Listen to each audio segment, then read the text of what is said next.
Good morning.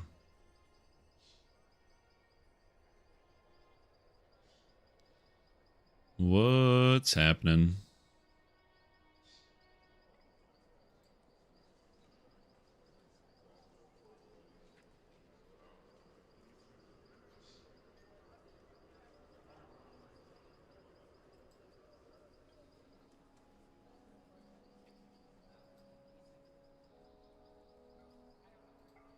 Hello, hello, hello, everybody. Welcome to the Stream. I'm your host, Stream Tom, and today it's raining outside. It's been raining all day.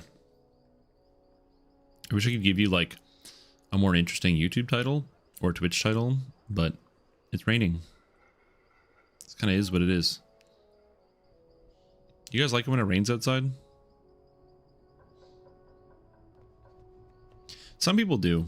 Some of my friends really like it when it rains. My girlfriend likes it when it rains because she's like, oh, it's like a cozy inside day where you turn the lights down low and you get some blankets and you just kind of like watch movies or do whatever. Or some people like to like have their windows open and listen to the sound of the rain. It's very rhythmic. It's like it's random but repeated, so it's like you're never hearing the same rhythm. It's always different, but there is a rhythm there. I don't personally like the rain that much. I'm going to be honest with you. I never have been a big rain guy. As a Canadian, I'm more of a snow guy. I much prefer when it snows outside. The problem I have with the rain is that the rain makes you wet. And you could make the argument that the snow makes you wet. But if I go outside in the snow, and it is snowing, and the snow gets on me, I can brush the snow off of me before I go inside, and then the wet stays outside, and I go inside where it is nice and dry. But the rain, you just get damp. I don't like it that much. Some people like it, as I said, just not me. White noise, yeah. And it's just like rain. It's not like super heavy rain. It's just consistent rain. So, yeah. Anyway, thought I'd share my thoughts on rain. No, I just don't like rain pretty much at all in any capacity. In the past, I remember I dated somebody in the past who loved going out in the rain. So like when it was really, really, really rainy, they loved just going for a walk outside in the rain and just getting soaking wet because they were like being a part of nature. And I'm like, no, I don't like that. I like being dry. I like being very dry. Because my problem is like when when it's rainy, I don't know, I'm just getting like, I wouldn't say a bad mood. I'm just like, I definitely notice my mood turns down, and I don't like leaving the house when it rains, which is another thing. That's the other thing too. Yeah, no, massive storms are like obviously not great. I don't love that. I will say that is something that I do like, that's kind of magical, is when there's lots of snow outside, and then it is also snowing, but it's those like really big, heavy snowflakes where the snowflakes are falling, and you're just sitting there, and it's total silence. There's no cars, there's no nothing, and all you can hear is the sound of the big snowflakes hitting the snow. That I can get behind. I understand that. Because there's like, it's like almost like the world is totally silent, especially like at nighttime. So you're just like, it's nighttime, you're like on the street, and then these like big snowflakes just landing all around you. And it's like you're in the world, you're outside, but you're the only person that exists in that moment. It's neat. But yeah, I don't know. I just, I don't like getting wet. Anyway. It's raining outside, so I thought I would share that experience. Hope everybody is doing well. I have Warlock for you. This character is actually going to hit cap today, and I still haven't posted the video for my last character because I got really sick this weekend, so I didn't have time, I didn't have the voice to record. So, I gotta get that out. So, you're gonna get a beginner basics video out tomorrow, and then hopefully this weekend will be a tips video. This weekend's video is going to be about reincarnation. So you'll be getting a reincarnation video for the people that have asking questions. What should I reincarnate into? What past life should I go for? All those things. The answer is going to be like, it depends, but I will do a pretty good job of breaking it down for you guys so you can have all of that. A lot of water is predicted. Yeah, it's supposed to be a lot of water. I got a screenshot from a friend of mine. Apparently it is supposed to rain 55 to 75 millimeters today, which is like a lot of rain. So it should be good. Good morning, Rachel. How you doing? Hope you're doing good. Hope everybody is doing good today. Item farming, key farming. I don't want to do any of these groups. I'm going to make my own group. I'm going to do some catacombs. R1. Catacomb. Yeah. Did you hear Norway tomorrow? Norway. Rain. Yeah, I will say, we did have a very dry summer this year. We had one of the driest summers on record. Also one of the hottest summers on record. You know, I'm sure there's nothing, it's not related to anything, I'm sure. But now we are actually getting all of the rain. But the rain is coming like a little bit later than is ideal. So it's you know, it's a thing. We'll see how it goes. The rain is good though. I will say, getting 50 to 75 millimeters of rain is also not good. The reason why it's not good is because that's a lot to get in a short period of time. And so for those of you that don't own a house or have a basement, when you get a lot of rain in a short period of time, you usually get what's called flooding, in which there's too much rain that enters your house. Or not too much rain, so the rain has nowhere, the ground gets flooded, there's too much liquid in it, and so what happens is that there's water that pools up against the foundation of your home, and then the rain kind of finds its way through cracks into your house. And so you can kind of get flooding in the actual building that you're in, which is not ideal. It's bad. It's not good to get like flooding. It's one of the magical parts about, yeah, when it rains a lot in a very short period of time. So, fortunately for me, the place that I live is a, oh, there's another door open here. I live upstairs. We don't have a basement here, so we are above the ground. The last place that I lived had a basement, and it did flood on when it rained even kind of heavy. But no, here there's no flooding whatsoever, so it's been nice. I don't have to deal with that. Yeah, that's the thing is, at some point in the future, I would like to have a nice big finished basement, and I'd love to set up like a D&D space, so get like a table, and then like kind of set it up so I can like have people over and like run games and stuff. I think that'd be a lot of fun. But then you have to have a basement, and having a basement means you have to deal with like the rain. So yeah. 1, 2, 3, 4, 5. Oh, nice. Everyone's here. I love that. Of bloodshed in the north wing, along with welcome everybody. The smell of corruption grows stronger. The dead here. Yeah, I have been playing a little bit of DDO off camera, just at different times. So like when I haven't been streaming, I've just been playing like a little bit of DDO here and there. Because I was gonna sound weird, I've been having a lot of fun playing the games. It's been a pretty good time. I know, weird. Having fun playing DDO is bizarre, but it was good. And so because I've been enjoying myself and having a good time, I've been doing a lot of it like solo, just like because I especially when I was like sick over the weekend, I like logged in. And I would like play and do a quest, but I was really slow when I was doing it, going bit by bit, just kind of like log in for 10 minutes, do a quest, maybe 2 quests, log out. And I do appreciate that. I don't know, some people have me added to their friends list, and so they do directly message me and be like, hey, stream, can I like join your party even though I don't have an LFM up? So I do appreciate that people are interested enough that they want to join me on some adventures, which is very cool. But also, I did have somebody join me on one of my adventures. Like they asked to join my party, and then they got upset with me that I was going slowly because I was sick, and because I stopped repeatedly to like take care of myself. At which point I kindly told that person that I didn't post an LFM for a reason. And then they left.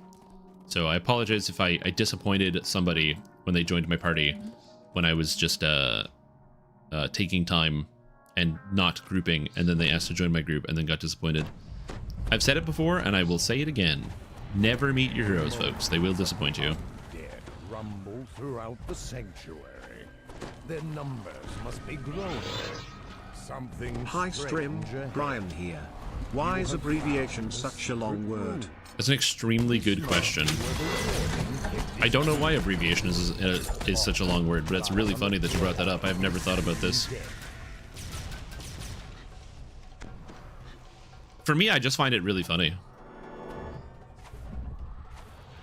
The only way I take it is funny. A flicker of blue light I'm a big draws believer your in like don't meet your heroes, to the courtyard below. because when you see somebody in like a specific place, so like an actor or something else like that, like how crushing would it be if there was like an actor or a musician or somebody who you thought was really cool, and then you meet them in real life and you just learn they're just like not that nice. Not like they're actively mean, but you have a perception of them from seeing them in one place, and then you actually get the chance to meet them and you're like, oh, they're like kind of whatever. And that would be, you know, a little disheartening, a little disappointing. The exit gate slams closed And so I find as you Yet, from the idea of never meet your heroes is a good one in my opinion. I've had the opportunity to meet quite a few people in the DDO community. Pretty much everybody I've met in the DDO community has been really kind and really nice. I think maybe when some people met me, they probably thought that I would be like a lot more animated in person, because sometimes it can be pretty animated on my live stream and really excited when I talk about stuff. But I also don't like talk with my YouTube video voice in regular common parlance and regular conversation. And then also circumstantially, depending on the setting, again, it depends on where we are and whether I've had anything to drink or not. But like, I've definitely met some people. There was like an SSG event. This is not a bad story. It's just a regular story. But I had like 3 beers, and I think people were surprised by like the fact that I wasn't cursing like a sailor, but you know, I had like 3 or 4 beers. I had like 8 beers. I don't know. Cordovan kept giving me beer tickets, drink tickets. But yeah, I just cursed a lot. It's just what happens. I'm like, yeah, we're at a bar, being friendly and what have you.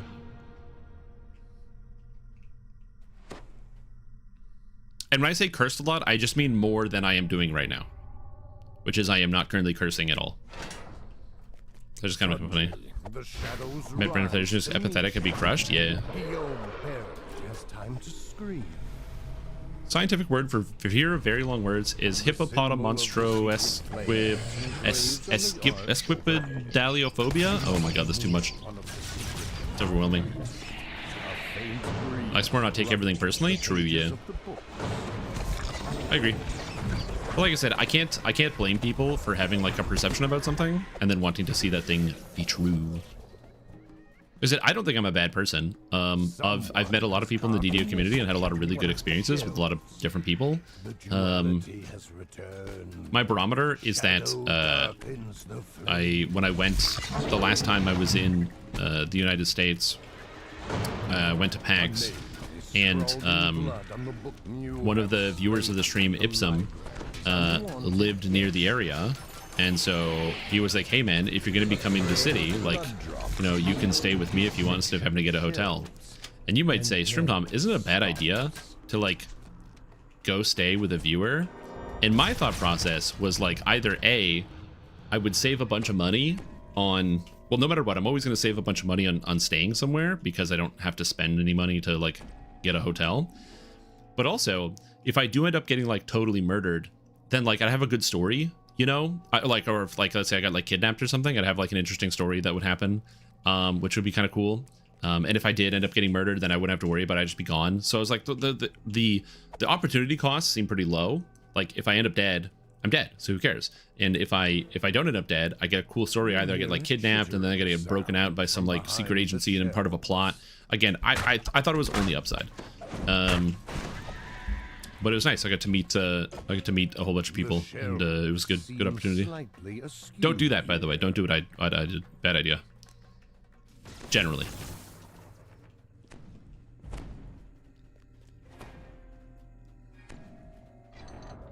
That's true, yeah. Meet and greet is also very different because people are pretty aware of like their surroundings if they do like a meet and greet or something. That's also true. Into the shadow inside the flame. Follow its voice and find true power. Yeah, I've only ever had one circumstance where I have been recognized outside of a video game context. This is kind of a funny story. It's not really a funny story. a couple of years ago, I had to go to the hospital for an emergency, and while I was waiting in the emergency room, there's a guy who was like sitting across from me, and I was wearing a Strim Tom t-shirt because I have the t-shirt, so I just wear them around the house because I want to make sure the design looked good, so I got a bunch of them. I'm wearing the shirt, and he looks at me and he goes, "Wait a minute, I think I've seen that symbol somewhere. What is that?" And I'm at the hospital, and I don't want to have this conversation with this person I don't know. So instead I was just like, oh, this is for like Strim Tom. He makes DDO videos. And then the guy is like, oh, I know Strim Tom. Man, yeah, I watched all his like DDO videos. Oh yeah, cool. Which I thought was extremely funny because, again, I was not totally honest.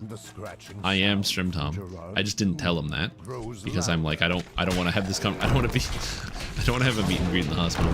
Plus, also, they have like all your personal information, so I don't want to like have a conversation with like a nurse or somebody, and they ask me to confirm something, or I have to go up to a desk and I have to like confirm a piece of information about myself, and then that person overhears it. I just didn't want to have that. But it was just really funny to have somebody tell me like, oh, they watched like all my videos, but they did not recognize me, but they did recognize the content, so that was really nice. I will accept that. And this is not to throw shade against that person. I just thought it was just like a funny coinky-ding. And I definitely could have been like, yeah. It was just like, when I went to PAX, I had people like bump into me and say like, oh my god, you're Strim Tom. And like, it was a really cool experience because I was at a gaming convention, and gaming people, like a gaming convention is a place where people are more likely to have heard of me, which is really neat. But yeah, it was, that was the situation where I was like, huh. The amethyst gate is raised. Acute nursing you're available? No, it was a sick person who was also at the hospital. It was like an older person that was visibly like around the age of 60, who was like, oh yeah, I know you, or I know that guy. And I was like, yeah, that guy. That's crazy that you know that guy. I also know that guy. He was like, yeah, I didn't know he had merch. And I was like, yeah, I was like, he just has shirts because I quoted myself because I was like, yeah, he just has shirts because he said he does it because people asked him for something, but he doesn't want to do clothing design, so he just put it on a shirt in case people wanted to have a thing. Oh yeah. I'm gonna be honest, you guys, this might be a surprise to you, but in terms of demographics, my YouTube demographics on the YouTube videos skews older. I don't have the 18 to 24 demographic very tight. 35 to 44, that's my demographic. And if you're like, but I watch all of Strim Tom's videos, well, you know, I'm excited to know that you're kind of, you know, or excited to see how you get through your midlife crisis. Gonna be honest, it sounds interesting. Let me know how it goes. Hopefully you get to, you know, dodge shingles. That would be pretty good. Yeah, you gotta dodge the shingles, it's important. The shadows within the tomb, the mess made by the ghouls, makes it impossible to tell if Gerard Dryden's remains are still here. Thaddeus, I keep forgetting you always have to talk to Thaddeus Greylite to update the quest every time. As if on cue, Bishop Greylite. Shingles right now, dodging is recommended. Yeah, shingles bad. If you have not gotten or if you're approaching 35, or like 35 to 44, if you're kind of in that range and you have not gotten your shingles vaccine, can recommend. Shingles bad.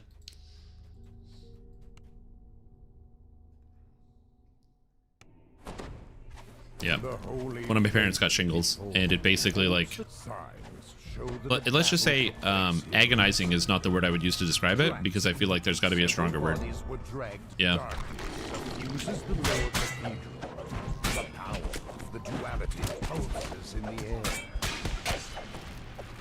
On either of those groups? Yeah. It's okay, it happens. When you're in that weird middle range, so like I'm in that weird middle range as well. I'm not in those groups because I am in fact 33 years young. Ah, I still got all that youth in me. It's beautiful. Someday I'll have the joy beaten out of my eyes. for getting hit by roofing shingles? I think, well, it depends on the quantity of roofing shingles. Like if somebody throws a roofing shingle at you, it's probably not too bad, or even a couple. But like a box of shingles would probably hurt for the short term in the equivalent amount of getting the condition. For those of you that don't know what shingles is it is a similar, or it is a condition that is born from a similar virus as the chickenpox virus. However, it hits you when you're older in a different way than when you're younger, and it's real bad.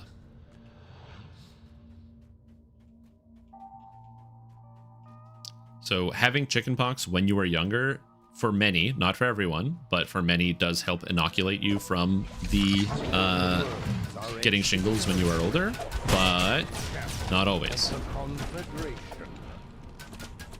As the darkness over this altar dissolves, Yeah, the itching. Yep. cries of fury from the central vault. Yeah, how are you supposed to sleep when you're itching? That's the other thing too. Like I think about the things that sometimes make it difficult for me to sleep is when you have like, I call it like the chain itch, where you're like lying in bed and you're all relaxed, everything is good, and then like your neck's kind of itchy, so you scratch like your neck, and now your shoulder's like kind of itchy, so you scratch like your shoulder, and now like your knee is kind of itchy, so you scratch your knee, and now like the bridge of your nose is itchy, and you get that chain itch that just keeps going, and you're like, no brain, go to sleep. I'm not itchy. You're making this up. You're making up stories. I'm going to bed. Goddamn chain itch. It doesn't happen all the time, but it does. It's sometimes, especially if I'm like, if I'm restless, when I'm going to sleep at night. Like if I just either have like a lot on my mind, I find that will often happen to me, where I get like, it's like my brain is just distracted and won't let me go to sleep in certain moments.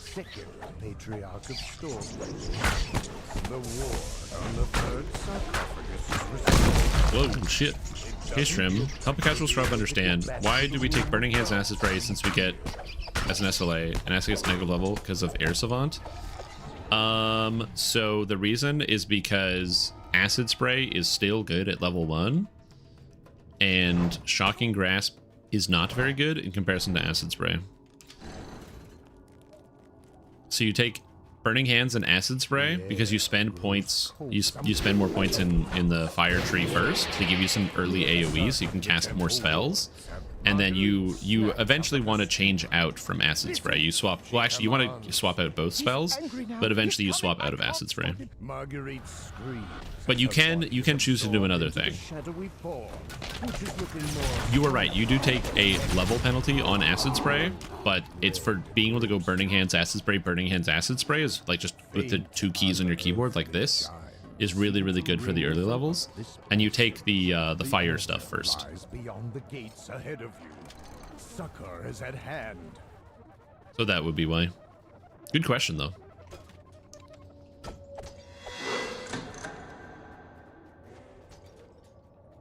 I don't try to put... We had this conversation yesterday in a similar fashion. I don't try to put... I try to put information inside the guides. So that I try to put information in the guides that people can like easily follow through and like understand. But also I can't put everything in there. But I need to make sure there are opportunities for people to like learn about different things. And so that's an excellent question. You might use Burning Hands and Acid Spray.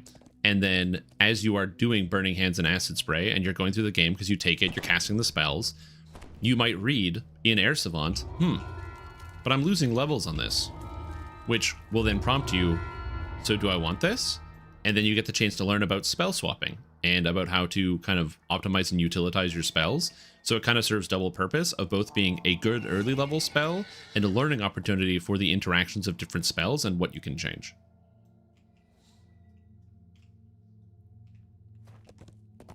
It's kind of like dual purpose. I try to set a lot of scenarios like that in with some of the builds where the other thing too is like when it comes to swapping the spell, you're not swapping it for a damage spell. When you get higher levels and the Acid Spray loses its value, it's because you're swapping out Acid Spray for like jump, you know what I mean? Or Night Shield, or Swim, or Featherfall. Like you're not swapping it out for like a damaging ability. So it's not like you're taking a huge damage loss, and it gives you the opportunity to kind of learn about some of these things. But good question. Because I have made mistakes in the beginner basics build guides in terms of like, people have asked me like, hey, how come you did this? And sometimes the answer is, oops. Which does happen, I'm not perfect. But in this case, no, that was an intentional design. Yeah, first level spells are all capped at 5 with one exception, which is Sonic Blast, which caps at level 8.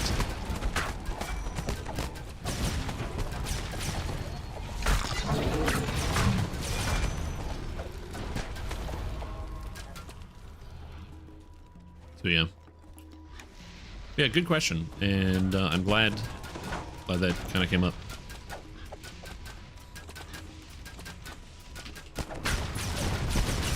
It's also difficult too, because like, I don't know, I'm trying to find the best way to describe it. When it comes to DDO, people ask me a lot of like, or ask me for questions that are very like absolute. What is the best X, Y, or Z? And the unfortunate answer to a lot of it is like, well, it depends. What's the best thing for here? Well, it depends. What's the best thing for this? It depends. It's a very unsatisfying answer, but it is the answer in a lot of cases. And so the benefit of it depends. Is this guy undead? No, he's not. He's a robot. The benefit of it depends in terms of learning from this standpoint is I want to try to train people that sometimes like there isn't just like one best like answer for any one situation, and learning kind of the roads you can take to find better answers is good. Or to be able to like to also be encouraged to ask questions. I don't, or sorry, I should say this properly. I don't always engagement bait people. Sometimes I definitely engagement bait people where I say something that is going to get people to comment about it or say something, because YouTube comments drive the algorithm. Thank you to all the people. Like, I didn't mean to engagement bait people with the fact that I was wrong about Artificer Dog and how the Artificer Dog, actually you can no longer get it to automatically break boxes. That was not engagement bait. I did not know that was changed. But I do appreciate the like 15 people that told me that it was changed. Thank you for your comments. I appreciate it. Which is funny. Rise the skull as it attacks. But yeah, as somebody who spent a lot of time around, no, you can't. Yeah. If you go to like the NPC, you can't. If you can't, you can tell them to make my dog chaotic, but it won't break boxes anymore. All right, Delaris now.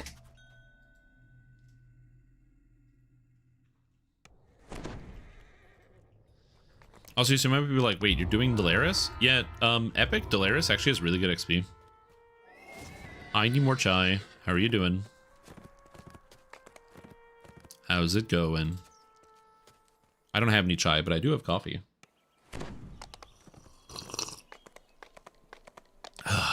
It's nice. It's raining outside, I have a cup of coffee, and I'm playing Dungeons and Dragons online. It's a good day. Just get to chill and relax. Some days there are like, I find, you know, you have those like really fast days where you're busy doing like a million things. Right now, I'm good.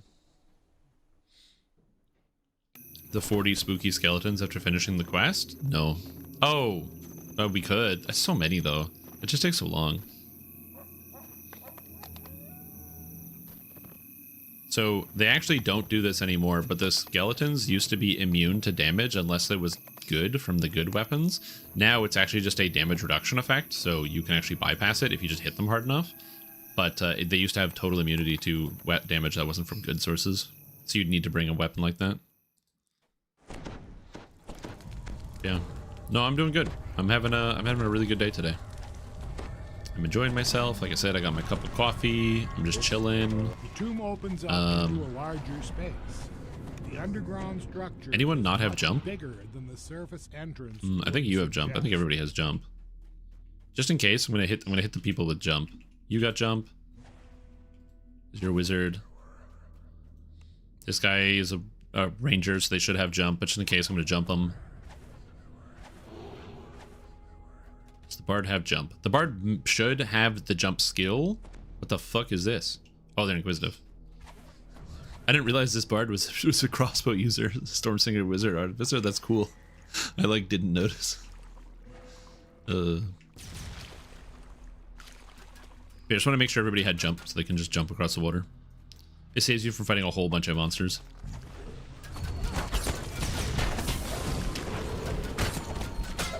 Usually when it comes to epics, most people have enough jump, because if you did not know, for every epic level and legendary level you get +1 to all skills.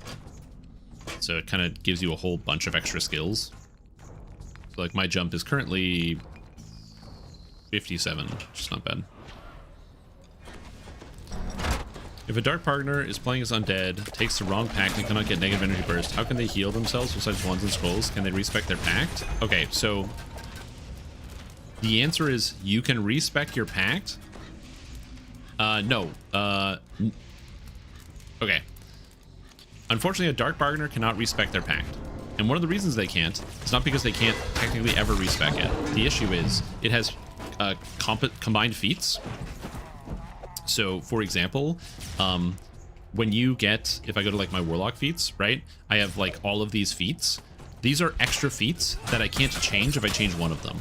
So because I have taken one of these already, so let's say I'm level 3 and I got one of these like resistance to dark powers or Paragon's Aegis or whatever feats, because I already have one of these feats, it won't let me change out my lower level feat because all my other prerequisites would have to change. It's the same problem with domains. If you can only change a domain before level 5. Once you get to level 5, the domain is now locked in. So the only way to change it is through a lesser TR. So the way that you heal yourself if you played a dark bargainer is just don't turn undead and then use heal scrolls. Yep. Just don't go undead and then use heal scrolls. It's not like the most fun dark bargainer thing you can do, but you know, it is what it is. Yeah, or lesser TR.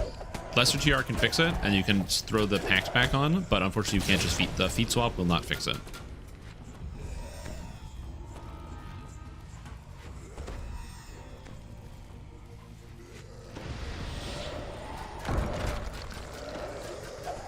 Almost there. Yep, you can buy inflict critical potions from the pumpkin vendor, and they only cost chocolate. So if you have a lot of chocolate, it's actually really easy to do. Uh-oh. Where is he dying? Who's dying? Oh, they're dying over there. Okay. It's not me then. Stream jumps people in a graveyard. That's me. But they call me Grave Jumpy. Using Fadark. So I am not using Fadark Illusionist. Sorry, I am using a little bit just to get charisma to hit and damage. This build is not anywhere. I will be posting it in the future. I just have not posted it yet because I like to play the builds first in case I run into some type of glaring horrible error where I made a mistake or a more efficient way of building something. You might have noticed in some of my videos, so for example, I did the Dragon Lord with the Flame Blade recently, and that character, Dragon Lord with Flame Blade, I actually... the build that I posted on the forums was not the build that I played in game because there was a better organization of the feats and the classes. So you will get this build in a First Life variant, but it will it's after I've already learned how to do it. I much prefer, like, I don't want to give people incomplete information, but you will get this. I think one of the reasons I partially want to do this is to make a warlock, a melee warlock guide. Also, if you would like to play a version of this build, apparently Chris already made one. So let me see if I can find it. It might be here. Let's see. Classes. Where he made something very similar, so that might already exist. So I will probably link to it. Chris the Miss. Here you go. So this is a very similar build to what I am playing. I didn't talk to the guy. But it is not the same.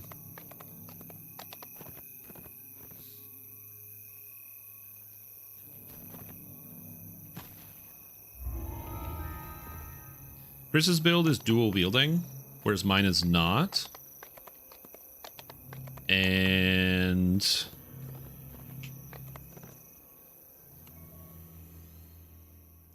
Chris's build. Is this a first life? No. Chris's build is also like a triple completionist. So I'm going to be posting a first life version of the build. But his has like the gear set and all the stuff you would kind of go for as well, but you can copy. But yes, I will be posting something that is more accessible to like newer players, and I will probably link to his build. I'm going to ask for permission first before I do, of course, but...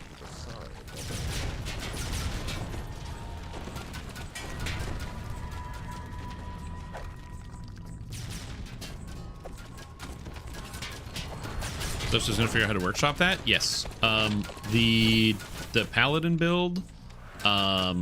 has some cool stuff. I actually need to make some adjustments. That one's not fully done yet. I'm making some changes to it as we speak.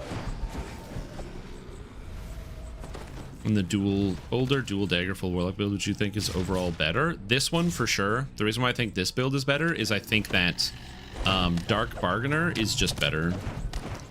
Dark Bargainer is the best warlock you can make, so it is. It is what it is.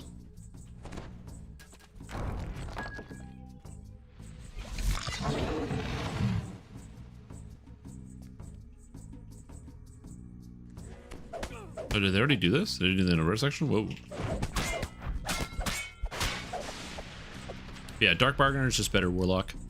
I've mentioned this before. The reason why I say that it's just better warlock is because the pact is the best pact in the game. It does a non-resistible damage type. So that's going to be the best one. It uses will saves, which is the best saving throw to hit. And also the race gives more warlock damage than anything else, specifically grabbing Manipulate the Mists, which is a 2-pointer, 1 and 2.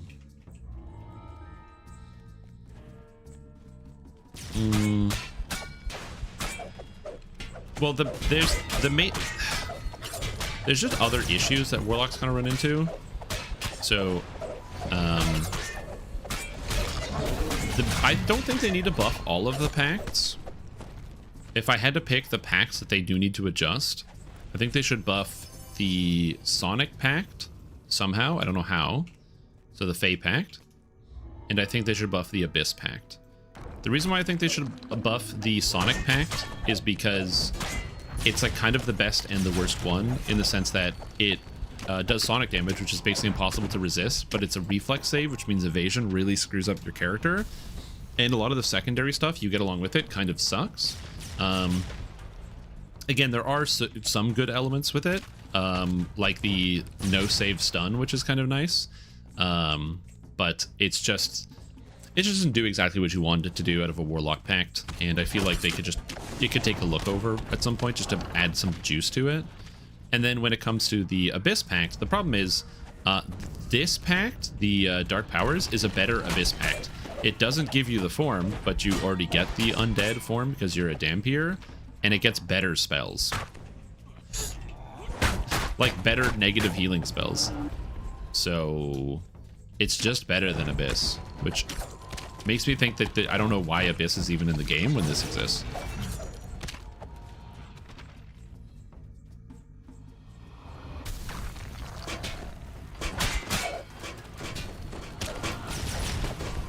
Now you might be wondering, okay, but Strimtom, you said evasion bad, but then Celestial Pact has, it must be even worse. It's evasion, it's electric, which is resisted by basically the entire video game. So obviously, like, Celestial is the worst one. The problem is, Celestial has a lot of other good things going for it. Celestial gets Ameliorate, which is an instant kill. Celestial picks up, Bless and Prayer, which if you're a melee is +7 to hit and or plus 14 to hit and +7 to damage, as well as +7 to all saving throws and skill checks, and Holy Aura. As a result, like, dude, that shit's cracked. So Celestial gets insanely good utility and support spells, and makes an unbelievable melee. But also, even if you're not a melee, just gets such good utility and support that it's like just amazing. So you do have to sacrifice pack damage, but you gain really, really powerful, like, supporting spells and abilities.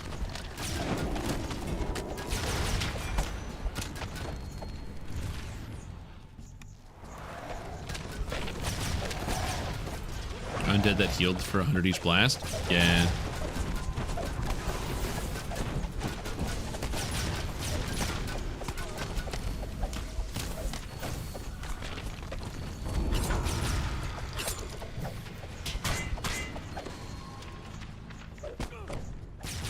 Is there guys in here? Is there still guys? No, we're all good.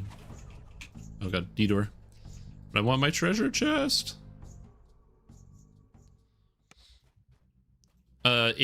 Undead forms are all major forms. There's no undead non-major form. Sorry, there's only one undead non-major form. And it is not here. Pale Masters get a ability to raise the dead called Reanimate. It's a tier 5 in Pale Master, and you can resurrect an ally from the dead as a zombie. When you resurrect an ally from the dead as a zombie, technically that reanimation is not a major form, and because it isn't a major form, you can still use it with animal forms, you can still use it with a whole bunch of stuff. Oh, I don't even know what this says. That says Return to Sanctuary. That's so wrong. I'm just gonna accept this person. Hey, I forgot the LFM was still up. We're in free Delira. Delira's part 3. Forgot LFM was up. I completely forgot. I thought we had a full group and I wasn't paying attention. DDO sucks. Yeah, sometimes. Right now it's pretty good, but definitely I was lacking in motivation to play like a few weeks ago. But again, nowadays, with especially the changes, the fact that the game like functions, I don't like the slow, but I can move. You can move around. It's a pretty low bar to cross, but man, when we cross that bar, oh baby. I was already done? Oh, it's already done. I'm not paying attention. Even in the game at this point with Dark Bargainer? Yes, that is correct. Dark Bargainer, the Dark Powers, is strictly better than Abyss. There's no reason to ever take Abyss on a Dark Bargainer Warlock. And if other players had access to Dark Powers, it would 100% supplant the Abyss. I don't know if that was the intention, where they were like, oh, they just want the Abyss or the Dark Powers pack to basically be a supercharged Abyss specifically for Dark Bargainer. Maybe that's the design intention. But like if somebody comes up to me and they're like, oh, I want to play like an Abyss Warlock, I'll be like, cool, you should play an Iconic.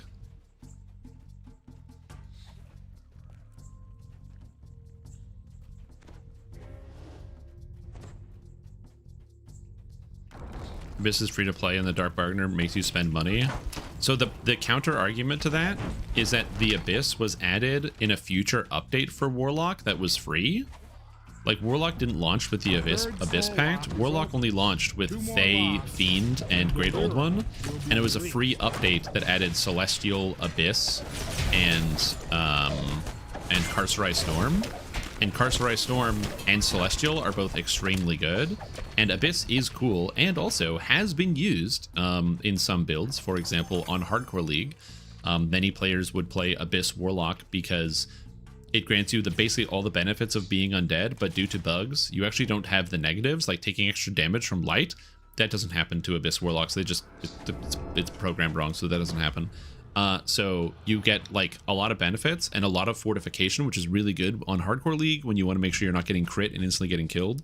So like Abyss Warlock, I'm not even saying Abyss Warlock is bad, right? It's that Dark Bargainer, Dark Powers is just better than Abyss Warlock. That's pretty much it. Also, what's up, Grizz? How you doing? So yeah, like, again, when people talk about like SSG is doing things like for money, especially when it comes to balance, I don't believe that at all. And I have a lot of information to back this up. Number one is a lot of things come out bad. There's a reason why you haven't seen a lot of people posting a bunch of Dampier builds, because Dampier's not that good. I think it's fine. Dark Bargainer is cool for Warlock, but Warlock sucks. Like, you don't, like, yes, Eladrin is insanely good, but Eladrin Chaosmancer is kind of whatever, and it's just not that insane. So, like, most stuff that comes out in DDO is usually not that good and takes a buff. So, like this game ain't League of Legends, okay? When you play League of Legends, a new hero comes out, and that hero is so good, it is either banned in every single lobby because it tilts the game on whoever gets it, or it manages to go through, somebody gets it, and then that team either wins instantly because the player is good and knows how to play it, and it's a free win, or the person that picks it doesn't know how to play it, and they throw the whole game because they think it's just going to carry them, but it turns out they're actually just bad. And then they have to like take like 3 rounds of nerfs to make the hero even kind of comparable after people buy it. In DDO, a new thing will come out, and people go, okay. And that's as far as we get. So there's that. So like people talk about, oh, there's like a bait and switch, you know, they nerf something. And I'm gonna be honest, if something gets nerfed like 1.5 to 2 years after its launch, I don't see the bait. I guess it's like, hey, nobody's using this anymore. Let's just nerf it a long time out. Like, the best example I can think of is Dragonlord, right? Dragonlord is really strong. I don't think Dragonlord needs a nerf. Just putting this out there ahead of time. I do not think Dragonlord needs any type of nerf. But Dragonlord is quite good. And a lot of people think Dragonlord, not a lot of people, but some people might think Dragonlord is too good because of its adoption rate and how many people use it. Dragonlord has not been nerfed in the 19 months that it's been out. I don't think it's going to change anytime soon. So, like, yeah, it's very rare that SSG releases things that are even better than what we already have it to begin with. So I don't think the idea of, like, they release stuff just to nerf it makes any sense in the game. Additionally, if you wanted to point to, like, the kind of greed rule of, like, SSG, oh, they're greedy, they're just going to release something and then they're going to nerf it, the second answer to that is, they do that in a different way. In my opinion, the only reason why the drop rates in DDO is so low is because the Astral Shard cost to rerolling chess must be substantial enough that they can't change it because it's too big of an impact on their revenue stream. I think that's why drop rates will never increase in DDO to be a more manageable or palliative level, is because they make too much money off of Astral Shards, and if they reduce the cost, or they make it so that people can actually farm for loot better, it will affect their bottom line. So, like, again, if you want to talk about ways and you think that SSG is, like, trying to grab all the money from people, I'm not saying they don't do that. I'm saying they don't do that with class balance. I don't think that that's a motivation at all for class balance. And from the history of playing this game and seeing how they've made adjustments and what things they're adjusting and why they're adjusting things, I think I have a pretty good perspective on this.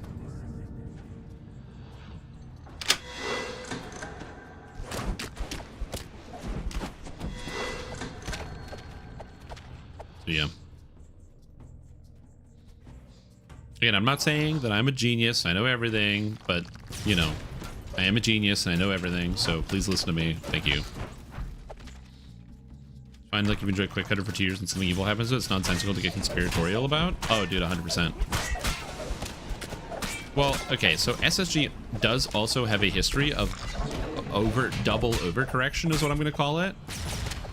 They have a history of buffing, of taking something that is bad and not used, buffing it, over-buffing it to the point where it is overpowering and overshadows everything, and then nerfing it back to being unusable. They have done this on many occasions. The most recent example is Shirati Champion, where Shirati Champion was an okay epic death, or like had like some okay kind of effects that you could apply to spells. It wasn't good, but it was okay. They then buffed it to the point where it was so good everybody was using it, and then they nerfed it by 91%, making it so that no spellcasters will ever use Shirati Champion for spell damage at any point ever again. Previous to that, the best example I can think of was an ability called Darkfire from Drow. Darkfire is an ability that deals 1d8 damage. It's a bolt, it does 1d8 damage evil per level. that spell was added to the tree and nobody used it whatsoever. It was not good. Then, in a patch, Darkfire got changed to shoot 3 bolts.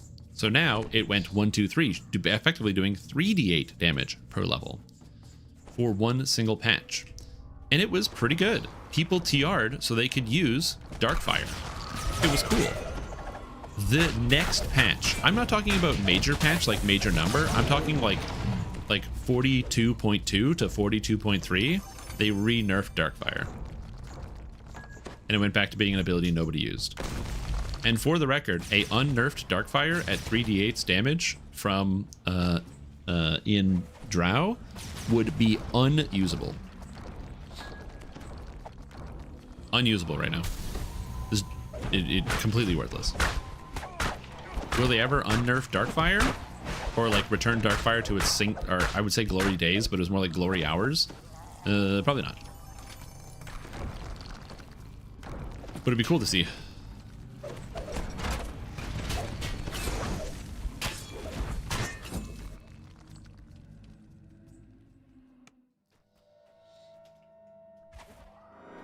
Black Aura do notable damage? I don't know. I don't look at it. I'm kind of tired today, so like my eyes are kind of glazing over at most of the stuff that's happening.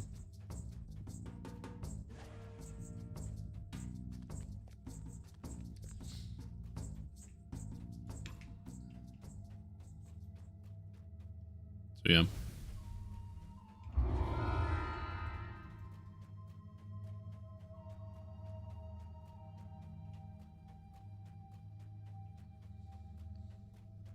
Oh yeah, I can do that.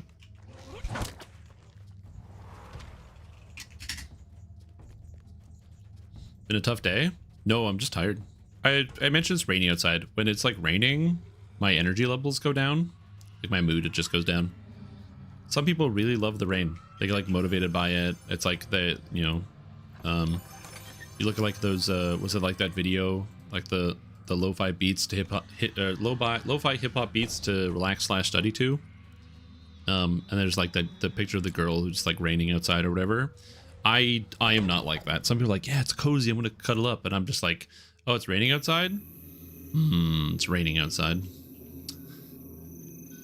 Rain bad. Okay, taking level 26 and then doing Wayloon Prison.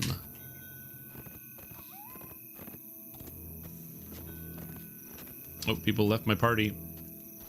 So we can go to level 30. Wayloon. Friends in low places. Hey.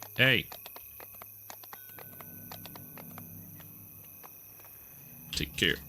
Gotta hit him with a take care. Always hit him with a take care. Ooh, I forgot I had all these. I started taking comms because I'm not getting enough heart seeds to sustain my my TR path. It's funny. No outside today, but no. But now I'm sleepy and it's 1 p.m. Yep.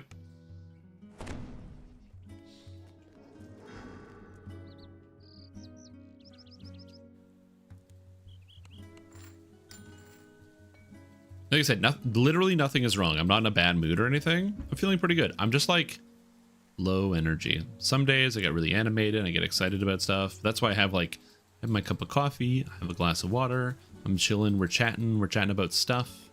We're all having a good time. That's it. I'm just relaxed. I'm in a good place.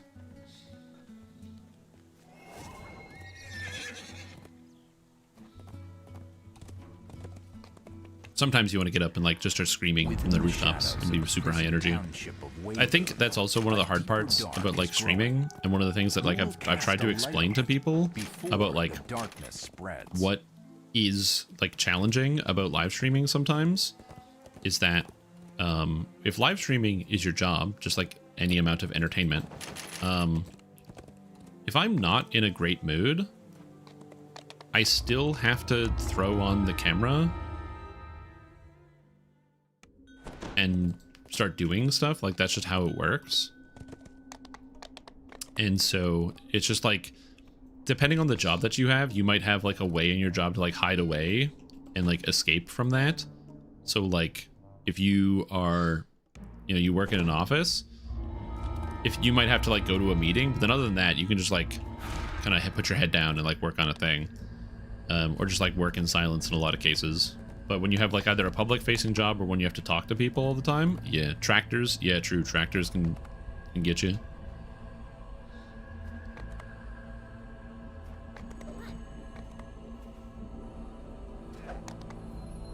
I don't understand why some streamers don't use a cam. Yeah. I think that there's like the human element, which is why I still use it. I watch streamers that don't always use like a camera for stuff, but I like the human element. There's like the connection where you can see something visibly happen in my face. You guys can literally see when I'm pogging. The woman's life ebbs away, her frantic warning consuming the last of her strength.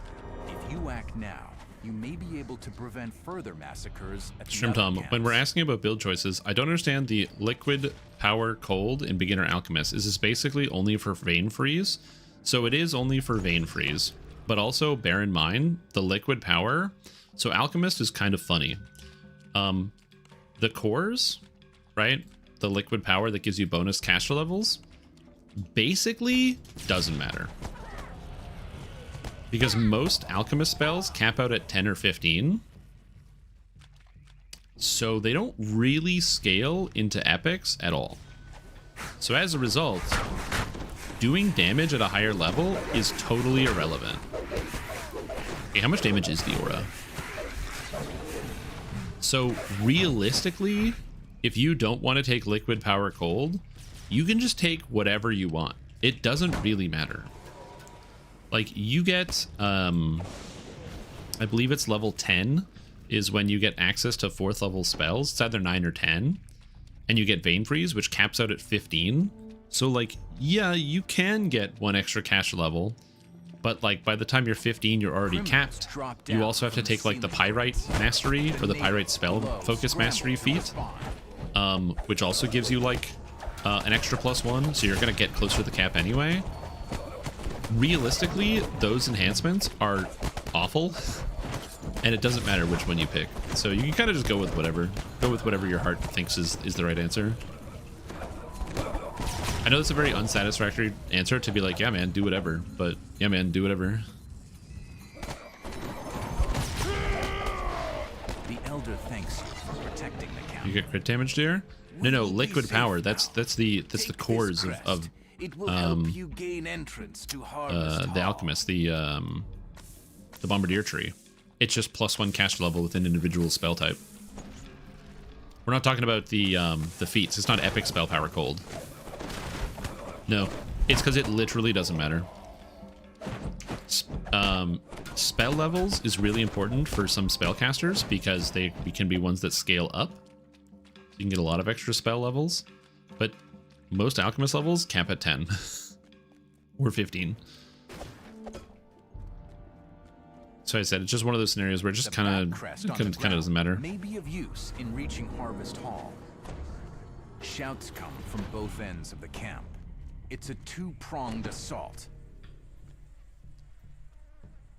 More criminals drop down right in the middle of the camp.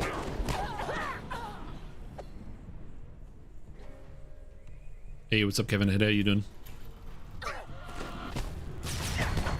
Yeah, no secret. That's all it is. Like, to get something better? Yeah, but it's a core. It's literally along the bottom of the tree. You have to take it. It's just really funny. Again, Alchemist is one of those things that's really funny because it is very, very, very good. Right? Alchemist is like one of the best spellcasters in the game, one of the best spellcasters ever added. But all 3 of the Alchemist trees have these like quirky things that just kind of don't do anything. You've ended the just kind of neat. Camp.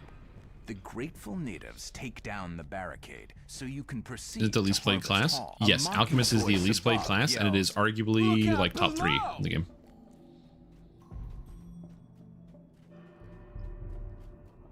There are 2 reasons, in my opinion, as to why this is. Reason number 1 is that Alchemist... Actually, there's 3 reasons. Reason number 1 is that Alchemist is a paid class. Paid classes are not going to be played as much as the free-to-play classes. It is what it is. Reason number 2, there's a perceived complexity to it, which is that when people load an alchemist, they see the reaction stuff and they go, "Oh no, oh god, We thank oh, you for protecting us. oh says god, the camp's it's too much." elder. But like, Take this crest in you just make It colors will with your help you spells. to It's not that enter hard. Harvest Hall. And The sick and then there's wounded this are now safe next part of from that, and the lizard last folk. part, and I think this is the most impactful, is this game is not World of Warcraft, and so as a result, I think that a lot of people see Dungeons and Dragons online, and they don't know what's good or what people are playing, because we don't have an aggregate website that has all that information. So, like, for example, if you play WoW, right? I can just tell you what the best damage class is in the game instantaneously, and then a lot of people will start playing that. So here, I'm just gonna intimidate this thing and then chill because this guy's doing it for me. But check this out. I can go here. I can go to Warcraft logs. I can click this and tell you right away. So let's go to a raid. Let's pick a raid. Let's do, I don't know, Loom Ithar. I don't know what that is. And looks like, what is this? This is Hunter. Yeah, this is Survival Hunter. 9.252 million damage. Cool. Survival Hunter's #1. The leader of Harvest Or is that Hall Beastmaster? Whatever. motions you I don't know what the over, symbol eager is. to speak with you. Hunter. It's green. I know the green. It's Hunter. So great. There you go. So Hunter is the best thing in the whole game. You are welcome to use So Harvest you could just get that Hall as a information place to rest like that and recover find out from for now like something on. like WoW. But in DDO, that information isn't quite there. So you have people who look at Alchemist, the paid class, and if you look at a video of an Alchemist, you see that weird reaction thing, or if you try it yourself, you go, "Ooh, I don't like this." And then people don't play it. That's pretty much all it is.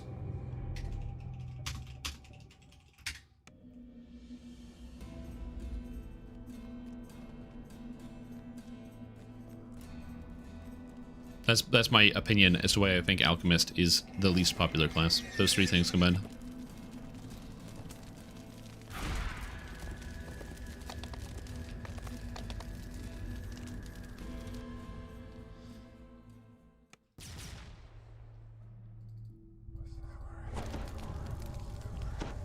Combination of those two? Yeah, dude. Do it. Do it up. Get all the Tinkers in one character class. Exclaim. A voice calls to you from a nearby rooftop. This isn't over. In fact, it's only begun. While Yep. Also the Major League pitcher. Yeah, you don't have to aim your Says spells the with voice. Alchemist. If You you can throw waste my backwards. time, So as long as you have the target, like an enemy targeted, you can literally run forward, and if the target's behind you and you have them targeted, you can throw straight backwards. Alchemists are crazy easy to play. Taunts the mysterious You don't have to look at anything. You ever try to cast a spell? So you go like this, and you try to cast an ability, and it goes, "You're not facing the contempt dickhead." Guess what? An Alchemist, you don't care. You never see that message on Alchemist. It's sudden amazing. blast blocks your path. not that way. Shouts the voice. We have something else. So beginner basics Alchemist, I think is going to be pretty enlightening for a lot of people. From a lot of people who haven't had the chance to play around with it. Shouts a distant But yeah, voice. again, this is like, it's the perceived, I think the perceived complexity is what drives a lot of people away from Alchemist. And by the way, this is not me saying people are stupid. I am not making that claim, or even following the line of logic, but perceived complexity does scare people away. And so that is one of the main reasons why a lot of games have like opted to make things simpler over time and to remove a lot of the perceived complexity. Because, you know what? When you've been spent all day working in the coal mines, you just want to come home and beat up some bad guys, and you don't have to think about your reaction state. Look, if I wanted to be a chemist, I'd have gone to chemist school, or at least learned how to cook meth. And I didn't do either. So I'm just going to hit guys with the barbarian.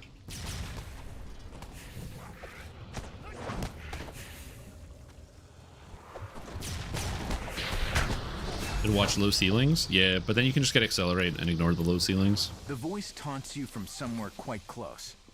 Do you understand at last? The prisoners, the magistrates, they're all out. Mechanics, another thing to find a mental stick in mind. Yep. It's funny because Alchemist is like, yeah, it seems complex, and you watch Alchemist gameplay and it's like multi-vial, it's literally just pressing the same button over and over and exploding everything. So you can play But it looks really complicated. I haven't played Alchemist in a while. I think it'll be fun to play soon.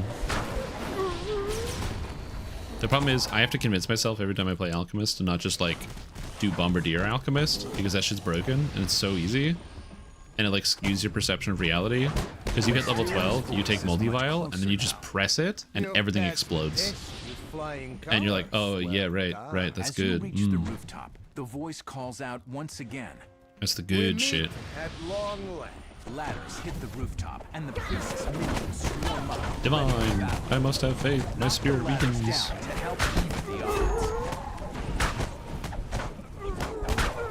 Okay, just want to shoot Dragon Breath and hit people. Yeah. Wish to keep your allies safe. Yeah, unfortunately, Alchemists, like, they're kind of limited. This is the one, there is one downside to Alchemist, which is that Alchemist, unfortunately, has pretty much no options when it comes to epic destinies. So all of the Alchemist damage spells use Conjuration DCs. Almost every damaging ability in epics is Evocation. The ones that are Conjuration are exclusively acid sometimes, and some of the acid ones are also poison, which are transmutation, and all of the poison ones are transmutation. What's this one called? Thrill of the Hunt.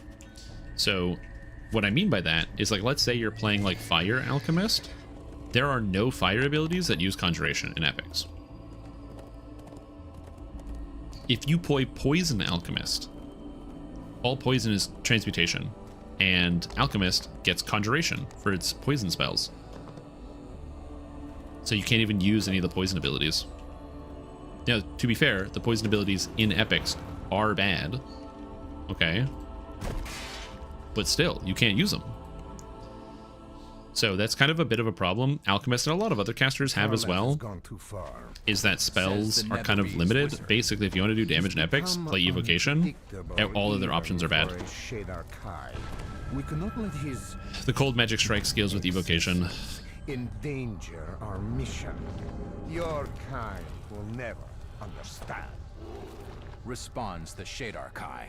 Yeah, the reason we do it that way, so this is actually a relic of the past. It is faster, but it's not that much faster. The reason why we do it that way is because the left, or the going the left way where you go in front of the actual manor has way more monsters, and skipping that one section and going over the wall skips a lot of monsters. And the reason you want to skip a lot of monsters is because Wayloon Prison is a laggy nightmare, and so it's actually like a lag prevention. You know, like I don't know if you guys have ever watched like speedruns in games, but like in Mario 64 where they have to do lag reduction tactics where they'll like angle the camera so the camera's like into the wall like this as they're moving around, so they're not loading the rest of the screen, so that way the game doesn't lag as much and they don't lose time. Because they time things based on real time. It's like the same thing with that. I really did like you, you know. It pains me to think how you'll be torn apart. You've saved the poor captive from being mauled by the Howler. Don't worry, I'm drinking water. I got lots of water in this cup. Oh, I totally agree. When it comes to casters, this is why I put like little demos as how to play spellcasters in the videos that I put together, where it's like I'll be like, okay, I'm sorcerer, and here's how you play sorcerer. Group all the guys together and then blow them up in one spell. Instead of casting one spell at each enemy, you're gonna run out of mana. Every single caster, I've gone into that little room in Kobold Ringleader, and I'm like, don't throw a spell at these kobolds and then throw a spell at these kobolds. Let them group up, and then throw one spell.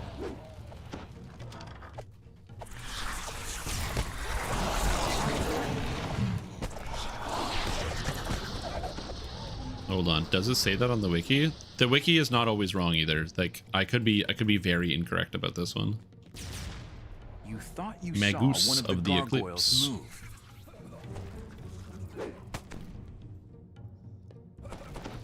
Tier 4. Oh, it is highest of evocation and conjuration bonus. You're right. Sorry, for the beams, yeah. I was thinking 0 Degree Comet, because the beam spells are like not really used for damage when you compare it to 0 Degree Comet, which does 3 times the damage.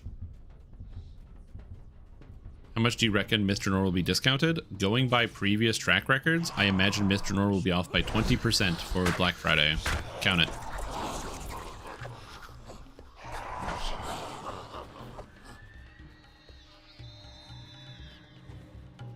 The door is locked. But you were right, Edriel. One of the Fun Shadar fact, Kai who that guard saving this throw, area which is must for have greater the key. beams, only applies to the actually, I'm gonna.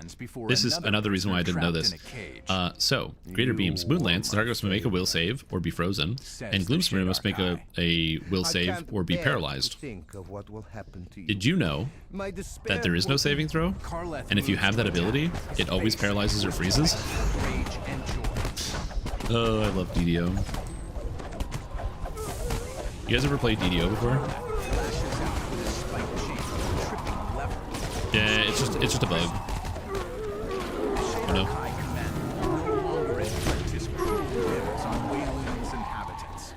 His hunt for thrills has ended. I like Dragon's Dogma Online. You don't like Dragon's Dogma Online. Get the fuck get out of here. Get out of here. Get out of here. Get out of here. That's don't you come at me with. You learned that Dragon's Dogma Online was a video game 2 days ago. I was there. Get out of here with this. I like Dragon's Dogma Online. Guy living in friggin' Shanghai, sipping some sody pop and playing Dragon's Dogma Online, a game that did not come to North America. What is happening?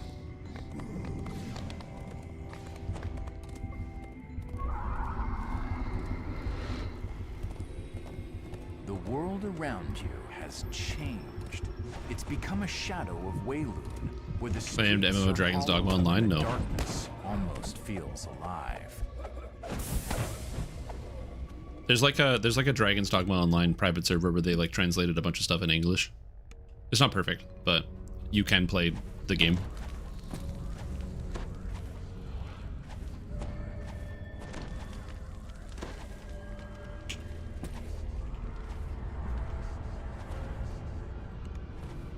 Where am I? Army of Shadow. Anyways, so Adriel, unfortunately you are both correct and incorrect. You are correct. It does say it have a saving throw. That's one of the finer details about this video game. By the way, the tell if something does or doesn't have a saving throw, if you mouse over the skill and it doesn't say the word save, it doesn't actually have a save. So I can give you a great example. I don't, the Dampier, not regular Dampier, has an ability. And what it does is it's Dominate. So it's tier 4, it's Dominate. It's up here. That ability has a saving throw written in it, so it tells you what the calculation is. But when you actually have the ability, it doesn't have the word saving throw on it. Because it doesn't have the word saving throw on it, that means it's broken and it doesn't apply the saving throw, so it just works. All spells tell you what the save is. It's just in the typing of the spell. So for example, if I mouse over like Black Tentacles, you can see there's no save on this. So Evard's Black Tentacles, see how there's no save? There's no save on Evard's. It's broken. So enemies don't have to make a save against it. But by contrast, if I open up a spell like here, Arcane Tempest, it says save 59. So Evard's, no save, therefore there's no save. The text can tell you there's a save, it doesn't matter. If it doesn't say that there's a save, it's not actually working. There's a lot of abilities in DDO that don't do that. It's actually a really easy test because you can just go through the entire spell list and put your cursor over it, and if it doesn't list the saving throw, that means there's no save on it. Which is kind of funny.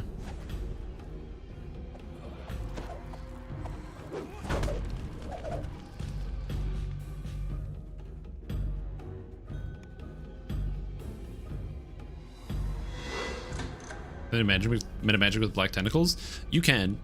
So the other cool thing about Evard's Black Tentacles is the catch level is, it didn't used to have a maximum catch level. It was actually recently added to the spell, but it didn't used to have a maximum. So you could get this to a really high level and actually use this for reasonable damage. Nowadays, damage is kind of whatever. Yeah, Ascended Bite, unfortunately, is broken in the bad way, where it actually has a save, so we can tell how it's broken.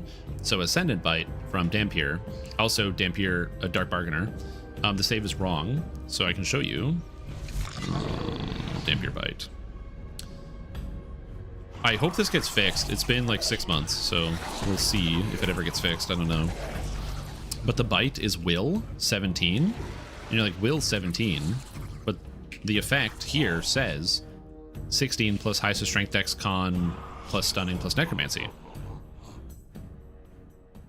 Well, how do I get 17? If I take 10 and I add 7, which is my strength, it turns out that's the save. 10 plus 7 plus my strength. But I can see it's no use trying. Yeah, it came out in June, almost 6 months. It's been, okay, it's like almost 5 months. It was like June when we got it. So my sense of time is bad. So it's been like 4 and a bit months. I am hopeful it will get fixed this year. Because I really want to play a like double assassin rogue. So like it's an assassin rogue that has like assassinate the attack, but also can like dampier some motherfuckers and bite them and instantly kill them, which I thought would be kind of cool. But will we get to that this calendar year? I don't know. But yeah, so it is correct that this ability technically works in the sense that you are allowed to click it, but it does not work, and that the DC is so low it is effectively non-functional. And to that we say, it is what it is. Again, I can't complain too much because I'm having a lot of fun with the Dampier, and the undead form, for the record, is this right here works beautifully and is my favorite part about Dampier. So I'm not like the developers are lazy and they're not doing this. They get other stuff on their plate. They're doing other bullshit. That's fine. I don't care. I want it to get fixed eventually. As long as they know that it's broken and they know that it needs to get fixed someday, whatever, just they'll do it eventually. Again, it's like one guy doing everything, so I don't have not so much I don't have high expectations. It's more so like I don't know what the timetable is like. So I don't need to like get on some high horse and start complaining about stuff.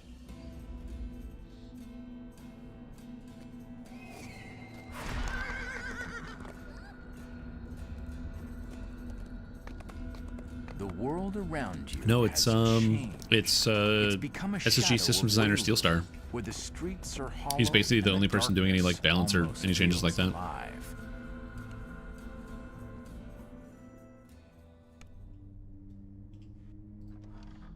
And given the amount of content we get, I gotta applaud. It does a really good job.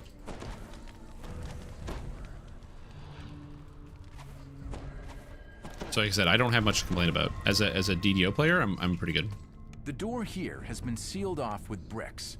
There must be another path. Yeah, Dungeons & Dragons Online and Lord of the Rings Online have one community manager, and that is Cordovan. So he does community management for both games.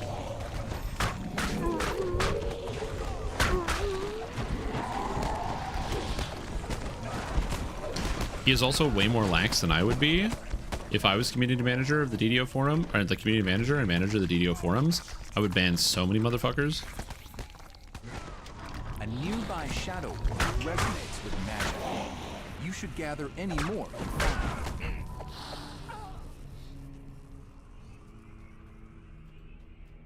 Cordovan is the only community manager. A barrier of magical shadows blocks this doorway. Oh wait, I didn't update the thing, run mirror. Hey, I forgot to update the thing, run mirror. Mirror.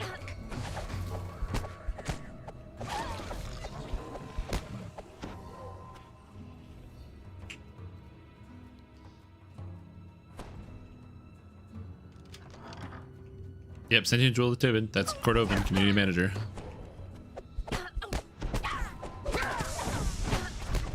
Yeah, it's always funny to me when people are like, man, the DDO devs, like, they don't listen to feedback ever.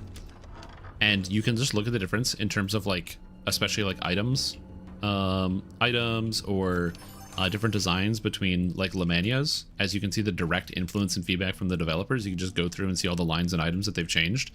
And also, I find it so confusing how there's the number of people who are like, yeah, they, like, don't listen to feedback. When you can... Like, the forums has a button. There's a literal button that says staff tracker, and you can read everything all of the staff are posting all the time. there's no guesswork. You don't have to be like, I wonder where the staff are posting. They say they're posting, but I don't see it. You can just click the staff tracker and watch it in real time and read everything they've ever written. And you can see them responding to players. Before you can deliver the final blow, now that you have all of Obviously, a cluster of one of the main glowing reasons, like I'm not stupid. I'm aware that one of the reasons why people say, oh, the developers don't listen to the players is because sometimes there are suggestions that are made that the developers don't take. For whatever reason, either because they miss it, the feedback, or because they disagree with the feedback, or whatever, or it's not feasible to do what the person would like to see happen, or for whatever reason. Like that is just something that's going to happen. But some people like take it very personally as well, and they have a suggestion, and it just doesn't make it into the game. Yeah, that is what it is. Can't really do a whole lot about that. I asked Grok if the DDO devs post on the forums. It's a great question. I wonder what the answer to that one is. Take a quick glimpse into these light pedestals are dormant, but still radiate a subtle magical aura. The barrier of light disappears, allowing you to proceed. I wanted to make a like wild mage chaos domain cleric, but I still haven't. Seems like too much work.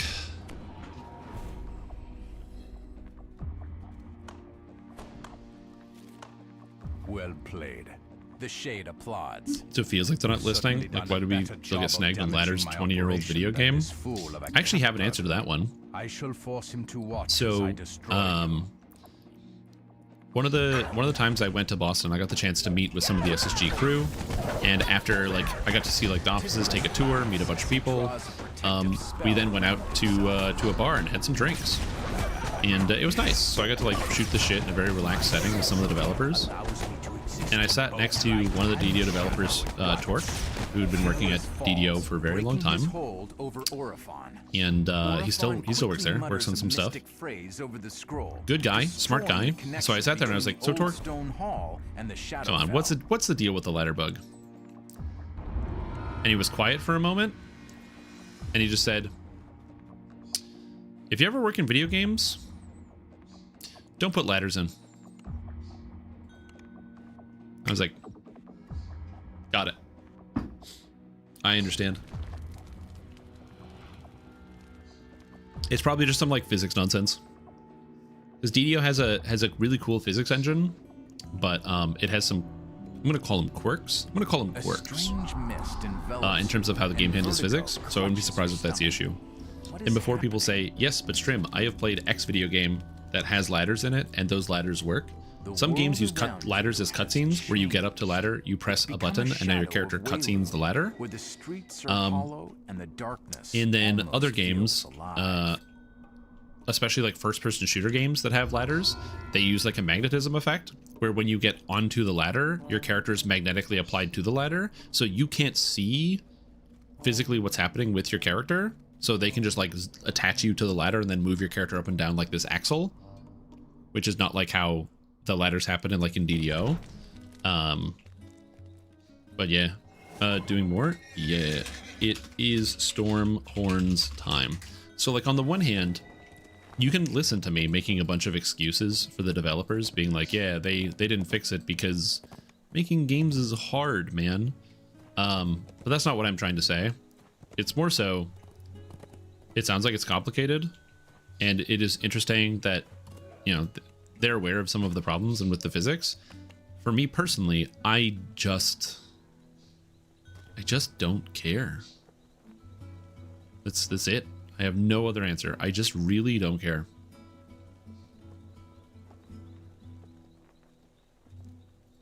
It happens to me once a past life where I get knocked off a ladder and I got to get back on the ladder. I don't care. Yeah.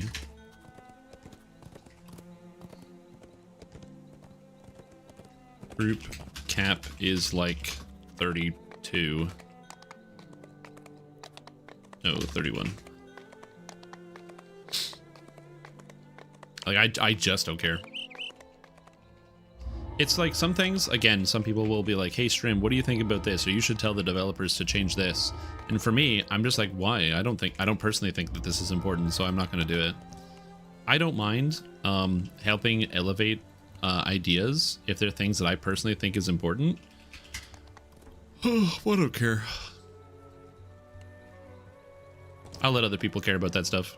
It's one of the reasons why I say all the time, advocate for yourself and your own best interests whenever you can. And for me, that for you guys, it's like if there's something that you're really passionate about, make a post in the forums. You can bring it to my attention and maybe I will help to elevate the post or bring attention to it. But if I don't care, I don't care. If I can't handle stairs and I can see it being a trouble in a video game, true, yeah. Sometimes I trip going upstairs. I get the phantom step. You know when you're like at the top of the stairs and you take an extra step because you're like not paying attention, and you take that phantom step where you think you're stepping on a step and you just step, like take a hard step down. That one gets me every once in a while. Not all the time, but every once in a while. I would say probably once every 3 months, something like that. My journal's wandered off. It can't have gone far. It's somewhere in this. Go up on all fours? Yeah, exactly. As a kid, I used to climb every ladder on all fours, or not every ladder, every staircase on all fours. There it is. How did I ever miss it there? Now, I've got a great deal to tell you, but now may not be the time. I fear that any moment those sneaking Netheries bound. Two dark. So yeah, good question though. Appear at the end of the glade. Again, I don't, I'm not out here saying like, hey, you shouldn't think this is important to you. When it comes to stuff like the ladder bug, like, I don't really care. Now let this game end. There. Now This is not something I've ever been concerned about. Curiosity, yes, but not really, no real concern. Comes with me, and the rest of you may die as my. I was thinking I'm clumsy, I just like to run upstairs sometimes. Oh yeah, absolutely. The wizard teleports with Orifon, leaving the others behind to fight. Like, I think it would be funny if at some point in the future they're like, by the way, guys, we have fixed the ladder bug. I think that would be kind of funny. It'd be like, wow, neat, look at that. That is the most I will feel about the ladder bug. If it gets adjusted or fixed at any point in the future. Is, oh, neat. Yeah, that's the other thing too, like, actually, somebody might know this. It's been a while since I played Call of Duty. Can you jump off ladders in Call of Duty? Because if you climb, I remember playing Call of Duty 4 and Modern Warfare 2, if you climbed up a ladder, I don't remember being able to jump off the ladder. I know you can climb up to the top or get off at the bottom, but can you jump off of the ladder? Probably. I'm gonna be honest, I was less of a ladder carrier and more of the guy that would go to the top of the ladder and dump a claymore.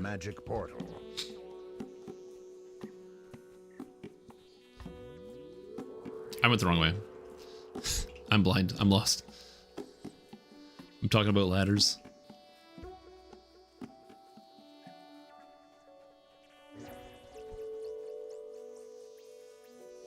Hated Mordhau in games like that where you're locked in going up or down. Yeah. Mordhau. Holy shit. What a game.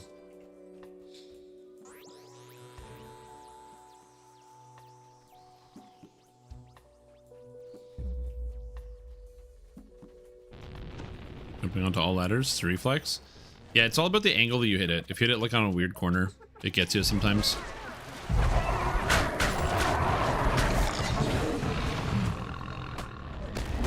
Lugan the Cudgeler. Get him. Get cudgeled, bitch. What's the max cash level on Dread Mist? 20. Oh, that's interesting.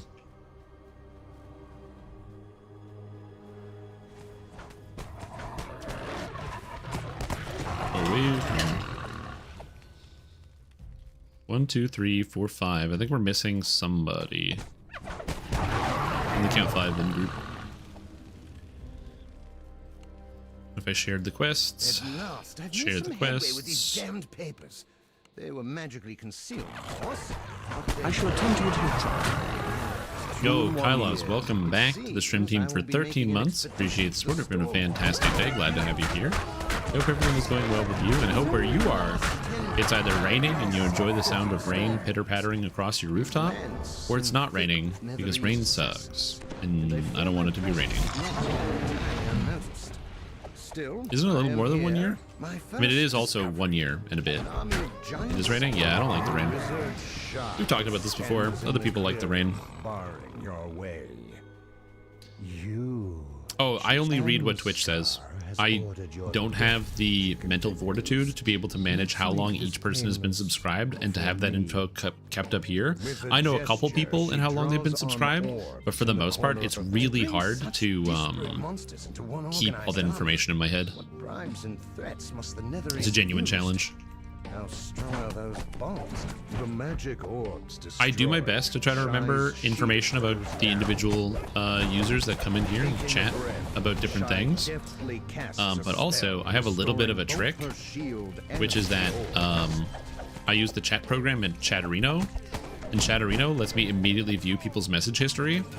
So if I don't remember what the fuck we were talking about, or somebody who said something, I can just quickly open Chatterino, do a scroll, and be like, oh yeah, you were talking about this thing the other day, or like a year ago when you were here, you asked this question. Yep, Nobob's one of them. That is correct. Nobob is an original supporter. He's been very, very supportive of my content and the things that I've done. So I feel very, very lucky that one of my first viewers and supporters is actually somebody who has been at SSG for like 100,000 years. It's a very gratifying feeling. It also helps the fact that having met Nobob on multiple occasions, he's also a really cool dude. Just a really good guy. I have nothing bad to say about him.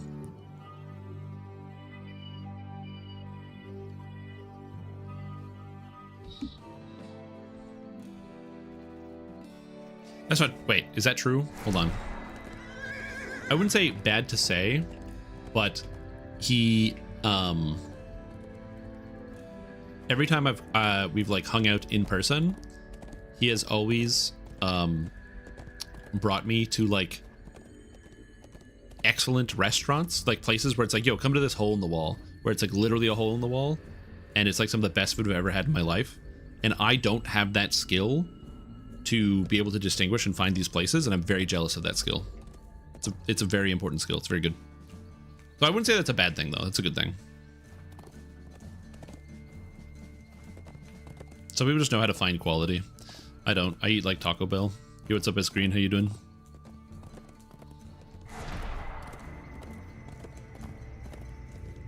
Like, you know, there's the expression, quality over quantity. When it comes to food, unfortunately, I do love me some quantity. I do like quantity. Quantity is a good thing to have when it comes to food.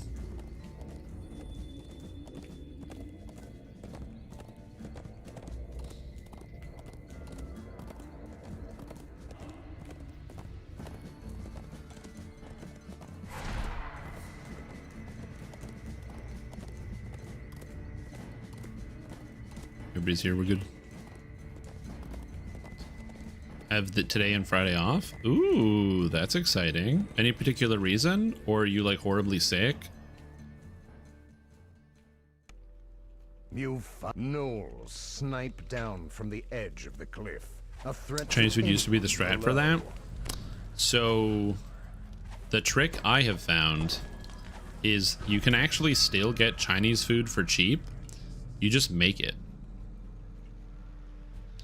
I've actually learned, like, I've been doing a whole lot of stir fry, and so I've learned how to do like all the breadings and how to like make the individual sauces and kind of how to mix the flavors to get to what I want, and it's very inexpensive because a lot of it's rice. Life is short to eat out at bad places. Life is too short to eat out at bad places. That's very true. The harpy nest lies ahead. I've been trying my best as I've gotten older to spend more time to be deliberate if I want to do takeout, so that way, or not takeout, but like to go eat something. And what I mean by that is if I'm just gonna like, if I'm gonna cook for myself, I'm gonna cook for myself and maybe be a little bit more exploratory. Oh god. Hey, I was hey, come back, I'm trying to talk. Read. but also to kind of like go and support more local businesses and look for more things to find that are like in the city. Should be more intentional when I can, because it's cool. There's a lot of like interesting like small businesses and restaurants that I would normally not try.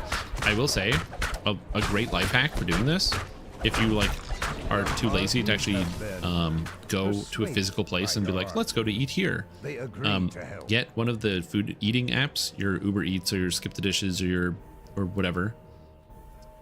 Go on the app and look at local restaurants and then go, ooh, that place looks good, and then go there. Don't order it on the app, just go if you think it's good. It's a good place to find restaurants nearby, because I don't know what it is, but just like going on my phone and looking up like restaurants near me, it's weird how it just doesn't like always populate restaurants that are nearby you or in your local area unless you like specifically like zoom in, or it'll show like the popular restaurant that's in the plaza, but then you have to like zoom in and now it shows all the restaurants. Like, it's really annoying when I'm like, just show me all of them all the time. There's space on the screen.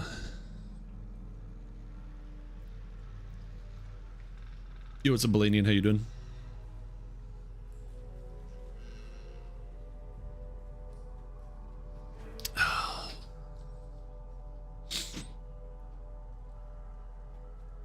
Anyway. Yeah, today's a good day. It's raining outside. It's still raining.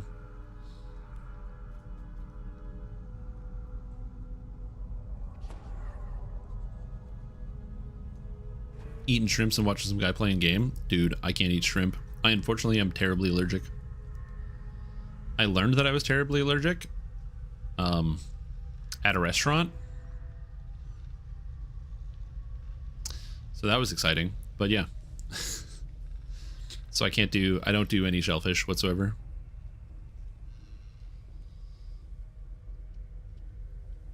The shrimp was really good though.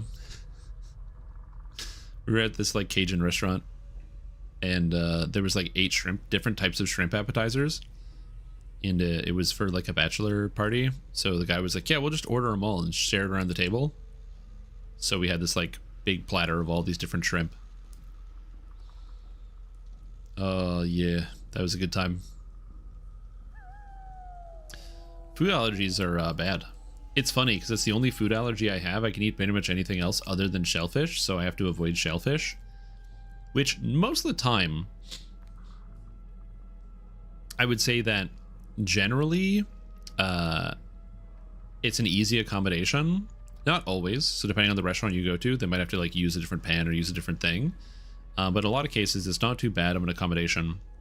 But I remember a buddy of mine, he was getting married, and I was in the wedding party. So I was one of the best men. He didn't want to decide, so he just made all of his groomsmen into the best men. So we were the best men, the best boys.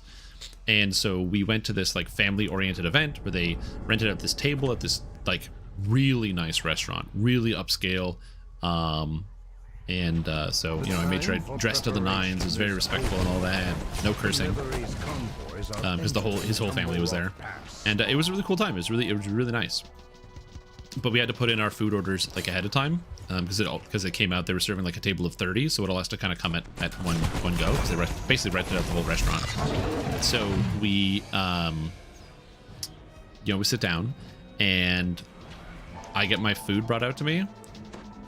And literally the first thing is my plate is like covered in shrimp. And so I tell the waiter who's there, I'm like, hi, I can't eat this. I think I said no shrimp in the thing. And I did. They were like, oh, you're the guy that's like no shrimp afterwards. And I even like double checked, because there was like kind of like an appetizer sort of like before we ate, there was like a table that had all these like appetizer like food items that were on it. And many of them had shellfish in them, so I didn't know which ones didn't. And so I asked one of the servers, like, oh, do any of these not have shellfish? I'm allergic. And the guy was like, no, unfortunately, all of them have come into contact with seafood, so I couldn't eat any of the things at a time. So I'd already checked. So I'd already put in my order, so they knew. And I had checked with all of like the things ahead of time, and so they again still knew. There was no confusion. So when it was like the second time where like the guy brought me the food and was like, no, this has shellfish in it, what I should have done at like a normal person, just doing the quick double check, just being like, hey, just making sure this is all good. When he brought me my actual meal, my plate of food, it was like some beef dish. I jokingly, I was like, is there any shrimp in this? And the guy's like, no shrimp. I checked. And I was like, okay, perfect. What he failed to realize is that I was not going to stop doing that for the rest of the entire night. So then I was like, we get dessert. And it was like some pie. And so he puts down the pie down. I'm like, is there a lobster in this? And he's like, no, there's no lobster in the pie. And then afterwards, like, would you like anything? I was like, yeah, can I get like a cup of coffee? Because like, would you like coffee or tea? I was like, yeah, I'll take a cup of coffee. The guy's like, okay, sure. Brings me the cup of coffee. I'm like, is there crab in this? Didn't even dignify me with a response, just walked away. Didn't even respond. Now, to be fair, they didn't have any non-shrimp hors d'oeuvres, and they served me shrimp once. So yes, I did take the piss. But listen, I thought it was funny. And my friend who was sitting next to me, he thought it was funny. The giant general falls, and really, that's the most important part, you know? With him goes the scheme to supply the Netherese army across. Think about how much worse it would have been Pass. if like I hadn't spotted the shrimp and then I started eating the food, like because it was like a shrimp in like a salad. So like imagine if I hadn't spotted it somehow and I'd started eating it. That would have been way worse, huh? Anyway, it was just funny. Shrimp.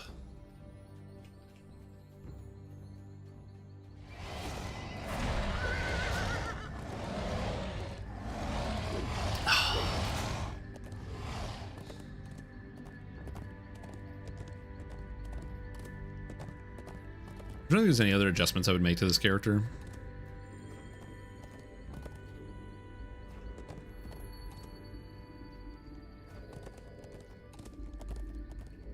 Days in a row, just this week, any parts? Wrong parts. I said I was going to build them for mileage. Yep. It's funny because I have been in those situations where somebody has gotten like the wrong thing. Some people are usually very casual about it, where they're like, oh, haha, very funny.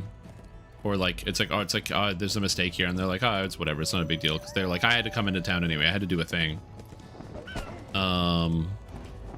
This one is, what's this one called? Army of Snow Army. Breaking the ranks. Some people were less excited because they had to take time out of their day to return, which is totally fair. I can't blame anybody for getting something wrong from a store and then being upset about it. That makes sense to me. It's happened to me when I've like gone through the McDonald's drive-thru and then somebody is like, hey, you know, whatever, like, oh, here's your food. They give you a bag through the window. And then like you start to drive off and you look in the bag and you're like, this is wrong. This is not what I ordered. And you gotta park your car and go back in the store and be like, hey, I didn't order this. I ordered this. And they go, oh, sorry. And they gotta figure it out. I get the frustration. So I totally understand somebody like being frustrated. But man, I remember there was one time I was working somewhere and client had come in and they had asked for something and they did not get what they wanted because unfortunately one of the staff who was working with made a mistake and gave them the wrong thing. And when I say the wrong thing, I mean 100,000% the wrong thing. Also obviously the wrong thing. So it was not good, but obvious enough that there was no confusion. It wasn't like something was destroyed. They wanted to get some white paint, and they were given black paint. Like, so wrong, it's comical. And, but it wasn't funny to this person because they were quite upset because they were like, you know, my time is wasted and blah, blah, blah. Oh, coming. They were like, my time is wasted. And they went scorched earth on a motherfucker. I have scarcely heard somebody yell so loud. Oh, that was not a good day.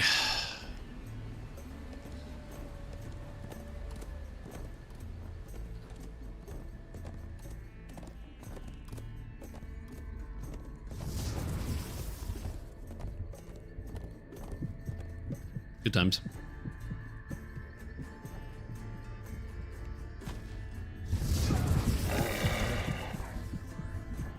Oh, they're over here. What the heck?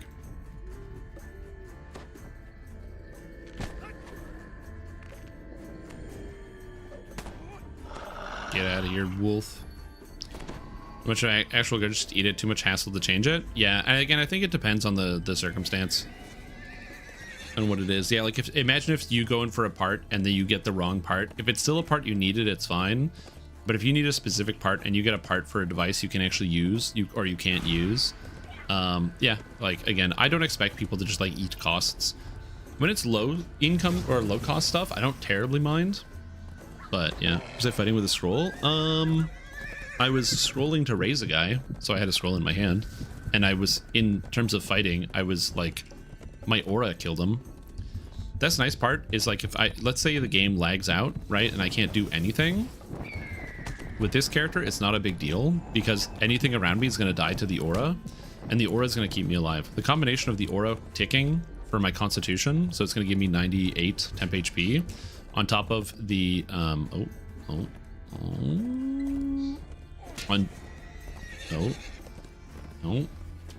body blocking, dude. On top of the Mantle of Sound and Fury, it's not too bad. Wand and Scroll Mastery. I mean, that is a type of Scroll Mastery, I guess. Wait, what's Fright Fest 2025? Where's that badge from? Is there a Halloween thing going on Twitch right now?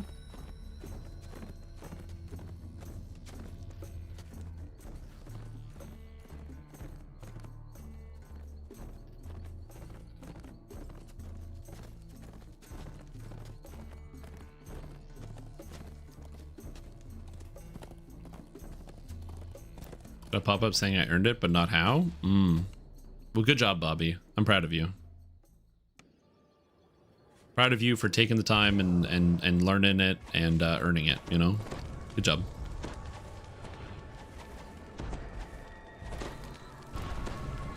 Okay, well, I already missed some of these. Overhead, a great I have Dispel Magic, right? I don't have Greater Dispel Magic, but I got Dispel Magic. Entry into a mountain. Oh, there's a guy doing it. Nice. He's giving us the XPs.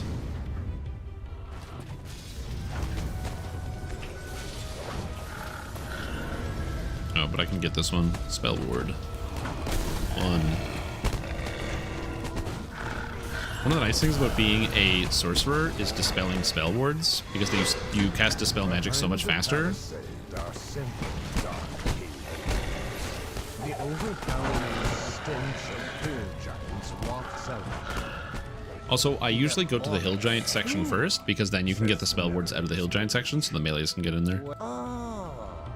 Mocks. I thought you might need to catch yours. There's another one back here. But since you rang, Hill Giants to arms! Hill Giants to arms. Almost there.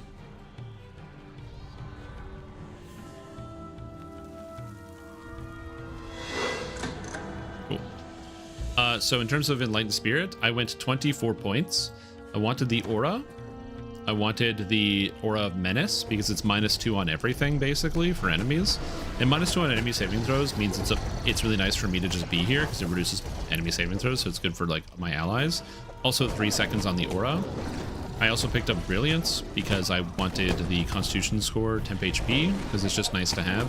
I don't think this is entirely necessary, I'm going to be honest with you. I think Brilliance is, especially as a Pale Master, or not Pale Master, I keep saying Pale Master, but especially as like the undead with the auras, I think it's superfluous. You don't really need it, but it is an extra layer of added defense, because you're constantly every 3 seconds getting double your Constitution score as temp HP, and then every 3 seconds you're healing from each aura.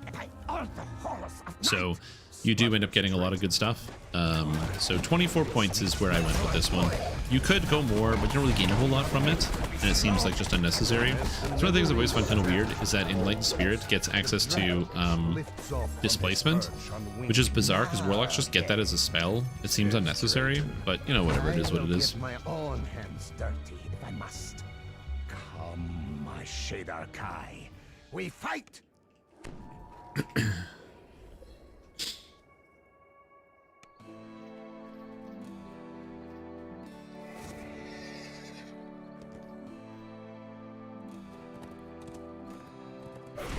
All right, and now we go. Yeah.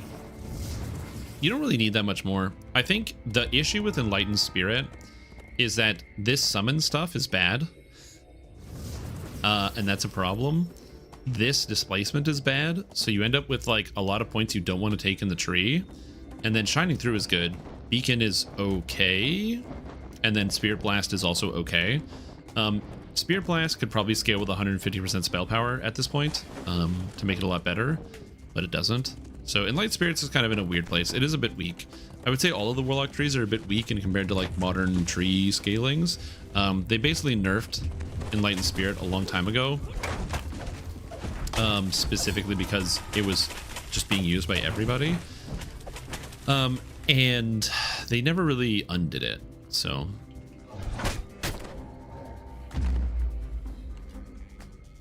Oh, dude, they could double all the numbers and it wouldn't compete with Blightcaster.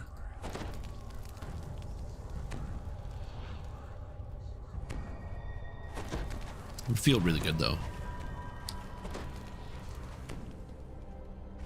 But like I said, when it comes to like, oh, how come, if this thing is so bad, how come it hasn't been changed? How come they haven't updated it? How come they haven't changed a thing? And the answer is, again, this is my opinion, just like time. It takes time to update things and change things, and they'll get around to it eventually. The excavation work seems older. It is very rare that things go like completely untouched forever, because eventually they do get around to stuff. So, but just not anytime soon.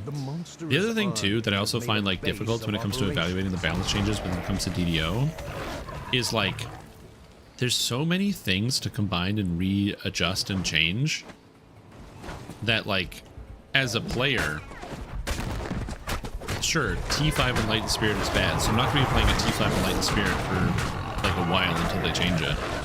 But like that's okay, because there's so many other things to play around with. Or any other frost giant to be seen. The path ahead is wide and elegantly carved, as if by entire. I do wonder what their apprenticeship is like over there. Like if a dev retires, does the game have time, or does the game have to shutter? They've had interns in the past. So, for example, one of the people that worked at Standstill Games for a long time, Lich, who joined me on like several videos and stuff, talking about DDO and doing things, interned at SSG because they love DDO as part of like their game dev program, and then ended up working there. So it was like a dream job. A robed figure I don't know what their internals are like right now, but yeah, retire in game development. Well, is that's what they call dying, right? Like eventually you just like, you know, it's like when people ask, oh, so what's your retirement plan? You're like, you know, Pine Box. I don't have time for this. Pine Box is my retirement plan. It's gonna work pretty well. I personally don't see, like, as a person who's younger right now and knowing the way that like the economy is going, I don't think I will retire in my lifetime, but we'll see. Why are these minions always so? Which trees just need their points adjusted? It feels so much better. Sacred Fist? Yeah, Sacred Fist feels kind of bad. I don't know if they plan on updating and improving the UI. I do know that SSG is planning on updating UI scaling at some point because they've talked about it for years. because it's just kind of an issue. Computer monitors get bigger and bigger, and soon the computer monitor is going to be bigger than the size of your house. Some of you guys already have monitors that are the size of your walls. You know, where you get these like 30-foot long monitors. I don't have one. I have an old 1080p monitor, so I don't have to experience any of these problems. But fellow content creator and streamer Yusukai, he has a monitor the size of like an 8-story building, and so when you watch his stream, you can't read anything because everything is so small. So small. However, when it comes to stuff like that, if it's like, this is just the, there's a pro tip to anybody watching. If you want to know about general game system features in terms of like, or not game systems, but like performance or like big sweeping changes that are going to things that are not the video game, but things around the video game, just pay attention to what's happening in Lord of the Rings Online. So like, as an example, in Lord of the Rings Online, they got 64-bit servers before we got 64-bit servers on DDO. It was like, you know, they got 64-bit servers, and then like 9 months later, we got them. Same thing with Lord of the Rings Online. There was a big patch that went through where they redid how the shadows interact with all of the walls and made the game like really, really pretty. And after that happened, 3 months later, we got the shadow change. Now all of our old textures look really nice with because they can actually react to lighting a lot better. So that's when it comes to things like that. Just look to Lord of the Rings Online and examine what they are doing. You have recovered enough. So if Lord of the Rings Online gets UI scaling, that's when we get UI scaling. Although he might be pleased if you found more. It was so rough because they already had practice on Lotro. Well, it's because I think the problems were different between Lotro and DDO. So as somebody who plays both games, I can speak on this. When Lord of the Rings Online did their 64-bit thing where they condensed the servers, those games were more fucked than DDO. Okay, this might be hard to believe. The first 4 weeks, 3.5 weeks of the 64-bit transfer, the games were not playable. Like, I mean, you could not log in, okay? It wasn't like in DDO where when the transfer started, it was like, because I warned people, I was like, you take 3 weeks off from the game. Game will be unplayable. Once the server transfer started in DDO, you actually could play the game. You couldn't transfer immediately, but the transfers went fairly easily. You could play the game. There were lag problems, but like, it wasn't like, the lag was less than the old 32-bit servers. Like the first 2 weeks of the DDO server transfer compared to Lotro was actually way smoother. But the difference is the Lotro server transfer was like extremely bad for like 3 weeks because the transfer queues got clogged, the transfer like the entire transfer system got like overwhelmed. So from Lotro, I think they learned how to handle that system better, and so the transfers on DDO were a lot smoother. The big difference is that Dungeons & Dragons Online as a game had a volume problem where there were just presumably, and there presumably still are, issues in the game with specific volumes of players taking certain volumes of actions that wasn't present on the old servers. Again, when you look at stuff like how Shadowdale is routinely hitting 1,100 users at peak hours, we didn't have any servers hitting more than like 500. And so there was just volume issues that they just had not encountered, which is where you have these things where they have to kind of solve these problems retroactively and try to look at things. Again, when we talk about things that are causing a lot of lag and performance issues, again, I'm not making excuses. I'm talking about the things that have happened and retelling the recounting the event. What goes up? I didn't have on my like lag bingo card that not that adventure zones wouldn't be a problem, but like they recently did a big patch where they made the adventure zones kind of load in a segmented way. So now when you enter areas, it doesn't load the whole area, it only loads the segment that you're in, and then as you get further in, it deloads the areas that you leave. That sounds like simple tech to like like, of course you would do that. In hindsight, of course, that's something you would do. But adventure zones were added with like waterworks in 2005, and waterworks sized adventure zones were not a problem for these loading issues. Loading thousands, like 1,000 monsters when you open up Ravenloft, right? And so having that resegment out and change, and how much that has impacted the game stability, is actually shocking to me as a user. And so I think it's sort of like, yeah, they just didn't see some of these issues being as big of a deal as they ended up being, and so they're still working at it. I've said it before, anyone who has either lost faith in DDO or has decided to quit because of the performance problems, or is at the very least taking a long hiatus where they're like, I'm taking a 6-month break, I'll try again next year. I don't blame anybody for that. The game was in such a bad state with the server transfers and all the issues. When I got the chance to do the PAX event, I was like so nervous about how that was going to go. I was like, you know, this is going to go poorly, the game's going to lag out, like what are we going to do? I don't know how to I had prepared a whole bunch of like in case of emergency scenarios of like, okay, if the game starts lagging in this way, we do this. If the game starts lagging in this way, we do this. How do we like how do I disconnect or like kind of distract away from this? It was a huge problem. And I was really worried about that. These are like major issues that were cropping up. So I don't blame anybody for like losing faith or not having the confidence in that.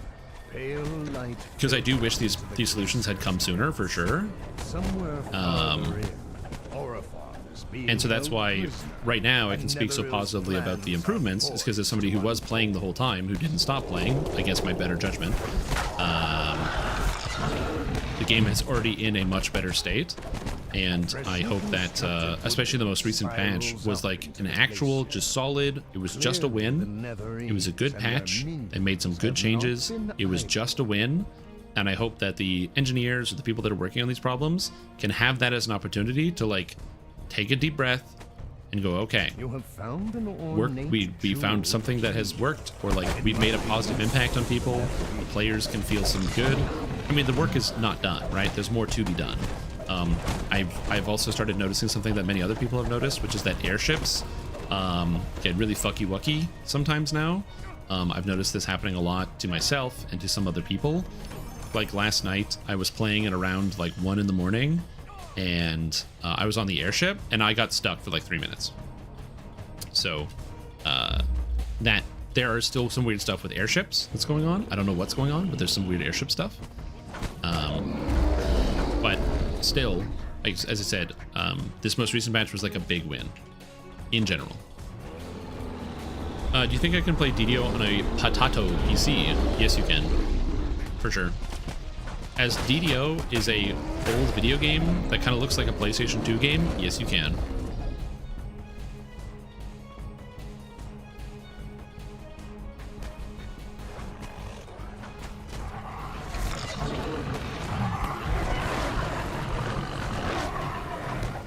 So yeah.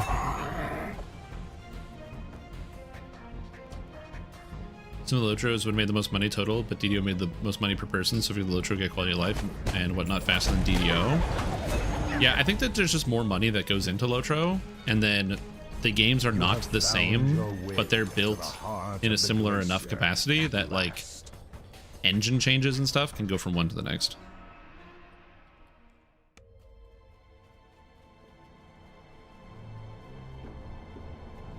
It is very rare that DDO gets a feature before Lord of the Rings does. Oh, I can show you. Go for it. Oh no, I need a door to be open. I need a monster.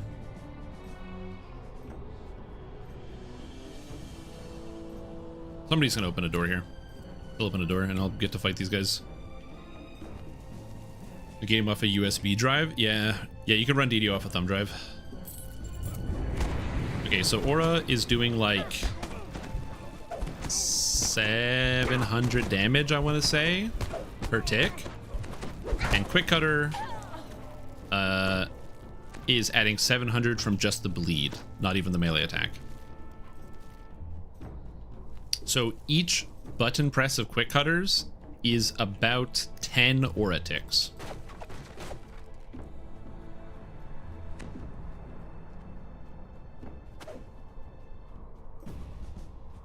The aura is effectively a non-existent part of my damage. What's the point? It's a really good, the aura is a fantastic tool. It's a really powerful defensive tool, as it is giving me constant temporary hit points and increasing my defenses by quite a lot. Again, as I mentioned before, I also get abilities like the minus to enemy saving throws, so I can affect them with secondary effects, as well as stuff like the aura applying not only damage, but again, secondary effects. In the future, you can get things like legendary green seal effects, and it hits everything in the aura, which is pretty impactful.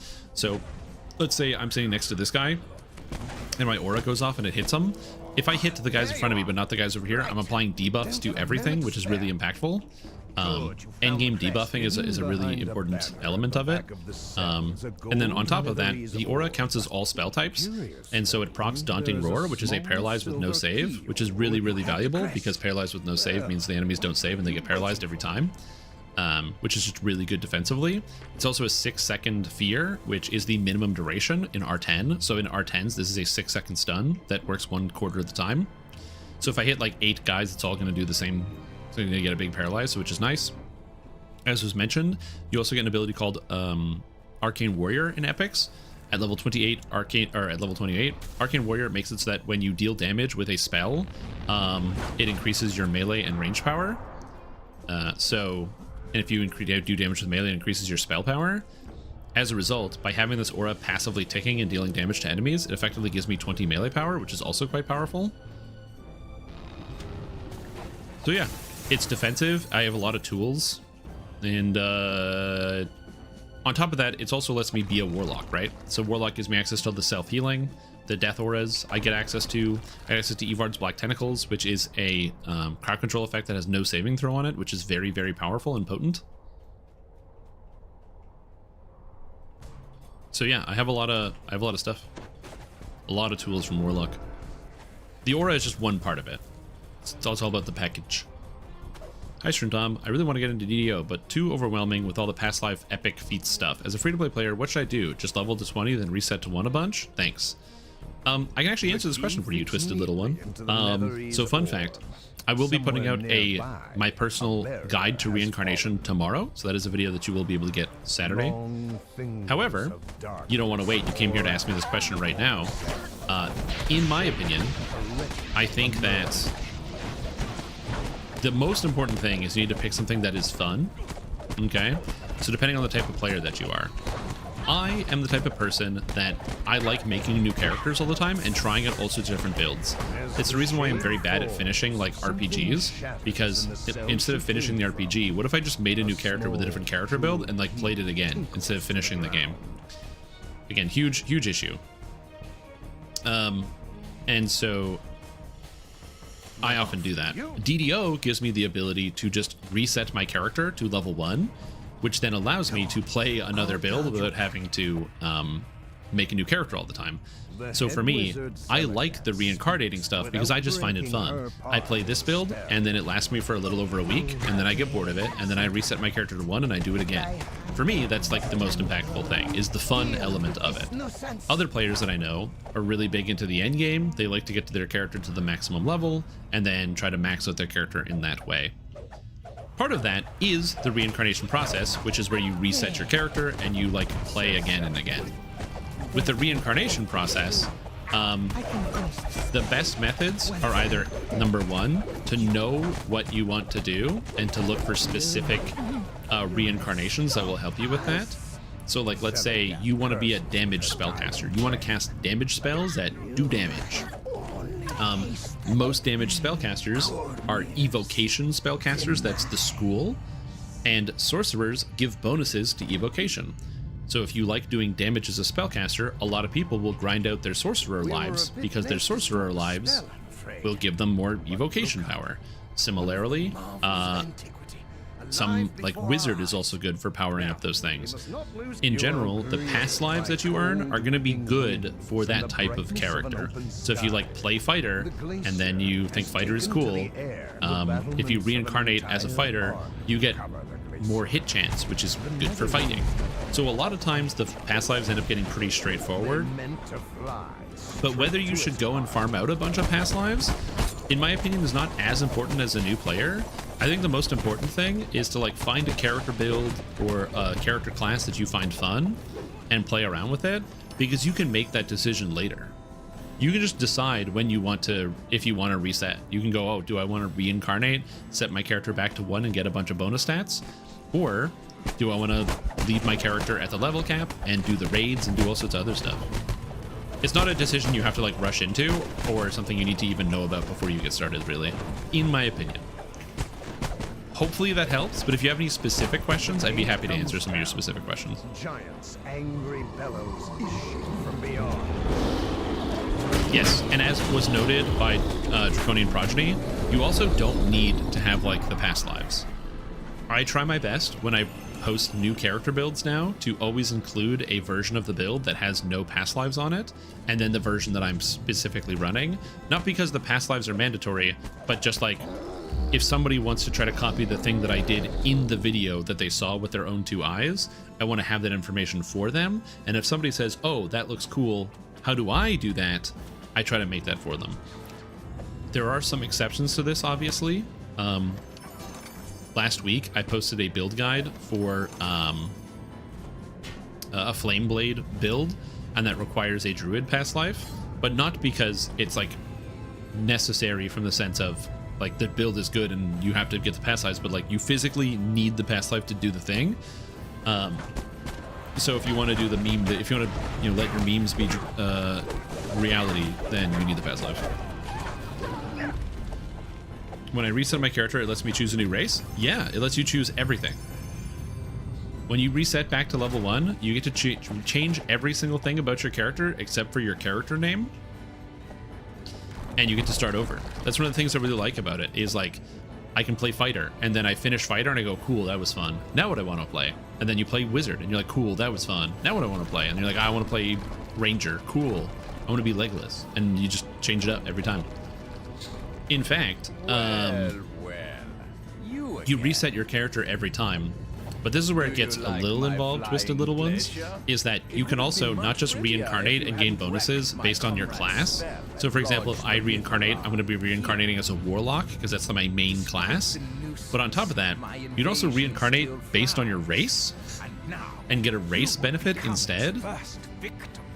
So for example, if I check my past lives here, I have 34 heroic past lives, 39 epic, 22 racial, and 13 iconic, which basically adds up to somewhere around,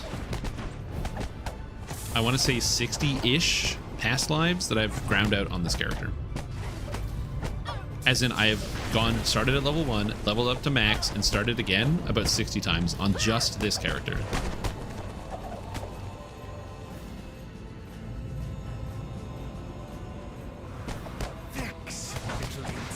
And it's one of my favorite parts about DDO. When I play MMORPGs, I really struggle with like the end game, because that's one of the reasons why I've always gotten into like raiding guilds, because some people, when they get to the level cap, they're like, cool, and then they like do fishing, or they start working on the crafting professions, or they, start doing like world exploration. But there's the XP bar just does it for me, man. I just love the XP bar. I love watching XP bar go up. I like having an XP bar. It's one of the reasons why like ESO, Elder Scrolls Online, really works with my brain, because you can just keep getting levels in the champion system, so there's always a reason to keep playing because you just keep leveling up and getting stuff. It's a very childish way to think about it, like XP bar make happy, but it makes the happy chemicals in my brain. And so I do enjoy that. So that's one of the things I like about reincarnation, is I get to play a character, I have all the fun with it that I want. If I love it a lot, I will keep playing it. I'll do some endgame raids, I'll do some whatever. And if I don't love it, I'll go, okay, I'm done. And I walk away from it. Fighter build and liking it, great guides. I'm glad to have been able to help. I hope it's still fun for you in the future.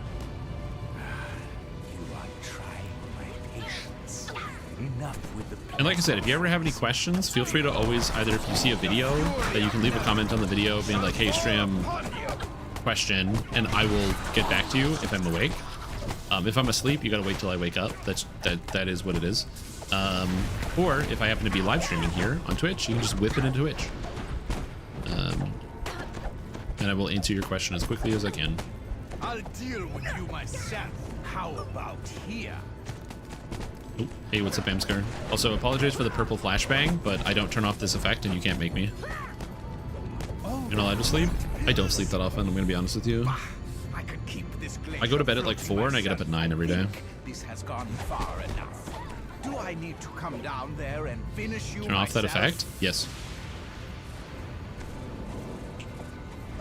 Do you want me to show you, or do you want to figure it out yourself?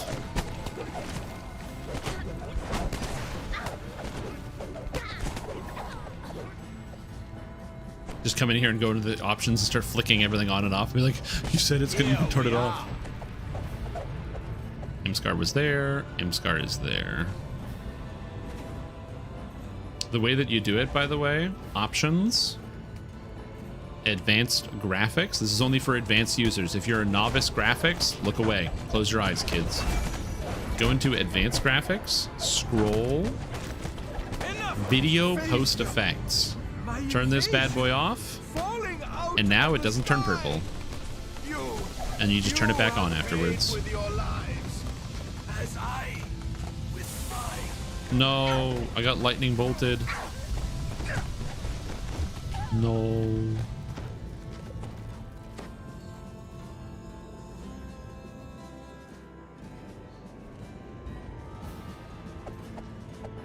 Playing AFK Warlock? Hell yeah. Oh, that's the reason why I also play this AFK Warlock. I call this AFK Warlock specifically because with the aura, I can just stand there and enemies will die and they can't kill me. I am a melee, but it's like melee AFK Warlock. What's that? Over there, look. All right, bio break. Then running Night Revels at 39 for the XP. Always learn new things. Yeah. Oh, dude, I'm good like second or third monitor material. Where you just like throw me on the third monitor and then eventually you hear something and you're like, huh? What'd you just say? You get to see some new stuff. By you, by me, for honor, and for the crown. I love that line. It's good. He's a good line. Gotta check my email. You got any good emails today? Nope. You with loud music on? Yeah. What if you only have one monitor? Unlucky. That's where you gotta go and turn on your Xbox One. It's called Xbox One, you see, because the idea behind the name was that it's like the one thing you need for all your media. It's a multimedia device that does all your media, hence the name One. It's obvious to you guys, you're all very smart, so that's why you know that's why it's called Xbox One, is because of that. And so, yeah, you turn on your Xbox One and put it on the TV through the stream. Right? You guys are smart, you know that. Come on, guys. Come on now. Come on. Come on now.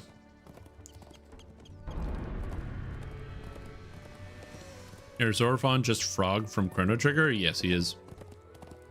It's honestly the same guy.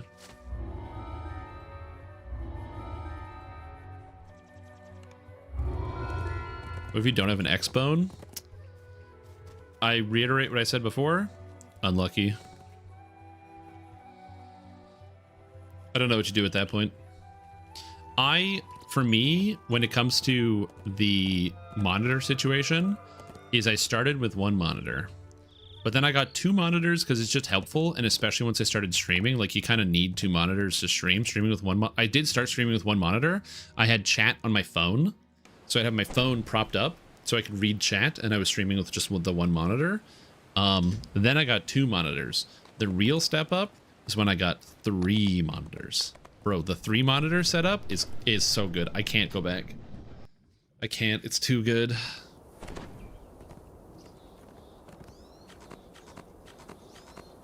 His name was Glenn. Yeah, it was. True. Based.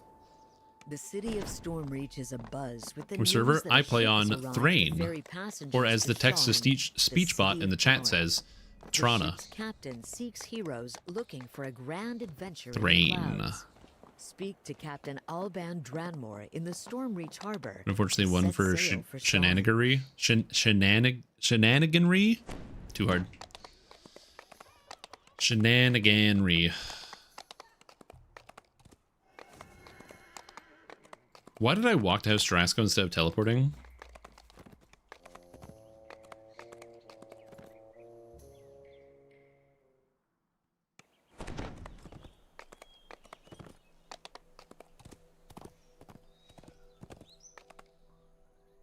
Oh yeah, I needed to get my horse some exercise, true.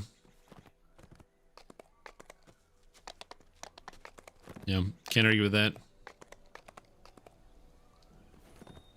Alright, I will return. I shall be back in a minute. I have to use the bathroom because it's been 2 hours and 20 minutes and I drank a big glass of water and a cup of coffee.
I'm back.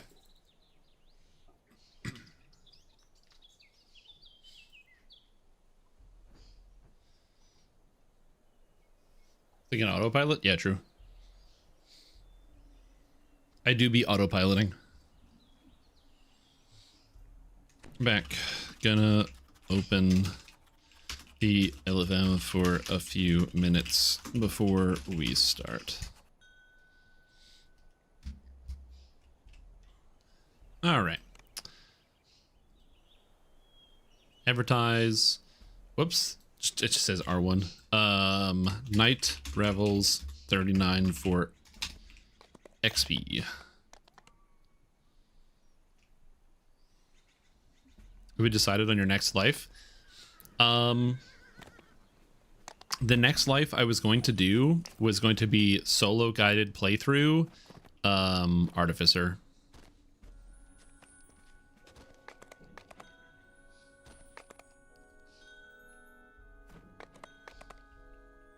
Oh.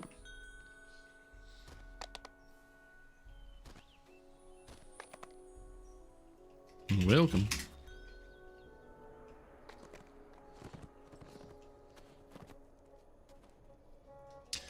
We'll be starting with the graveyard first, then moving into the challenges in a counterclockwise fashion, ending with the Dragon Quest. Next life, you should do First Life Rogue. That was actually this character's first life. This character's first life was Rogue. That's where when people subscribe and you hear the, "Oh, I'm a rogue," that's actually where that came from. My first life on this character was in 2021 with the launch of Saltmarsh.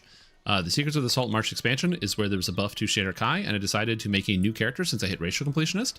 So, because I made a new character when I hit Racial Completionist, I ended up doing this. So it was a good time.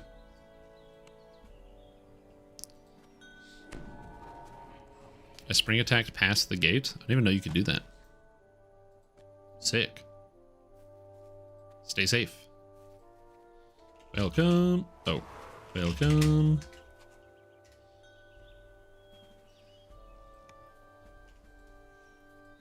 All right, Delaris Graveyard. Inside the graveyard. Yep, the Great Chains buff of 2021. It was extremely impactful.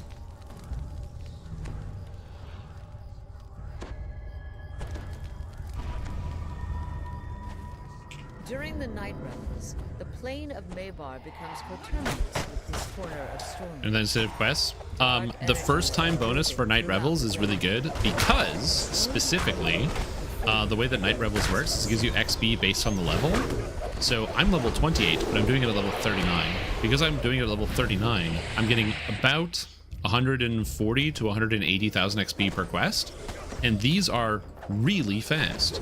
So I just do all of them once and get just shy of 2 million XP.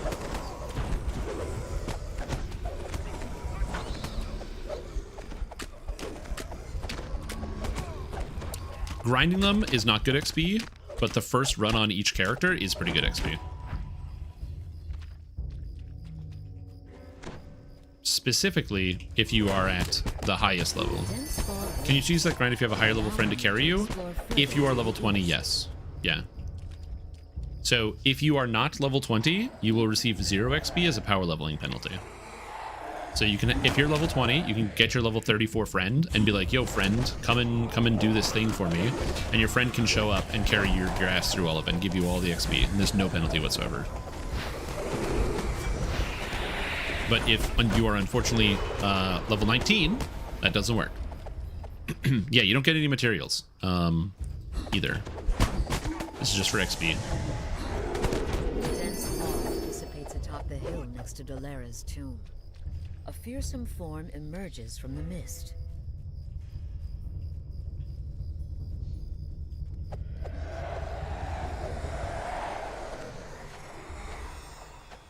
Run them for XP if you're fast. Yeah, but it costs keys. In my opinion, it's not really worth it. Like, you are correct. You can physically do it. No one's stopping you, but I would not. The dense fog blocking the northern and southern paths near Dolera's tomb lifts. And also, if you have a group, you're going to beat it in a group. It's not like it's that terrible. That's the reason why I just opened it up once you're level 20. Even if you're level 20 and your character sucks, just open up a group and say, "Hey, doing it for XP." Especially if you like go like, "Yo, I'll give out keys."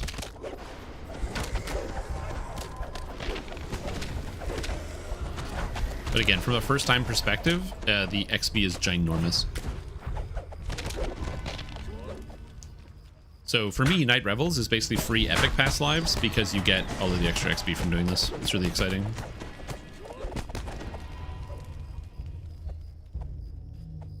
I have never played MapleStory. I remember I was in the 7th grade.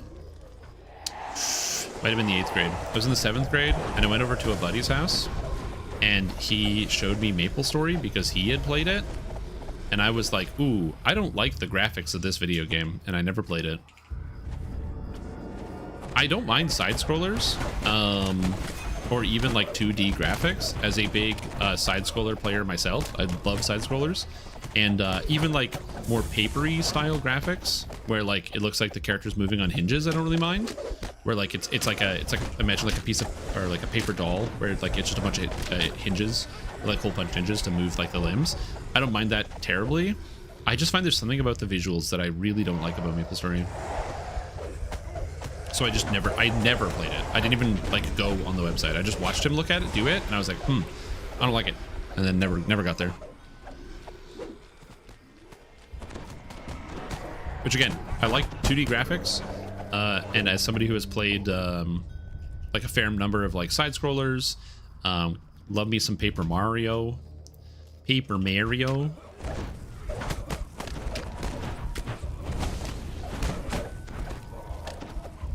Even my side-scrolly RPGs. In the area in front of Dolera's tomb. We don't have enough people in here. Are people just not coming in? Oh well. I'm just gonna keep going. I don't know why people didn't come in, but yeah. MapleStory became extremely pay to win. Yeah. I don't know, when it comes to pay to win, I don't know what that means usually, because I think it depends on the game and the context. I'm not familiar with MapleStory.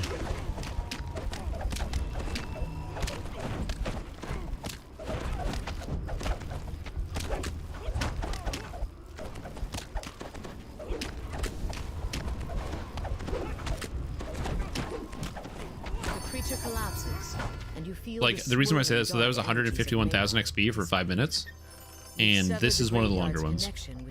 So like what I mean by that is like you could conceivably call DDO a pay-to-win game, because it has a lot of the pay-to-win elements. You can literally buy stat tomes, and you can literally buy XP potions, and you can literally buy XP in terms of like autos boxes. So that's all true. You can do all of those things, but like I just question, what do you win? You don't need anything to be successful in this game. Ravagement. Maybe they went to New Ravagement? I said we were going.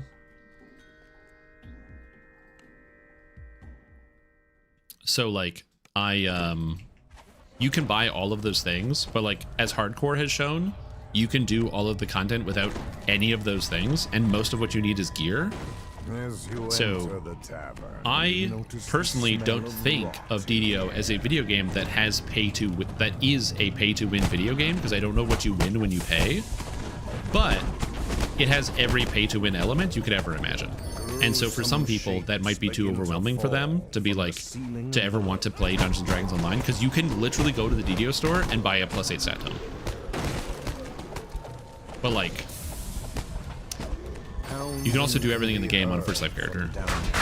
You can do tomeless First Life R10 runs. Like, it's not outside the realm of possibility. The reason why I know this is when Reaper mode first came out, that's what me and my friends did.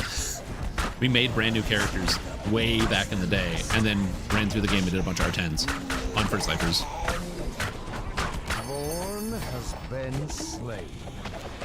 So yeah. Strim, you mentioned beginner basics, things like Voice of the Master and other things that are good ideas for new players. Yes, I am going to be making a beginner, like more beginner basics tutorials, basically like generic tips and tricks. Videos of just stuff that I don't, there's no one topic for the video, but I want to include.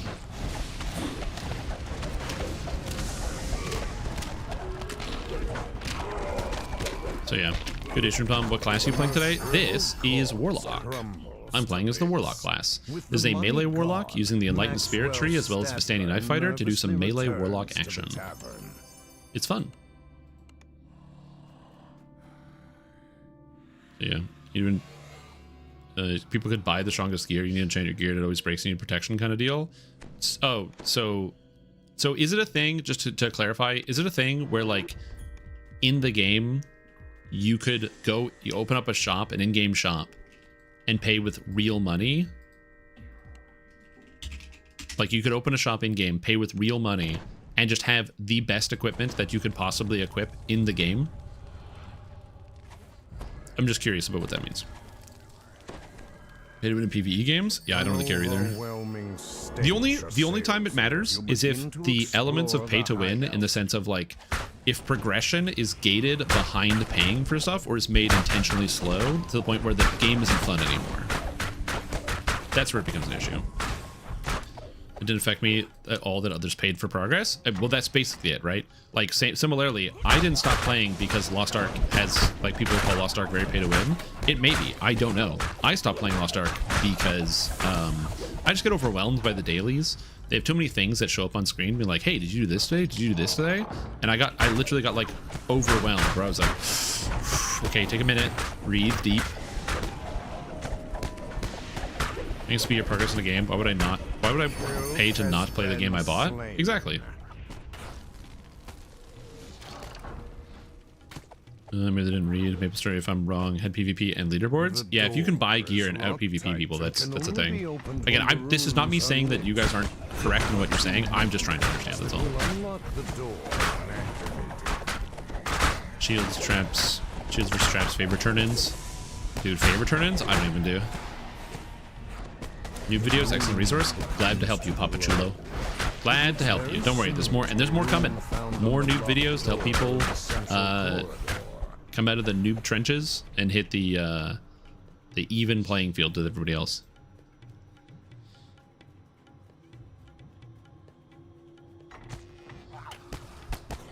Stream slow progression unless you paid. XP boost if I'm not wrong.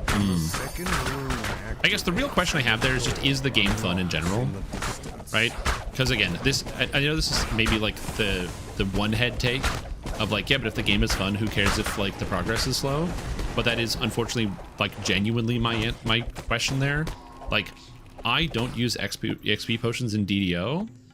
Number one, because it screws with my brain. Because if I use an XP potion, I am all of a sudden I'm like maximizing my XP per second and not like having any patience with other players in my party, and I don't like that, what that does to me. But also, like, I have fun playing the character builds, so I don't really need to go faster. When I decide to use an XP item is because I'm like, ooh, this build sucks. I gotta get out of this. And then that's when I use an XP item, because I make a horrid mistake with a build. And I'm like, nope, no, I want to get out of this one. I hate carrying system in Lost Ark, but I miss content like monster boss fights and dailies. Forget the name. Yeah. The Guardian raids. The game, the one that's give 2 bag slots. True. Favor could be something I could bring up. I didn't think about that. Yo. What's up, Goin's dog? Gunzois. I'm doing good. My day's going great. It's raining outside, so I'm kind of sleepy. You know, I get that kind of sleepy rain feeling. So, yeah. It's just how it always hits me like that when it's raining outside. DDO is not pay to win. It's nickel and a dime. The thing is, you're like kind of right about that for sure. Like, I don't entirely disagree. But also, like, DDO gives out so many DDO points just for play.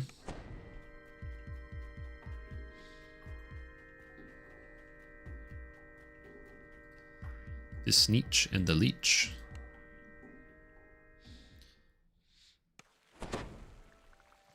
Sneech. Again, it depends on what it is. So for example, I have an alt that I've been leveling that is, I'm running a Sorcerer Life, and I'm running 50% potions on that because I'm just trying to burn through 3 past lives. So I've been like watching TV and playing it. And again, I have 50s because I have like over 100 XP potions in my shared storage. For the purposes of content creation, a long time ago, I bought 100 XP potions, so that way I could level up faster, so I could produce more videos.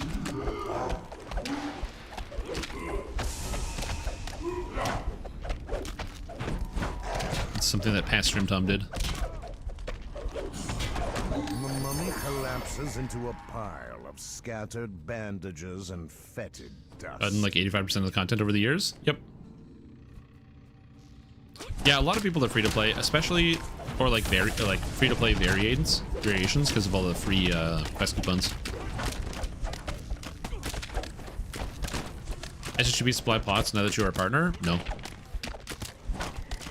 To be fair, I have also not asked for that. I'm very confident that if I asked SSG for infinite XP potions, they would give it to me. I just haven't.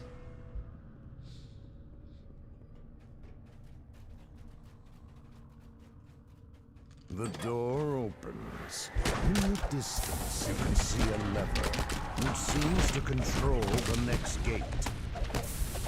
Analogy on DDO lore. Do you mean lore is in the story of the game, or lore is in the history of the video game? Courtyard and a ladder. The answer is pretty good for both. What do you need? Because I know a lot about DDO lore is in, like, you know, balance, changes, classes, things that have adjusted, momentary watershed moments in DDO's history, but also elements of the story. I'm pretty well versed. Unless you ask me a specific question about Forgotten Realms, or you're like, what's Mystra's deal? I don't know. I don't know. I ain't read no Forgotten Realms books, but yeah, hit me. If you have a question about something. Whole Necropolis storyline, like the Abbot and the Orchard and all that. Oh, that's a long one. Okay. So, what you need to know is that there are two forces that are at play in the Orchard. There's the Order of the Emerald Claw, and there is the Silver Flame, okay? The Silver Flame, good, holy, consecration, all that nonsense. The Order of the Emerald Claw are from, I believe it is Thrain. No, not Thrain. What's the name of Karnath? Here's my sub money, your heart. And Karnath is a country. Also, Grofin, welcome back to the stream team. Please remember, fantastic day. Glad to have you here. Thank you so much for the resub. Hope you're doing good. Thank you. It's very kind of you. But they're from, I believe, Karnath. And basically, the Emerald Claw were kind of like a requirement. There was a 100-year war that took place in Corvair, the mainland. And during the 100-year war, a lot of the different countries needed a solution to some of the problems. And the Emerald Claw was one of those solutions. The Emerald Claw was basically like, listen, we're running out of soldiers. This is a big problem. But you know how you get more soldiers? That's right. If they die, you just pick them back up. Just make zombies. It's perfect. Again, the Emerald Claw are not the greatest. The Emerald Claw have different goals within the Necropolis. What matters in terms of the actual storyline is that the Emerald Claw, there's another religion that also plays into this, which is the Blood of Vol. The Blood of Vol are basically a religion of truth seekers, okay? And their goal is constantly seeking out the truth of the world. It is a neutral religion. Blood of Vol is not an evil religion, it is a neutral religion. It's basically knowledge seeking, archiving, that sort of thing. Emerald Claw is a arguably evil religion. You know, necromancy, resurrecting the dead, all that stuff. But what they don't tell you is that both the Emerald Claw as well as the Blood of Vol are arms of the Crimson Covenant. And the Crimson Covenant is a secret cabal that is led by Arandus Vol, who is the half-dragon, half-elf dragon mark of death holding lich, who is also featured in the Orchard. And so she basically uses both of these groups to exert her influence and also to gather information and further her own plans. And so, effectively, the Necropolis is a place of great necromantic power. The reason it's a place of great necromantic power is because there are several different forces that are feeding into the Abbot, who is basically a madman who wishes to become ascend to godhood. He's effectively just a lich who wants to ascend to godhood. His story is not as relevant. Like, it's interesting, but it's not as relevant. But he's basically just a guy who turned himself into a lich and wants to get great power.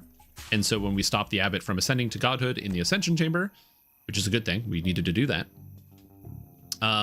You found the chieftain's final all was well. He was basically using the conflict between the Silver Flame and the Emerald Claw in the graveyard to fuel his dark Before you rituals, know which is it, why there are the different tiers portal of appears. separate layers of The Matador vampires that are all chieftain feeding wears down tithe at you as he towards steps through the towards him portal. and in the orchard, with his How most brave of you venerable fighting to lieutenants face me. like But when I Mentau, kill you, the you'll Fleshmaker. regret Which, by the way, making if you've the never said that out loud, that the guy that leads the Fleshmaker's laboratory is Mentau, the Fleshmaker.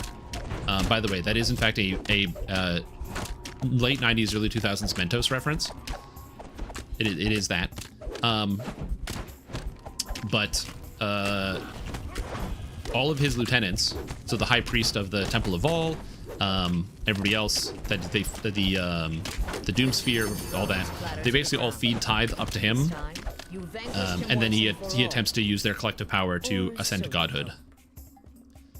And the reason why Erandus Vol lets all of this happen, because remember, as I said, one of his main lieutenants was the High Priest of Vol, who was also there, is because she basically wanted to steal the power for herself. So she wanted to basically see if he would succeed. He failed. And so then she allowed him to basically rebuild his base of power. But by watching and understanding what he was doing, she could understand what he was doing was wrong and then take advantage of it to steal that power for herself and ascend to godhood. So the first raid that we go, the Ascension Chamber, we are stopping him from ascending to godhood, but then he's taken time to figure out, okay, I actually did it wrong and I got killed. So that's why in Mark of Death, Vol shows up and is like, yo, by the way, I'm taking control of this. I'm doing this now. I am God now. And so we have to stop her. However, she needs the abbot because everything is tied into effectively like his spirit. It's all like he is the conduit through this power. And so she needs him to finish the ritual. So when we kill the abbot in the Mark of Death, the reason why Vol doesn't turn around and kill us instead of just leaves is because Vol doesn't hate, like Vol as a figure hates dragons and wants to destroy all dragons. Like literally only wants to destroy the dragons. It's like the most important thing. Vol is like, I want to kill all dragons because of what they've done to me and my family and to the elves in general. Just hates dragons. She also wants to prevent death. She also wants to stop death from happening. This is in the DDO story, for the record. You will not find all of this information in the pen and paper. DDO takes their own like interpretation of the story. Keep that in mind. And so, as a result, she wants to get revenge against the dragons and stop all death. So when we kill the abbot, that's the reason why Vol doesn't kill everybody, is because she just doesn't really have a problem with us. That's why she's mad. And that's why she ends the conversation literally saying, it's like, the next time the dragons of Argnessen come knocking around your shit, don't call me asking for help, because I'm not going to help you. Which makes no sense because she is a half dragon. No, it actually makes the most sense. Door opens nearby. Because basically the dragon and her mother made a secret pact with the specific goal of her becoming like this half dragon to kind of unite and kind of stop the war between the dragons and the elves.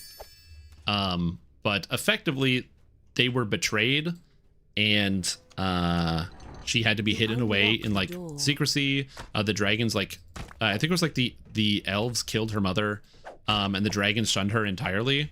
And also she had the dragon mark of death, so she was very, very powerful. So yeah, she was not like she wasn't a product of a happy family and a happy marriage. She was supposed to be a specific child who was meant to unite a group of people, and those group of people who she was supposed to unite killed her and her whole family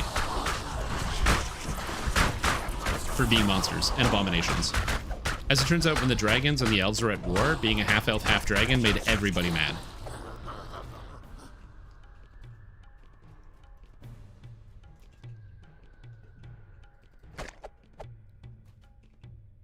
Interesting. Actually thinking of making a pen and paper version of it. Also, what exactly is the Orchard? It's like a ruined city. The Orchard of the Macabre? I don't know.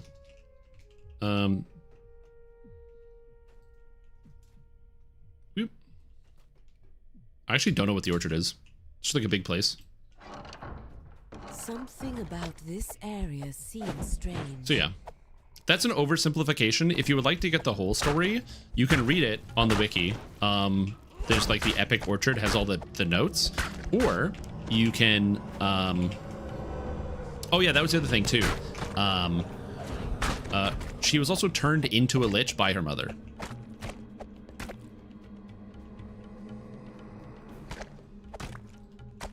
Because her mother was forced to kill her because she was an abomination, so her mother turned her into a lich instead.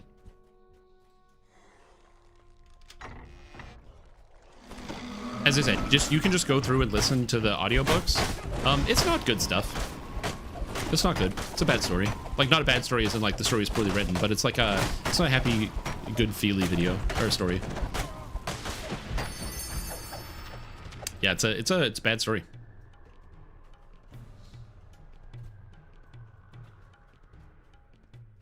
But again, this is also important because the pen and paper version is different than the actual version that happens in DDO.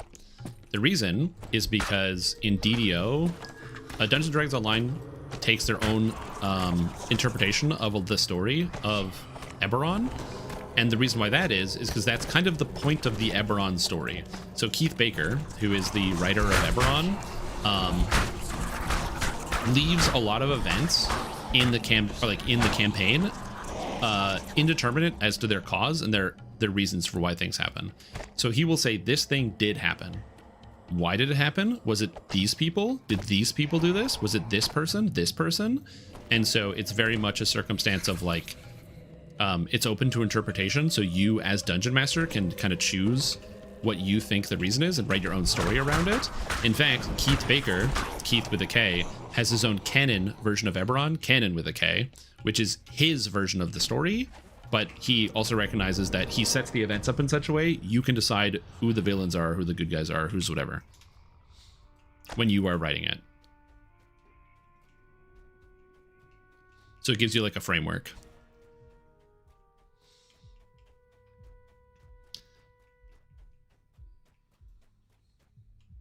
So yeah, so there's that.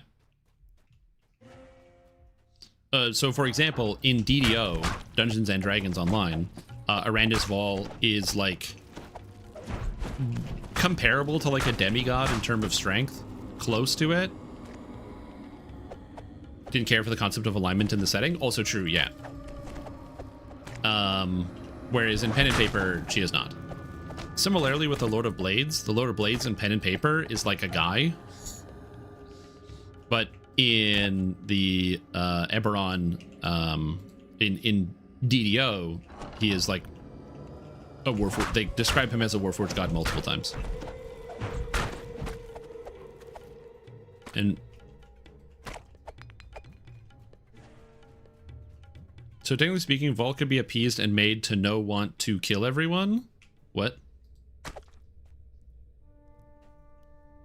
Oh, you should hold on. I have to do some stuff. Oh, this guy's here. Sneak it.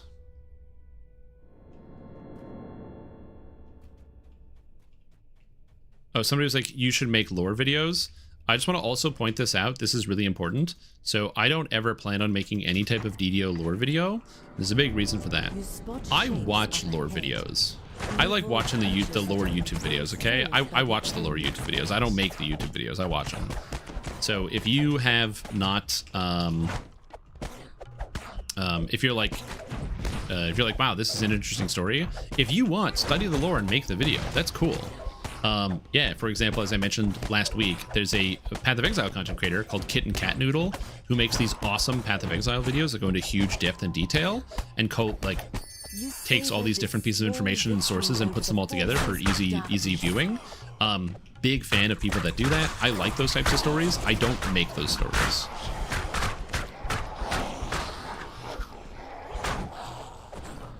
No, Vol wants to kill all the dragons. That's just who she is.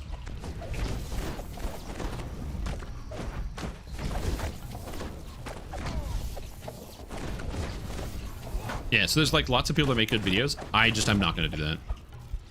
I'm DDO build video guy, okay? I'm not DDO lore guy. That's a different guy. Find another person to make that.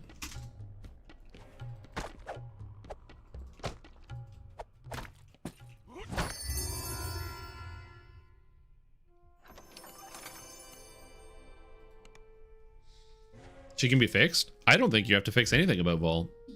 I think it depends on the game, but like I think DDO Vol has a noble goal and goes about it in bad ways. She has a goal of ending death. That's good. That's a good goal.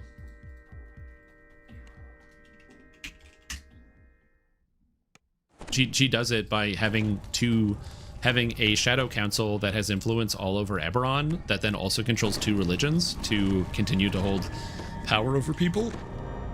And that's not good. There have been rumors of strange things stirring within But the goal now is good. abandoned Haywire Foundry. Yet all seems quiet here now. Yeah, she wants to get rid of all the dragons and also they get rid of the concept of death. Because the thing is, she has the Dragon Mark of Death, which is a very rare, powerful dragon mark that is no longer present. So she is effectively the last person in the world that has the Dragon Mark of Death, but she's also an undead lich with the Dragon Mark of Death, which is not supposed to be possible. And she's also a dragon, which are not supposed to have a Dragon Mark. It's a big combination of things. What about the good dragons? There might be good dragons.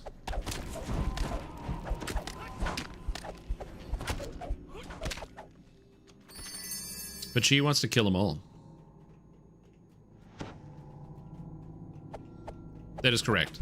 Yeah, and the Silver Flame wants to fight against it. Absolutely.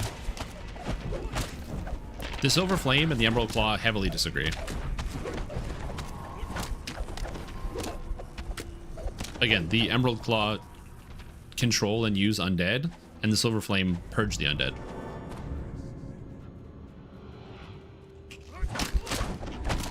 So dragon marks are basically special powers that are descendant through the bloodlines of the mortal races that only manifest in specific races, the different individual dragon marks, and they're also passed down from parent to children.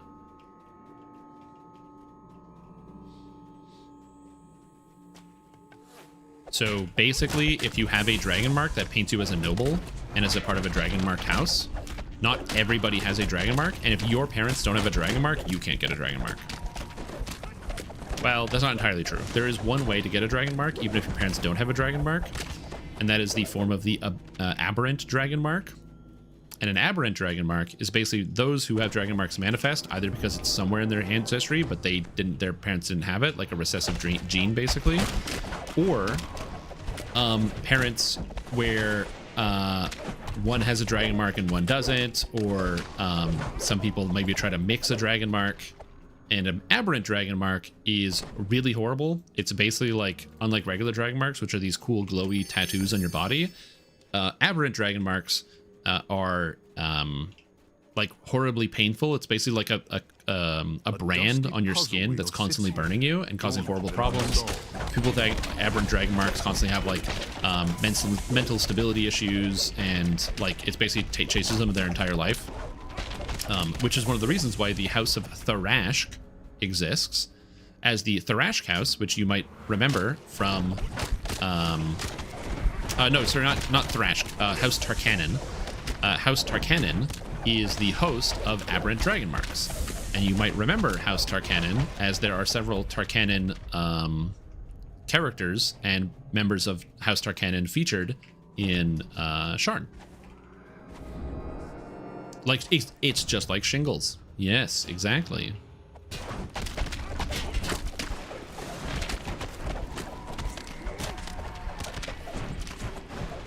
So, yeah.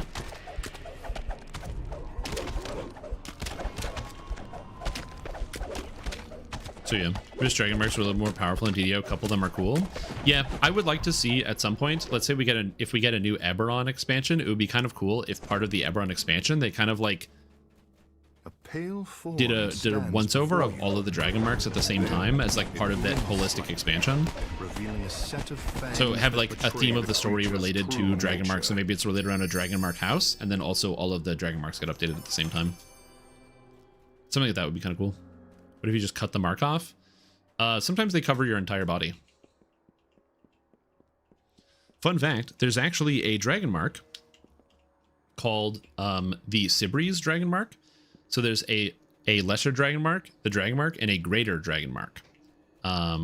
So there's based on the size. And then there is a Sibri's dragon mark. Sibri's dragon marks, there is no known reason as to why Sibri's dragon marks show up on individuals, and they are basically super dragon marks. So they are like the most powerful version of that dragon mark. And they can appear on anybody. So you can even have like a commoner, like some common elf, and then that person wakes up one day and they're all of a sudden they're glowing with power, and they have a Sibri's dragon mark, even though they do not have any noble parents.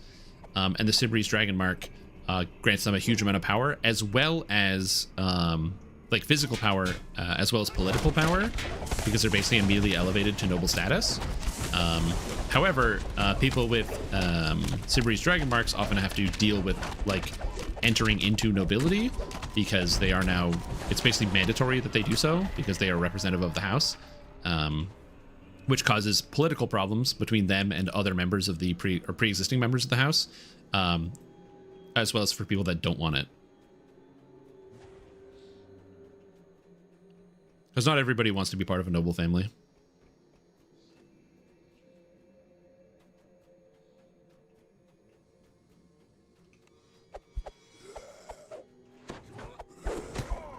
Yeah, dragon marks are really cool. Really cool concept.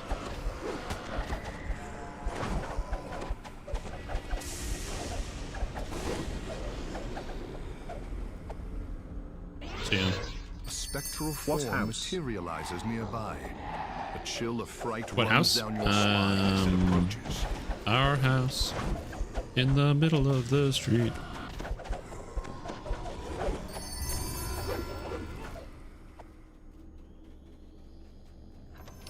Back to work.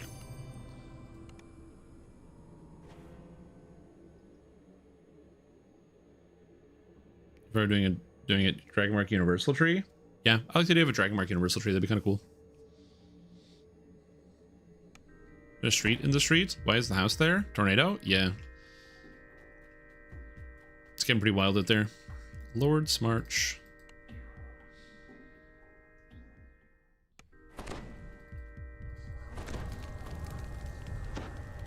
The reason why I waited to do this at level 28 is I'm currently getting materials for running this. If you're wondering why I didn't start with this at 20, by waiting till 28, I'm getting materials while getting the XP. I get everything. Get more racial AP? Yes. Every 3 racial pass lives of a single race you get 1 racial AP. So if you get 3 drow pass lives, you get 1 racial AP. If you get 3 human pass lives, you get 1 racial AP. So like as an example, because I have the past lives, we go past lives, racial, right? So Dampier 1 gives me +1 to hide. Dragonborn 1 gives me +1 to spellcraft. Dragonborn 2 gives me charisma. Dragonborn 3 gives me a racial action point.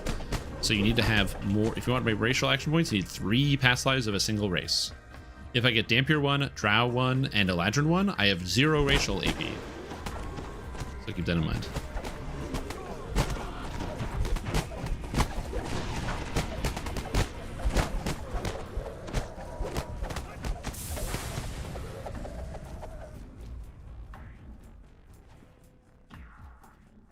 Oh yeah, Arandis Vol is a huge racist. She really hates dragons.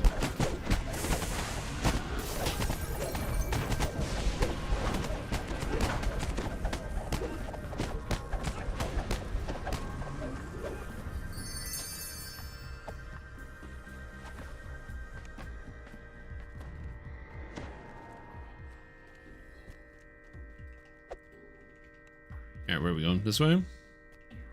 Drow, the goblins, the dwarves. Yeah. A lot of tensions, you know? A lot of tensions.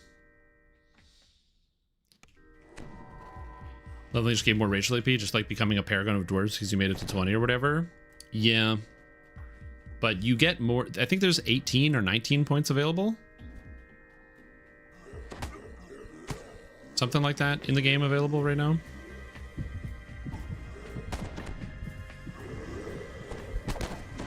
Well, the thing is that this is why the Eberron is cool, because if, let's say, you are like, man, I think Arandis Vol is a cool character. but I don't want her to be racist. You can just like run an Eberron campaign and just change elements of the story so that she's not a huge racist.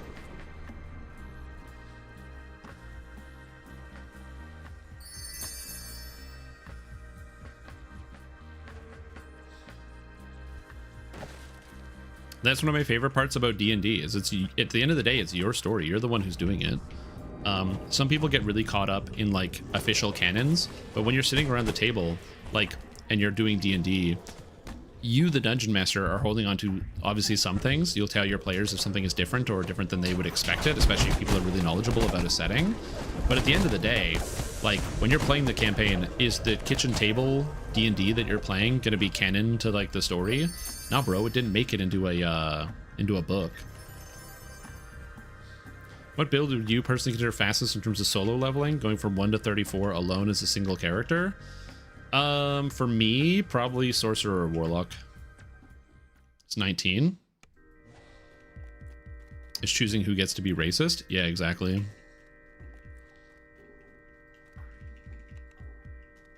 Yeah, and that's the other thing too. Yeah, the dragons are very much like a... they don't hobnob with the normies. Especially in Eberron, it's not very common. Like, the fact that we get to spend a lot of time in DDO chatting it up with the agents of Arganessen is, like, not very common.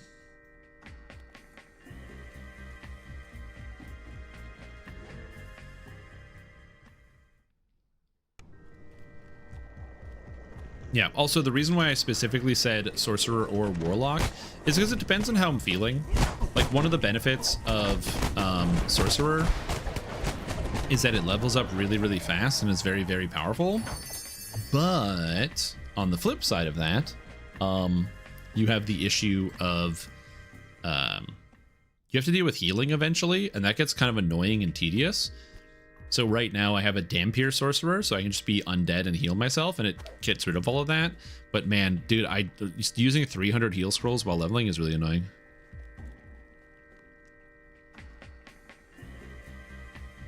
Everyone who plays enough years Little World spanning war. Yeah, 100%. Yeah, like Eberron in the general terms is that.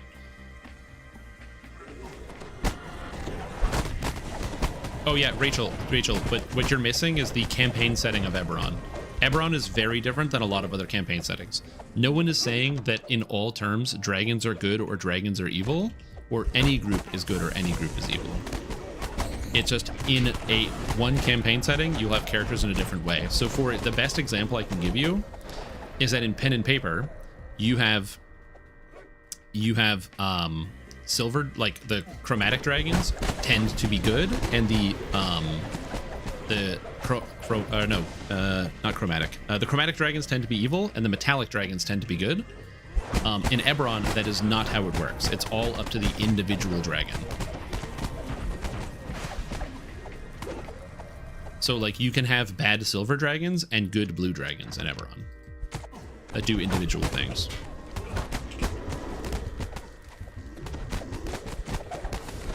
Yeah, exactly. I agree. I also like complaining with the lore instead of the lag. Totally.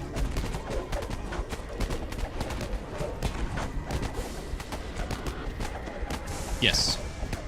Exactly. Yeah, there are no absolutes in Eberron. And again, that's why a lot of stuff is left up to interpretation. So to the point that Bobby is making of like a lot of the dragons view the mortal races as like lesser creatures, that is basically the interpretation of the story. So like that is a thing. The dragons don't interact with the mortal races. They keep to Arganessen. And the times where they have interacted, they've either done like espionage or bad things. So you, as the person who's running the campaign, can decide why that is.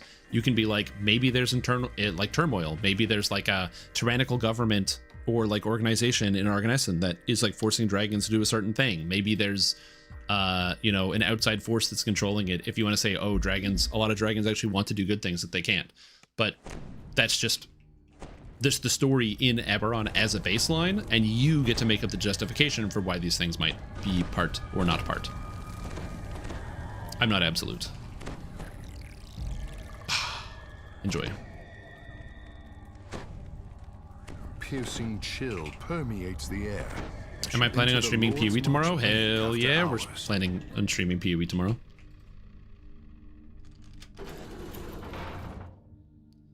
It's one of the things I really like about, oh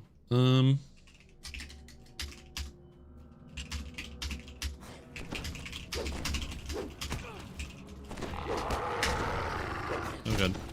Oh god, sorry. I was like spacing. I got a message and I had to respond. But yeah, there's a lot of tensions between a lot of the groups in Eberron, specifically because the Dragon-marked houses are divided 100% along racial lines because of how the bloodlines are passed down. And there was very recently a 100-year-long war that ended in basically a nuke going off that blew up an entire country that left like magical wasteland that there is no explanation for. So like nobody knows who is responsible for it or why the thing exploded or what happened.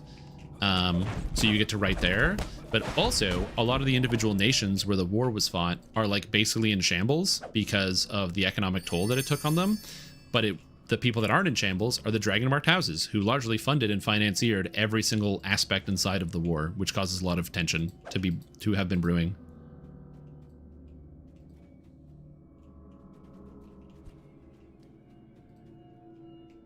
So yeah.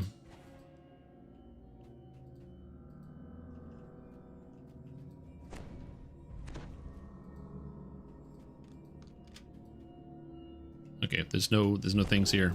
Where's the things?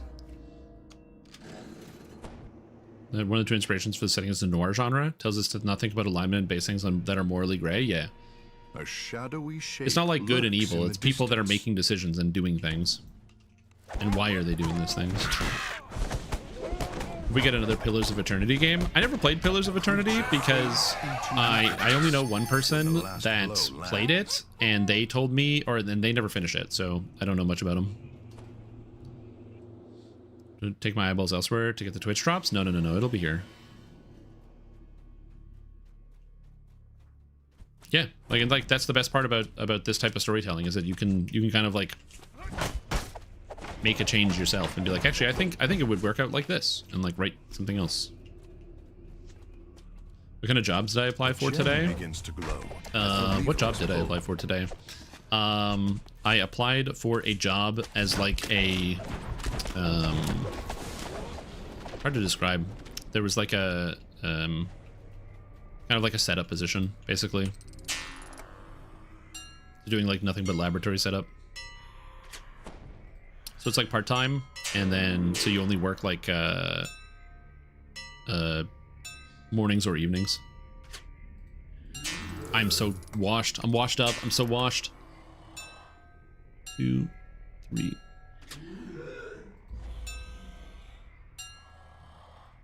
I'll be streaming more Wrath the Righteous later today.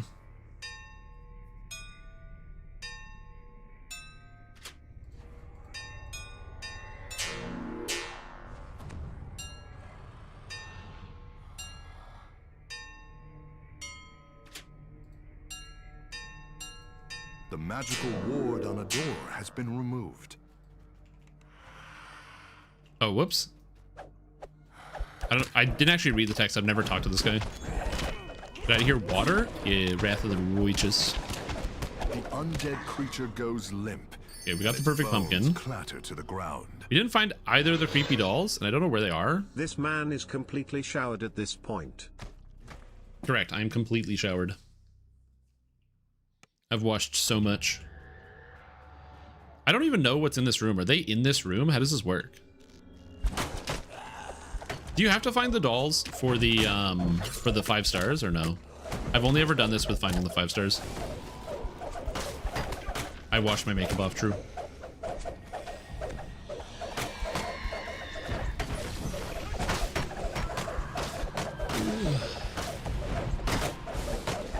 Reveal in the search, you have to see them. I know that you have to see them, but yeah. Sure, any thoughts on beginner basics on favorite, earn DDO points, and recommended starter purchases? The problem with recommended starter purchases is I have no fucking clue. I have no idea. That's something that I would need to like get feedback from other people. Like I need to farm it out. I've never had the experience of being a free-to-play player because when I played DDO, it was a required, like you had to buy the game and then it was a subscription. So you had to go to the store, buy the game, and then it was a subscription once you download it on your computer to be able to continue playing it. I don't know what it's like to play this game not for free or like for free. I have no idea. So I would need to do some research and ask some other people about what they recommend. I don't know. That is really outside my wheelhouse, is like what, like the purchase order of what to buy. So yeah, I don't know. The foul creature lets out a The game's hungry for more. I ended up playing Avowed purely because I beat PoE2 and wanted more of a setting. You beat PoE2? Do you mean you beat PoE2 as you finished the campaign, or do you mean you beat PoE2 as in you ran Zesht and all those other bastards on tier 4 and you're a god gamer? Yeah, goodbye, sire. Okay, so we only got 4 stars. I guess you have to do that. You have to get the last one, but I don't know. Well, the problem with use the code and then VIP is that if I make a video, I can't have use the code in the video because the video will then be defunct as of December or January 1st. So I don't want to just have that. Usually when it's up on the chandelier. Oh, okay. Oh, Pillars of Eternity 2. Sorry, I saw PoE, even though we were talking about Pillars of Eternity, and my brain literally short-circuited. You are 100% correct, dear viewer. Sorry, my brain is incapable of braining, and my brainolation did not brainolate well enough. Eternity, the spectral dragon, lies imprisoned far below Dolera's graveyard. I'm here. I'm here now. The creature's jailer, Yvonne, so yeah, is eager to speak. By the Sun Sword, yeah. To imprison the spectral dragon, you must relight the crystals that power the central oculus. Water, you've been enjoying Water so far? I must have missed those streams. Yeah, it's actually not my first playthrough of Wrath of the Righteous. I played through Wrath of the Righteous on stream, and I got about, like, right up to Dresden, and then I stopped streaming it, just because it's a really long game, and reading out all of the text in an CRPG is a lot.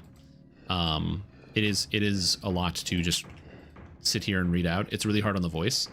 And so because it's like basically my second full playthrough of the game, I am skipping almost all of the dialogue and the cutscenes when I stream it, specifically because that gives people who have never played before the chance to like get intrigued by the gameplay and then go learn the story for themselves, because the story is really, really good. And I highly recommend that if anybody wants to play like Pathfinder Wrath of the Righteous, that you do go into it and kind of like really dig in deep into the story, because it's excellent. But yeah. But I am currently enjoying it. The run that I'm doing right now with Wrath of the Righteous is I had the people in chat choose what characters I'm playing. Have I tried Rogue Trader? I don't own Rogue Trader, so I have not tried Rogue Trader.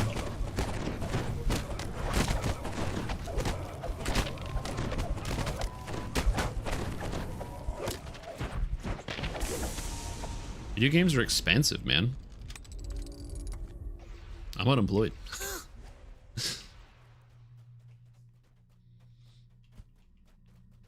Plus, also, I don't know much about Warhammer 40,000. So my 40,000 knowledge is a little bit behind. I didn't play Warhammer 1 or Warhammer 20 or Warhammer 387, so I'm a bit behind. I'll try to catch up, though, eventually.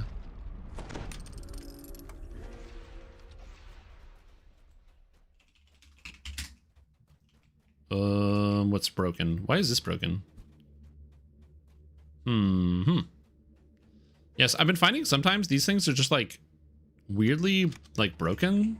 I don't know what's up with that. A beam of light strikes the gem, and the oculus in the middle of the structure grinds. It's like 60% off. Oh shit. An eerie voice booms from the central chamber. That accursed moonlight. But yeah, that, and I have other games I want to play. Like right now, I have Wrath of the Righteous, which I'm still currently enjoying, and I'm gonna keep playing for a while. I've got the new Path of Exile League coming out, which is gonna attract my attention. Next week, the new hero for the Bazaar, Jules, comes out, and you guys know how I feel about the Bazaar. So I'm gonna play the shit out of some Jules. that kept the gate locked vanishes as the creature falls. Moonlight shines. The paladin name is Forever Immortalized and Wrath of the Righteous from whatever tier I backed it at. Oh, cool. Wait, really? Oh, that's sick. What's your paladin's name? I know almost all the characters. Yeah, I didn't realize that there were several quest lines that were related to like as backer rewards. So I was like, man, this one quest line really fucking sucks ass. And then somebody was like, yeah, that quest line was written as a backer reward. I'm like, oh, that's why it's boring. Oh yeah, I forgot we can just detour out. Vampire Survivors? Yeah. Are you gonna play Kingmaker? I am gonna play Kingmaker at some point, yeah. Yvonne calls to you from above. I've opened the gate. Quickly now, make your escape. The gate to the west. Yeah, CRPGs is now are literally too good. allowing you to return to the outer passages. Also, if you don't feel comfortable sharing the name of your character, don't feel like you have to. I don't feel like it's pressure. I'm mostly just out of curiosity. I'm like, ooh. Surrounded by Played Baldur's Gate 1? I did. I played Baldur's Gate 1 2 years ago. I played Baldur's Gate 1 and then Baldur's Gate 2. Baldur's Gate 2. So basically before Baldur's Gate 3 came out, I was like, I need to know the story. So I needed to know what happens. So I played Baldur's Gate 1 and then I played Baldur's Gate 2. Some of you might be like, Stream, you don't need to play all the Baldur's Gate games, but don't worry. I did do it. Baldur's Gate 1 is a pretty good game. The story is interesting. Obviously, it's a very early CRPG, so it doesn't have all of the hallmark features like full companion storylines and things like that. Even the Enhanced Edition, they added a couple characters, but the storylines are pretty lackluster, and which makes sense. But the game is still good. There's so many amazing moments in Baldur's Gate 1. Good game, definitely can recommend playing it, if not just for the history. But Baldur's Gate 2 blew my mind. That game is so good. Baldur's Gate 2 is so unbelievably magically powerful. So yeah, big fan of that. Yeah, just absolutely magical video game. Baldur's Gate 2 is my personal #1 CRPG. So big fan. Yes. Ikorum. Oh, is it literally Ikorum? Oh, okay, cool.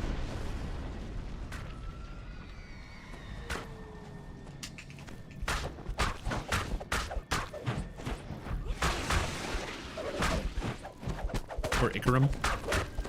Almost done. You have Rogue Trader? Oh shit, did you buy? I did that. First of all, that was not a call to action to buy me Rogue Trader. I was just mentioning that I'm unemployed, and so I did not buy Rogue Trader. Seek cover, quickly.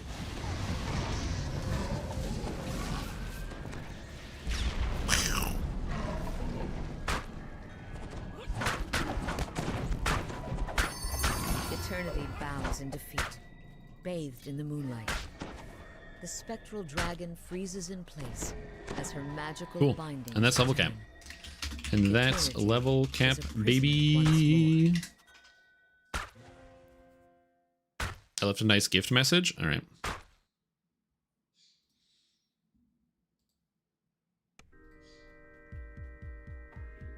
I received a gift.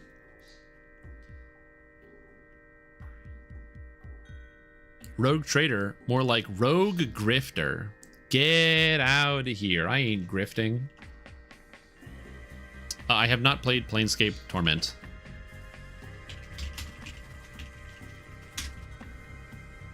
Rogue Gifter? Oh, it's Rogue Gifter. Sorry, can't read. Can't read. Sorry. No, you didn't. Reading is impossible. Reading is difficult. More like Rogue Gifter. You're right. I'm bad. I'm washed. Guys, I'm washed up. Sorry. Need to check it out even if you don't like Warhammer. Oh, no. I just say that as a joke. I have no issues with the Warhammer story. I just never engage with any Warhammer products. So I just, as a joke, I just go like, I didn't play the other Warhammers. Ho, ho, ho, ho, ho, ho. Because I'm like very stupid. I'm so stupid, I misread the word gifter. Because I'm not that smart.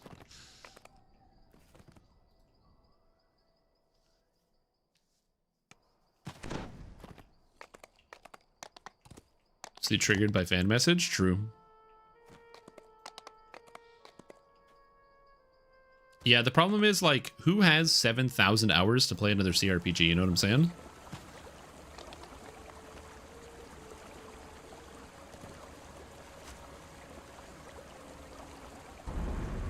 It's going to be your own time. It's 95% dialogue. Well, no, it's not so much that. It's I need to be like really prepared for it. So yeah.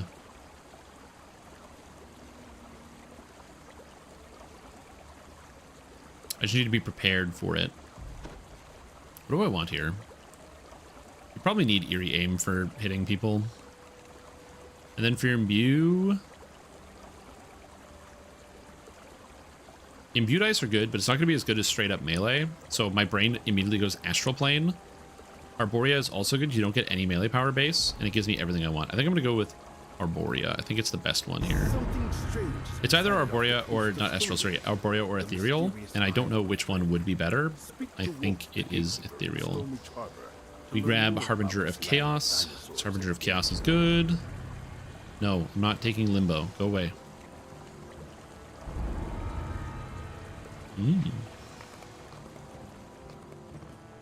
BA like BG3. Oh yeah, I know. Like I said, I am familiar with like the basics of what Rogue Trader is. I like games that are not fully voice acted. Like the reason why I enjoy not fully voice acted games is because there's more story and substance in them. In 4 levels chambered, yeah. So like I talked about this when I was playing Baldur's Gate 1 and 2. Baldur's Gate 2 has so much more story, and you get to spend so much more time with the characters and learn so much more about them because it doesn't have to be voice acted. So they can add fucking books of dialogue to each individual character because it's not being voice acted. They can just keep typing. Whereas in Baldur's Gate 3, for the most part, is you have like maybe 2.5 minutes of dialogue with your characters, and then you get quippy one-liners as you walk around. Which is like, fine. Not saying the stories are bad. I didn't say Baldur's Gate 3 is bad, or the Baldur's Gate 3 story is bad. There's hundreds of hours of dialogue in it. I'm aware of this. But it's just the volume of story you get with each individual characters is a lot higher when it's all text-based, because I don't have to read it out.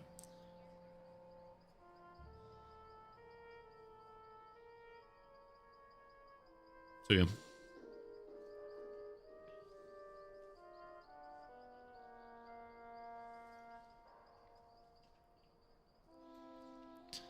Mocap as well, yeah. Yeah, that's one of the things that I liked about Wrath of the Righteous is that the first time you meet a character that is relevant, they're voice acted, and then afterwards, big character moments are voice acted, but everything else is just text. So you know exactly what the character sounds like, and you can read everything in their voice, which is fun.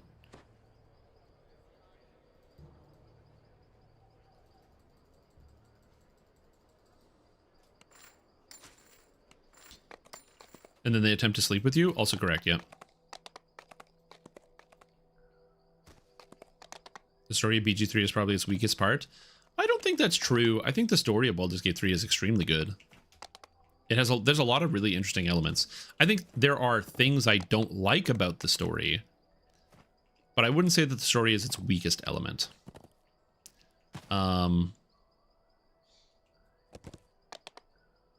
Like I said, there are definitely some story moments I didn't like. I think the weakest part about Baldur's Gate 3 is Paladins in totality. But other than that, I thought it was pretty good. Sorry, I can never get over my hatred of some of those elements. What am I doing right now?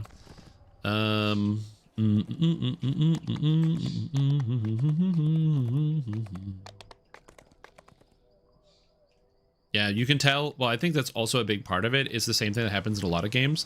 In early access, people are allowed to play all of Act 1. So Act 1 got really, really well defined. And it was obvious that they put most of their eggs there. And then Act 3 is like setup, finish, setup, finish, setup, finish. Not a lot of stuff drags on in Act 3 or like has like multiple consequences. The closest thing you get to that is like the Steel Watch.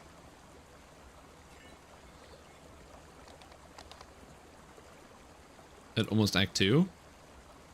Oh, so the reason why I say that, Ikorum, is because I found it impossible to follow my Paladin's oath. I found it like basically impossible to follow my Paladin's oath. I broke my oath so many times. Doing things that I which fell 100% in terms of my oath. There was one time where I took an action that went outside of my oath and I broke my oath and I was like, oh, damn. But every other time, I never did anything outside the realm of what my oath said, and I broke it.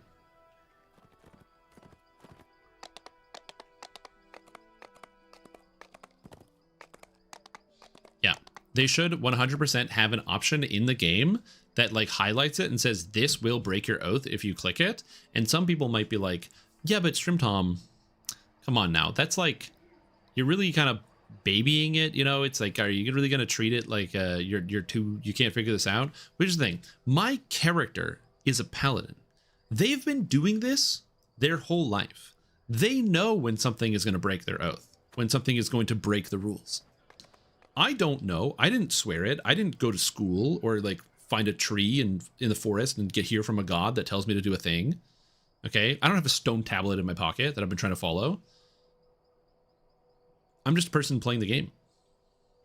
Literally an "Are you sure?" prompt would fix all of it. Correct, yeah. Yeah, there was too many things where I was like, this doesn't make any sense.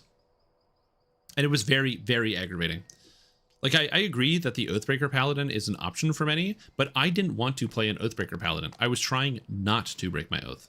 And breaking my oath was the only option that I had, basically. Multiple times. In terms of, like, where I did a thing, and I was like, the text and the action didn't line up. I don't want to relitigate this, because I've definitely worked myself up before and gotten, like, quite agitated as a result, but yeah. No guild buffs? Yeah. In real life. Exactly.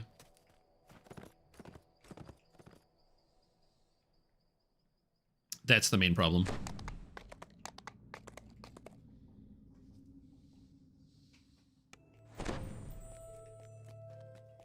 Again, I paid all the gold. I fixed it. All right? It's not like where I'm out here being like, oh, yeah, you shouldn't have to blah, blah, blah. Like, I paid all the gold. But yeah, it was just... It's just, in my opinion, it's a bad system that they have. And they should have a way to, like... The simplest option, as was mentioned by everybody in the chat, or not everybody in the chat, but anyone can think after 2 seconds, is just have a thing that if it's going to break your oath, have it be marked in red, or when you mouse over it says, this will break your oath. Like, that would be nice. What are we doing here? Okay, I don't need this.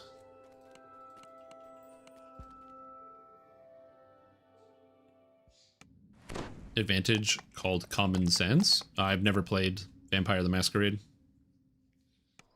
For breaking their oaths in Baldur's Gate 3. The other two are just step on a stick, break your oath. Yeah.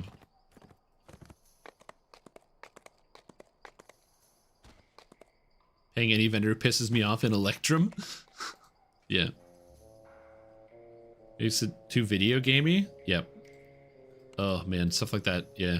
Yeah, stuff like that just grinds my gears. That's why the thing that we determined about my character, so I played John DeVere Pipega, the son of Peter Pipega from Baldur's Gate 1 and 2. I canonically played the son of my character from Baldur's Gate 1 and 2. It happens 100 years in the future. So I played the half drow, half elf John DeVere Pipega. And one of the best moments of the stream is where I'd already broken my oath like twice. And I took the Oath of the Ancients, which is all about protecting the innocent and helping those in need. And there's a section where you are told to rescue a drow who is stuck behind this like wall. There's like a cave-in, and the drow is stuck with these gnome slaves. And I broke the wall so that way I could free the drow from the cave-in. And then the drow comes out. He's a bad guy. He's the one who has the slaves. He's also doing the, like, he's got like the worm in his head doing bad things. And he comes out of the cave, and there's like there's like one of the gnome slaves is next to him. And he's like, you idiot, or something like, I can't remember the exact wording, but he's like, you idiot, you got us stuck in there. And he kicks the gnome into lava. So in the cutscene, the drow like right in front of my party, kicks the gnome into the lava and kills him. And the gnome's like, "Wah," and burns to death. And then it pans over to John, my paladin, who's just like, and is just chilling and just starts talking to the guy like nothing happened. Which is when I determined I understand Paladin Oath now. Protect everybody, but everybody gets one. Everybody gets one kill. So that's fine. Like he kicked the gnome into the fire or into the lava. Everybody gets one. That's fair. Yep. That's how it works. That's Oath of the Ancients, baby. Everybody gets one. Anyway, so I accidentally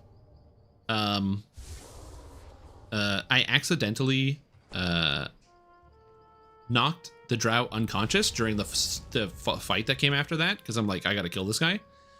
So I accidentally knocked him unconscious because I used like pummel as like a bonus action, and I was like, no, this guy needs to die. So I killed him,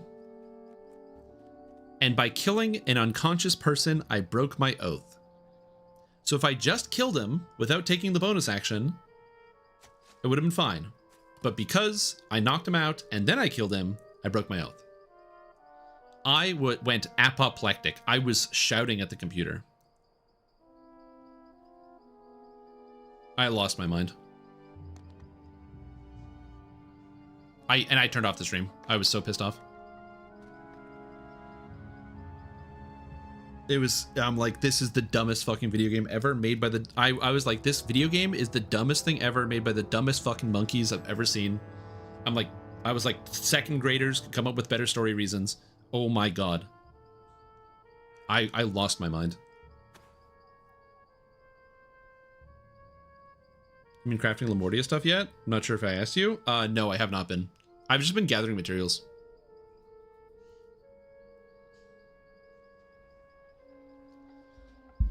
Again, like I understand the idea behind it of like, yeah, don't kill somebody who's unconscious. Fair call. It's a fair call. Yeah, exactly. Right there. Stream game of the year. And there's me holding my head over top of Baldur's Gate. My playthrough, I really struggled. It also doesn't help the fact that I ran into like a lot of bugs in my first playthrough, which really, really soured the experience. So that was a thing. I am not going to reincarnate this character today. I'm going to reincarnate this character into the solo guided artificer playthrough. So we are actually going to change character for today. Am I not going for 34? No, I don't have a reason to level up to 34. I haven't really done any endgame on this character, so I don't really care.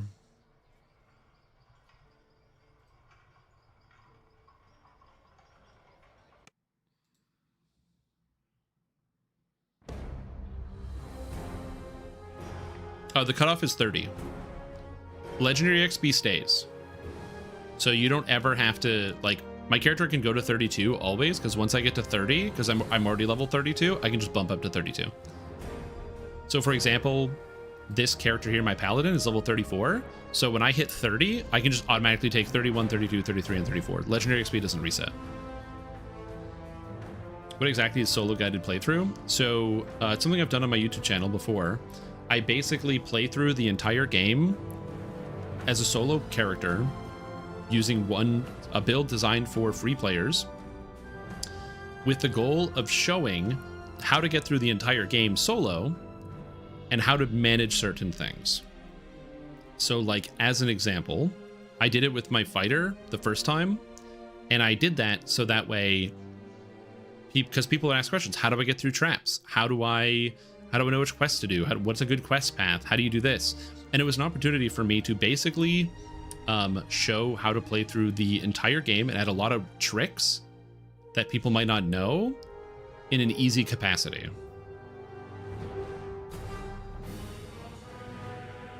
So yeah, you know, you can solo the Crucible. Yes, I did. It's in my solo guided playthrough.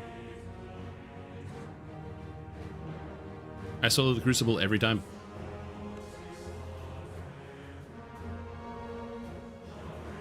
And for the record, on my YouTube channel, I have the solo guided playthrough, which was Fighter, the first time I did it. The second time, I did Bard, which was a spell singer. And the third time, I did this character, Solo Guided Caster Ranger.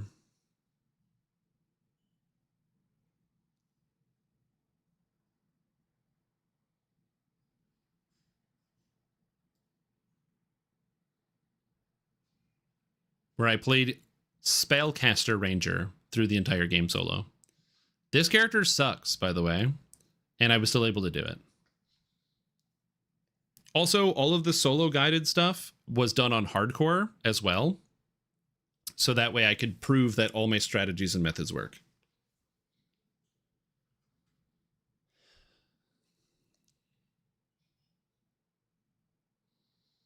You said you already did it? Yes. Yeah, the solo guided caster ranger, this was a anyway, it's done now. It's fine.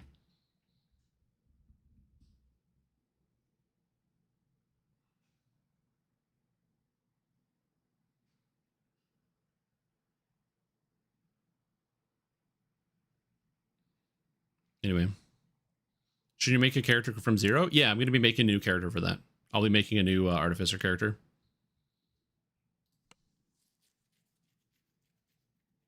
So we'll be making a brand new character running through the whole game. No tomes, no items. I don't touch my shared bank. It's only using what I find, what I pick up, things like that. But yeah, solo guided caster ranger was the same thing. So this is, you know, brand new character, no nothing, no tomes. I got Dark Hunter Favored Soul. Favored Soul is so I had access to closed wounds, so I could heal myself and others. Dark Hunter was because I'm a Dark Hunter, so I get access to Lupine Instincts for the ability to disable traps and stuff, because it's plus 15 to search and disable device, which is really powerful. Plus I get the effects here. I also get Force Crit damage, because I use Fey Dark Illusionist as my damage tree, so I get Force Crit damage from Exalted Angel, or Angel of Vengeance, which was really good. And this was basically the build here. And then as far as Epic Destinies went, I did run through this, so I used Weird and on Shadow Dancer. So my Weird DC is 90 right now, which could actually go way higher. So I can get the DCs on this character up to about 115 if I actually put the gear together. Most of the gear that I have is just kind of like stuff that I picked up. So like Signet of Dolar, like this gives me 94 health. You know, like nothing crazy. If I actually did make a full gear set for this, I could easily get my DCs again up over 115, and then be able to like instant kill a bunch of stuff. The main issue is just the damage is still going to be low regardless. So outside of Weird, it's a really tough sell. But the stats aren't terrible. I got 742 force spell power, 47% crit chance, and again, we can get quite higher. So yeah, but this was fun. It was fun to do this one. But this is also the one that I kind of took the biggest break with, where I was like, ooh, okay, I need to chill after this. You've been iconic sort of 15? Yeah, exactly. So when you do an iconic reincarnation Ikorum, you get the iconic past life and the class past life. So for example, this is an Azamar. If I was an Azamar Scourge, so iconic past lives are not racial past lives. They are iconic past lives. So if I am let's say I was an Azamar Scourge, if I reincarnated right now, I would get a Dark Hunter past life and an Azamar Scourge past life if I was an Azamar Scourge. Iconics do not count towards racial completionist. They are a separate thing. Also, iconics can only reincarnate at 30. They can't reincarnate at 20 like a regular character can. So yeah. Yeah, I have done melee casters and stuff like that. There is no iconic completionist right now. Yeah, at some point, I would like to kind of retool this character, make some adjustments and change some things up.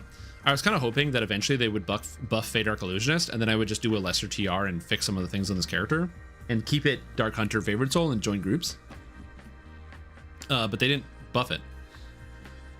Yeah, Drow reincarnate at 20. Because they're so iconic characters. Wildwind is like a specific class. So when you make a character, it's really easy to see. I'll show it here.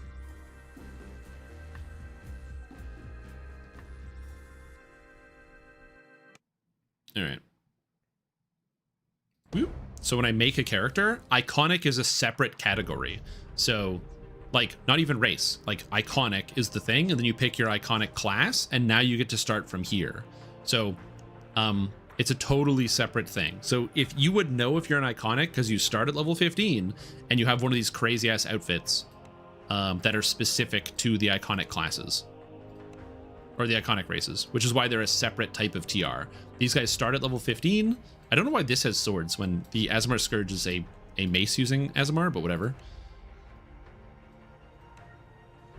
So they're cool. Rawr.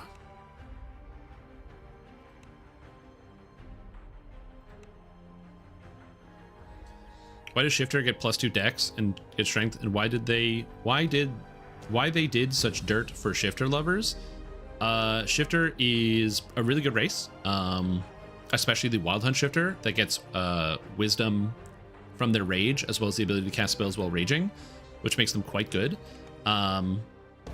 There's a lot of really cool stuff you can do with dexterity based Shifter. I've done Shifter Ranger, a lot of Shifter Druid, which is good. So there's some cool stuff you can do with it. Also in pen and paper, Shifters get dexterity, which is another big one. So there's that. Anyway, I have a sorcerer. Do you guys like my what? Get back here. Do you guys like my sorcerer? I hit up with the Karen haircut. Yeah, we're probably gonna keep playing this character for the rest of the day. Oh yeah, and then I have another character, my other hardcore character, Magic Missile, level 9. Oh yeah, I forgot about Gerb Taker. Oh man. Oh, so many good characters that I forgot I transferred all into one server. Good old Gerb Taker. Or this character, where as a joke, I played through one of the paths on hardcore. So this was the Scourge of the Undead, and I played as a Warforged because you guys told me to play a Warforged cleric on a path, which never takes Quicken. It doesn't take Quicken spell. It's so hard to play. Me? Oh yeah, I have the name Cruiser and Cruiser Zero. I've offered to give him the names, but he has never asked me for them, so I keep them. It took Extend. It was like one of the first feats was Extend. It's great. Oh shit.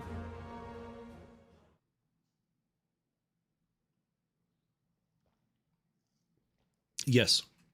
I have name sniped for people that I know wanted names.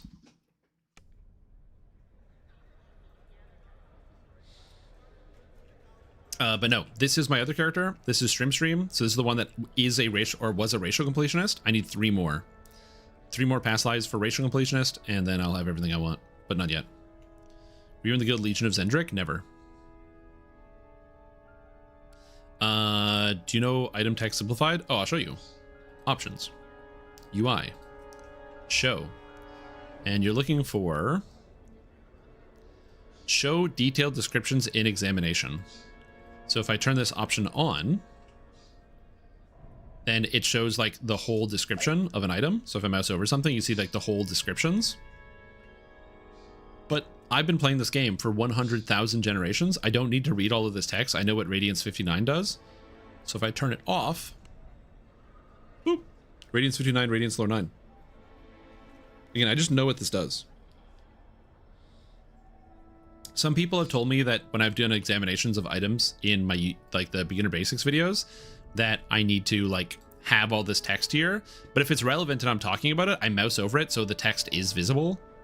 And I think that's good enough.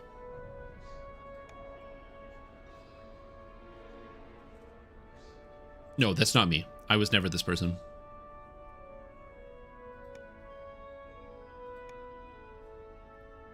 So yeah. So for me, I am, yeah, this is just a Dampier Sork that I was running through because I need 3 Dampier lives. And so I was just doing some stuff. So I have like an XP potion running. I'm probably going to run more XP potions as I continue to play this character, just because I'm just trying to level through this and get my 3 past lives. What I want to do with this character is I want to get back to Racial Completionist, and then I want to do a Dampier Dark Bargainer Warlock Blaster and focus 100% on the blasting. So that's kind of the goal there. I want a 100% blast focused character. all of the new blast stuff to see what we can do. I'm gonna try to do some stuff, some shenanigans to make it work. My backpack is very full. I gotta fix this. Fallout 3 Game of the Year is for free. Hell yeah. I remember playing Fallout 3 back in the day. Game. Okay, I got a free birch lore. I got a free green pine. I don't need these. It's garbage. I don't know what Curse of Ravenloft stuff I have, or Chill of Ravenloft. So I'm gonna have to organize some of that. Asmodeus wristwatch. Oh, I'm out of Hearts of Hens. Oh no, I have 2 stacks of Hearts of Hens. Oh, but I am out of level 3 spell components. That's funny. Commissary vendor. Does somebody have them? One question? I got a question for you. I got an answer. What's your answer? What's your question? What can I do for you? There's the spell component guy around here. When you're making the barb, shifter barb healer build, you can go. You're dismissed. You may leave.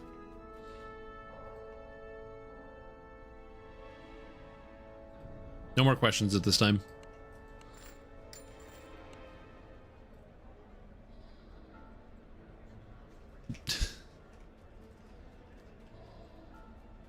So yeah.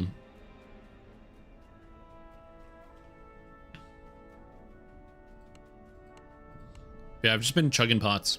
You know what else is good? Winning. That's why I like to use my buttons of winning. By using a button of winning, I start winning, and then... You win, DDO. I won. Oh, God, it's so good. I love winning DDO. I love winning DDO, man. Big fan. All right, what am I doing? Quests? Getting experience? Probably. Something like that.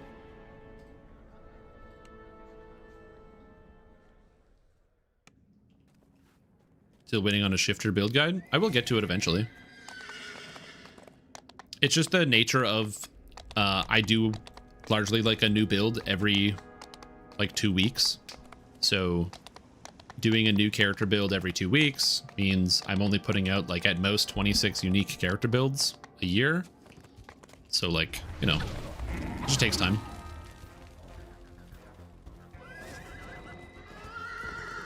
Wait. I'm like, I need to loot that chest. I need materials. I need craftables. Give me the craft materials. At some point, I will probably make a heroic Chill of Ravenloft set, but not yet. I always knew I was destined for greatness. Even as a child, I used my unparalleled intellect to gather a trophy. Unparalleled.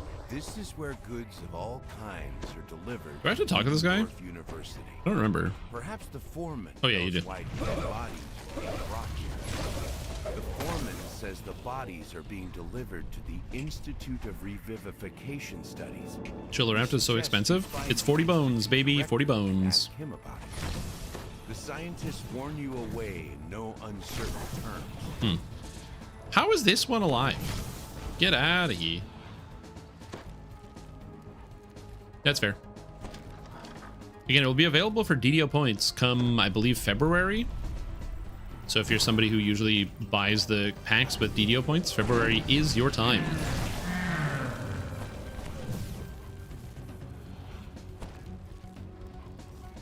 The last DD... I'm trying to think of what the last DDO expansion pack I bought was. Probably Sharn was the last DDO expansion pack I bought, personally.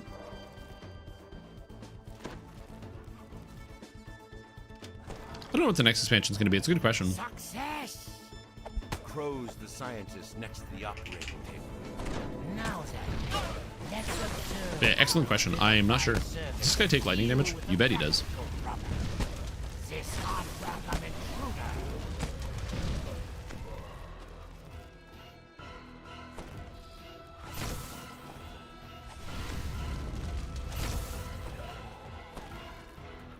I don't think so. I don't think we're gonna get werewolves versus vampires. We might. Has there been anything with the Astral Sea? So requires a key. Oh, did I not pick up the key? I'm so stupid. But I know that in the future they are planning on doing a, or they're planning. Actually, I don't know about Astral Sea at all. But I know that at some point in the future they like did a feeler for what type of content people want to see. And they said, or they asked people like, you know, what, if we were to add a new expansion, what would interest you? And one of the options was Sigil. So yeah.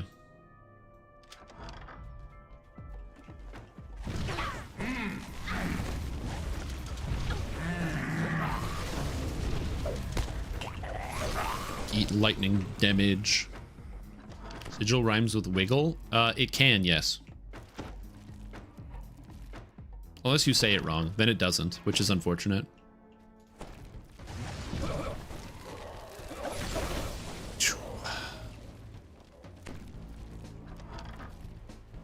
Jars line the shelves. The jars.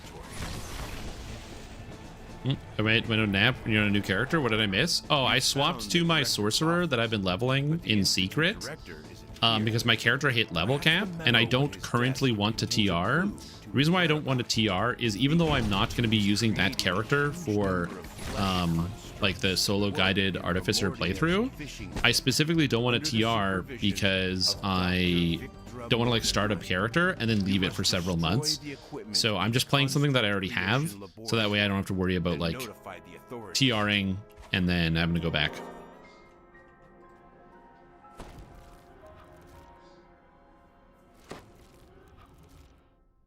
Because I'd have to like relearn everything, you know. I'd have to be like, oh yeah, I start playing, I play for like 4 hours today, then tomorrow I start doing the solo guided playthrough. Solo guided playthrough is going to take me quite a while because I'm going to be like explaining myself, talking through my decision making, stuff like that. So it makes the questing take a lot longer. And if the questing is going to take a lot longer, it's like, you know, it's not going to be a 2-week TR. Let's just say that.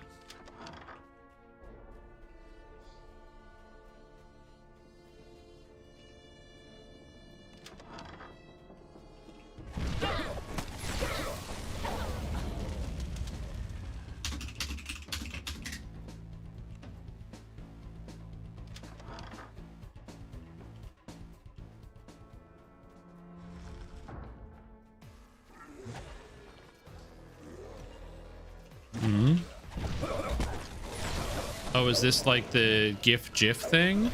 No, the correct pronunciation is Jife. Jife is the correct pronunciation. A lot of people get it wrong, but that's okay.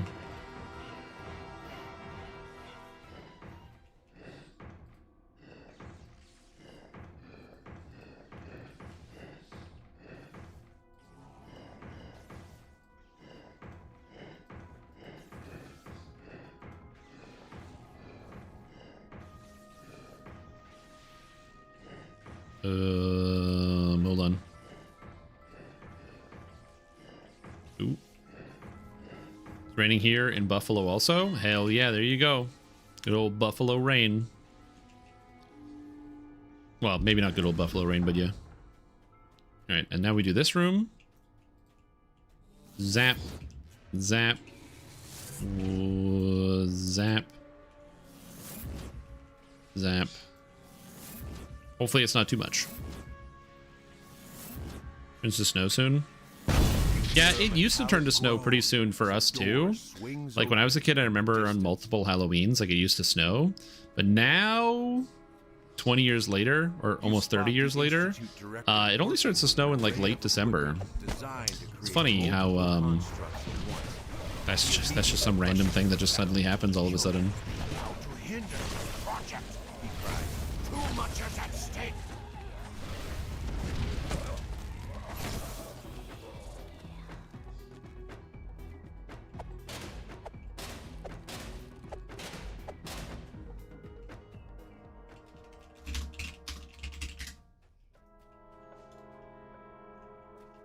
So this, yeah, it's just weird. I don't know. Couldn't tell you.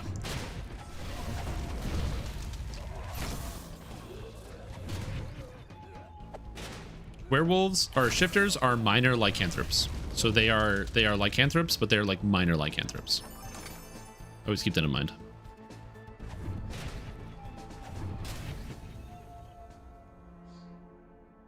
You've shut down Okay, this cool. laboratory. Yet to stop this morbid scheme Yeah, completely, they're like we'll need to they're confront like descendants Victor of like Mordenheim werewolves, herself. basically. Is a good way to think about it. Time to So it's contact like the authorities kind of and built tell in. them what's going on. Anyways, I know it's crazy. I am going to take a quick step away here because I'm hungry and I want to eat something. There's no one living Halloween in Michigan. Last year was crazy. It was 70 and sunny. Yeah, and that ain't probably changing anytime soon. Anyways, what does this say? This says sous vide time? No.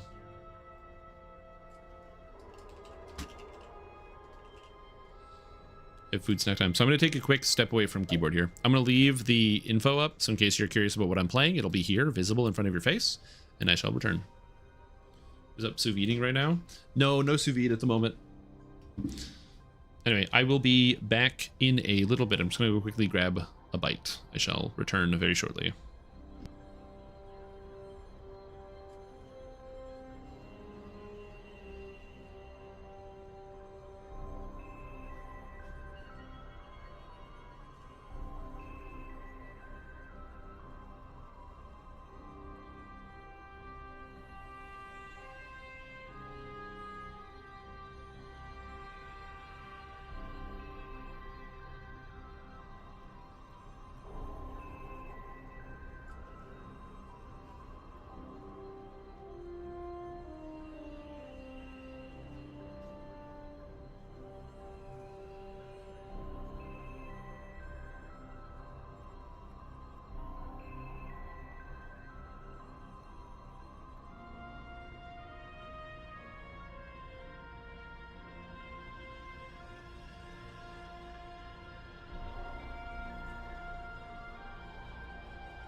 Sorry, I was responding to a message, and so then I was like, I didn't want to come back and like jump scare some people.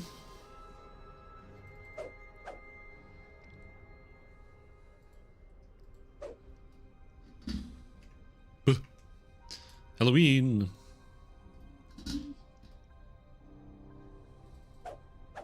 Yeah, tomorrow's Halloween, huh? You guys hear about that? You guys hear that tomorrow's Halloween? Isn't that crazy?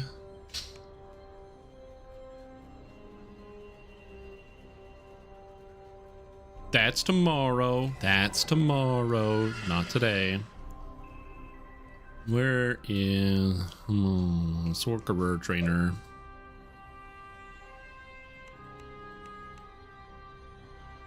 I get more skills. Crap. Bluff? Spells. Teleport for convenience sounds good. Dim door. Displacement? All that sounds good. Teleport for convenience. D-door. Displacement. 5:30 a.m. on the 31st. Oh wow, you living in the future? Wait a minute, wait a minute. Chugging for cheese. Are you... Where's... Hold on, what's this time? Don't tell me. Hold on. I know my time zones. Is that Australia? No, it wouldn't be. It wouldn't be 5:30 a.m. 14 hours? Hold on. No, that's 12-hour difference exactly. So where's 12 hours? No, Australia's not 12 hours. That would be too easy. Is that Japan?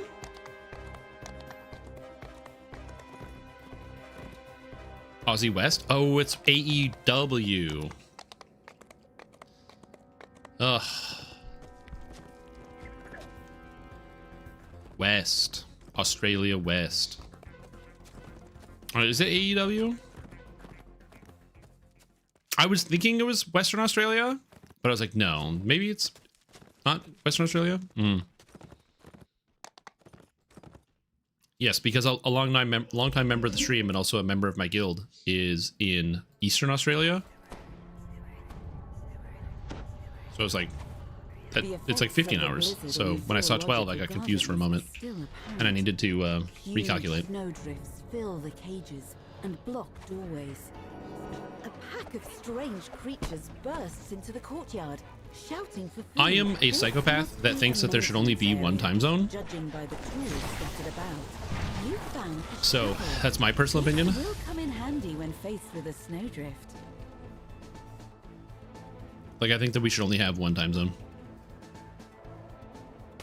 Like, there should just be time. It'd be way easier. Clear the mass of snow that blocks your way. Yeah, for like the whole world. I think there should only be one time zone. Like, it's confusing at first, but it's no different than having your individual time. So like, I'll give you an easy example, right? When you say 9 to 5, somebody wakes up at 9 and goes to work at 5. If you just slide this over 6 hours, now you're going to work at 3 and going home at Deep, desperate roars 1 come from the nearby building. No, 6 hours. Going home at 11, so you're just now 3 to 11. Lions roar So like, hungrily when you enter the building. From their gaunt forms, you can tell they have it's the same thing. It's like easy to understand. You're still doing the same thing. The feeding system has broken down. If you don't repair it, The code what I think it is? Yes, it is the free quest coupon code. This is a component part of a larger machine. But yeah, I think it would be better. And the reason why I say that is because this is my personal argument as to why I think it's a good idea. Space. So when you're in space, there is no time zone. And if I'm on Mars, it would be really silly to, like, imagine if somebody's on Mars. How do you write time zones in comparison between Mars and like Australia? Do you have to know the different time zones? Does each planet have its own set of time zones? Like, that's dumb. We should just have one time.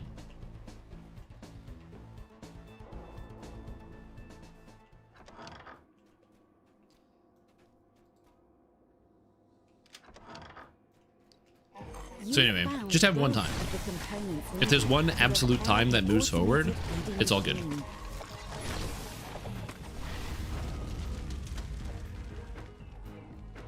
Yeah, exactly. Just use UTC. UTC is what we should do. We should have one time zone. It makes the most sense. That, there's also the fact that you can just convert. So you just use UTC and convert everything. So that's what I do for like coordinating with people. Is I will just use UTC personally, but hold on, I'm gonna stand up.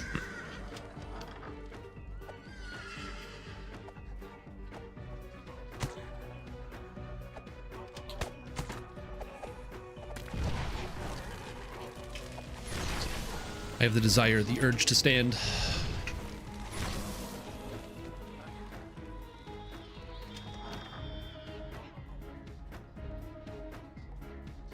Unless you're in the US and you have an extra mandatory paid hour, then it's like getting off at midnight, which only your girlfriend should be doing, not your job.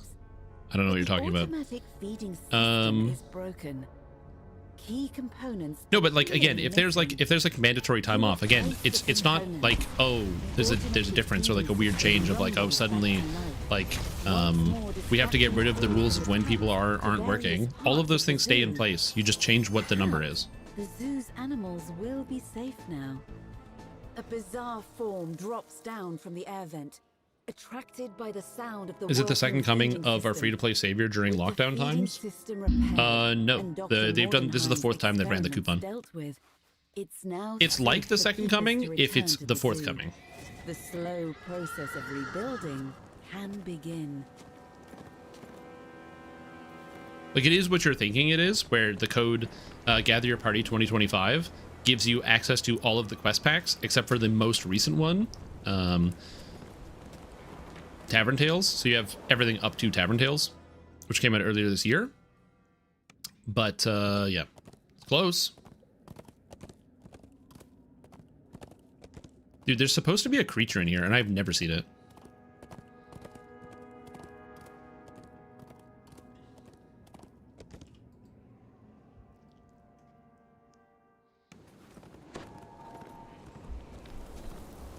The code, exactly. The code keeps coming back just like Diablo. Yep, good way to put it.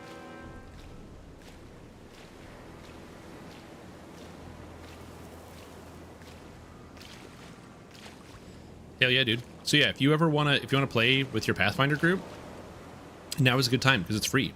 Yeah, the code also gives 32-point builds, Artificer, and Favorite Soul. And Artificer is a really cool class and something that a lot of people care about in DDO. Also, I'm now sweating. Why am I sweating?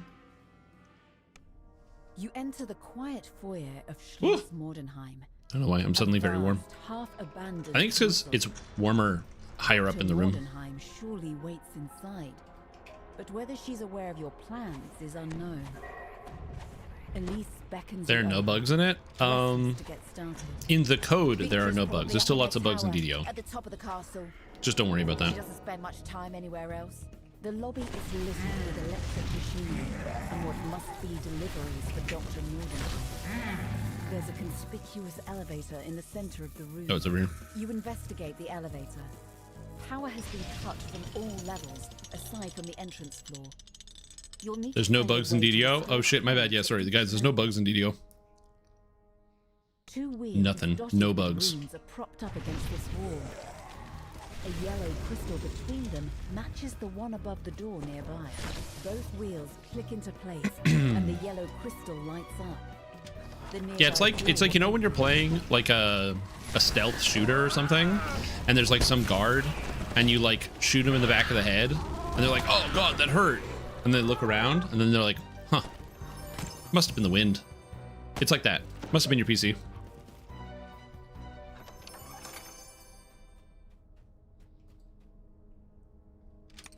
Is there a guide for the study in Scarlet Dungeon? I don't get the reference. This should unlock the locked door Sorry. in the lobby to the north.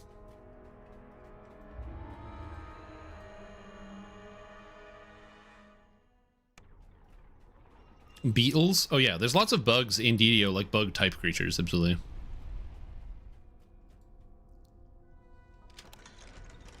You hear a strange Yeah, there's quite a few bugs in Dungeons and Dragons Online in terms of the actual creature type. The bug, or like the beetles, have been in the game for a while. So with like fire beetles and things like that. We've got crayfish, which I guess aren't technically bugs. There's carrion crawlers, which are a type of bug, I think. I think carrion crawlers are bugs.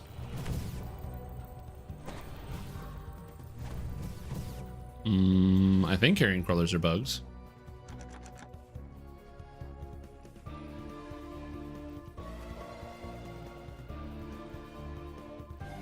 How about you freeze, boys?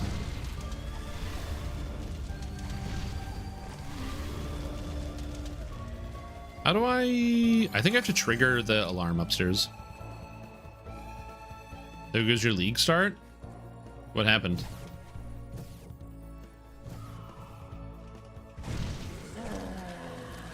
Did something break? Did they nerf something? Did they patch something? What happened?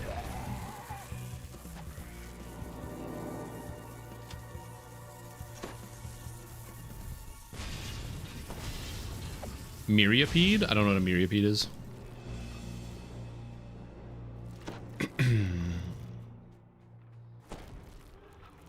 Millipedes are insects. Aren't millipedes insects? With a blue signal crystal. Wait, no. Those are bugs. Those are for sure bugs. Wait, are they not bugs?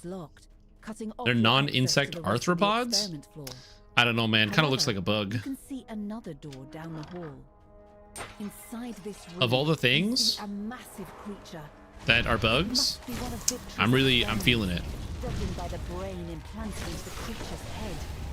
Then, to your surprise, it begins to speak.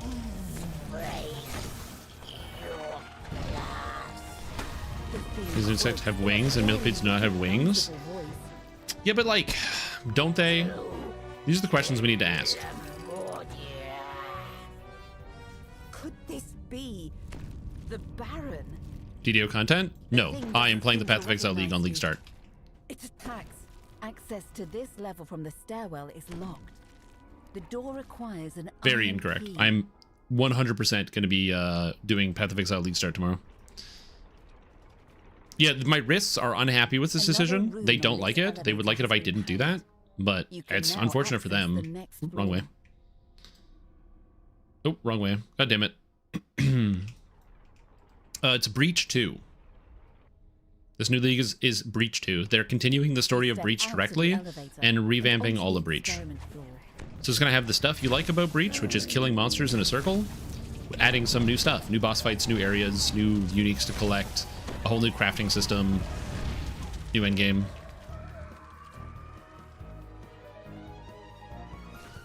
Are there any carrion crawlers with wings in D&D? Probably.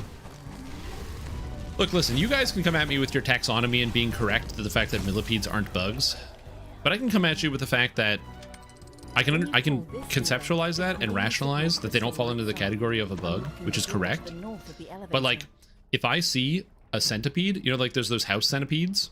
If I see a house centipede skittering across my floor, I'm gonna go, bug, every time. Not, oh, arthropod. That being said, maybe I should start going, arthropod. Oh my lord, there's an arthropod in here. Maybe. We'll see. See what the future holds. I'm not gonna just say no because I don't like change.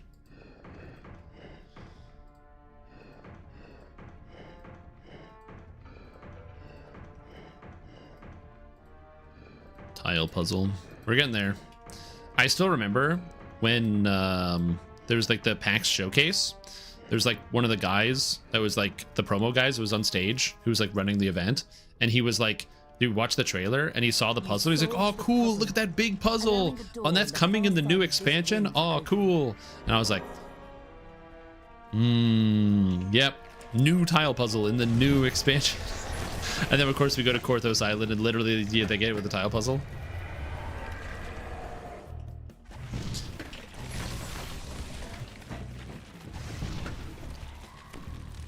The believable amount of disk tray of it will take? I have no idea how big the game files are. I haven't installed DDO in years. Great question.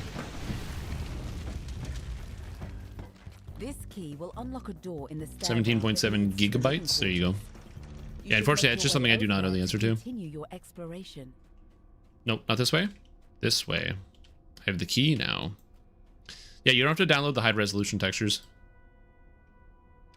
Arthropod. True. Hold on, you said something was nerfed? Where's this nerf thing?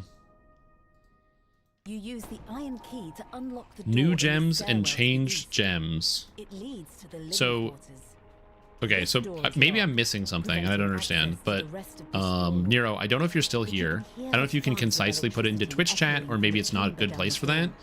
But you said that the new kinetic rain skill was nerfed. But the skill's not in the game. A mass of lit buttons is configured in a pattern on the floor. So how is it, like, what's, like, are you able to explain what you mean by the thing was nerfed? After deactivating all the buttons, I'm just curious. I'm not saying that you're wrong. I just don't understand what you mean when you say that. Power to the elevator, granting you access to the living quarters. Like, how do they nerf something that was not in the game yet? I'm not saying they didn't do it. They could do that incredibly. I just don't know. Is there still that bug glitch? The game will keep crashing until you delete some extra file in the folder. That used to be a thing if you got the Steam install.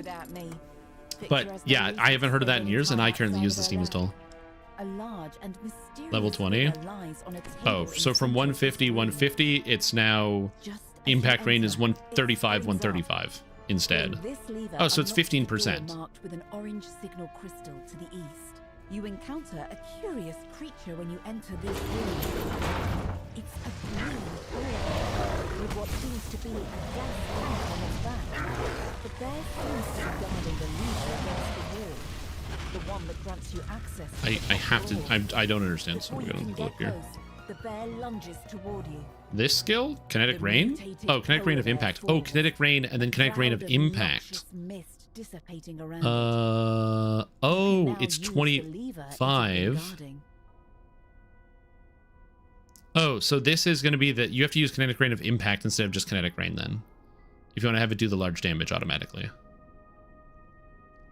Kinetic anomaly does 150 base damage. So the 150 damage is now in the explosion. If you want to just have it without the explosion, you do kinetic rain of impact here. I see. I got it. It's like the transfigured gem. I get it. I gotcha. I see. I understand.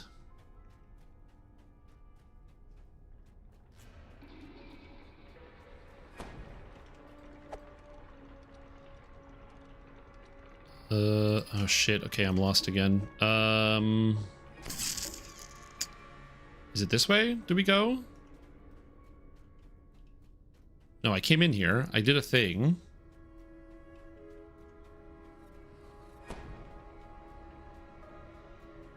I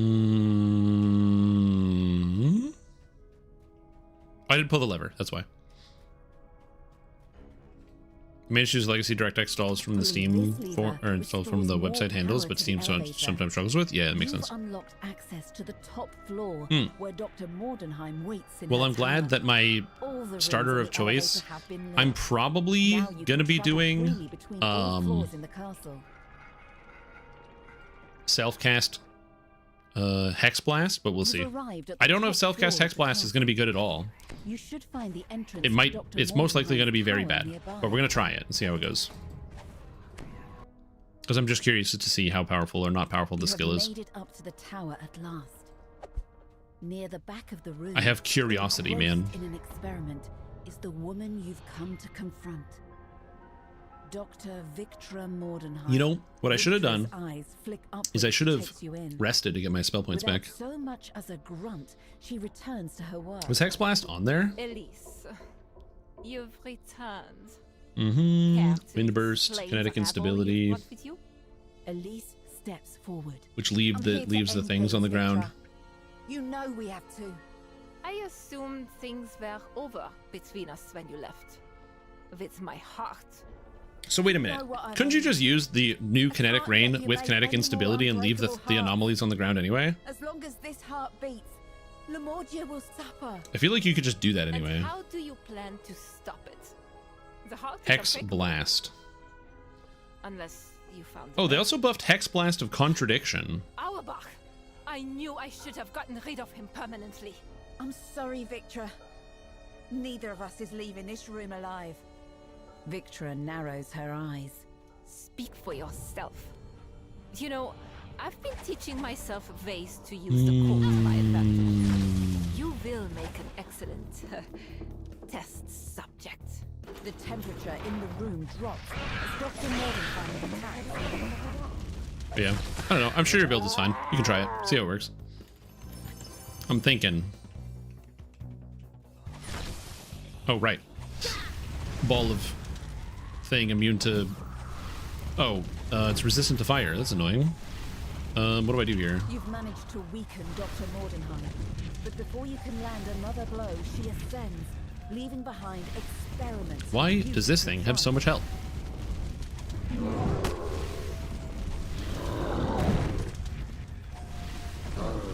Anyway, is this Etten resistant to electric? Yeah, it is. Don't run out of mana, Strim Tom. Don't run out of mana. We're running out of mana. Oh god.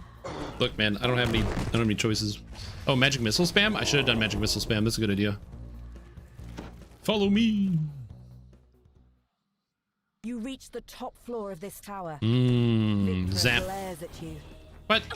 Get the hell out of You've here. overcome my challenges. So Hex Blast of Contradiction. 300% more damage if the enemy is hexed. It uses highest resistance. What is the exact wording on the skill? After her! Shouts Elise. Rockiata's Stands on the edge of a small balcony. dance. What is the exact wording on Rockiata's dance?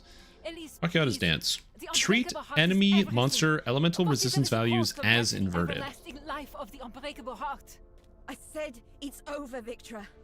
I meant it. So could you use Hex Blast of Contradiction, treat elemental resistances as inverted, Victra lies so it uses the highest resistance, but you treat them as inverted, and then you increase enemy elemental resistances with like the elemental resistance auras, and you use the rune graft that makes it so your auras apply to your enemies, but you get increased aura effect. Goodbye, Victra. So you use like, You'll always have my heart. Without another yeah, so you word, raise the Elise elemental puts her resistances of hand everything to her around you. chest. There is an explosion of light, Yum. and they are gone, with Victra Mordenheim dead and the unbreakable heart destroyed. Lemordia will return to a more hospitable state. Only time will tell. whether Adam is Victra a will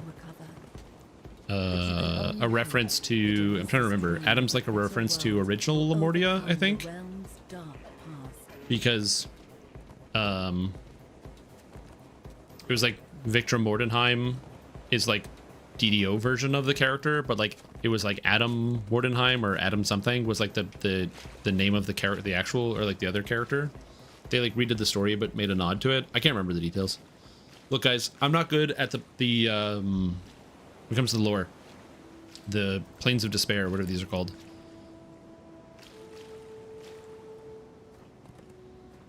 My lore knowledge is stuck in Eberron. You got an Eberron question? I got you covered. But that's all I got. As the frigid wind whips across You asked the me icy bay, you wonder whether you'll end up an Eberron freezing to question? death in I this got you. desolate place. But you must find Elise and the unbreakable heart first.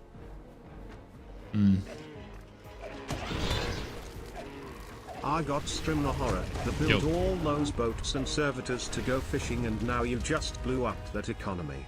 What about all those jobs you just destroyed? Well, the jobs were taken by the robots. Now humans have to go in the fishing on the fishing fleet and go fishing. I didn't blow up the boats. I just killed all the robots. Dude, I'm friggin' Neo in the Matrix, destroying the robots so that way the people can have their jobs back. I'm the hero of the story.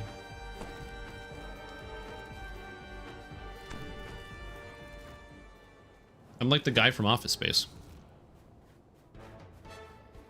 Unrelated to Cult of the Six? Probably, I wouldn't say never, but we did it. We got a very big kind of evil Avengers in Vecna Unleashed, which was really cool. I actually liked the Vecna Unleashed storyline quite a bit.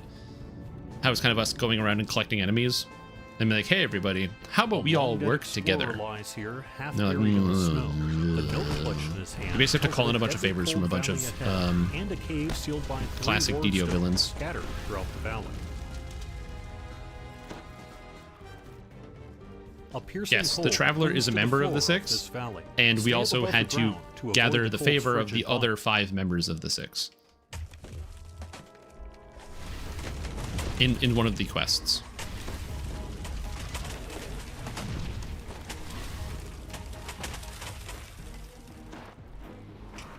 So I have so many hit points. Flameborn. Great. I'm like, oh, I'll just do fire against these ice guys. Not today. Oh, so a lot of people just like run through the ice. The first of the wards, which is a good idea. I should probably do that. 2 to go. So the Lords of Dust is a cult that basically worships the demon lords that are locked inside of Kyber. And so the magical barrier fades when you deactivate the second ward. They will probably I would like the idea of getting some more demon lords. There is actually hold on, I'm just pulling up the information here.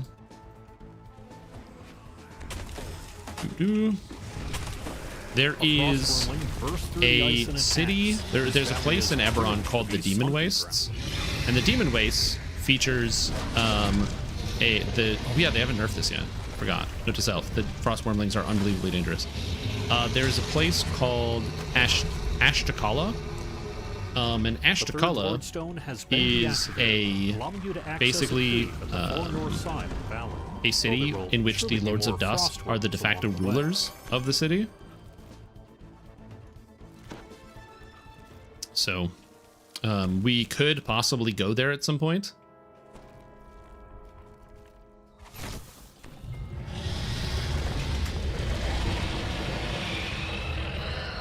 I'm ignoring this. The frost wormlings are way too dangerous in heroics. They deal a disgustingly high amount of damage.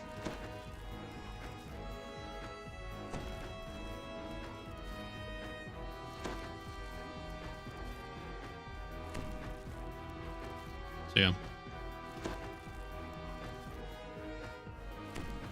You have hot tubs there or hot springs? I think it's entirely hot.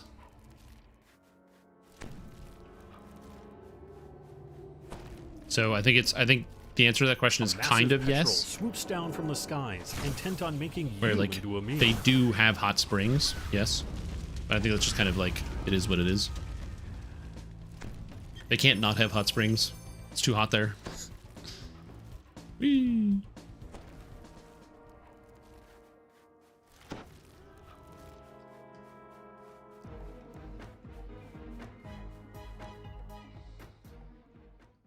True. The frigid winds can't reach you here deep underground, but the caverns rumble with the distant sounds. I do need to use this shrine, but I'm gonna kill this pack of mobs and then I'm gonna use the shrine.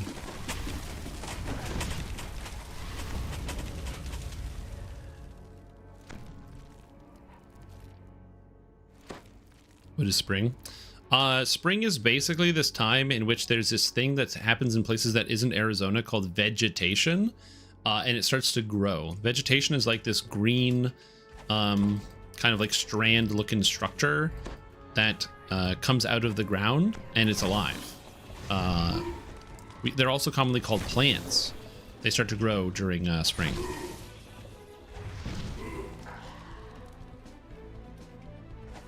This is the same type of magic barrier you've seen before. Is springtime monsoon season? Stone nearby. I do not know when monsoon season is.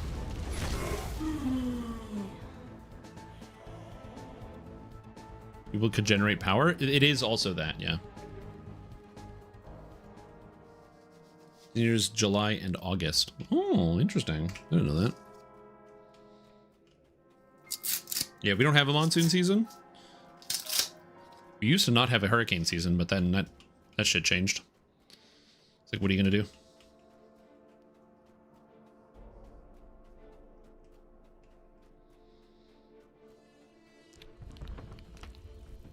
Yeah. Anyway, there's a lot of options in terms of places they could go to do continued storytelling in Eberron, which I personally would like to see. I'd like to see them do some more like Eberron storytelling.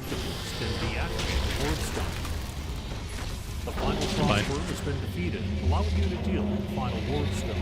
The remnants of our hurricanes. Speaking of remnants, did you guys ever play Remnant 2? Man, I finished that game last week. There's some fun fights in that video game. There's some good bosses in that Remnant 2. It was fun. I'm gonna probably keep playing and unlock the rest of the characters. I don't know like how much of the unlocking of the rest of the characters I will do, but it was pretty enjoyable from what I did. The final boss fight, the only complaint I have about the final boss fight, and this is a minor gripe, I do like it when big creatures are slower to accommodate how big they are. And I didn't love that the final boss was big, really big monster, big size, but yet it was still like very fast. I personally did not like that much.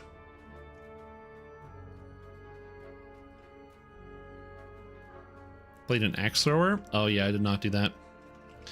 I did not be throwing no axes. Caves is a comparatively cozy living space. Unfortunately, the Medusa who lives here gives you a less than friendly welcome. Yeah, I played the classes I used were the starter class, the like warrior class or whatever. I had like the ground stomp and the medic class. And then I also kept on the starting armor that you get at the beginning of the game through the entire game. Because I was my character was John Remnant, so I needed the stuff that you start with in the opening cutscene, so I had to keep that on, which is not very good. It's light armor, so that was not good for the type of character I was playing. So the tanky abilities, and the most I used was like the AA-12 style shotgun. The air inside the so like the shotgun with a drum mag, I can't remember the name of it. And then I got a hand crossbow that had the mechanic where you shot bolts, but then its activated ability is you could pull the bolts back to the crossbow and deal damage to whatever you did, and then it would overfill the crossbow clip to like 10 shots, and you would keep shooting. It was good. Good ammo recycling. And then I got as much mod power generation as I could, so that way I could just keep cycling through and never really run out of ammo. As you go big, you get more faster. You know, you're not wrong. Bicycles are slower than airplanes, and airplanes are a lot bigger. Like, I don't have anything I could say that can refute what you just said. So maybe you're right. You get a sinking feeling. Oh, you did dog class? Oh, yeah. I did not do dog class. I actually unlocked dog class after I beat the game. So I completed the video game, and then I got the dog class. Now wander the cave freely, thanks to you lowering the barriers during your escape. I'm sure it is, yeah. Yeah, cool game. There's also way more classes than I thought. Because I had like unlocked the couple of classes, and I was like, okay, cool, I got everything. I had 5 classes unlocked, I think, when I finished the game, and there's like almost, I think, 18 classes in that game.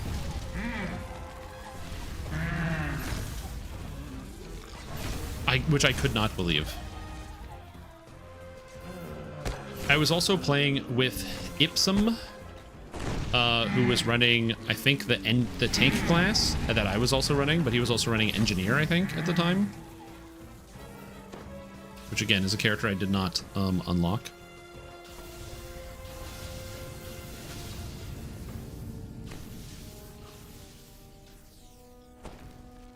Very good boy is incredibly useful. I can believe that. No, the servitors. Yeah, but the thing is, he would like oftentimes just like whip out the turret and start gunning stuff down. It was very useful. I also really liked how playing together in Remnant worked, which is to play together in Remnant. We just played together. That was it. There was no extra work. You just join your friend's game and that's it. And because the game doesn't do like a power thing where like you level up, which then gives you more health. There are levels and experience, but it doesn't give you health. So being a higher level, like if you beat the game on normal and like that was a challenge for you, if it's my first time playing through and I'm playing through on hard mode, you can still get wrecked even though you have your like end game character that's done all this stuff, because the damage scaling is not the same. Obviously there are some exceptions to this, like you can just get better gear and have like higher percentage damage reduction and stuff like that, but yeah, it's like it's cool that there's a lot of that. The co-op was really neat in that game. It was done well. Wait, did I just use heal and not get rid of all of my That's strange. charisma damage? The giant flesh construct you fought here is Oh, nowhere to I be didn't get seen. heat. If you're undead, do you not heal ability score damage from the heal spell?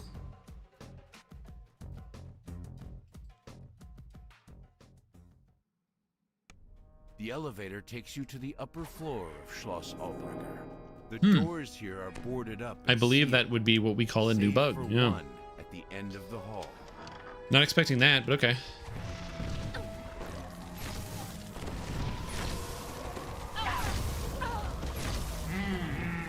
From a distance, this bookshelf seems Think you have to be use like harm? any No, other. harm doesn't do that. Looking closer, It'd be funny if you're it did, not but so that is not how that sure. works. Most of these books look like they're glued in place, save for one.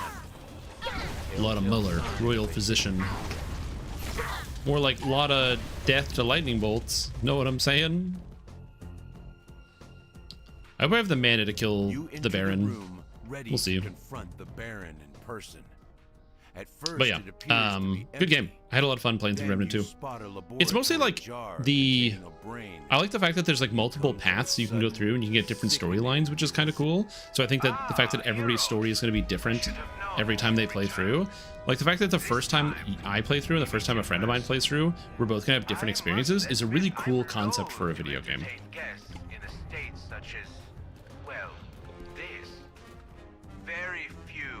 It is annoying that there are some classes that are tied to that. Aside from Dr. Mordenheim and her associates, of course. So I don't really love that much. I find that element kind of annoying. But it is what it is. You go faster. You know how Sargeras's sword looks like it's going slow, but it's probably going speeds of excess of Mach 25. You mean the sword that they stabbed into the world and never talked about ever again?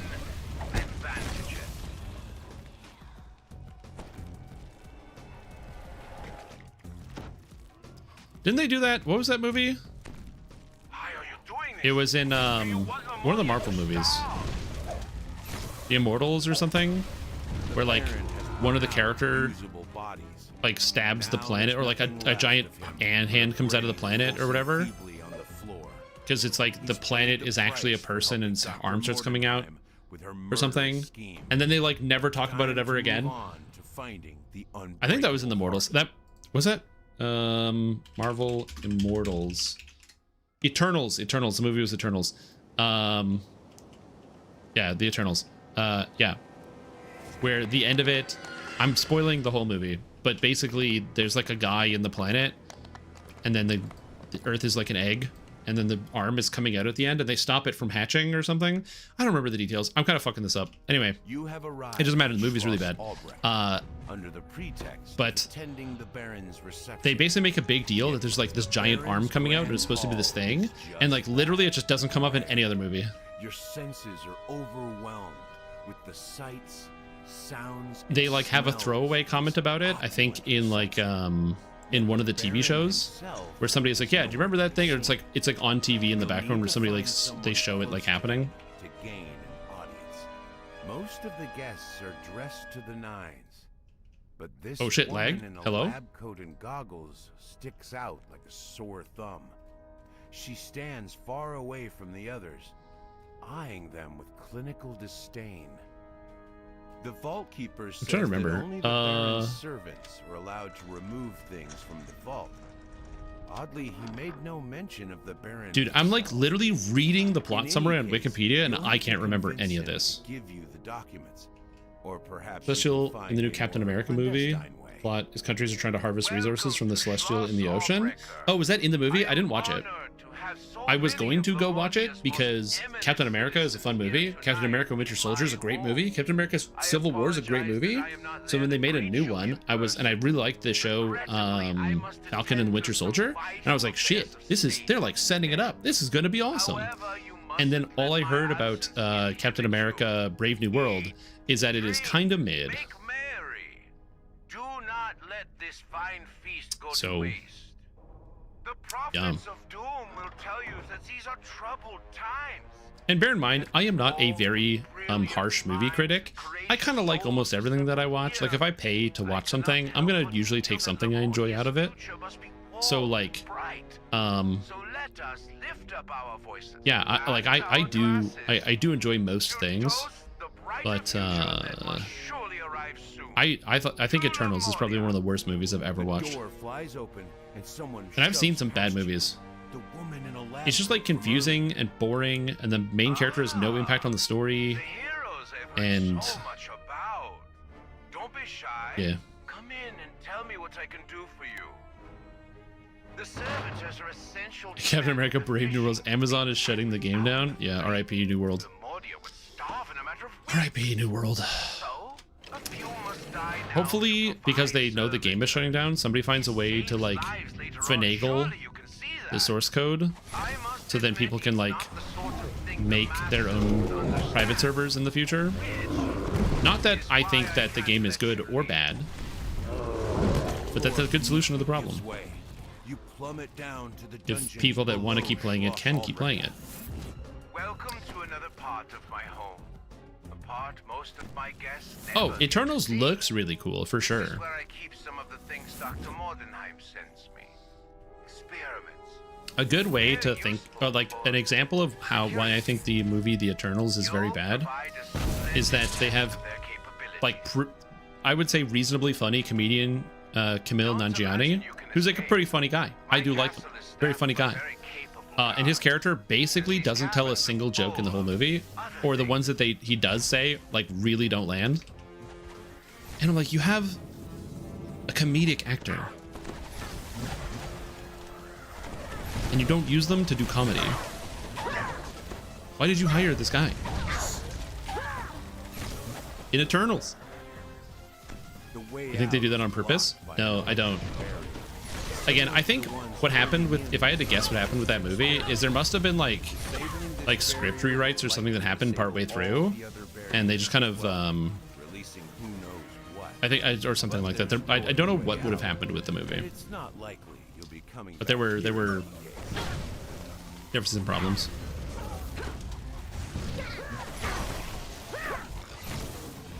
Stared at my Steam library for the last 2 days. New World shutting down kind of ruined my motivation to play games. Oh man, that sucks. I'm sorry to hear that, Kylaws. I know, so for me, I never really played New World.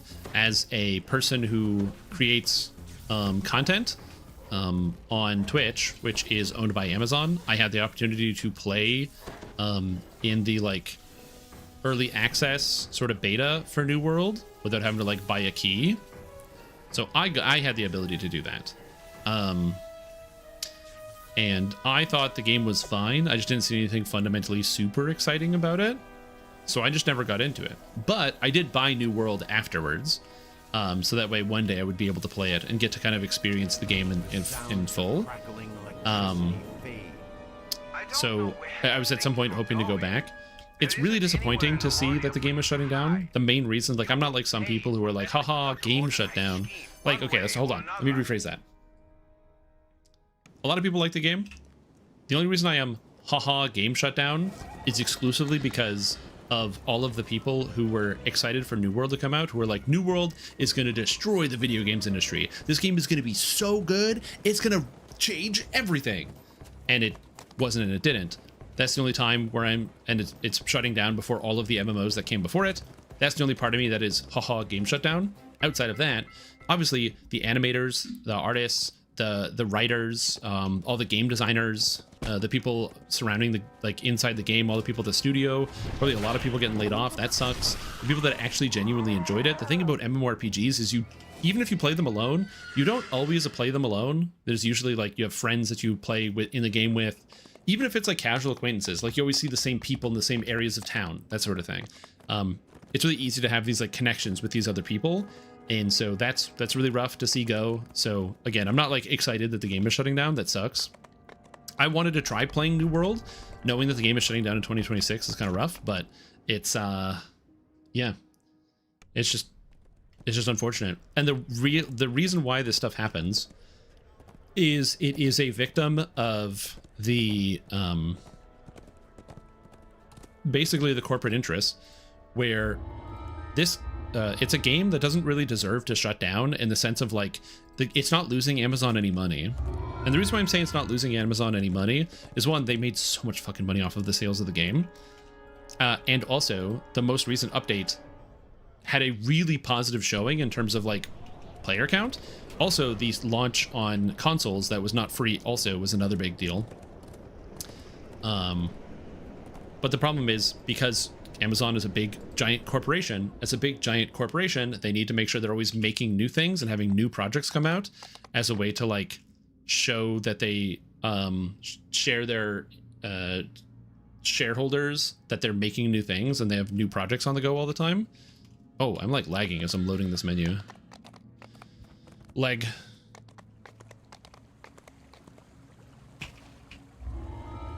So it's just kind of unfortunate. These guys are in the quest for 15 minutes. I can probably help, but I don't know.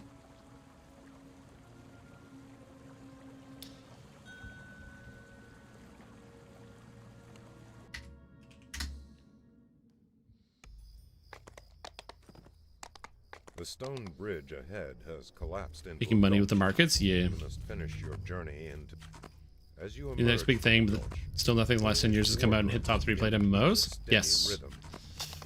Again, this is why when people are talking about what was that game? Ashes of Creation, and they're like, dude, Ashes of Creation is gonna be the best video game ever in the entire universe, and everyone is gonna love it and gonna play this game. It's gonna be the best thing yet created by mankind. I'm like, guys, you don't get too excited like this, because it's gonna come out, and I'm not saying it's gonna be a bad game. I'm not saying it's gonna be a bad game, but MMOs oftentimes need more time in the oven. They need like every MMO that has launched in the past decade has needed 1 to 2 years to fix the game post-launch, to fix a lot of the issues that are inside the game. That's just how it is. So like one of the big MMOs I can think of, like Elder Scrolls Online came out, and I don't know if you guys played Elder Scrolls Online at launch, but that game had a lot of fucking problems, okay? So it did eventually launch, or like fix a lot of the issues. It's not a perfect game, but it has a clear footing, it has a clear identity, and it took them like basically 2-ish years to, they had the Tamriel Unlimited update where they like did major patch and fix things. Final Fantasy XIV with A Realm Reborn. A lot of games, they come out and they get crazy huge feedback, and then that informs their future game design, but they need years to act on that feedback. So it's all about trying to make it out. They all come out half complete? Yes. So Lost Ark is not a new video game. Lost Ark was an existing video game that was ported to the West. You could already play Lost Ark in Asia. So yes, Lost Ark came out to a great deal of success, but that's because it was already an existing successful game.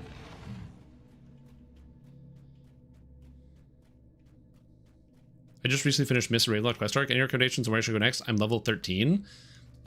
Past Mist of Ravenloft? 13. Where do I usually go? The desert. Sands of Menectaran is an option if you want to go to the desert. All the quests in there are level 11 and 12, and they're pretty fun, so I like the desert. You can get to the Menectaran desert through the marketplace. Level 11 quests are pretty few and far between. It's a pretty bad level range.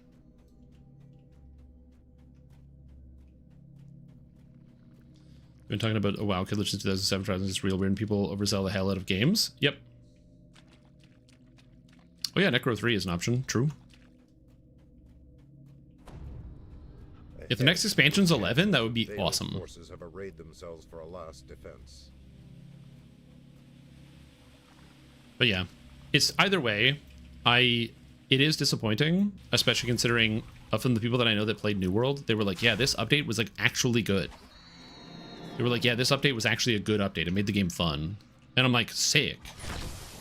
I'm not going to experience the fun, but it's cool that some people got to experience it for a short time.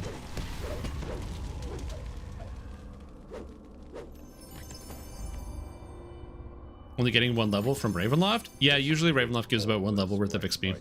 Most expansions give about 1 level total worth of XP. Vale chose a dramatic battleground for her last stand against the inevitable. So yeah. Yeah, if you're running an XP potion, you can get 2 levels.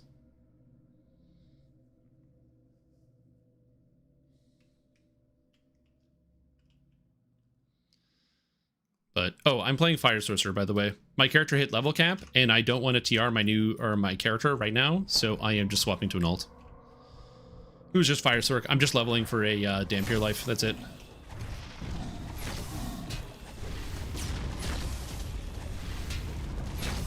You have destroyed the implacable Marut and saved the Vampiress from her doom.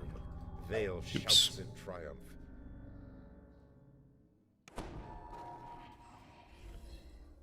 Answer to every question to get best defense. Yep, the best defense from Orgenvost.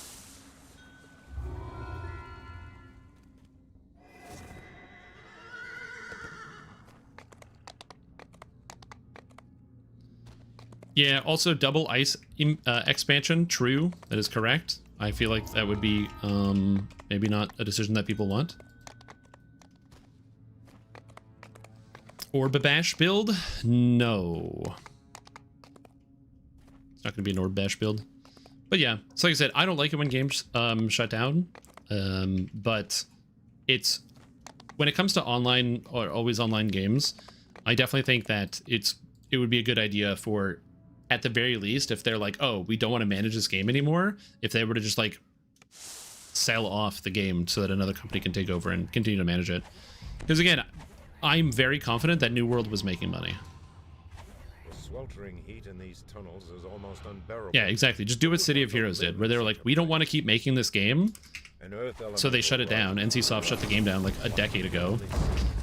And then the Homecoming private server was like, hey, we're going to keep making the game. And then they were like, ah, cool. And then they allowed them to keep doing it.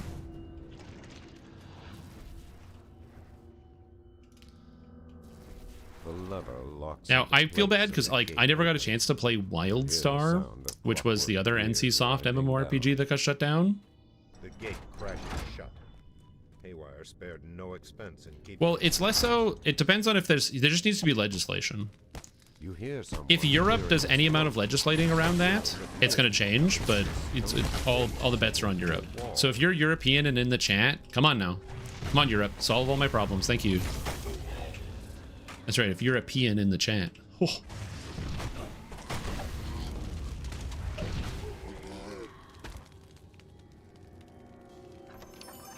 Yeah. From my small amount of research into WildStar servers, private servers, what I found is that they have the game data, they just don't have any of the server data, so it's basically impossible to populate a server. Because you basically have to start from scratch because they have no server data. So until like somebody finds like an old server shard in a dumpster, they can't really do anything about it.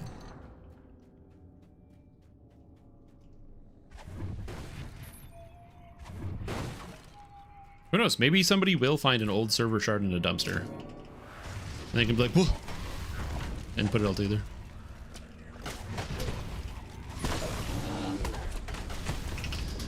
Yeah, the game was also, this is another thing I heard about WildStar, is one of the reasons why WildStar didn't reach the great amount of success, is the game was also very hard, from what I heard from many people.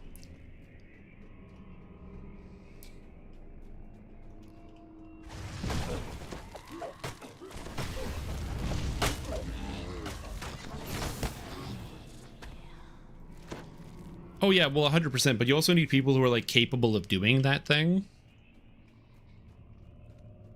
Caliend, like you need people that have the skill set to be able to do that. So yeah. And also the time. Yeah, you need like a high level of unemployment or a desire to sacrifice spending time with your family. Energy barriers.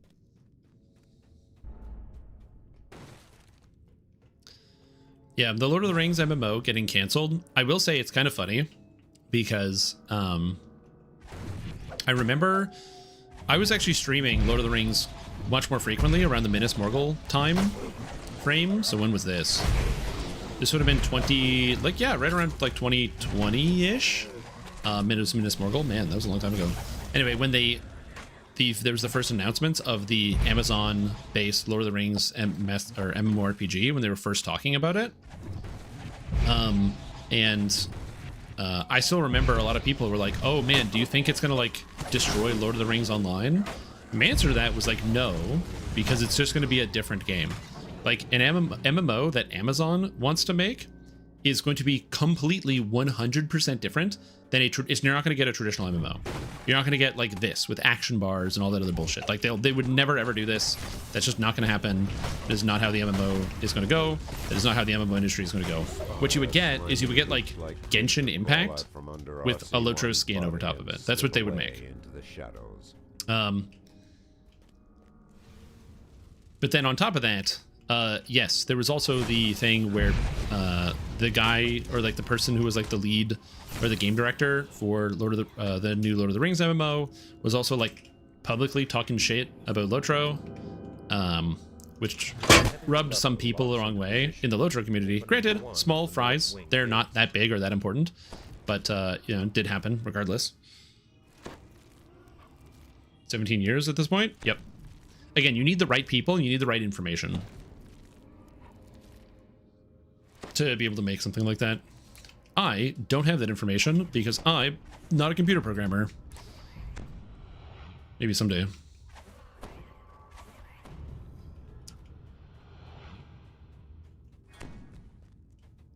Ever see any of it? Yeah.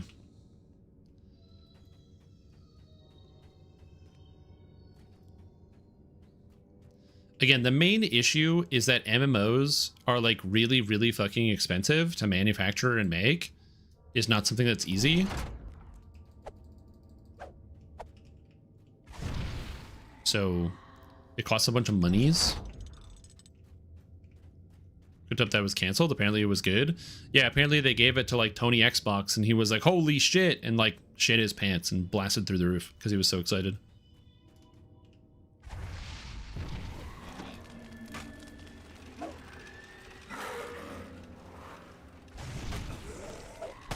Although I do love the announcement that Halo is being remastered and resold on PlayStation, and the new Halo game is being made with a heavy investment in AI.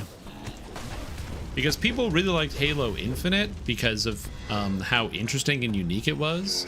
People loved the Halo Infinite campaign because they thought it was really sick. They were like, man, it's so cool how there's so many different designs and locations and how there's so many different enemy types you can fight, as opposed to like, you know, a game that would be like a really big copy-pasted world if it was kind of just like reprinted from like a regurgitated AI. It was nothing like that. Yeah, I don't know. Playing video games that are produced by major corporations is like a really difficult sell because all of these like publicly traded companies just kind of make shitty games for the most part. Not like all the time. There's a lot of like really talented designers and people that like work on these projects, and obviously working at a major company versus an indie studio is a much better job because it's more stable. Not like stable.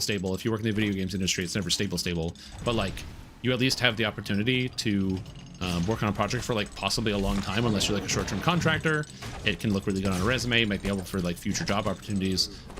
Get your foot on the ground so you can like work on a second project and maybe start your own indie game. So like these are all good opportunities. But like, man, when they were like, yeah, by the way, guys, in the new Halo, you're gonna be able to play with your friends just like you did 30 years ago. And you sit on the couch next to them and you go, hey, do you want a Halo? And you give them a controller and you both hang out and play Halo. And then they were like, oh.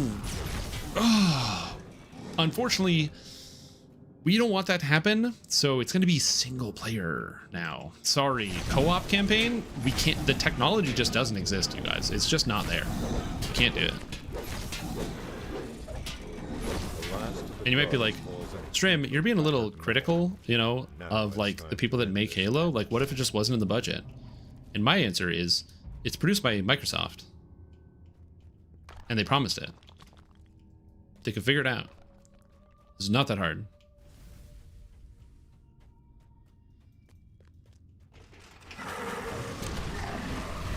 Like, if they can't figure out how to make split screen happen in a modern game in current year, like, that's super not a me problem.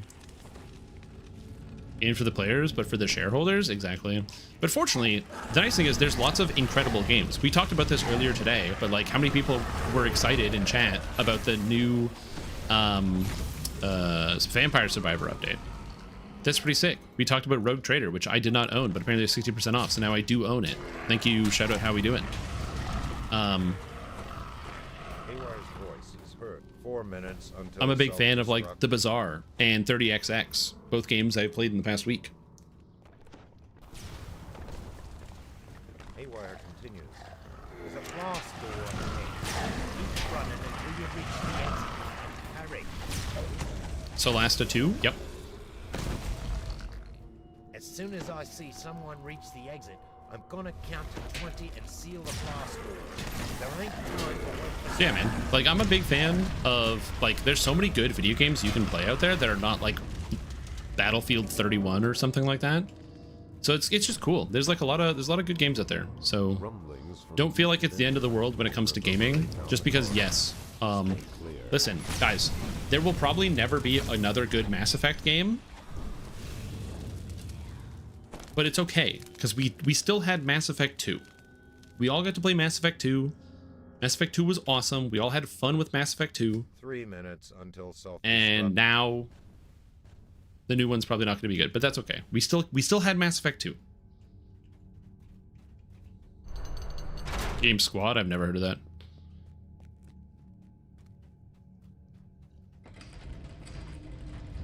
What about good Mass Effect? Don't you dare. Don't you dare. Officer Skeleton, listen. Haywire, I don't say this lightly. glowing quarterstaff. You cross me in Mass Effect 2, Take it. and I will You break my own bones trying to hurt you. 2 is the weakest of the trilogy? Like, what, did you play the game with, like, your eyes closed and your TV turned off and playing with your feet on the controller? What are you talking about, the worst game of the trilogy? That's crazy. That is the most maddening thing.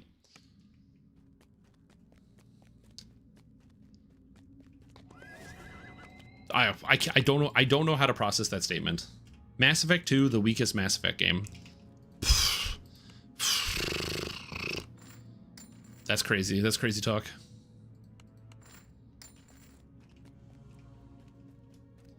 Thane Krios. Oh my god. Morden Solace.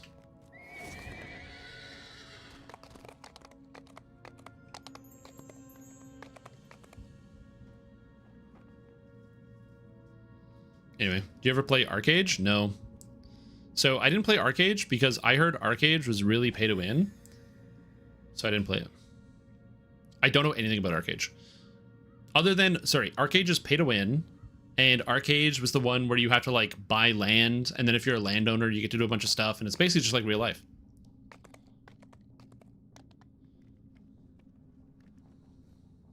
Yep. Better written in 3? That's so wrong. I don't even know what to tell you. They were not better written in 3. They can only be better written in terms of that their characters have grown because they were in 2. Like Morden having his whole crisis of faith in 3 only happens because of 2. You ever play Adventure Quest? Like I played Adventure Quest for maybe a couple hours on the computer at some point when I was a child. And I do know a guy that was extremely invested in Adventure Quest.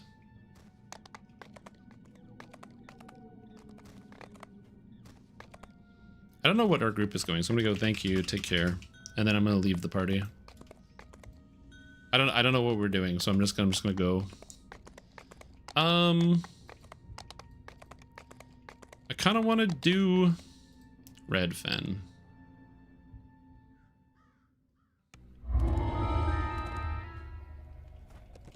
In 3 then 2? I actually almost exclusively disagree.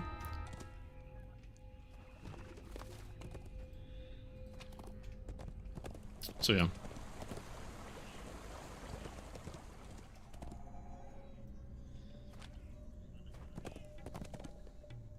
A great red tree grows out of the ruins of a crumbling altar. Just run Necro 3 Heroic, Red Friends, I'm gonna puke. I do Red Fens, Claw of Volcour, and Fathom the Depths every past life. In Heroic and Epic. Literally every time.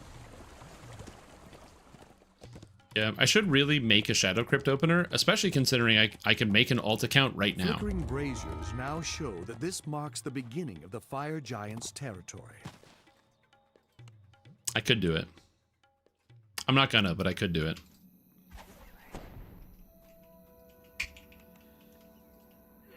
Oh my god, I'm out of spell components. Wait, how am I out of spell components? What?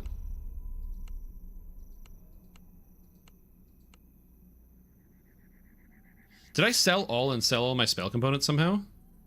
I sold everything in my inventory. Uh-oh. Oh. Oh. Oh. Oh, that's bad. That's bad. That's bad. That's gigabad. That's gigabad. That's gigabad. I didn't notice I did that. I must have clicked at all at some point and click sell. Oh, no. Oh, ooh. Well, the buyback list only has 40 slots.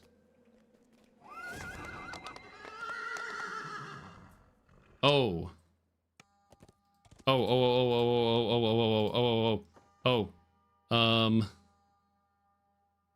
Okay.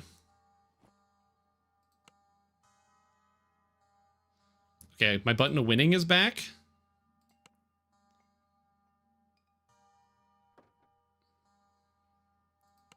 And,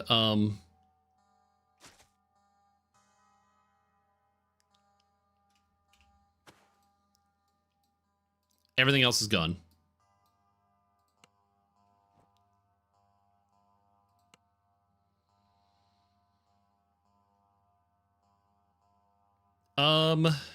Well, I did lose a stack of 10,000 Omnispell dust. So that's a little annoying. And then the rest of it, I actually don't know. I don't know what I sold.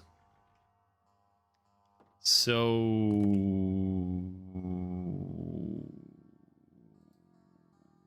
well...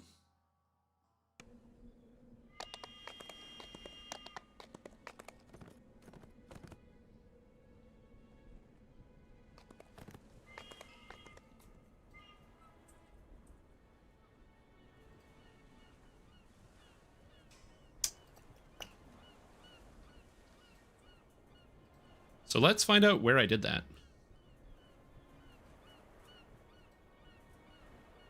There's somewhere around here. This is YouTube.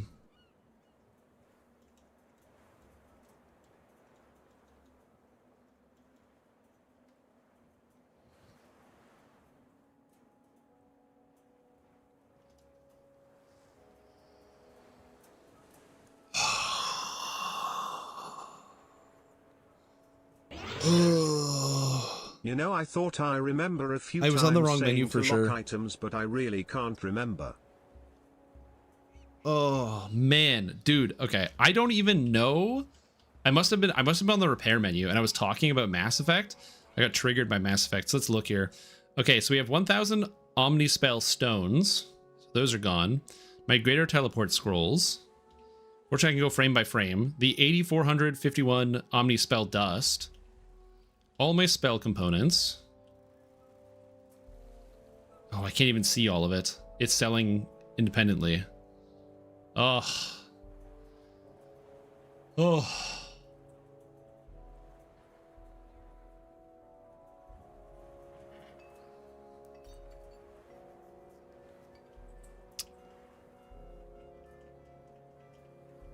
It's nothing important, but man, does that sting. Well, You know, we've all done that before. To be fair to the Omni Spell Dust, I wasn't using it, so it's fine.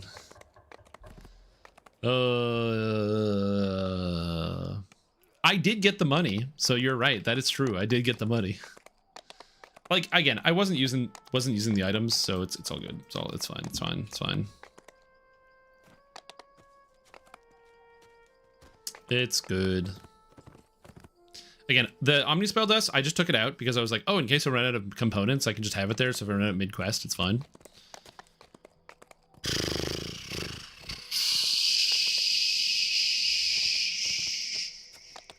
That's really funny.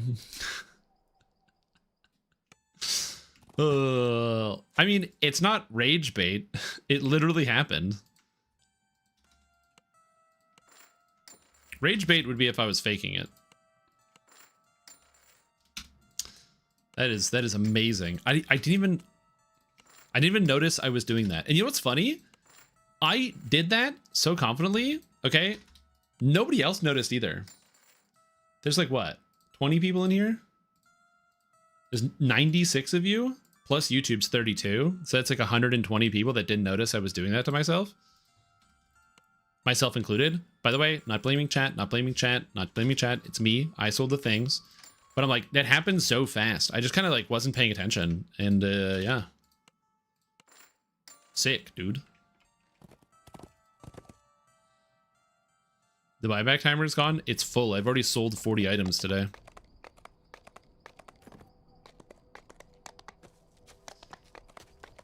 Your game planner was listening. Sorry. No, don't apologize. Again, it's more really funny. Oh God. Anyway, what were we talking about? But yeah, anyway, Mass Effect 2 is really good. It's so funny.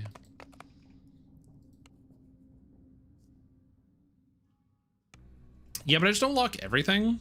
There's a lot of things I don't want to lock. Like, an example is like I don't want to lock all of my spell components. The reason I don't lock the spell components is so I can like check on them.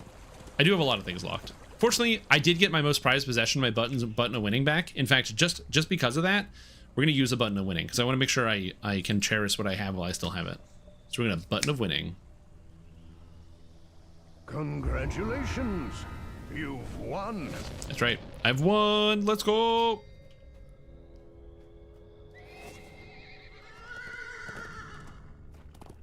A great red tree grows Talking about Mass Effect from now on. True. A sense of ancient I can only do it while I have Omnidust on my character. That's fair. So I can sell it. Yeah, you can. I paid and I won. So I'm just gonna point that out. I did pay and win.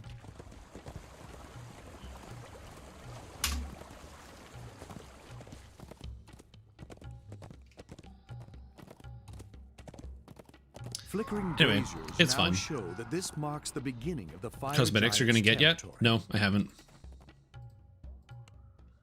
I'm thinking of doing that next week.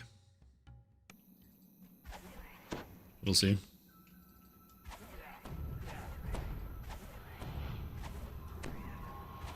Well, my plan is I'm just gonna farm out a bunch of the materials. So probably run like 20 of each dungeon. And then any ingredients I don't use, I'll be giving them away to people in the chat. The chat. Weapons I get for the levels is Sword of Shadow. Sword of Shadow. Good weapon. It's odd. That's not that tilting, I will say. Selling all my stuff, I thought I would be more upset about this. I actually don't really care that much. So Brian bellows, Silence, slaves! Curse you and Because the Omni Spell Dust was just like garbage I had in my bank. you are. Squirm before your master. Squirm like the worms you are. I also do like the fact that that giant had the power to turn these guys into scorpions, but also instantly died to me. What an idiot. Iona whispers from your backpack. I bet I can just... There we go. Good luck.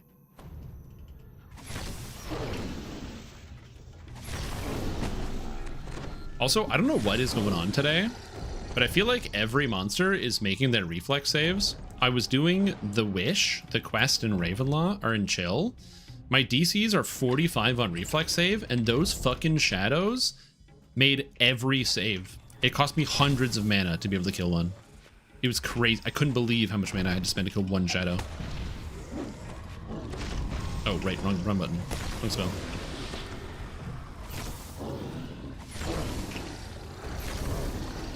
Iona whispers.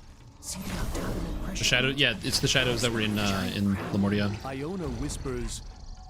The claw stirs. There'll be one type of item for every conversation. Then you'll need to review inventory to decide next subject. No. Never. Iona whispers. Iona whispers. The problem is, like, that would be some type of system, like an organized system of, like, determining conversation, which both feels like it goes against the flow of conversation to just organize and have structured conversation all the time. I like kind of improvisational, flexible conversation.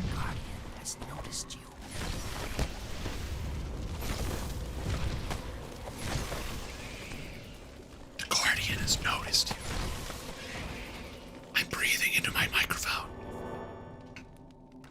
Hey, buddy. Need more damage. Night Brigade ones? Yeah. Yeah, some of the shadows have like crazy stat things. Chocolate rain.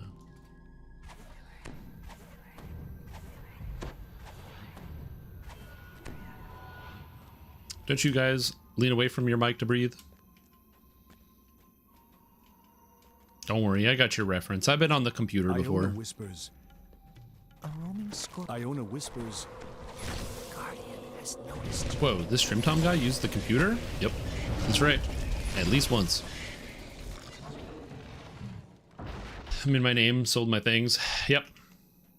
Yeah, that was wild. Anyway, it's like I said, it's fine. It's mostly just like surprising that I managed to like pull the wool over my own eyes and sell my entire inventory with stuff without really noticing. Fuck scorpions! Scorpions are stupid! What a stupid fucking mechanic! I cannot believe that they had the audacity to put out a patch note that said scorpions don't burrow as much. Oh my god. What a stupid creature. Iona whispers. SSG was like, yo, we fixed scorpions. They don't burrow nearly as much. Scorpions now burrow like every second. Like, sick. God damn it. Decided which of the two builds I'm going to try tomorrow. I'm going to be doing Artificer. Pure Artificer, melee, and I will be doing that as a solo guided playthrough. So starting tomorrow, we're starting the new solo guided playthrough for 2025. I've decided I'm going to do one solo guided playthrough per year. So that way there's always something up to date. So I can be like solo guided playthrough X and then like show people how to get through a whole bunch of stuff. That is the goal.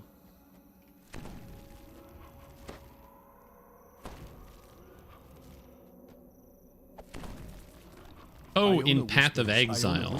Oh, Exiled Path. Path of Exile. You guys know Rieger from Act 3? I just love how he goes, goodbye, Exile. It's very funny. I will... So I'm on the fence. It's one of two things. I was either going to play Elementalist Wander because of the Herald stacking stuff, where you can run Herald of Thunder and Herald of Ice and have each one giving you about 500 average damage per Herald, which is better than a triple T1 wand, and then basically get all your damage from that and then scale like spell damage and other stuff on your wand, or even still get flat on your wand on top of that to have like a high damage Wander Elementalist. Or I'm thinking self-cast Chaos, no, not Chaos, Hexblast Assassin, because Hexblast seems interesting and it's getting a buff. And apparently Hexblast Mines got nerfed, and I don't like Mines, so I'm excited to possibly try it. The only issue I'm worried about with the Hexblast is like, I just don't want it to feel like really clunky. So if it's like extremely clunky, I probably won't do it, but we'll see. Iona whispers. There it is. We've done it. Behold the claw of Valkur. Self-cast Hex Blast, yeah. So, like, I cast Hex Blast. I don't throw a mine that casts Hex Blast. I don't trigger Hex Blast. I don't do anything. I just cast it. I go... The problem with Hex Blast is it has a 1 second cast time. I do not know how to overcome this challenge. Because 1 second is a really long time in PoE. The problem is you can't do it with Arcanist Brand because it only has 3 charges. So linking it with Arcanist Brand, which cuts the damage in half, and now you can only do it 3 times. It goes 1, 2, 3, and then you have no damage left. The goal would be to have a Blasphemy with a really large aura, so that I can walk up and Hex Blast everything that comes onto screen. That would be the goal.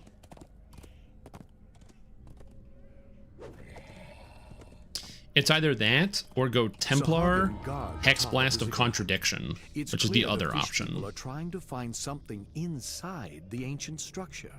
Giant magical barriers enclose this space, and the area beyond the barriers is filled with seawater. I'm sure that self-cast Hex Blast is fine. Inside this room. Do mines just not Sabo? Well, you can't do Hex Blast mines. It's not an option anymore. So I could just play mines, but I don't want to play mines. Like, the only reason that Hex Blast mines was an option is because Hex Blast mines used to work to be able to overcome the downsides of Hex Blast. But you can't do it anymore because the mines used to not trigger the cooldown, but now they do trigger the cooldown. I'll try it. We'll see if it works. We're gonna try the Hex Blast. Okay? We'll try Hex Blast. We'll see if I can hex some blast. What level do you get Blasphemy at?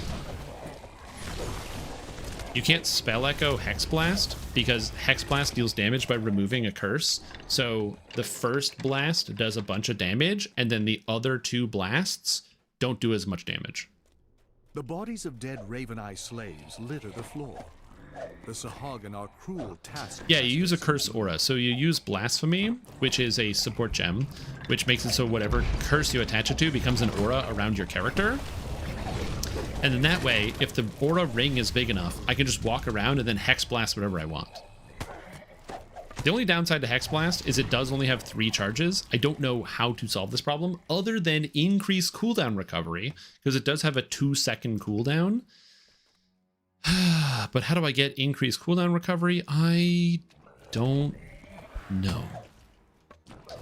So like Hex Blast may also just still be dead, but we'll see. I believe that counts as multiple casts as well. I don't think Unleash works either. Because I believe if you unleash it, it's going to use all 3 charges right away, and then I won't have any spells for 2 more seconds. So I don't think that works. I also don't know if Hex Blast gets increased cooldown recovery. Again, I don't know if Hex Blast is a good idea. The other option instead of Hex Blast is I can't remember the name of it, Doom something, where when your curses expire, it causes an explosion, and then you apply a whole bunch of curses, and then you have reduced duration, so that way they instantly expire.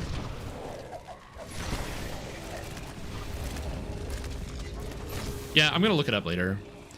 Just under the quick answer of what are you gonna play, that's my answer. Yeah, we'll find out. Like I said, I'm gonna experiment around. I'm gonna throw something together in like the in-path building at some point. To kind of peek around and see what I can do. I was also gonna see if there's anybody playing Hex Blast right now, or like in the last league, to kind of get an idea as to what they were doing to overcome some of the challenges. I don't know if the answer is also just have like a secondary skill on a 4-link for clear and then Hex Blast rares for mapping purposes.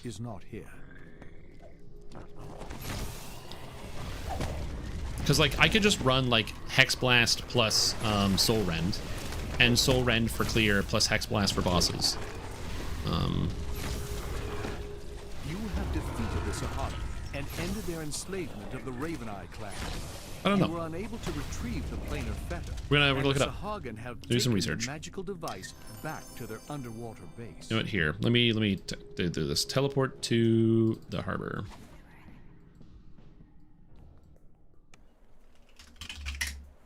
Here we go. Here. Builds. PB1.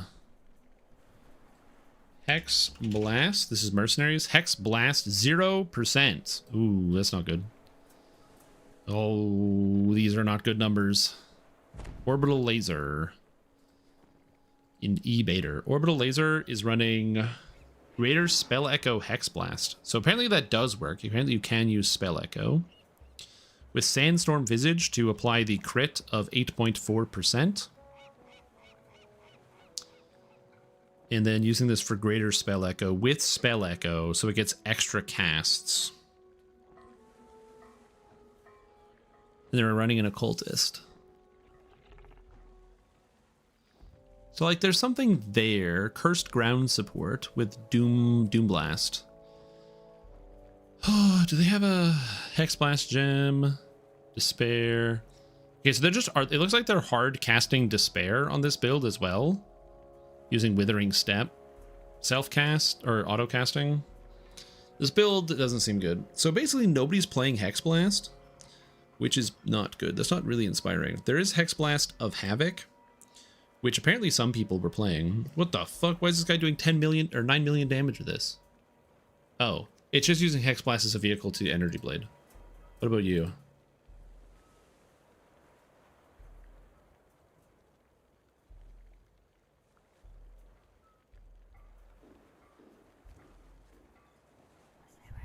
Charge Stacker. Oh, still running Hex Blast Mines. It's always Hex Blast Mines.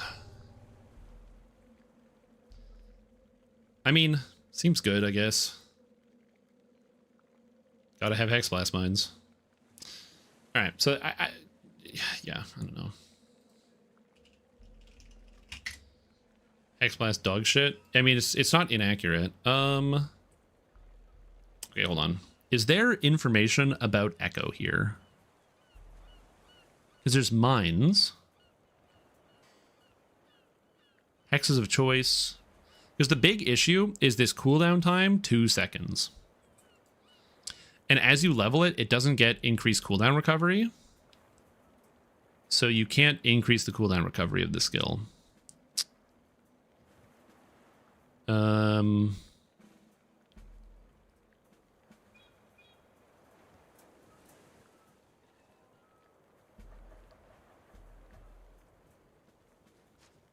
Hold on, let me see if I can... Hex Blast, Spell, Echo. Somebody will have the answer. Hex Blast and Spell Echo. Why does it not work? I can't see any other descriptions, blah, blah. Same here, it doesn't seem to work with Blasphemy. It's because Hex Blast requires a curse to consume. I played around with Blasphemy. Hex Blast makes the curse disappear briefly before coming back. Spell Echo is causing the second trigger to go off before the curse comes back from Blasphemy. Okay, yeah, so it doesn't work. I don't know. I don't know. Couldn't tell you. I don't know.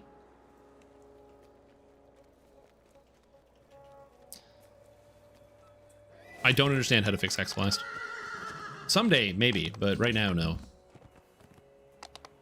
Oh, shit. Oh, God. Oh, jeez. Oh. Oh, yeah. What? What? I gotta sit down.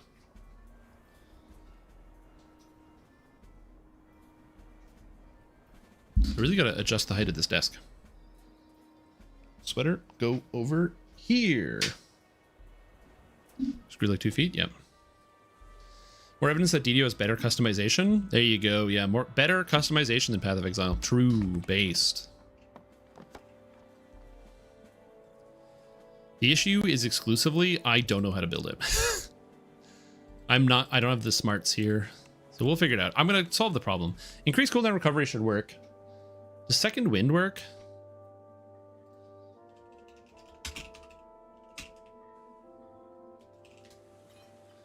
Cooldown.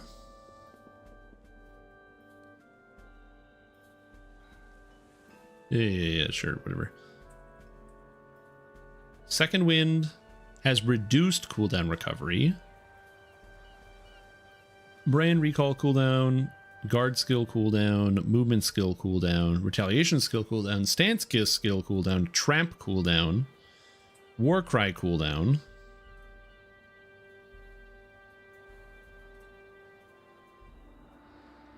Brand recall cooldown, minion cooldown. So it's just Saboteur that gets 30% cooldown recovery rate. Masters is Convocation. Runegraft of Time. 20% chance for skills to not consume a cooldown on use. So this is what I'm looking at. Runegraft of Time. And Poe Ninja. Hold on. We're doing PoE nonsense right now. I want to go to Mercenaries League. Time. Oh. Runecraft of Time. Runegraft. It's a Runegraft. Runegraft of Time was 1K or 10 chaos. Average price. No, it's even less.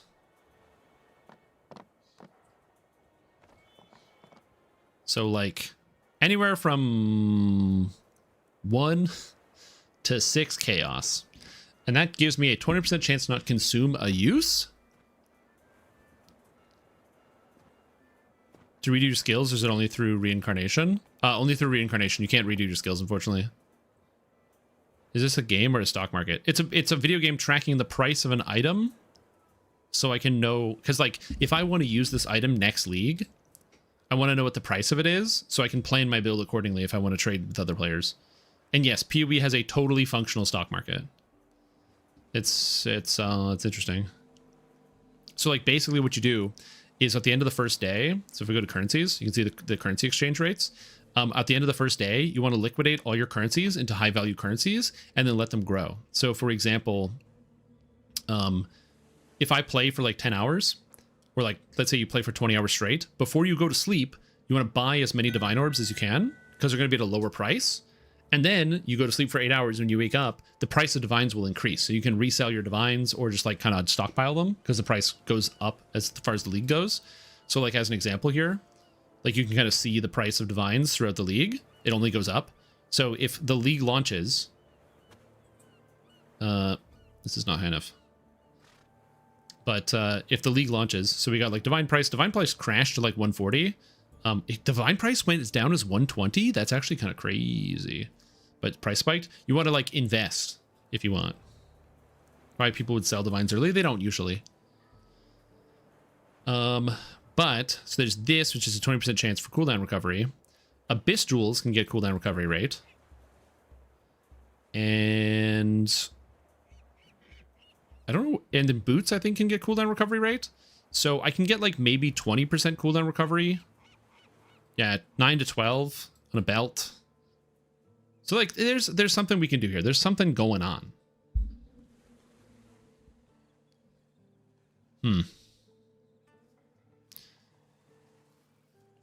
Yeah, you can't speculate.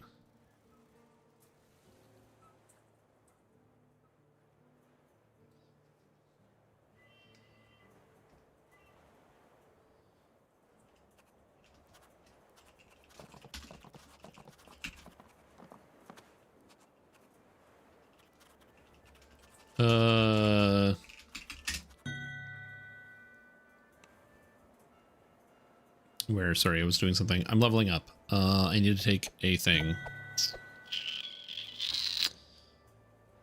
I need a feat. I got greater. Oh, greater evocation focus. Here we go. I'm like, I need evocation focus. Chain lightning. We're good. I have a bunch of points to spend. I don't know where I'm spending them, so I'm currently just not spending them. It's fine. I don't really care. Okay. So what do I need here? This spell. We're going to try and maximize here because maximize is good. I don't need this. I don't need that.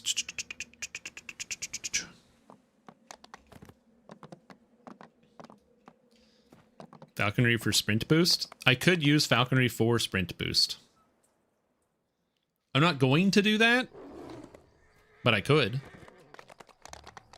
But I'm not going to do that. But I could take falconry for sprint boost, but I'm not going to. Anyway, I don't know how to make the Hex Blast work. I really don't know how a skill with a 2-second cooldown or a 2-second cooldown is going to function for clear. again, I assume I could just use a 4-link to like do mostly clear, then maybe use this like a high damage skill for like a single target or a boss. I don't know. I can also use a skill with a hex touch that deals damage.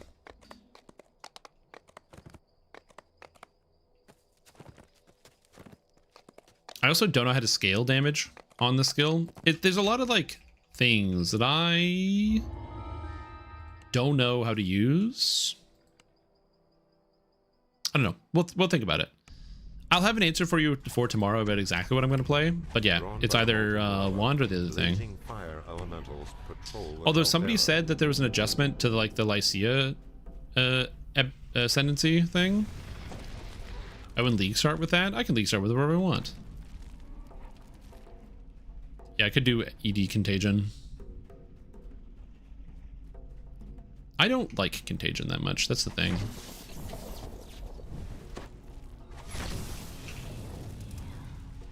Some people do be liking the Contagion essence strain. I just don't.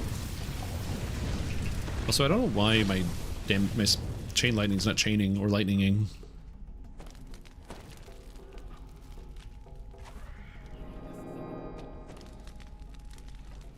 Yeah, I just want to use Hex Blast as like the main skill. 1 second cast time. I don't know, dude. Tempest's spine rises into the clouds. A molten ring surrounds the base of it's just seeing the juicy 200% more damage is like, it's a lot of big number. It's a really, really big number. So my brain is like, how do I use the big number to do big number things? There's got to be a way, man. There's got to be a way. Path of Exile 1. The new Path of Exile 1 League is tomorrow.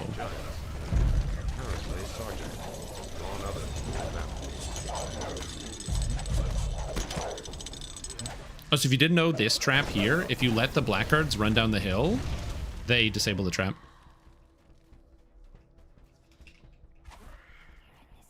Again, if you're watching and you're like, damn, Strim, your build idea sounds bad. Like, I don't disagree that my build idea sounds bad.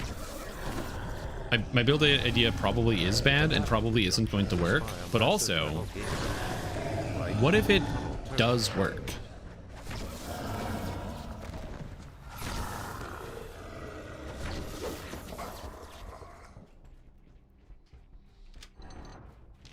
Approaching the crystal box has triggered some mechanism within the iron golem. Well, the thing about Path of Exile 1 is you're not wrong. But PoE 1 at the very least has the ability for you to learn. I'm going fire. Okay. Has the ability for you to learn things piecewise. You just do only one thing, and then when you need help with something, you just ask somebody that knows about that one thing. So, like for example, a friend of mine is going to be playing a ward build. Ward is one of the defensive stats in Path of Exile 1. So he wants to play a ward build, but he doesn't know how to get high ward on items. So we suggested, we're like, hey, just do some fossil crafting. And he goes, I don't know how to do that. And the benefit is now when he gets there, we can teach the fossil crafting. And now he gets to learn.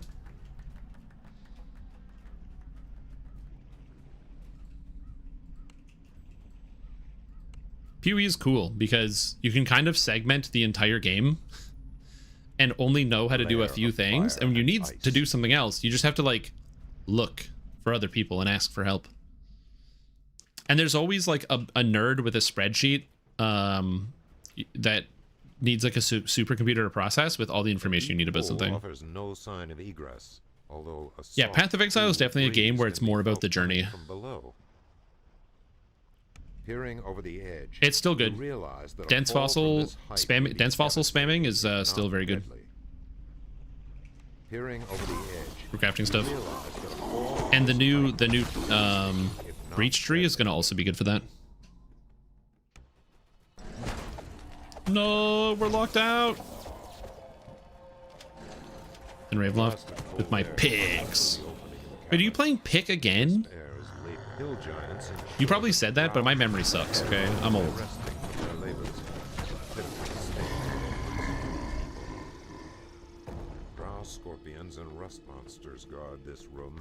This guy's playing pick build. The entrance looks recently used. What the fuck? This one is shader. Oh, you're right, the shader Kai pick. Yeah. Okay, I remember this. Swirls the dust in this dim chamber. Can you just... How about you just stay over there? Can I kill this guy? How about I kill this guy? How about I kill this guy? Thank you. I'm like, I just want a shrine. I just want my manor.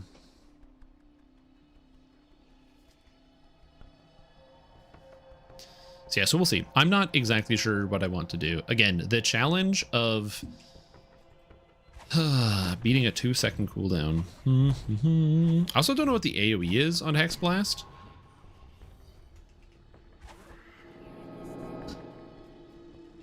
What I could also do is just run a generic damage setup. So that way, when I get to Hex Blast, oh, I didn't need to shrine. When I get to Hex Blast, if Hex Blast feels unrewarding, I can just swap to something else.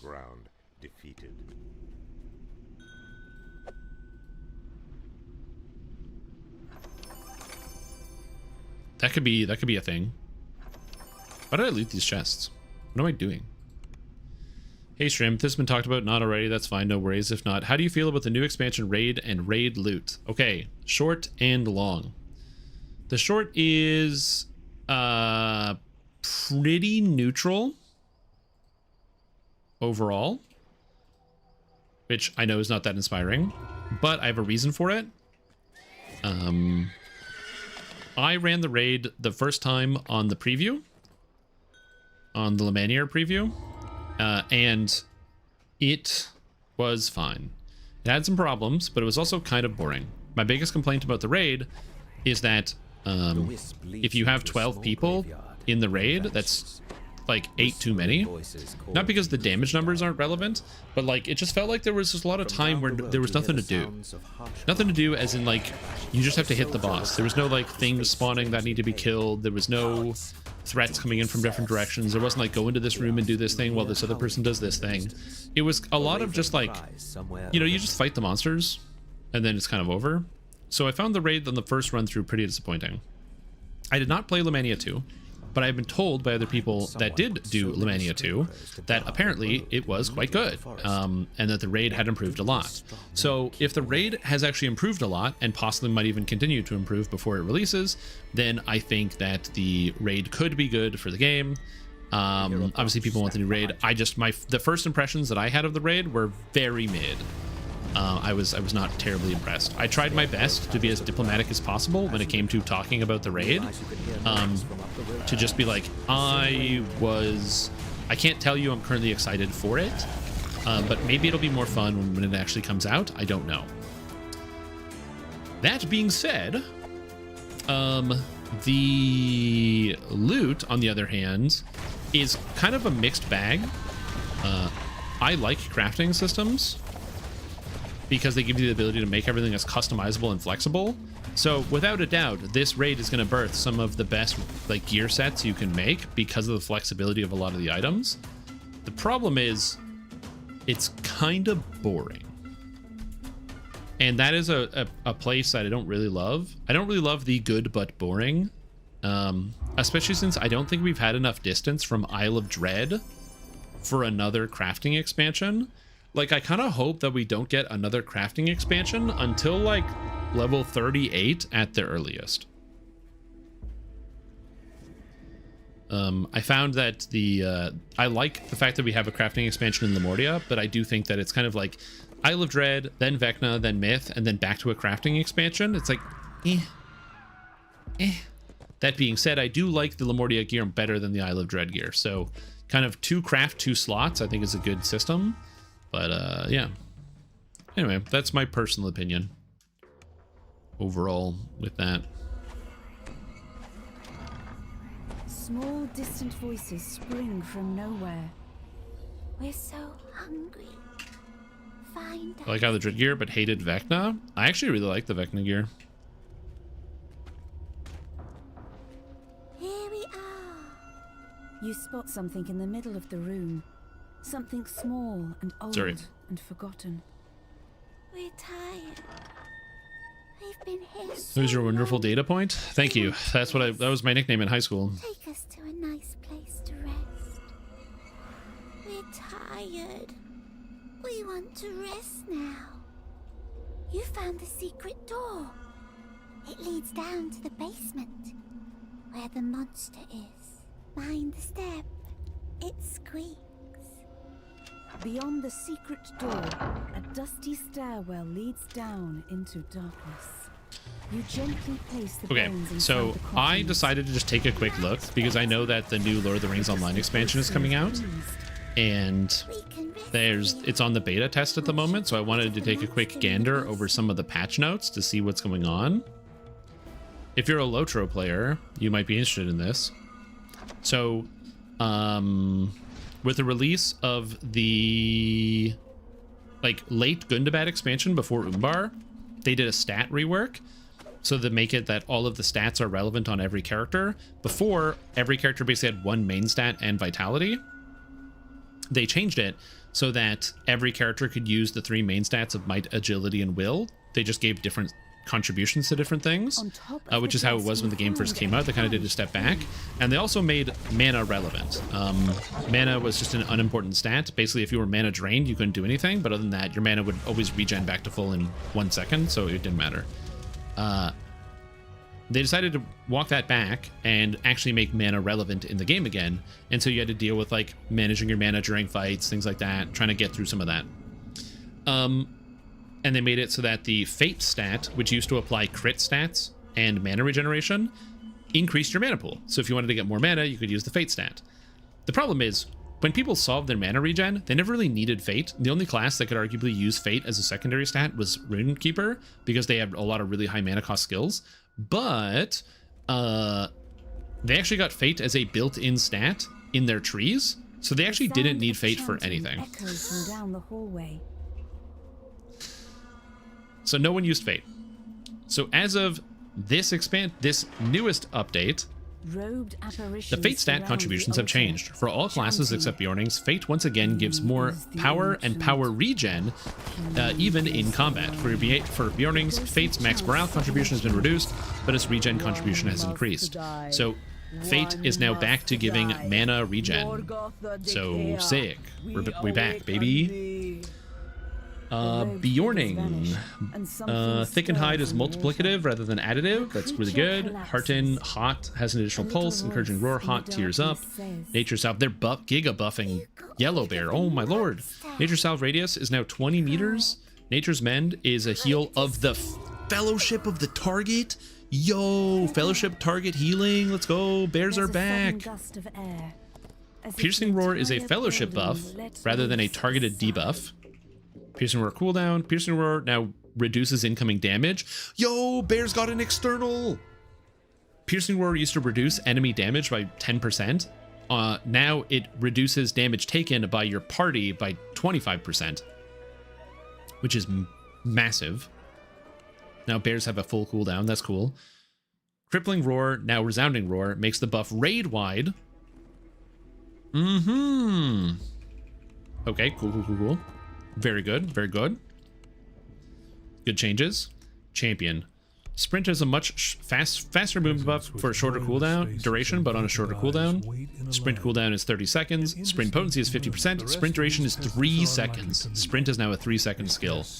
Gonna be honest, great. I kind of love it. Very thematic. Sprint is now a 3-second skill on champion.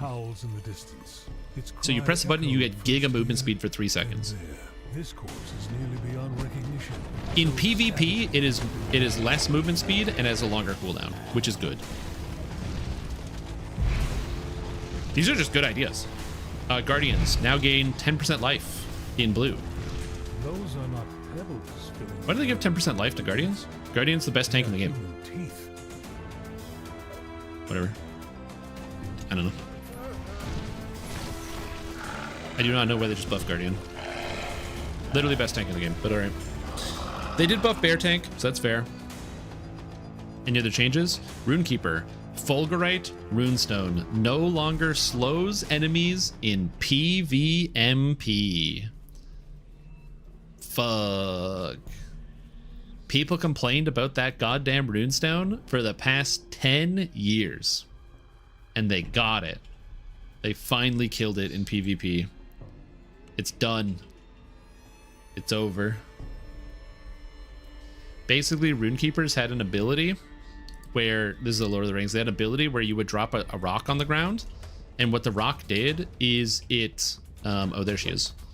What the rock did is it stunned and slowed everything that was nearby it every second for 5 seconds.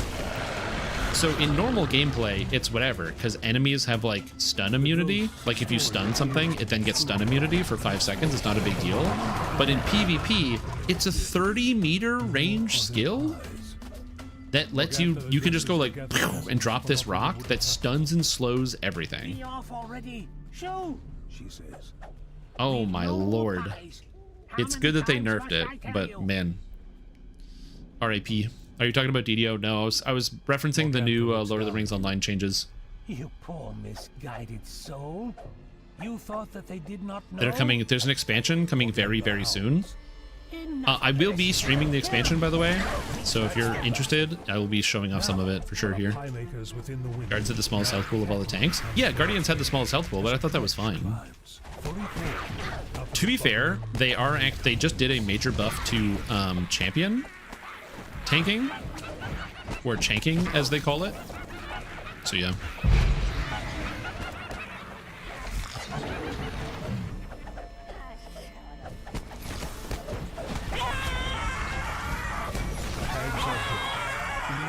US servers finally up. For weeks I couldn't play Lotro. I can only see the EU servers. The US servers never went down.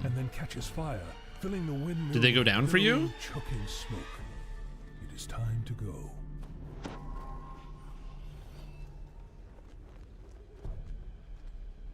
I don't recall a time in the past while. Oh, your 150 characters went poof. Did you server transfer?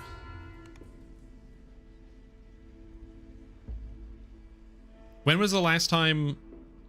Okay, so I just want to make sure. So last year, during the summer, they unveiled 64-bit servers, and they had the ability to transfer all your stuff from the old servers to the new servers.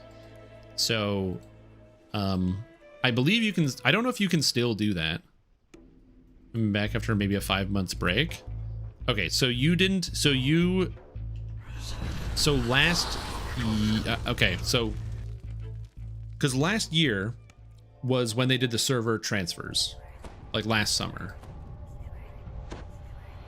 if I recall correctly. Or am I recalling correctly? When were the server transfers? Was that last year or was that this year? Dude, my memory sucks. Hold on, give me a second here.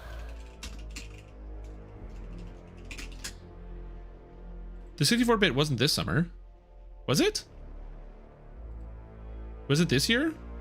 You're probably right. Sorry, I'm trying to get this information.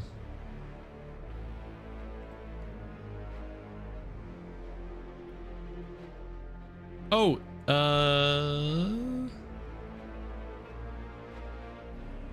okay, so it was March. It was March of this year. Yeah, so it was March of this year. So all the transfers were in March of this year. That's what it was. I thought it was last year. Yeah, so I was just thinking about DDO. It was March of this year. Yeah. Madam Eva's words echo in your mind. Anyways, you should be able to transfer your server information from the old servers because they had them available. I don't know if they're available right now. Yeah, you should be able to transfer them from the old servers. I don't know if the legacy Dark World transfer. Great question. I don't know. I would have to Google it. And his form dissolves into mist. The door slams shut.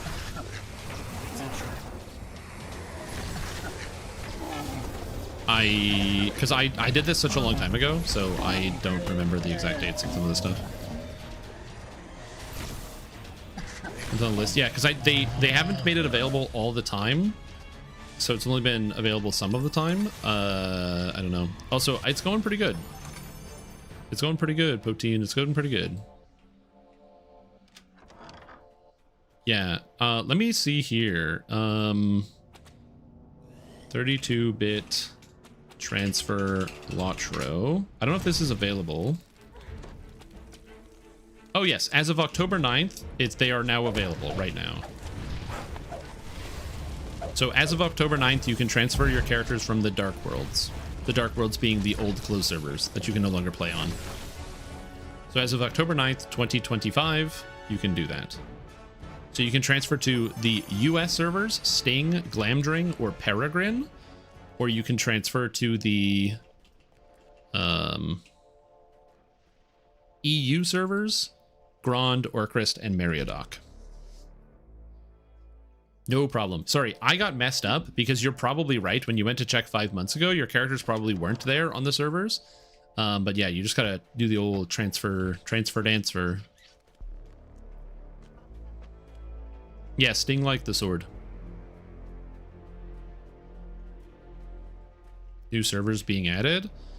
No, this was like what, you know how in DDO there was the server 64-bit thing? That happened in Lotro first. You have found the keystone. Where do we leave? But the icon of Ravenloft awaits discovery somewhere within the castle. We're talking about Lord of the Rings Online. I apologize if anybody is confused. Quest completed. No, you're good. Yeah, I couldn't remember the exact with details. IRL stuff and didn't play for months. Yeah, I couldn't remember all the details because it's memory bad. Bad memory. Memory bad, you know?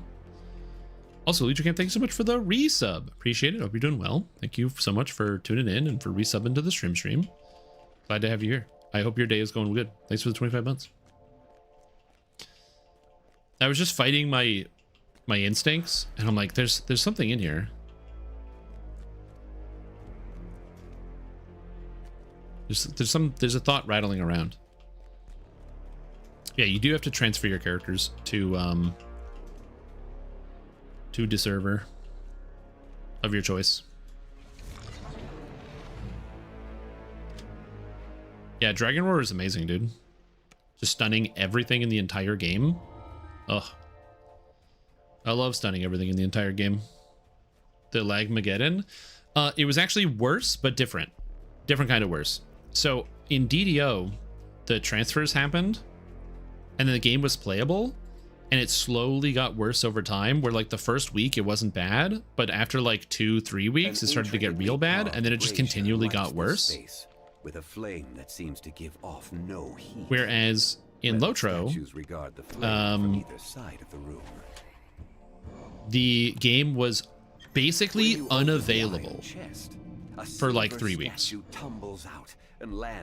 So unlike DDO, which was like, it was still playable and then it got worse over time, in Lotro, the game didn't fucking work at all. A sense of peace Like, washes over you. my characters were all stuck in limbo. Like there was like a server queue basically for like transferring your characters, and my characters were unavailable for over a week. I couldn't play anything. You'd log in, you couldn't play with anybody. Half of my guild had to move their characters at different times. You have to log in at like 4:30 in the morning to try to get into the queue, because the queue is so much smaller than it is for DDO, because they were still like figuring that stuff out. So yeah, it was like way worse. But once the bulk of the transfers were over after the first 3 weeks, it was like super smooth. The icon of Ravenloft is still there. You have done it. Super duper smooth. With a sigh of relief, you wonder if you will cross paths with Esmeralda again. And then it got back to laggy again. I have heard from people that the most recent patch, the game has been a lot less laggier than usual, which is pretty exciting.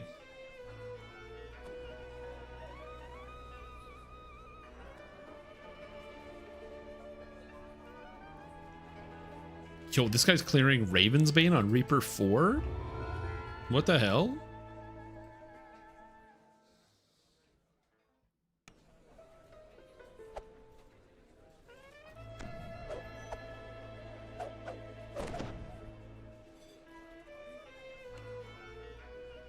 Yeah. So yeah, Lord of the Rings did have a bunch of laggy situations as well, but it was very different. There, it was you couldn't play for 3 weeks, whereas in DDO, you could play, and then eventually it just got worse and worse and worse. The mansion looks abandoned. And worse and worse. And now it's great. I actually love. I've been having so much fun playing DDO. I play offline now, which I was not doing for months. I haven't played DDO for fun offline. God, since like 2023. I'm not even joking. It's been years since I've logged into the game just to quest and have some fun when I wasn't streaming.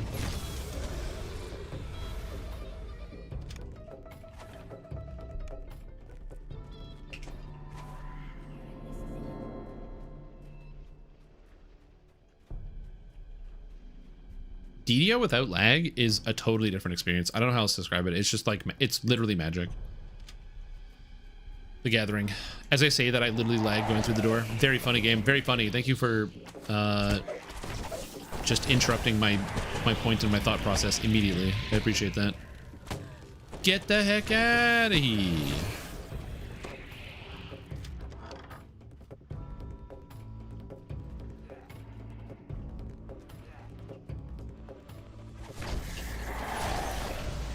When I say virtually lag-free, I mean it only lags when I talk specifically about the fact that I'm experiencing no lag in the game. Stop having high saves. Stop. Bro, it's DC 47. Please leave me alone. Oh, they're doing this? Okay, I'll go upstairs. Ooh. An impressive mausoleum stands in one corner. Game caught you praising it? True. Yeah, it has been a completely transformative experience for me. Like, I like DDO, obviously. It's my favorite game of all time. I've been playing this game for 100,000 years. No one has played more DDO than I have. I am DDO God. DDO is my life and has consumed every element of my waking thought. And I know all this stuff is true. But, like, there's something about the game right now where I can just play it and have fun every time, which is just deeply, deeply satisfying. Oh, I don't need to do anything else here. God damn, man. It's just so good. The Revenant falls, once again nothing more than a lifeless corpse. On the commander's body, who knows? a large silver key. DDO might play as smooth Argon as like a single player game someday. Is this like already so smooth? But like, what if it gets smoother?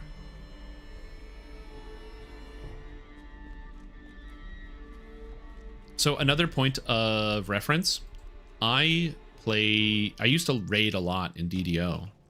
Reaper Casual was a raiding guild at one point. Raiding guild as in like we used to try to do like the R10 clears, things like that. But the problem is the lag is just so brutal to have to deal with. It's really demoralizing. So me and many other people in my guild don't really, like, we raid on weekends. So for those that don't know, we raid on Sundays here on Thrain. So if you're on Thrain, 1 o'clock, usually 1 o'clock on Sundays, if you just keep it apprised of the LFM situation, sometimes you'll have an opportunity to jump in and join us while we're doing raids, because we usually will have like a few spots, and so we'll pug out the remaining spots. But we've only really done a lot of like hard and then sometimes R1 raiding depending on the raid, just because of the lag. It's just really frustrating and very difficult to deal with. But it's been fine. In fact, I would actually go a little bit further. It's been good. The game is smooth, not chunky. I got a level. I should be teleporting. That's the wrong place. Let's try again.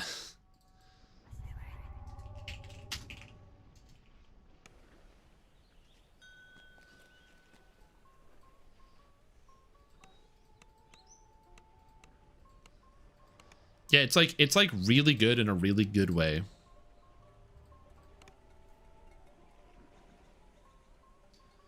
No, dude. Ice Storm?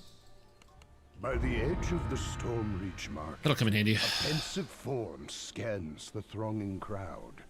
She is searching for heroes. Heroes able and willing to face an unknown foe. Yep. In the ancient ruins. You think it'll take for me to pull Deadmonger Gang Signet? I gotta get that action boost enhancement. Is that a rare or is that not a rare? Yo, what's up, Prath? How you doing? Oh, how many pulls? The average is like 140, so I would say like 140.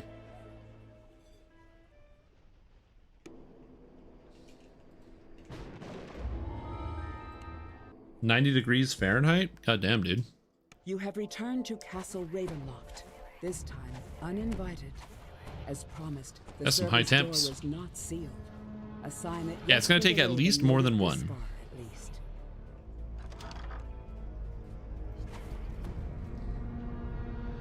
It's going pretty good. I got my warlock to the level cap of 34.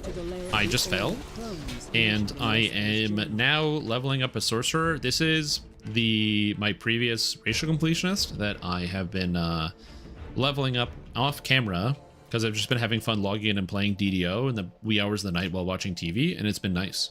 It's been fun.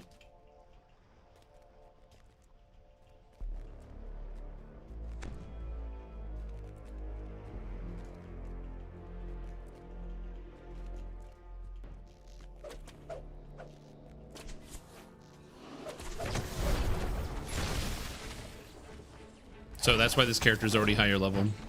I just want to get racial completionist back, so I'm going to be slamming 3 racial lives as quick as I can. Because I want racial completionist.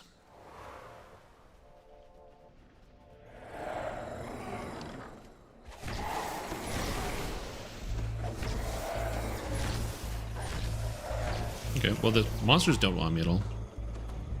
R5 for the Abbey Uncharted territory. You can do it. I believe in you. And I'm not just saying that to boost your confidence.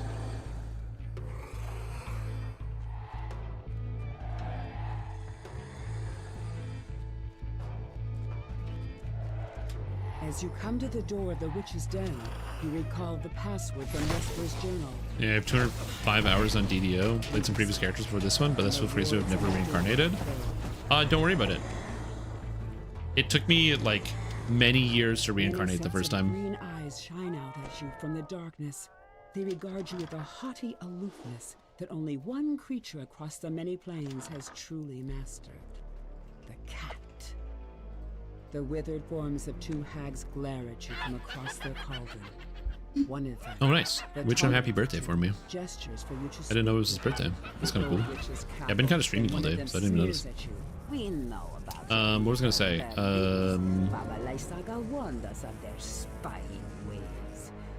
I don't know how many hours I have on DDO. I wonder if support can tell me how many hours I have on DDO.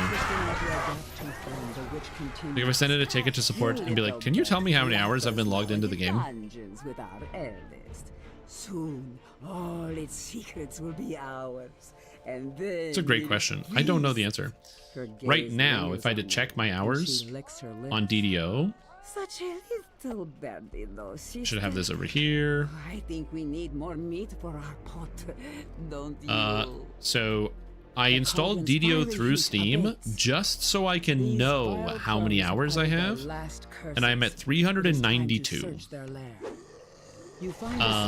Since I installed Steam in like August 10th. Within the treasury. So since like August, I put 400 hours in. And you watch as your body evaporates into a which is not bad. I'll take it. Will alone, you push yourself through the tiny tower window and take solid form again on the inside. The tower seems to be bigger on the inside. Yeah, the XP in this game has gotten so much better. Bro, reincarnating in 2015 with no Ravenloft, no Sharn. Oh my god, what a nightmare. Scattered about the room. At the center of the destruction is the smashed remains of a Did somebody leave before we finish the quest? Its sickly sweet smell permeates the wreckage. This book's pages are brittle with age and much of it is illegible, but what you can make out suggests the author is none other than Strahd himself. Perhaps your allies back in town can make sense of it. Because there's only 2 of us.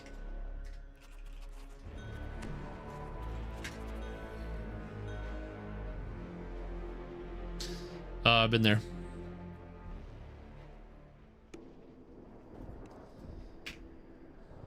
Goddamn. Oh yeah, also, you guys might not know this, but there was an XP buff that they did to the whole game. There's an XP, like, back in the day, the XP actually used to be worse. They buffed several different quests all around. The servant's door was It was good times. A sign that Jesper the Raven made it this far, at least. I have a whole stack of portable holes in my shared account storage. This is the South Tower stair. Yeah, you used to run coal chamber every fucking past life. Every past life was a coal chamber past life. When running acid wit was mandatory to leveling up, dude.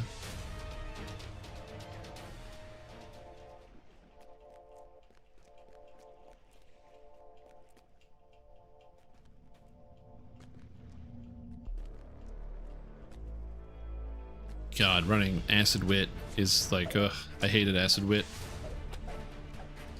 But you got to do something.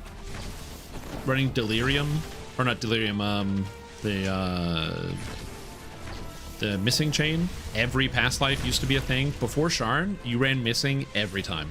Then when Sharn came out, I like never ran the missing chain, but Sharn was a big determining factor.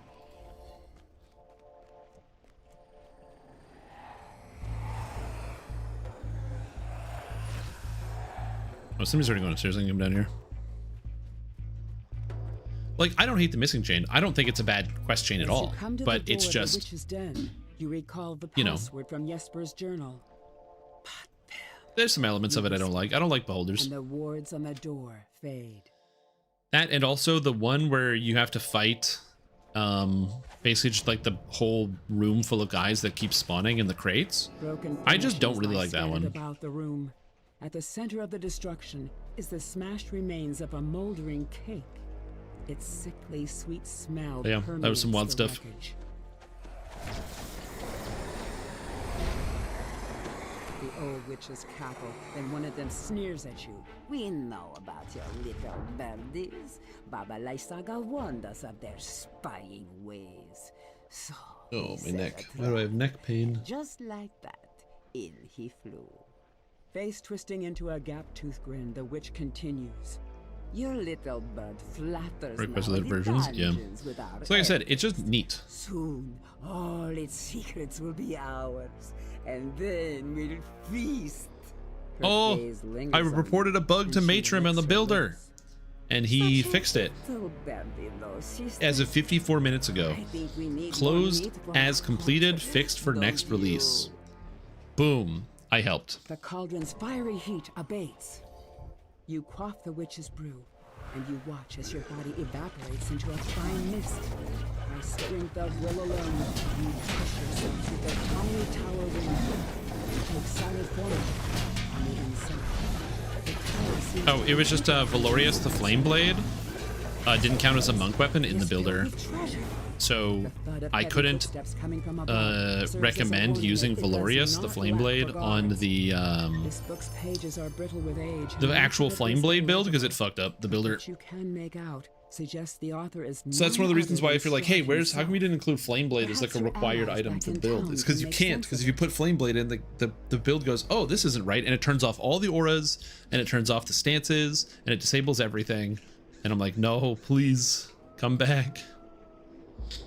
My Sacred Fist spells work. I got an email from Bethesda. October news and updates. Why did I get an email from Bethesda? I'm not even subscribed to anything Bethesda at all. Wild. I don't think I'm subscribed. Why did I get the email from Bethesda? It was just an ad, but I don't remember being subscribed to that. This quest is the wrong chapter? How could it be on the wrong chapter? Yeah, it was the Fallout 76 email. And they resubscribed. True. I did say ESO out loud on stream. And then they noticed and they were like, hey, bro, there's a new mount and a new event. Do you want to come do the Halloween event and get the Halloween mount in ESO? And I'm like, no. And Baron Volakovich are plotting each other's demise.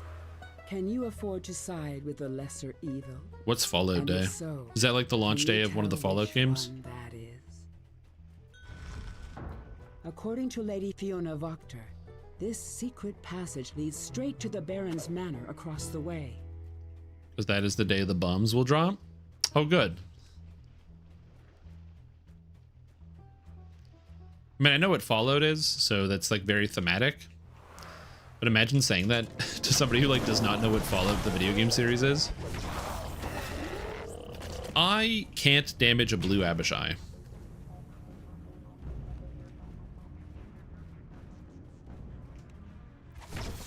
Well,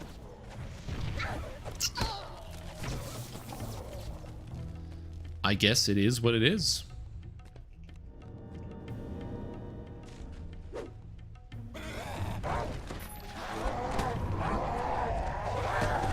I can damage a blue Abishai if I cast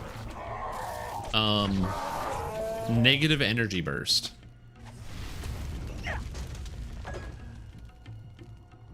No, straight. I haven't really been spending my enhancement points. I have like 15 to spend.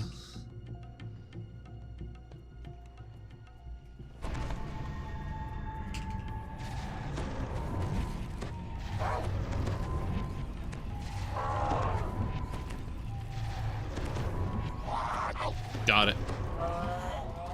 What a what a Books on the path. shelves here have a range Holy. of grim and horrifying titles. The perfect collection for someone who consorts with literal devils. Oh crap, I'm stuck. Help, step bro, I'm stuck.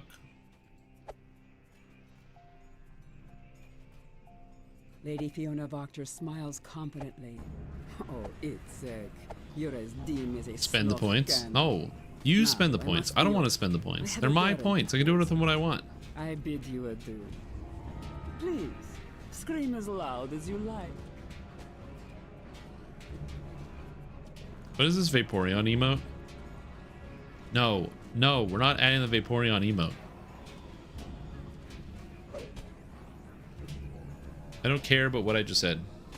This doesn't look like a warlock? Yeah, the warlock hit the cap. Its Strasny falls, the flesh of his deformed arm melting away. What a stir this will cause once the news Honestly, is since known. I'm locked in, good time to get some water. I'll be right back. Also, hey Irina, I am still going. I'm just getting water.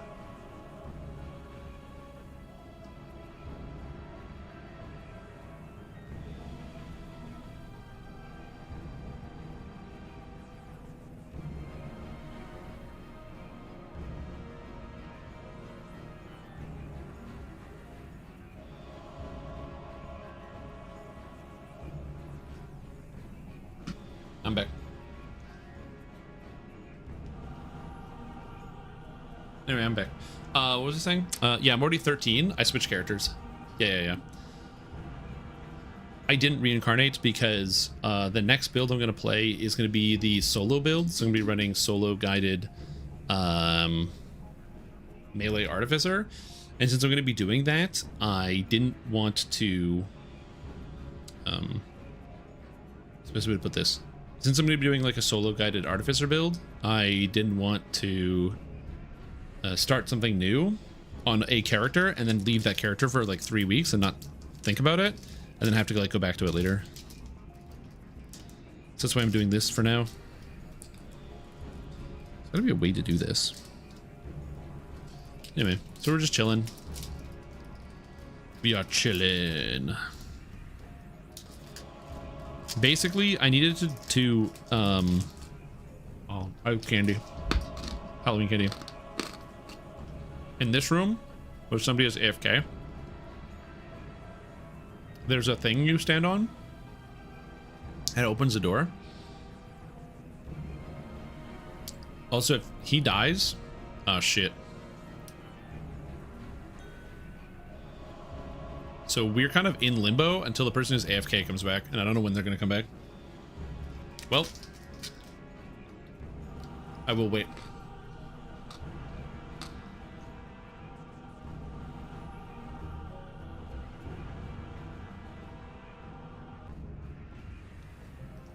Chocolate.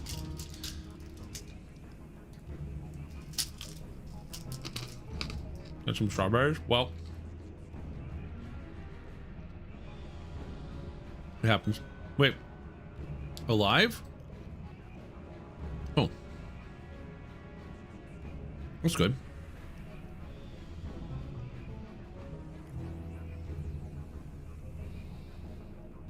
Well, we talked to the Baron and the quest is over.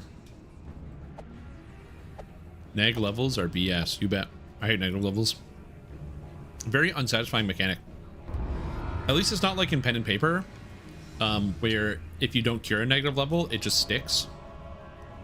And then you just have a negative level, which is way worse. Like, it's so much worse when you just have a negative level.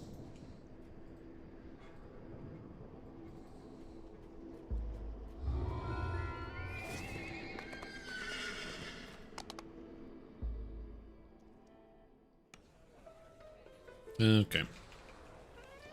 Lose my experience? Absolutely. Amber Temple. Where's the I'm getting distracted. There's a Discord I wanted to look at.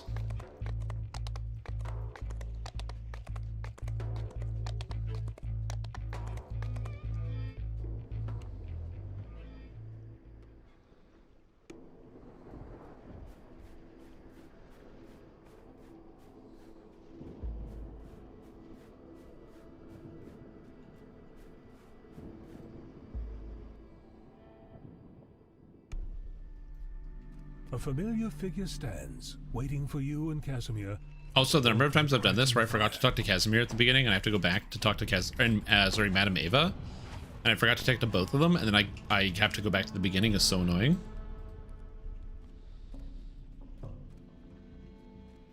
I've done that so many times where I just completely walk past and I'm like, why isn't the game working?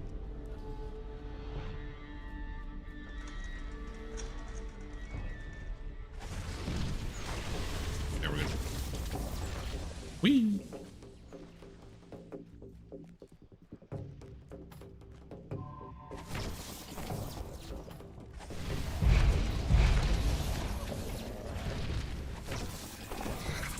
Look at these shadows, dude. The shadows, I have like DC 47. Two of them made their reflex saves in a row.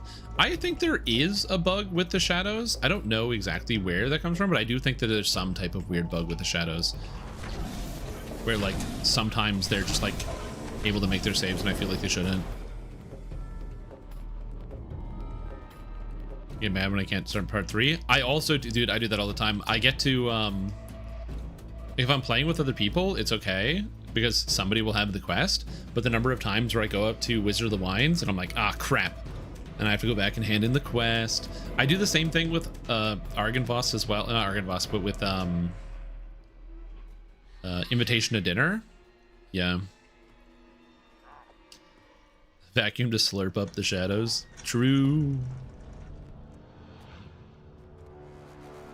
Yeah, I should be able to just get rid of the shadows with some daylight. We don't have the daylight spell, unfortunately, in DDO. It'd be cool if we did.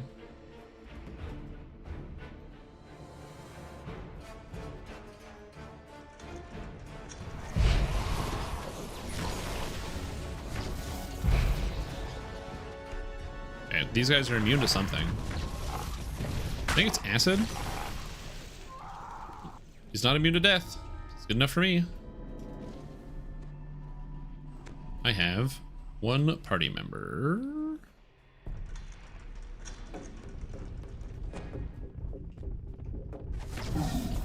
Uh-oh. I hope I have enough surge. Oh, I do. Good. My search is 27. That's enough. I was worried I did not have enough surge.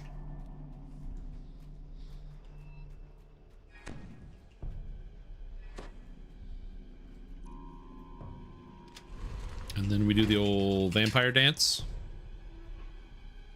I could probably update my gear. I just have not done that yet.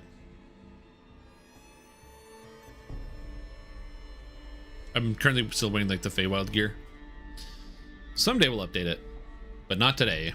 Again, I need 2 more Dampier lives. I don't know what the Dark Bargainer gives. I should probably look that up. This is the Isn't it +1 necromancy DCs or something crazy? Casimir was searching for. You call out to him, and moments later, he arrives. No, the dash, you're thinking of the iconic Eladrin. Unless they both give a dash, at which point I'll eat my words, but...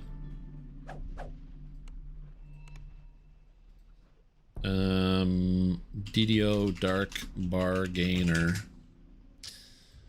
Dark Bargainer gives... Drum roll, please. But... Past life feat. Enchantment saving throws for the passive, and the active is +1 necromancy up to 3 for total +3 necromancy. It's kind of good. So if you have the +3 necromancy DCs, does that finally let you use the will that make a difference for Blightcaster Wolf spell like ability or spells?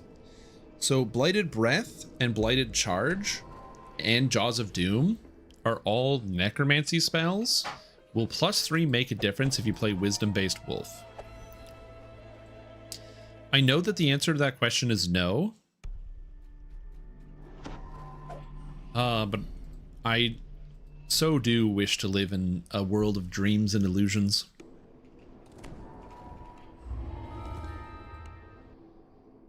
What build are we playing? Cousin Adam, we are currently rolling just Sork. I've been playing this character off camera because I wanted to get my 3 Dampier pass lives that I was missing so I could get back to racial completionist on this character and then rebuild it as an endgame warlock. But to do that, I needed to re-earn the lives. So while I was like not streaming, I was playing this character. And since I capped out one of my characters and I don't want to reincarnate it today, but I would like to reincarnate it in like a couple of weeks, I decided to play this one since I capped out the other one. Take care, Wingerter. Enjoy your day. The Martikov family makes its home in this part of the winery. True, yeah. As long as like it's effective, like I can hit an enemy and they don't make their save. I believe the DC for Blighted Charge is like just 19 plus Wisdom plus Necromancy, like a regular Necromancy spell. It's a good question. It's a good question.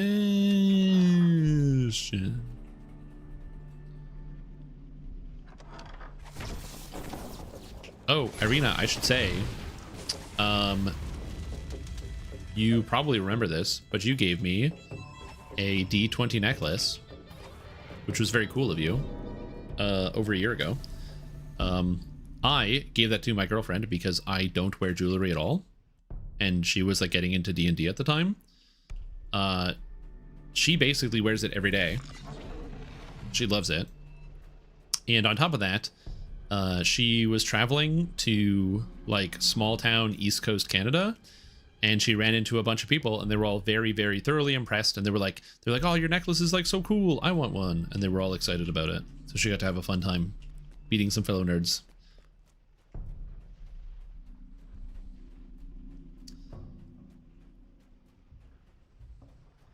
I just figured you would appreciate that, so I wanted to share it.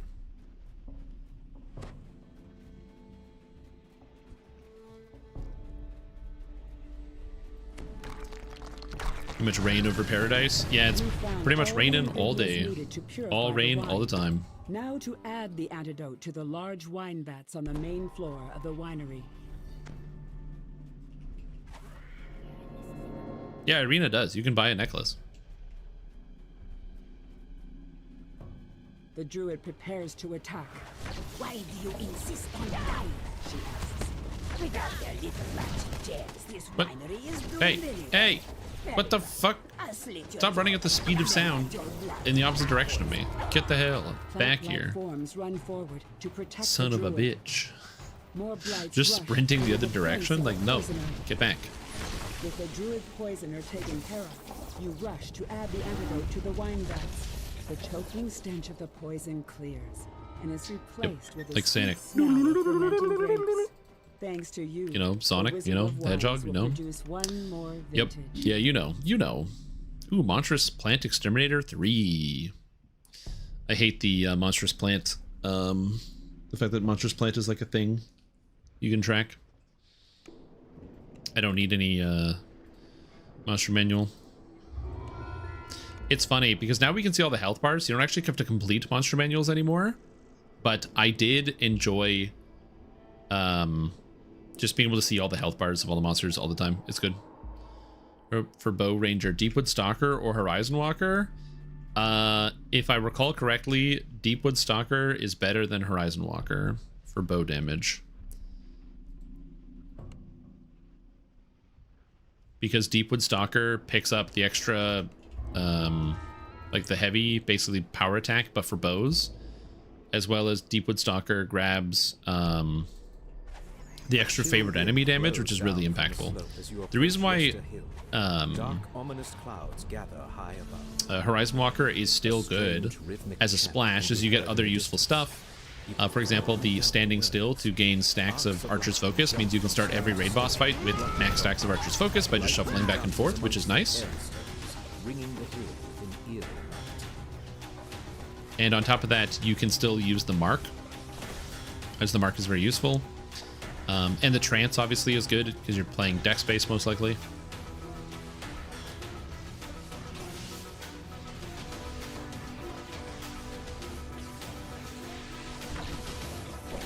Yeah. Because it's possible you don't have to play Dex, you can play other ways if you want, but yeah, Dex is like the best way to go about it. No, not the forms. Oh man, this guy managed to dodge all the chain lightning. Kind of sick. What a machine. With the destruction of the last foe, the lightning dancing between some of the nearby stones flickers and dies.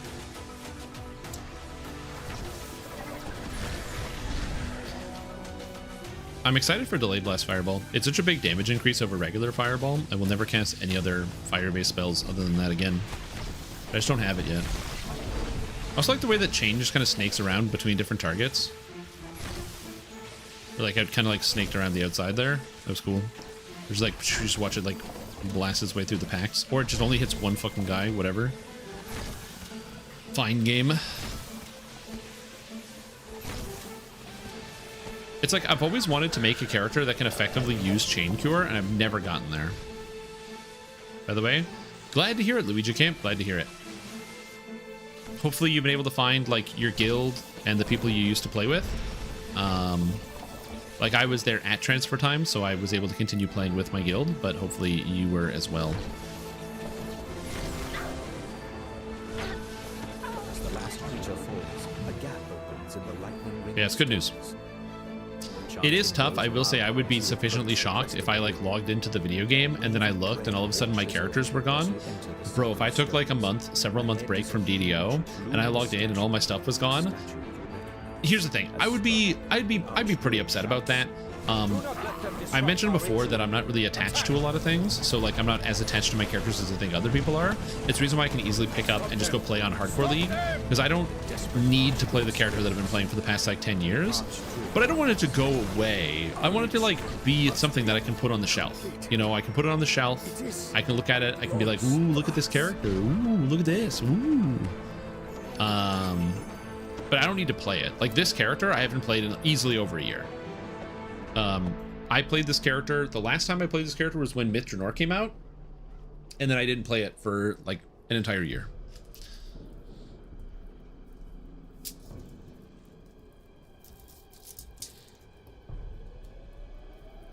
So for me, I just don't really care about even some of the characters I have like a lot of investment in. Oh god. I do care about updating some of my builds, so I think I will. Although I don't know if I'm going to. I think I might wait till like the next level cap to really update a lot of my raiding characters. We'll see. We'll see what happens. I might take like a week and update my builds. I'd have to make like a new bard build, especially an item build.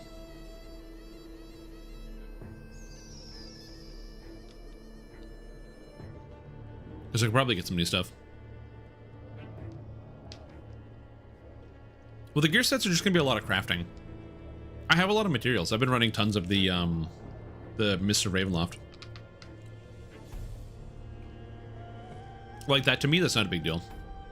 It's like, oh, just do the saga like 6 times? Okay.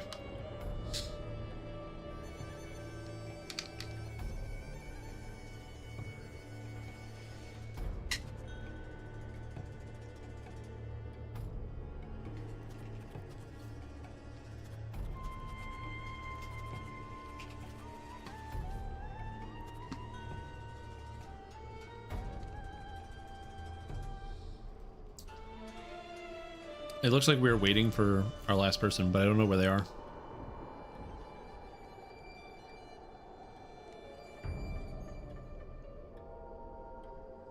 Well,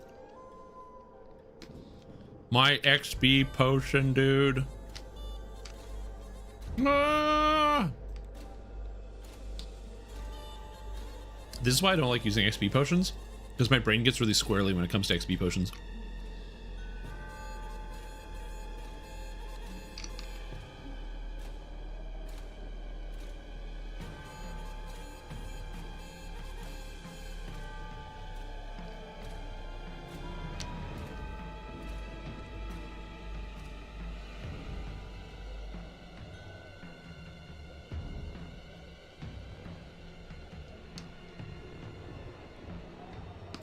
Wait, hold on.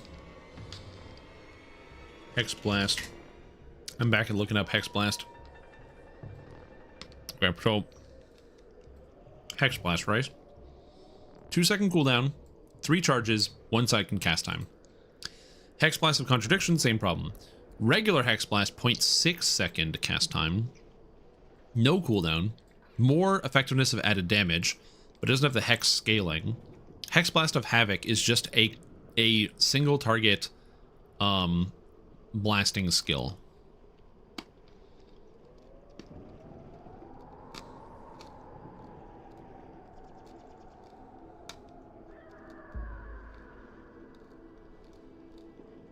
Oh. If they're hexed, it deals area damage. So you still need to use hexes. So you still need a skitterbots or something. Oh shit, wrong button, wrong button. Wrong button, wrong button, wrong button, wrong button, wrong button. Oh shit. I was spacing.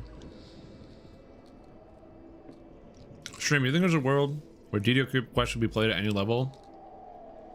So the problem with this, I like the idea of like level scaling stuff. I was looking at this, I pressed the wrong button. I like the idea of level scaling the whole game, because a lot of video games do level scaling. But the problem I have with level scaling is it just kind of makes no sense in the game context. Like, I understand why people would want that, but then like the high level epic stuff just doesn't feel as good. Like, you could just, if the game was scaling, you could just take a character and go do like Giant Hold Tor at like level 2 and go fight a bunch of dragons, which just feels kind of silly. Then it also, yeah, the game isn't designed for that. Very specifically because, yeah, monster spells are set by the developers. It's not just like, they don't have like a sliding scale of spells. So you'd be like, okay, cool, I'm going to do a level 1 quest, but I'm still getting hit by destruction and I instantly die. Hope you got Death Word. Anyway, Hex Blast. We're gonna figure this out. I don't know. Hex Blast is Hex Blasting. A glowing green gem rests inside. You've stopped the druid's dark ritual and recovered the magic gem they stole from the vineyard. I'm gonna try Hex Blast. We're gonna make it work. We're gonna make it function. I just need cooldown reduction, cooldown recovery. So then maybe you play Saboteur with Hex Blast for the 40% cooldown recovery. How fast does it let you Hex Blast? I don't know, dude. Every quest, yeah. Like, so I feel like it's something that I think would be cool if there's a way you could scale your level to like a friend. Like, I think the easiest thing would be if you could rank down. If you could level down to your friends, I think that would work. So if, let's say, you have like level scaling enabled, so you're level 20, you could join your level 4 friend doing a quest, but then your level would scale down to what you had when you were level 4. Basically what they do in Final Fantasy XIV, where if you queue into a dungeon and it's level 60, you only have your level 60 abilities. You don't have any of the abilities you get later, and it scales all your numbers down. Patch of ground. Muriel, the ward fades, and some of the unearthly mists part. You are now able to enter the ruined village of Beres. Oh.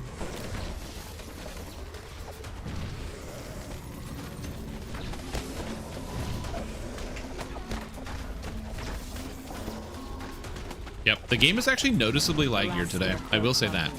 It's not, there isn't a lot of lag, but I have had multiple lag spikes today. I don't know what that said, what happened, or what's changing.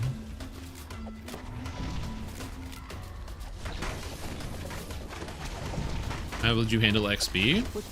Oh, I would probably do it like the Path of Exile way, where the higher level player doesn't get any, they get 0 XP.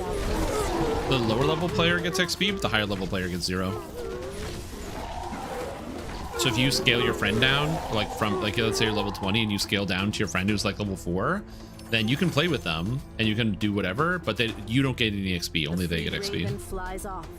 The ward's magic fades, allowing you to explore further into the village.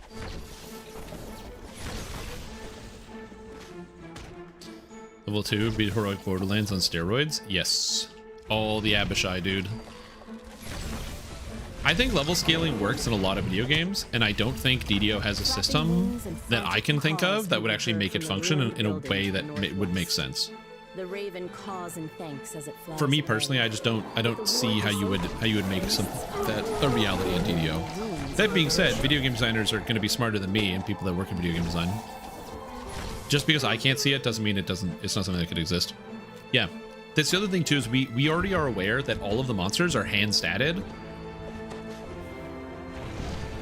Like, they have to go and type in the stats for all the monsters. It's not like there's a chart that just has a sliding scale of like, if level 9 orc have a certain amount of stats. That's one of the reasons why, unfortunately or unfortunately, depending on how you think about it, every single monster in DDO has a different stat number.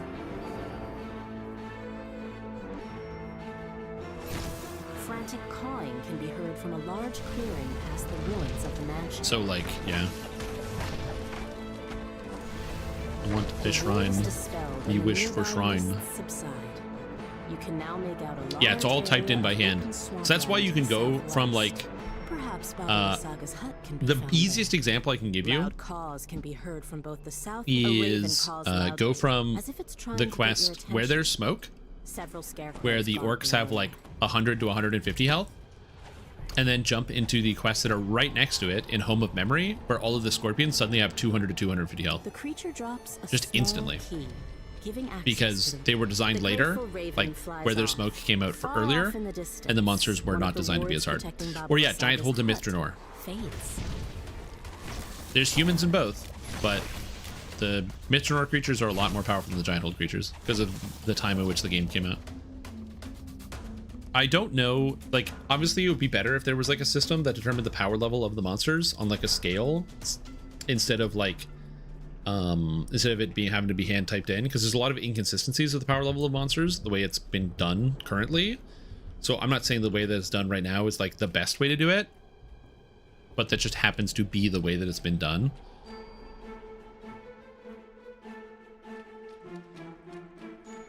Like, it is what it is. I don't know.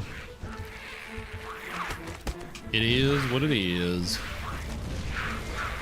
The magic words near Gathera Saga's hut have all been removed. The ensorcelled mists. No, the scarecrow. It kind of does. Okay.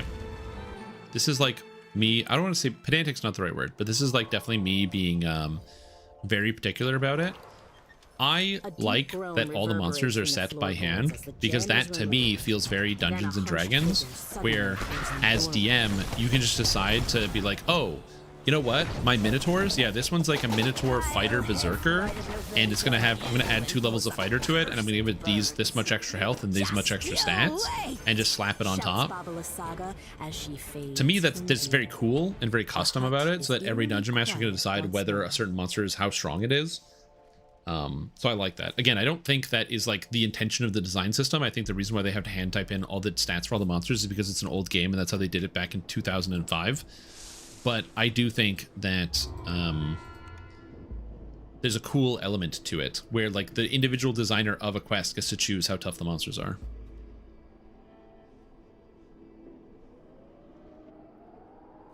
True, they could just make all the early quests a lot harder. True.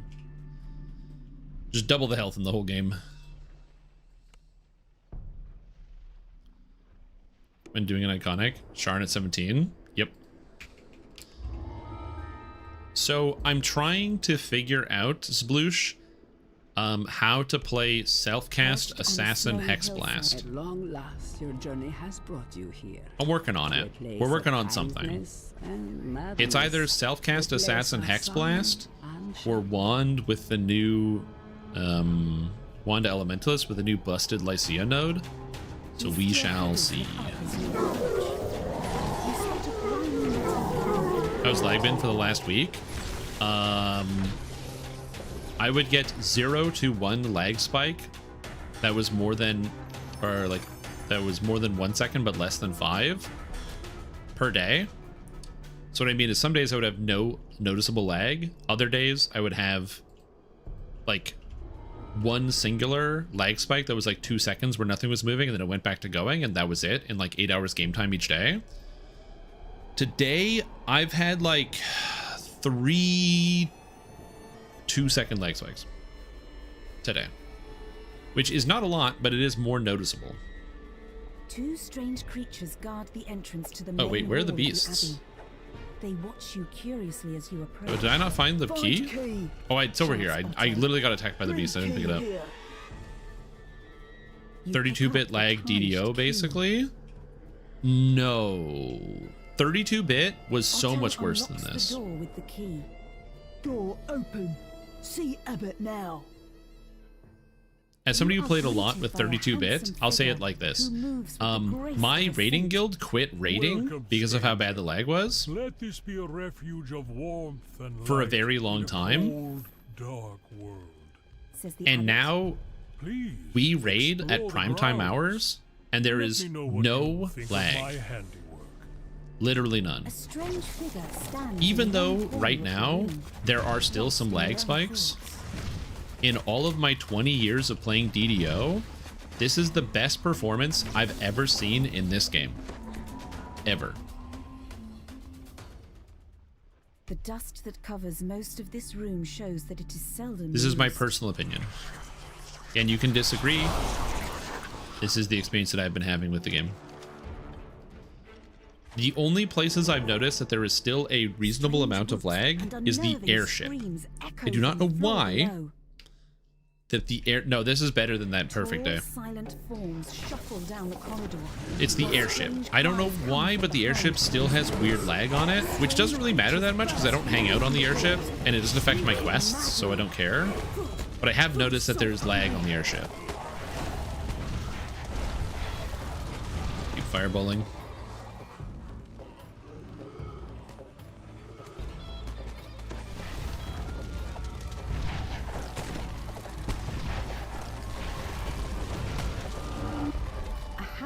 So whatever they did with the wilderness worked? Yes, it has been extremely successful.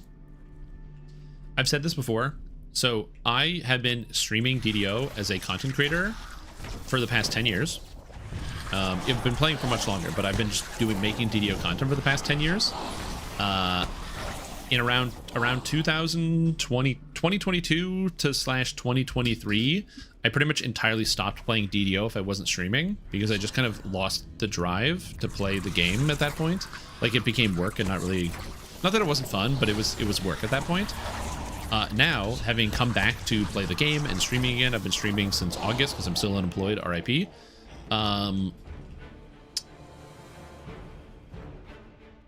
For the past like 2 weeks since the lag fix, I have been playing Dungeons & Dragons Online for fun off stream.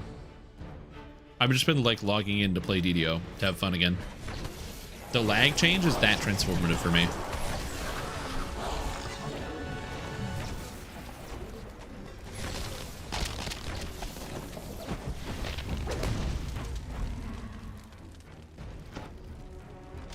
This is for a shard? It could be that, yeah.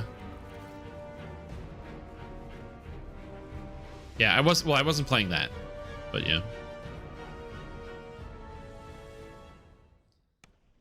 I did play a little bit of solo guided caster ranger to do some farming, some You open the gate and let Irina material into the farm. shrine. There you are. Night Rebels. This seems so familiar, but Anyways, that is my personal opinion. Again, you can disagree, but maybe your experience is varied. but that is my lived experience, is that I've been having so much fun because I've been able to play DDO without performance problems. And it just feels like a video game again. Then I'm like, oh shit, I can play the game. I can have fun. You know? Irina takes the sun sword and tenderly places it on the shrine. This was his sword. Do you know what I mean? This is where we would meet. Early in the morning during midsummer. Yet the and again, I haven't made a video because I jumped the gun last time on making the DDO's lag-free video. DDO is in fact not lag-free. In the sparkling waters of the pool. A handsome youth with a kind and noble visage. I'm not making the video yet. The sadness in his eyes turns but if to end of sudden November, joy. the game is still lag-free, It has been so long. I'm making the Come, YouTube my video. love. Let us be together at last. It's the Christmas gift everybody wanted. Playing DDO without the game lagging like crazy. Oh, we were to be married so long ago. Has this blessed pool called your spirit to me? As she reaches for Sergei, she is pulled down beneath the rippling water and into her lover's embrace. You have never seen a happier couple as they begin to fade. What's up, Split Six? How you doing? For a moment, all is quiet. Yeah, also use the promo code. Thunder shakes the land, and a deep, dark voice. Oh yeah, when it comes to the wilderness, I mountains also, in cries case some out. people were curious about like what's going on with the wilderness and what happened, I'm gonna try to give you the like layman's terms. But basically, here's the circumstance that was happening. Okay, so what was happening? This is not gonna be 100% accurate. I'm not a computer guy, but this is general terms the gist of why it's such a big change. The way that they've done it is that wilderness zones in the past loaded the entire zone every time you loaded the zone, but now it only loads segments while you are there. So I'm going to use Ravenloft as an example.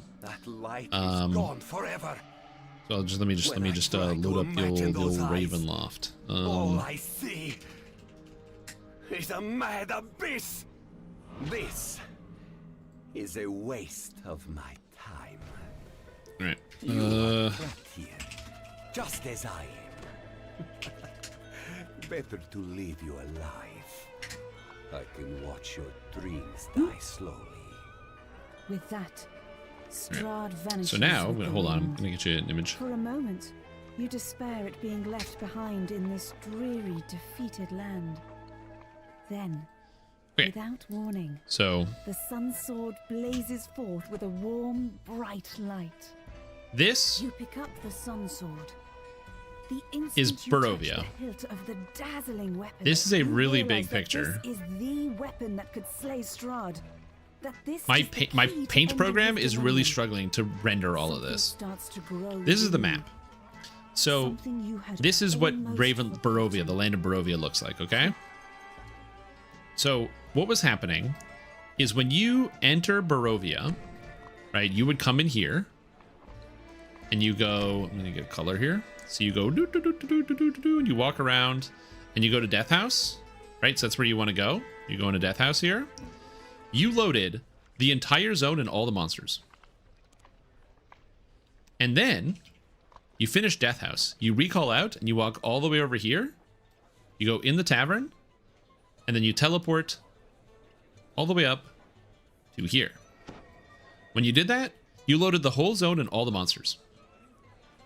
And then when you finish that, you would recall out and load all the monsters. And then you would town and teleport to here. And when you did that, you loaded all the monsters. Whoops. So every single time you loaded Ravenloft, you loaded Ravenloft. So the server would add everything. The whole thing would be added. Now, the way the game works is when you load in here, it loads these monsters. And then when you move this way, so you move, let's say you move over here, now it's loading these monsters. And then these monsters over here get unloaded. That change has basically completely changed the game.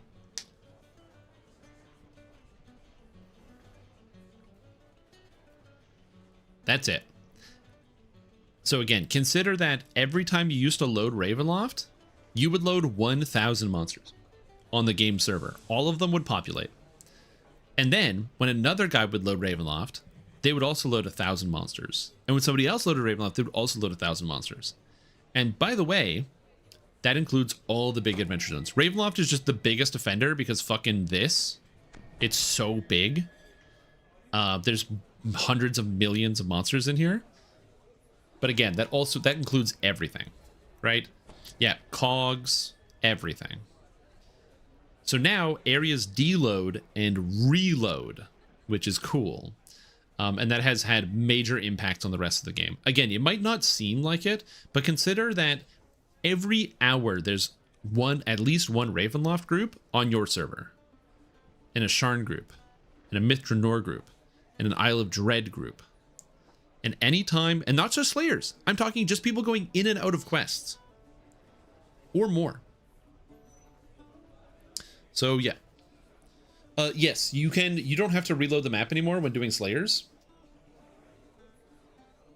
So if you just keep going, you can just run in a circle and keep killing monsters. They just keep repopulating. So for example, I was in a Ravenloft Slayer group. And I basically was like, I would load in like here. Can I make a bigger brush, please? Or how do I choose brush size? Where's brush size? The thing? Can I get brush size? Oh, brush size. Here we go. So what would happen, it's too big, is I would like load in here. And I would kind of go do one of these. Hook it around, kind of go down here. Come up here, hook it around, kind of go up here. Take this, hook it around. Whoosh, come back here, do this, kind of come back here. And then when I got to this spot right here, all of a sudden, boom, this area was reloaded. And I could just go back and start doing it again.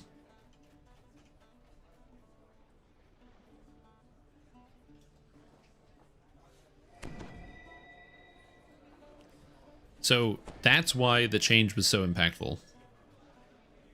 It basically just freed up a bunch of memory for the servers now, which is good. I did not sell all my items.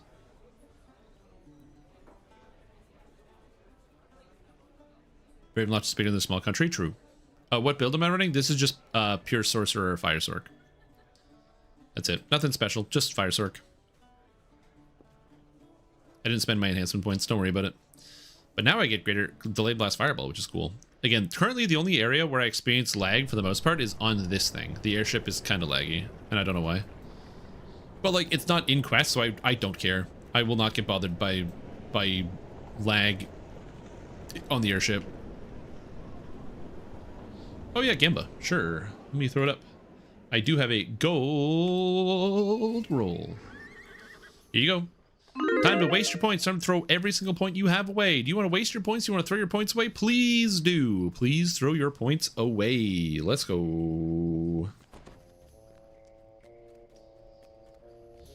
30 points in the pool. Come on, everybody. Gold roll, Gamba. Had an instant change like the Marcus. The airship had an instant change? Oh no, that's too many people on the airship. As they say, we're gonna need a bigger boat. God damn, what the fuck? Delayed blast fireball, yay! The best spell in the game, yay!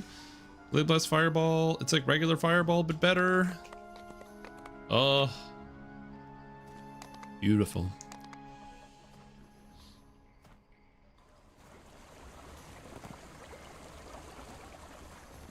I'm gonna show you why I like delayed blast fireball.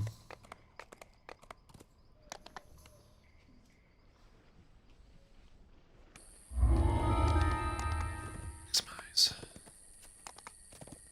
Yeah, check this out. I come over here. There's like usually bad guys here. There's no bad guys. I don't know why. Out of this. Check this out. See this Bloodtide Ranger? Fireball? I hit him with fireball. Ooh, 340 damage. I mean, that's got to be good, right? You guys like 340 damage. You know what's way cooler than falling? You know what's way cooler than 340 damage, you guys? Check this shit out. Boom. Boom! 800 damage! Delayed blast fireball! Delayed blast fireball! Anyway, delayed blast fireball is way better. So this is exactly why there's a feat that you can get. Brecker, thank you for the raid. I will acknowledge it more, but I'm yelling right now. There's a feat here, okay? It's called Master of Fire. It increases the maximum cast level of Fireball by 10. Guess what? If you can increase the maximum cast level of Fireball by 10, it still doesn't do 800 damage, okay? Guess what? This feat is garbage, and you shouldn't take it. And if you do take it, because somebody told you to take it, that person is bullying you. They are cyberbullying you, or maybe even in-person bullying you if you know them. I don't want to see anybody in this chat take Master of Fire, Master of Earth, Master of Air, or Master of Water, okay? Don't you dare. Don't you... I'm watching. I'm counting. That is felonious if you tell somebody that. The only exceptions, Master of Music, pretty good on Bards.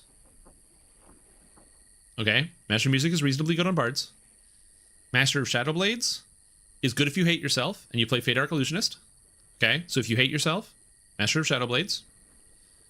And Master of Knowledge if you're a Archmage. Okay. But the rest of these, I don't want to see it. I don't want to see anyone taking Master of Spell Vials. Okay. I don't want to see anybody take in Master of Chaos. You might be like, but Strimtom, what about Master of Artifice? I like Artificer, and I'm going to cast Blast Rod. You know what else Artificer gets? Chain Lightning. Okay, just take Chain Lightning. It's way better. Chain Lightning does more than double the damage.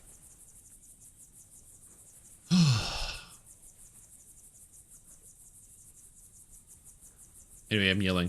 Brecker, thank you so much for the raid. Appreciate it. I do explain why this spell is good while leveling, but once you get Delayed Blast Fireball, there's basically... Fireball becomes a box breaker. I'm going to choose level 1 spells, level 24. Great question.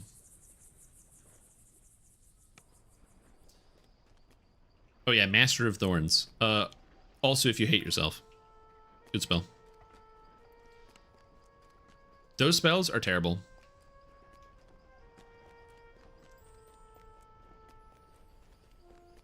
There's an Intensifier, Epic Mental Toughness, or do they add a new feat? You never know, there might be a new feat. Does Master of Fire impact Delayed Blast Fireball? No, it's garbage. That's what I said. If you have a friend and they say, hey bro, I got this sick Fire Sork build, take Master of Fire, that person's not your friend. Okay? They're lying to you. They're putting poison in your drinks, metaphorically.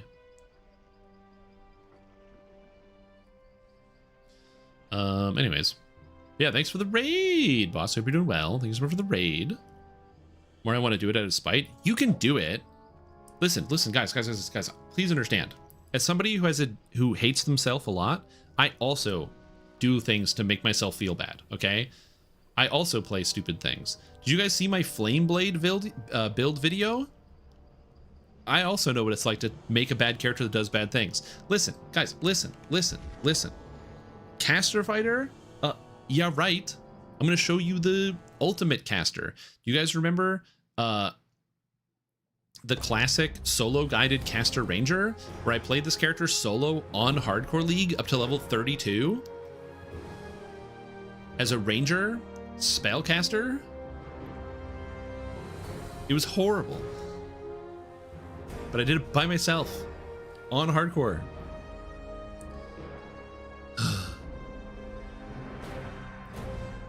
So I know what it means to put your to reach your hand into the cookie jar that is actually just like filled with bees, because you can. I got you. Don't worry. Speaking of things that I got to do a gold roll because you guys bet all your sunflasks on it. So let's see how it goes. Do we go high or do we go low? Checking out the predictions, we got 200,000 flasks on high, only 77,000 on low, which means there's a good chance it's going to go to the low crowd. Let's see.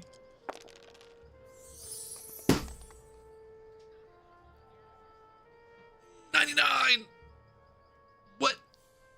Whoa. Ooh. It is that easy. True. It's that easy. It's that easy. Oh my lord. And I got a ninja outfit. Guys, I'm ninja. Let's go. I know all I need is blue hair and I'm all set. Holy. +1 Tome of Fate? Oh, dude, that's sick. Anyway. Let's go. I'm a ninja. Woo. Isn't that cool? God damn it, dude. That's awesome. I can't believe I just got a 99 out of nowhere. This outfit looks really horrible with my character. It's fine. I guess I just take off the cloak. Yeah. My face is sad. Oh, I'm sorry, dude. I'm sorry. I'm sorry you lost 74,000 flasks. But listen, the one thing I know about gambling is that if you lose, you just have to go all in and get it all back. That's how it works. Okay? I promise. Also, for somebody who was wondering why I deleted that Tome of Fate, I have a bunch of Tomes of Fate. I don't really care. I already have so many. All my characters that want Fate Tomes already have them. Every single one. So I deleted it. Into crafting mats? Oh, the Dragon Shard fragments?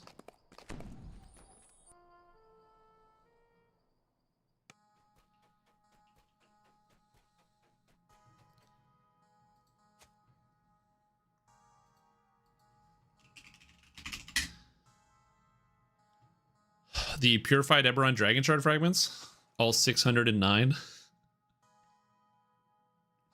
I'm good. I don't need any more. I have plenty. I've deleted a lot of tomes. That's the thing is, like, if you just like play the game a lot, you kind of just get everything you want. Yeah, because I get a +2 tome basically every single past life that I crunch. So it's like infinity, and then infinity +1. Anyways, I gotta use the bathroom. I will be back in just a moment, but please enjoy the ninja outfit. It's so dark. Every time I want to record for beginner basics, it's always so dark wherever I am, and then I can't see my characters. So it's like, oh, look, it's nighttime. We're not recording. What are you on?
I'm back.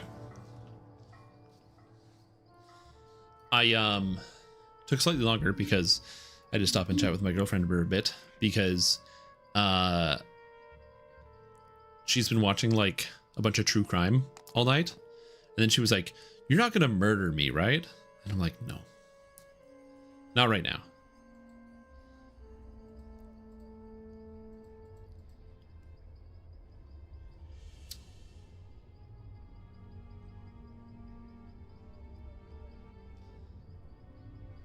Yep. I will get the turtle pope to bring you back. I don't think that you can get somebody to come back from Elden Ring.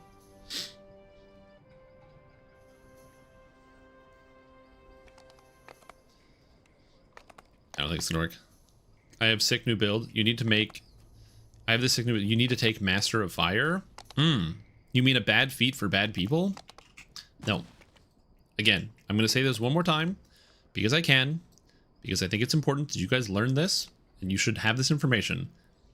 This feat is bad. Don't take this feat.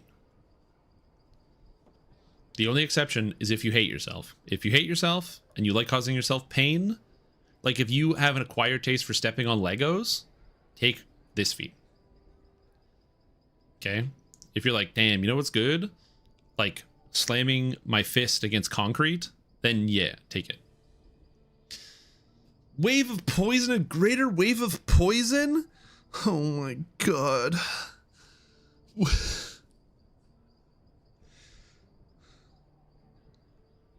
Okay, I'm gonna be honest. I did not know these ones existed. Oh my lord.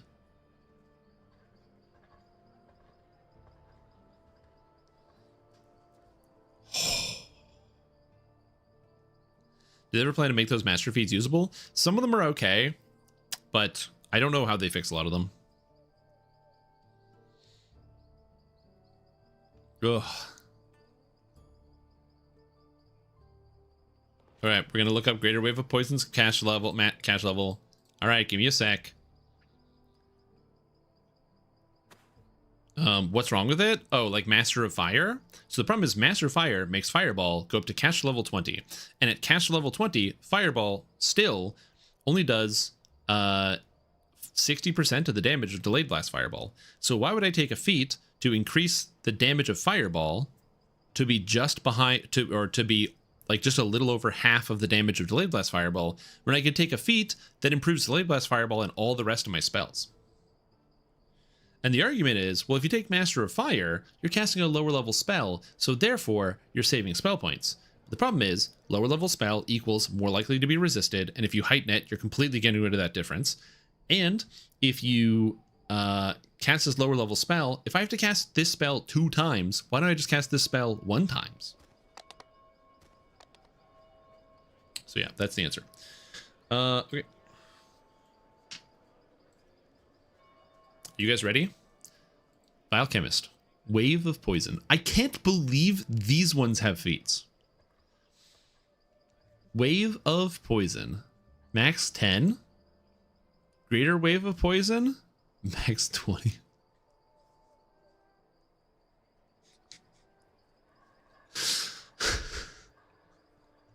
Oh, you're joking. Dude, that feat is so bad. Oh my god.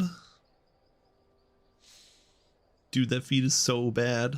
Quest received. Oh my lord. I did not know how bad that feat was. So, for those of you that don't understand, Greater Wave of Poison is a maximum cash level is 20. Alchemist gets a maximum cash level is 20. So if you bump this up to maximum cash level 30, you can't get to that. At level 34, you'll be cash level 27, and this will be max cash level 37. You're still going to be off by 10. You can't fix that problem. I guess, technically, if you go into Bombardier, you can take Liquid Power and get +3 cash level of poison spells. And then you get 3 extra levels. So then you're casting Greater Wave of Poison at level 30. But it's 2d6 plus 1 per caster level, so it's only 3 extra damage. Like, 3 damage, dude. Alchemical studies? Yeah, it's ceruleite. You gotta take alchemical studies ceruleite. Oh no, it's all bad. It's all bad. All bad. Anyway. It's like 10. True. True. Yeah. Yo. 10-second cooldown. Yeah. Anyway. It's just, this tree is bad. But other than that, it's fun.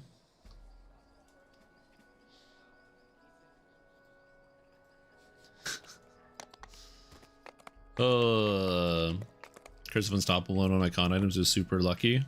Yum. God, that is just like so. Just I didn't even know that Curse of or the poisons option was a thing. I didn't know you could take Master of Poisons. Again, somebody asked earlier. I just want to clarify which ones are good. Okay, there's a couple.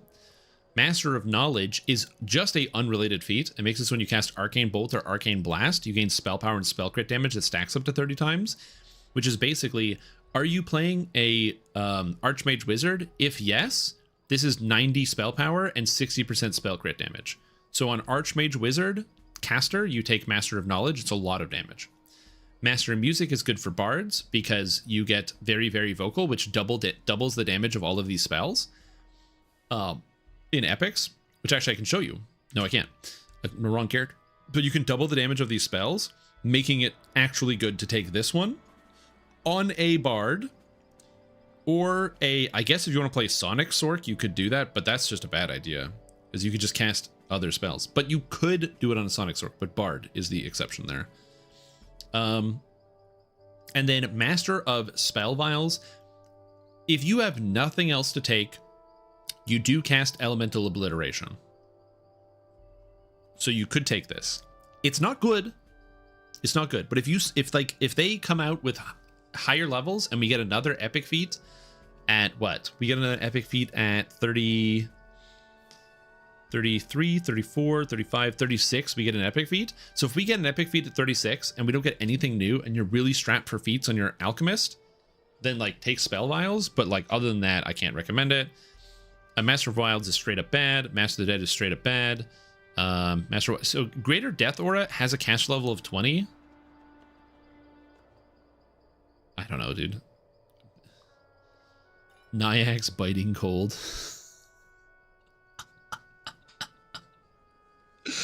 Nyax Biting Cold. Oh, man. Anyway, that's good. What's the worst one? Yeah, it's Master of Poisons is arguably the worst feat in DDO. This might be the worst feat in the game. And you have to understand, that's pretty impressive, especially considering that I don't have... There's a couple other feats that are really, really bad. Yeah, Improved Fortification is a good contender, so we'll just go over some of this. Some feats that are like... There are worse feats? Not really. So here's the thing, right? So if we go to feats... If we go to, where's the racial feats? Where are my racial feats? Armor feats? I don't know where the Warforged feats are. They might not be on this page. They might be on another page. Scrolling.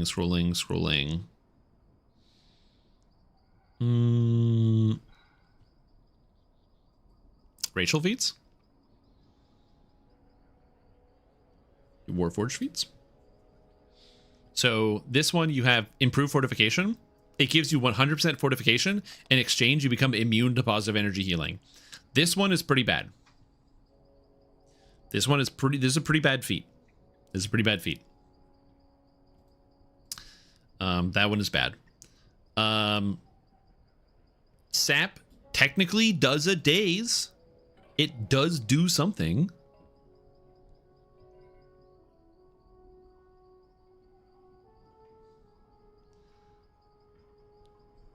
It shouldn't have a drawback. Yeah, it shouldn't exist. Just delete it.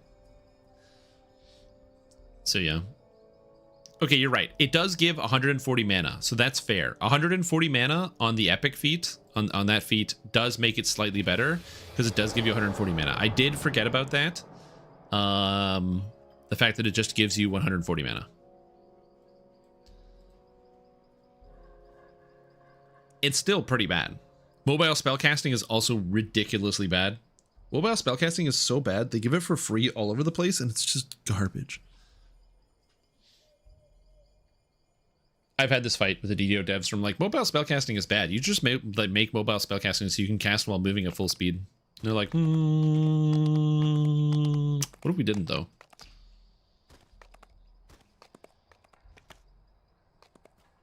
Yeah, but Float, what if you already have Intensify for your Wave of Poison? You already have it. Yes, November 4th, Corn King.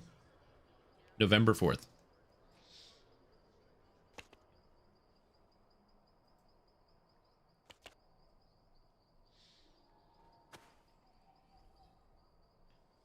Anyway.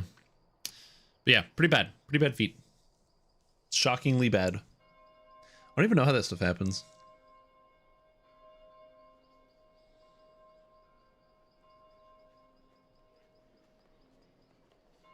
Spring also gives spell power? Yeah, all the epic spell feats for the most part give spell points. What if you already had Wellspring? Oh yeah, and Master of the Dead doesn't work with regular Death Aura, and Greater Death Aura is already cash level 20. Wait, is regular Death Aura also cash level 20? I thought it was cash level 10. Oh my god, it doesn't do anything for lesser Death Aura or for regular Death Aura either? Oh. Okay, so one of the things that's really cool is that previous DDO designer Lich has been made an adjustment to the game where there's this bullet formatting of all of the spells, and the bullet formatting allows you to see all the information about it. So for example, here you can see the cooldown, the saving throw, the duration of the spell point cost, and the maximum cash level.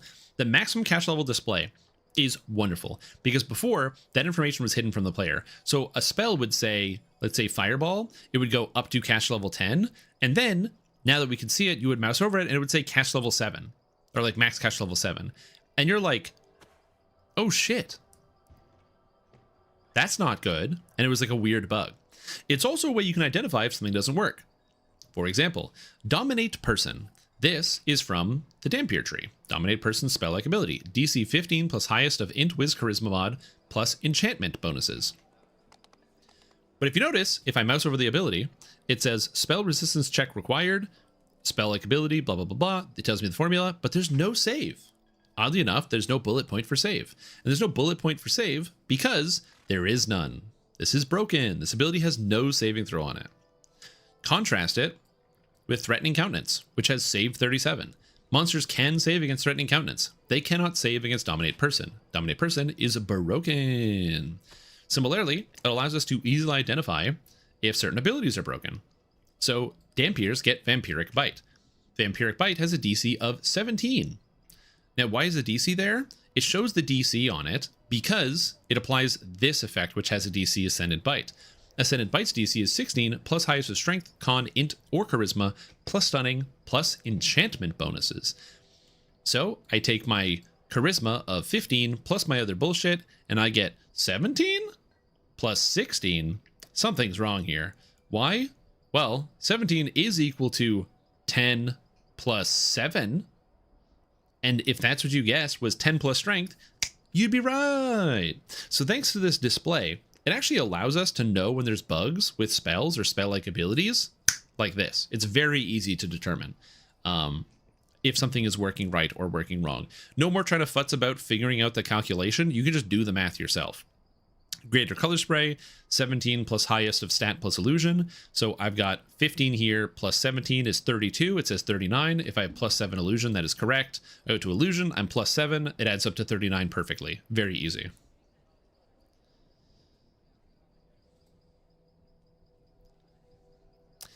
If it shows no save, so for example, like Dominate Person here, there's no save on this one, which means there is no saving throw. The monsters always fail. You just target the monster and they're affected by it. So this is supposed to have a saving throw, but it just does not. Whereas Vampiric Bite is broken. So Ascended Bite, this. So yeah, there you go. Hope you guys learned something from that. If you didn't learn anything from what I just said, that's not that unreasonable. So yeah, I just thought I'd let you know. Isn't that neat? And there's a whole bunch of abilities all over the game that are like that. Another example is... Hold on.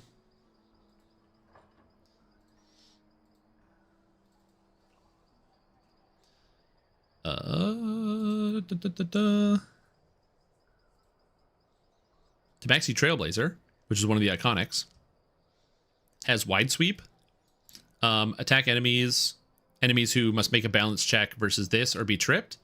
No, it has no saving throw on it, so you can just trip enemies for free. Which is one of the reasons why Tabaxi Trailblazer is actually quite good as a leveling character. Obviously, you only get Trailblazer lives, but if you're just doing like heroic lives, then Tabaxi Trailblazer is great because wide sweep has no saving throw on it. Means you can just spam this, and it's really nice. It's really, really good. It has like a 5-second cooldown, like it's crazy low, and you can strip everything in the entire game.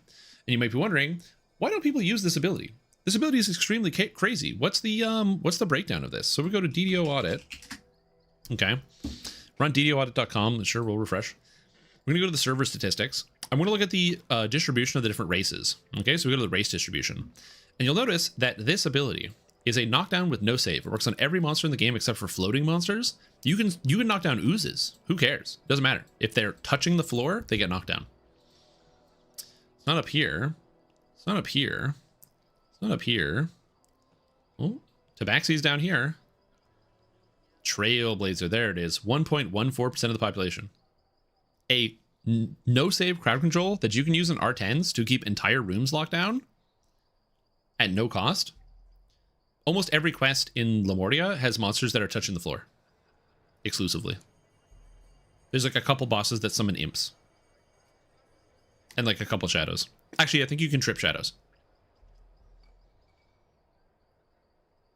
And you can keep them locked forever. So yeah, 1.14% of the population. And you might be like, oh my god, are they gonna fix it? That's like broken. Nah, dude. Isle of Dread came out 2 years ago. This shit ain't getting fixed. So yeah, Tabaxi Trailblazer, wide sweep, no save. Get him, get him, get him, get him.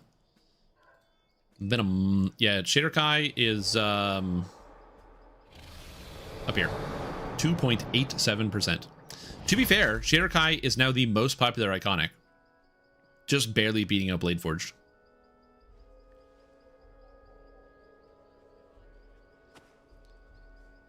What do you think of say? It's broken. It just always works. It has a calculation in the description of the spell. So the description tells you this, but it does. They don't make the monsters don't check.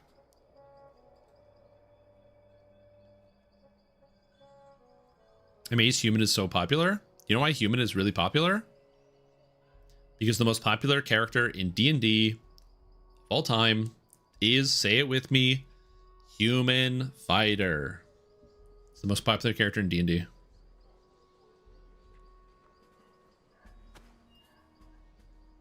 Human Fighter. What is this? Yep, same with Tremor, right? So see how you can see Tremor here? Right? So it says Trip versus Balance, DC 10 plus Druid level plus highest Strength or Wisdom plus Trip. You'll notice in the bullet points, there is no actual save. So this has no save.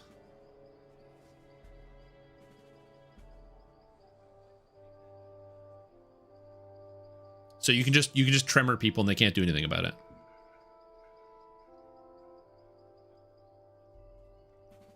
They need to fix this stuff? You want to nerf Bear Druid? I think Bear Druid is fine. I don't think this spell should have a save. I think it's good.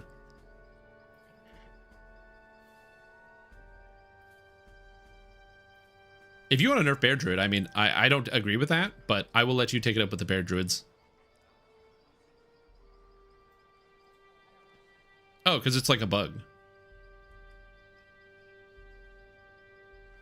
Like, I'd rather them fix bugs that cause, like, negative effects on players than, like, making it so this actually has a saving throw on it. Like, oh, so High Seer, when I say it's broken and there's no save, I mean the effect always goes through. When I say no save, I'm not saying the effect doesn't work. I'm saying the opposite. I'm saying the effect happens. They don't get to choose. I'm saying you press Tremor and the enemy is knocked to the ground. That's it. It could have a save here, but this is broken right now. So it's the same thing with, as I said, with Trailblazer. This is supposed to have a save, and you can gear for this, but you don't have to because it just works. And similarly, right now, the newest one that got added to the game is here with Dominate Person, spell-like ability Dominate. This has no save on it. It just works. So you can just press it.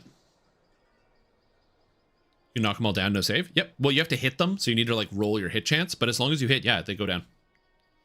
Fix range smite. Yeah, range smite's a bit of a problem because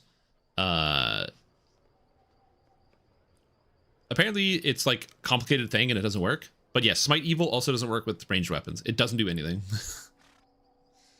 That one's a bigger issue. At the very least, Exalted Smite is still a good ability. So like of all the things to complain about, I don't care that much. But it is something that they should do. For those that don't know, Smite Evil adds your Paladin level to the damage of the attack with melee. It does not do that with ranged attacks. Just save for Sorcerer Favorite Soul? Not really. There's very few effects in the game.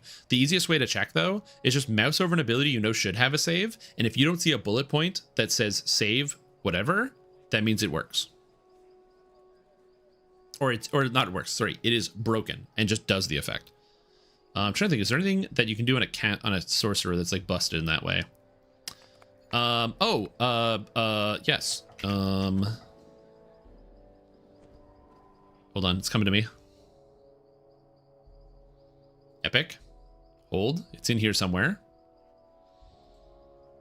Okay.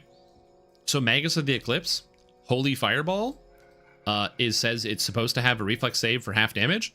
It does not. It just always does full damage every time. So the save is broken here.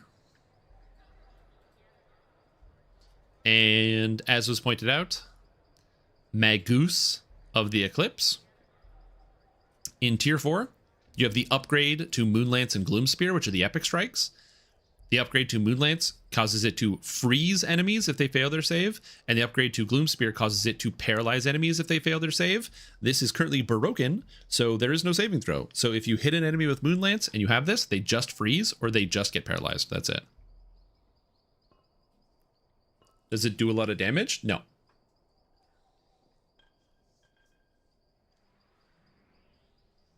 Is it going to be patched? I don't know.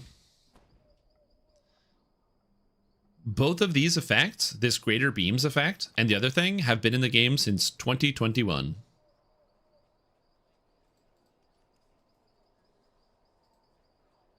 So this has been like this since 2021. So is it going to get patched? I don't think it needs to be, but we'll see.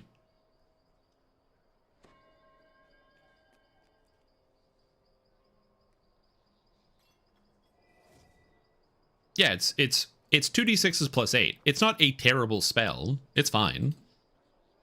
It's just like it's not the highest damage thing. It's about half the damage of Magus of the Eclipse, which gets a 0-degree Comet and Moon Shadow, which is a d6 plus 28. Yeah, it's about half the damage. So it's about half the damage of like 0-degree Comet, for example. So yeah, the damage and call it a day. They already did nerf the damage. You might not know this, but Holy Fireball used to do a d6 plus 9 and a d6 plus 9, and they nerfed it to a d6 plus 4, d6 plus 4. I don't know why. This the spell was not very heavily used, so I don't know why they did that, but they did.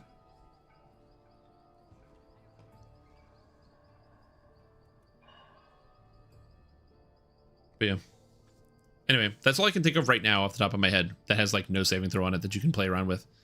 Now, bear in mind, now here's the thing. Okay, I'm trying to put this the best way I can. Holy Fireball is not a bad spell, okay? It is like an 8.5 level spell on a 10-second cooldown. The main issue is that, like, there aren't a lot of powerful fire casters right now.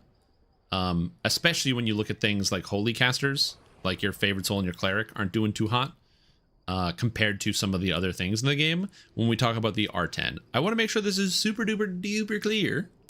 If we're talking about anything up to Reaper 7, you can still play a build that uses Holy Fireball and still kill things with Holy Fireball. Okay?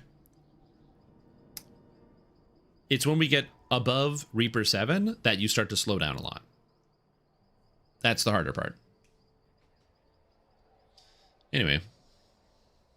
I think I am 17 action points. Oh my god. I think I'm done with DDO for the day. I think I'm going to play some Pathfinder.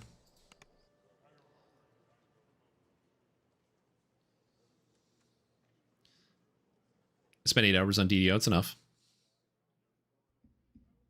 Wonder if Cold Sork would do good with no save, frozen, and 0 degree combat. Hi, Seer. Cold Sorcerer, Cold Alchemist, and Cold Druid are the 3 best spellcasters in DDO. So you don't have to wonder.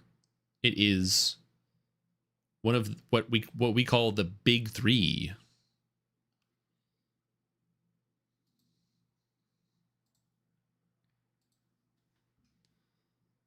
So if you do enjoy playing, if you want to play a cold-based caster, that's the current reason. 0 degree combat is the reason why casters are so good. As it's the fact that you get an extra 5% cold spell critical damage from Frozen Wanderer filigree set. That gives you more than everything else.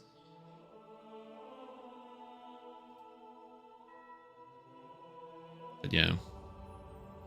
I have a question. Nero came in and said that they nerfed the wand stacking stuff. I can't find any source or reference for that. Does anybody know where I can find that information? He said that they nerfed it, but I don't know where.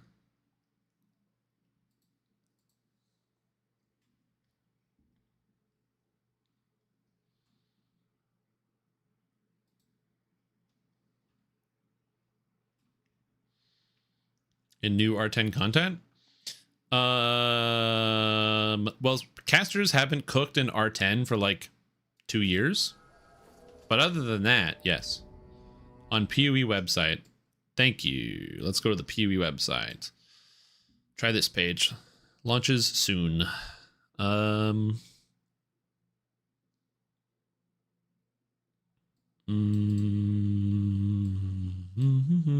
Supporter pack. If you know what build, class subsection. No.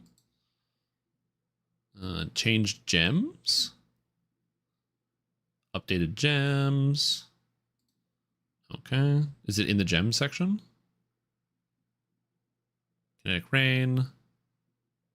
Yeah, I mean, basically, yeah. Baited me into Hex Blast League Start. See? Hex Blast League Start. Kinetic Rain nerfs? No. Somebody came in here and said that they nerfed the Lycia Ascendancy.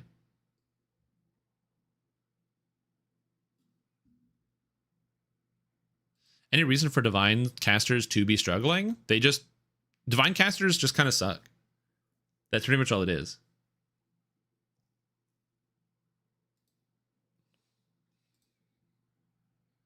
It still looks the same. They haven't updated this. I don't think they're going to be changing that.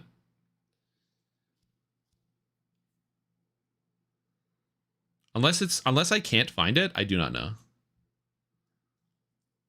But like the main issue is that they just don't have good spells, right? Like you're limited to your epic spells. So like you could play a favorite soul or a cleric. Like you could play Water Domain Cleric, pick up all the cold spell crit and pretend to be a druid and cast 0 degree combat on people.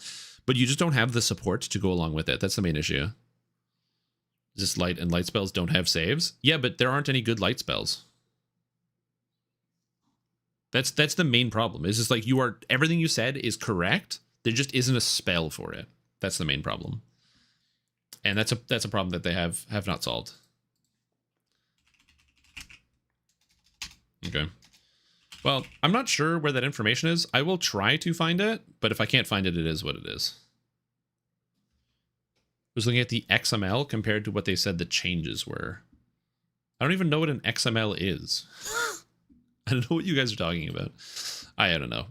Anyway, back to Pathfinder. No reason to pause. Okay, so for those of you that missed out on what happened last time, I am in a place called Winter Sun. I've cleared out a whole bunch of this area. I had to fight some ghosts, I did a whole bunch of things. And now we're actually heading into the town of Winter Sun. I just rested, so I'm ready to get started for the day.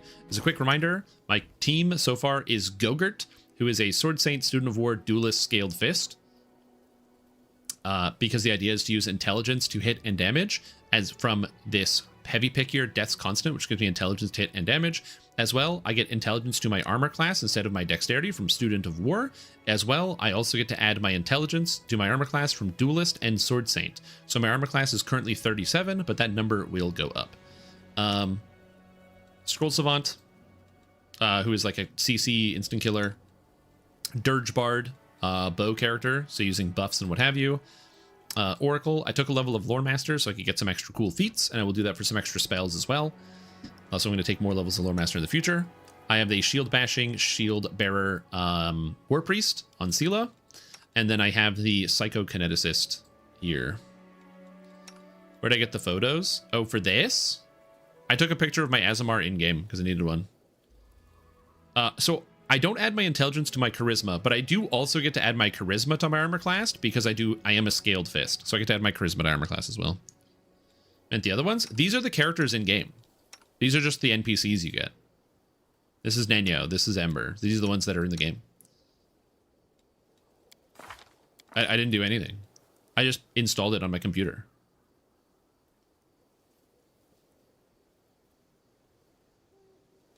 Yeah, there's a Kitsune, which is the one of the characters, and this is Nenyo. And Nenyo is on a journey to discover a whole bunch of scientific things. And I guess it's kind of spoiled because you don't meet her as a fox person. She forgot she was a kitsune. They're shapeshifters. So she ends up shapeshifting, and then you're like, huh. And she's like, huh, that's weird. And then forgets about it. So it's a good time. Good game. And you're going to get on the dinosaur.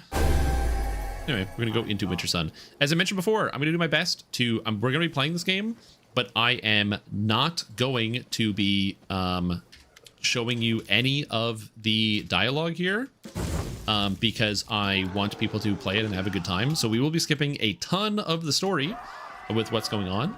I'll give you some tidbits here and there, and for things that I haven't done before, I will in fact be going through it. But yes, I'm for the most part going to be skipping a lot of the story because I don't want, if you're going to play it yourself, I don't want you to miss out on the opportunity to experience it for yourself. What I will say that I love about this is Darazand, who we handily defeated at Dresden, who is now chillin', and unfortunately for him, he gets very upset. He starts killing people. You also be wondering, why is there a big Baylor here and a bunch of people chilling? The story of Winter Sun is that Winter Sun is overrun by demons because the people that live in Winter Sun think that demons look like people and people look like demons.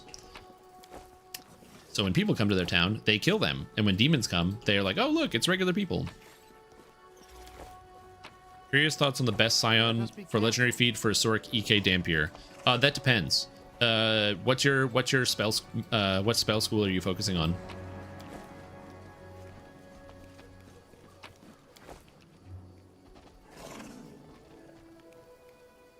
Yeah, boring stream. Doing some boring stream. Picking up all the things, doing the boring stuff. Let me tend to your wounds, brave warrior. You say they were guarding Dresden when the demons came? Hey friend, where are you going? That's so funny. These poor people, they don't know. It's like not funny for them because they don't know, but yeah. Then we talk to Geshmera.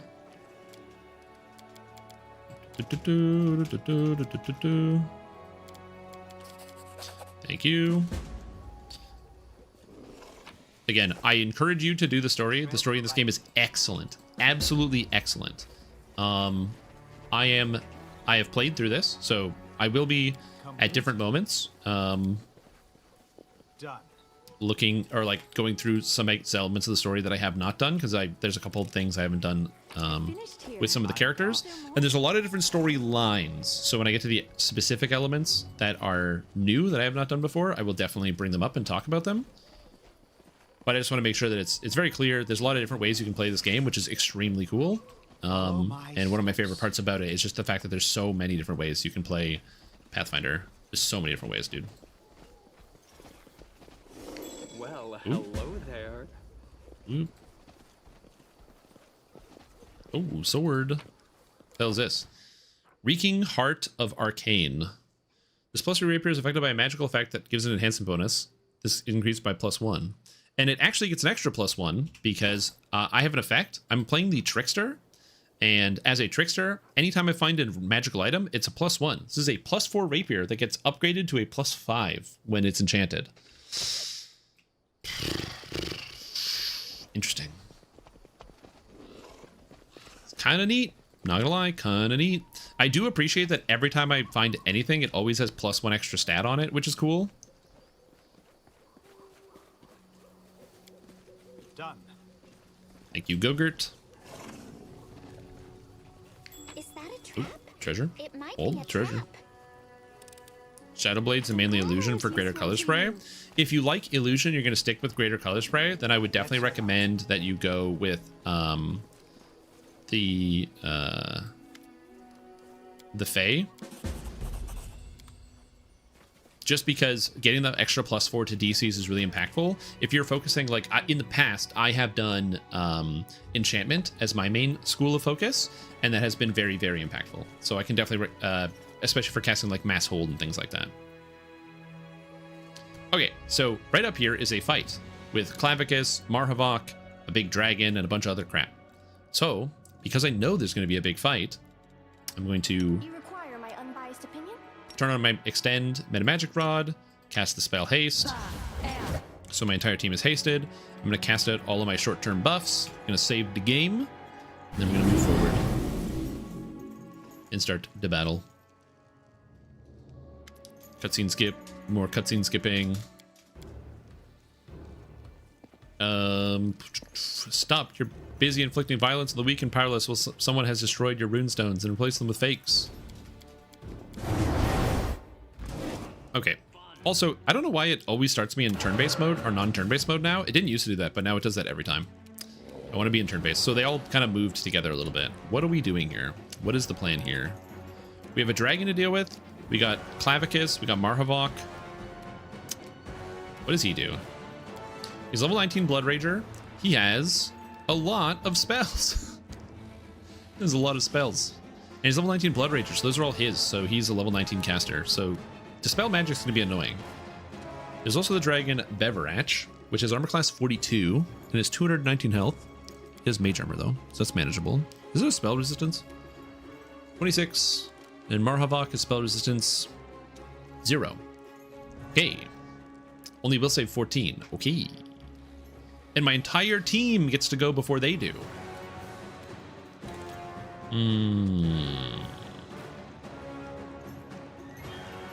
I want to get in front of the dragon so it doesn't move. So that's what we're doing here. I think that's the best option. So we're going into the dragon. And I miss. Not a problem. I should have used my weapon enhancement, but I forgot to do that. That's fine. And we'll end turn here.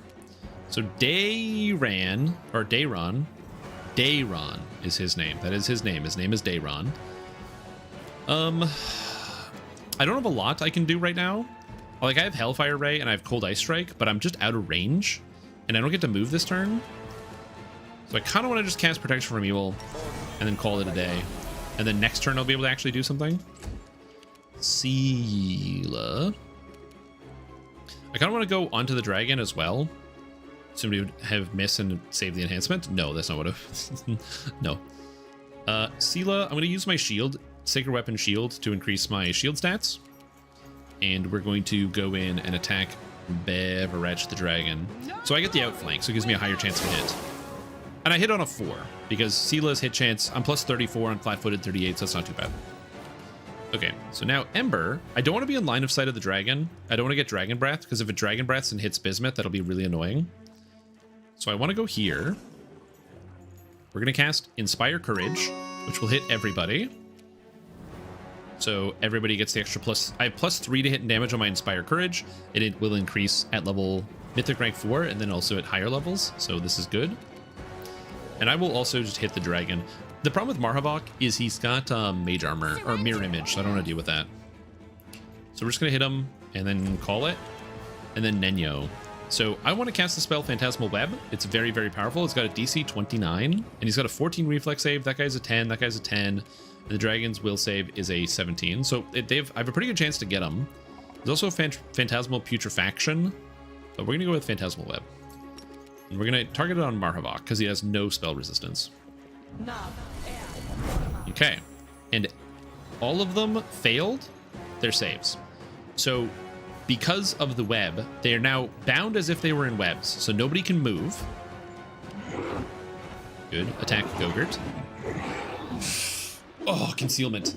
Also, this guy's a throw barb, and he needs a 20 to hit me. The reason he needs a 20 to hit me is because my armor class is 57. In combat, my armor class goes up to 57, which is good. I like 57 armor class, you guys. It's a good number to have. Okay. Dragon has armor class 40. I don't love armor class 40. Kind of annoying. Spell resistance 21. Okay. I already moved, so I'm gonna burn. So I'm just gonna do a bunch of burning, and we're gonna hit one of the Clavicuses with Fire Blast.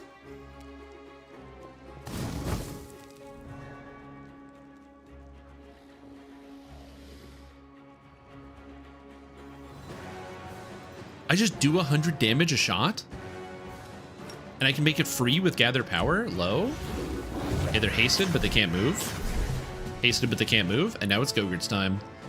Gogurt. Boom, sneak attack, sneak attack, sneak attack. 150 Damahe. I'll take it. And now the fight's completely under control. Crowd control in this game is extremely powerful. Big fan. Also, this spell is useless. This spell is useless. This spell is useless. This spell is useless. I don't want this. I'm gonna put my new spells on here, so I'm gonna be casting these. So Hellfire Ray is good. Ice Strike is good. And then I've got Cure and Heal. Hellfire Ray. I hit all 3 of these guys with Cold Ice Strike. No, I only hit 2. I can hit 2 though. Cold Ice Strike is cool. It's a line spell that deals damage, but it is a swift action. So you can just go like... Oh, but it's cold damage. I don't know why I didn't remember that it was cold damage. We're just gonna Hellfire Ray this guy and kill him. This dragon's going to die. Faster than I thought. I knew the dragon was going to die, but faster than I thought. I'm going to attack Marhavok and take off all of his mirror images. Or I just hit through every mirror image. Unbelievable. Actual crazy talk. Alright. I think fight's in the bag. Also, if you're like, damn, Shrimp Tom, this fight looks really easy. You're kind of like dumpstering these kids. You are correct. But don't worry. That will not last forever. I promise that will not last forever.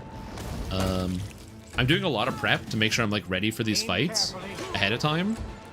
And let's just say they get harder. Don't worry, they get harder. So yes, I did get through that without taking any damage. One of the things about this game is that if you let the enemies get a turn, especially... I finished here. Is there more? So one of the things I have going for me, and one of the things I learned about this game is, where is it? Class? Martial? Yeah, there it is. Your initiative roll is one of the most important stats you can have. If you go first, you can crowd control all the enemies before they get to move. So like Nenyo's initiative kind of sucks.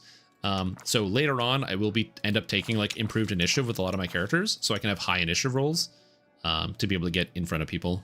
It's really, really important. It's also one of the reasons why I took the Inspirational Leader Mythic ability, so I could get high initiative. Because if I can go first and then stun everything, we are all set.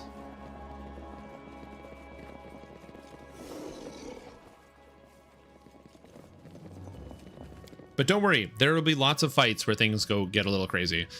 Pathfinder is also weird, where like even though monsters will have like thousands of hit points, the game is very rarely more than 2 rounds. You can get a surprise round. I don't ever stealth.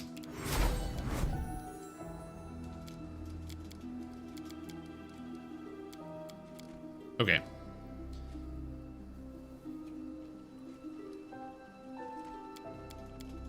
Okay. I want to kill Marhavok because I want his stuff. Okay, so I need to become lawful. That's why I didn't, or chaotic. That's why I didn't pick the lawful option. I need to figure out how to become chaotic. I gotta do that. Mithril Breastplate 2 is actually a Mithril Breastplate 3. Again, every time I pick up an item, it's always an extra +1, and I have to remember that because the game doesn't tell me that. So there's a +4 throwing axe. So I have 2 +4 throwing axe. So I could make a throw barb right now, but I'm not going to.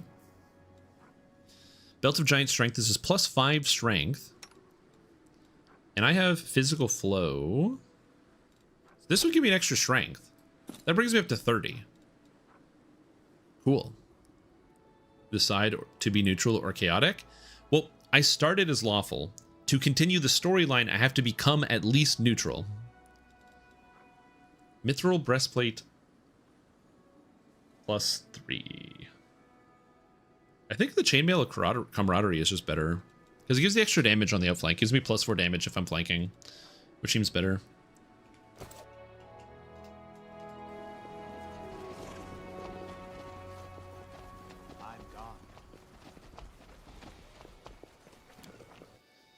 The numbers it tells you in the stat block includes the stat bonus from Trickster, at least in my current playthrough. So no, yeah, if you in the stat block it does. So it says Enhancement 5, Belt of Giant Strength, but it doesn't tell me on the physical items. So you have to kind of just remember that your items have an extra +1 on them. Okay. She also sells stuff. What can I buy here? Price, descending order. The Debilitator. Someday I want to play with a 2-bladed sword build and play Darth Maul. Oh, yeah, for sure. Just not every item, right? So like I said, the belt that I have here, Belt of Giant Strength 4, doesn't tell me in the stat block.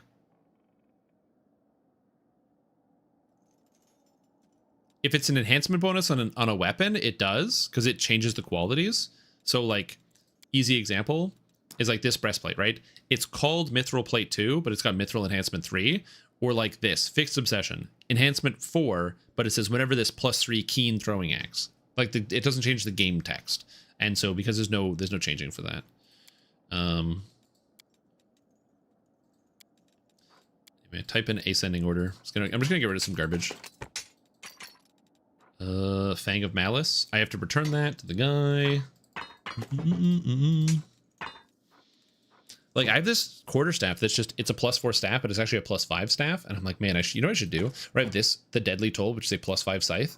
I'm like, man, I don't have anyone that uses a scythe, but if I did, imagine if I did, how sick that would be.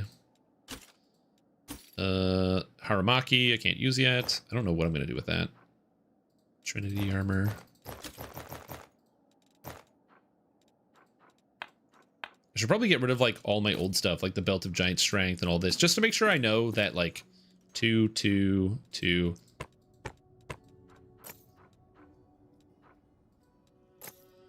Also, I have this Mighty Fist 2, Mighty Fist 2, and Mighty Fist 2, and I think these are actually, at least one of these, it's Lost Chapel, Winter Sun, Winter Sun. Okay, this and this are +3s. These are actually +3s.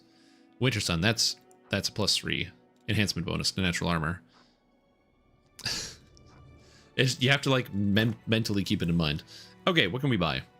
The Mad Sculptor. It's a heavy pick, and I am a heavy pick build, but it does give me intelligence to hit and damage. I can't ever swap my weapon, which is a bit of a problem. Fatal Beacon. Remember the wielder's +3 Holy Greatsword confirms a crit. The enemy loses the ability to make opportunity attacks and suffers a -5 penalty to athletics.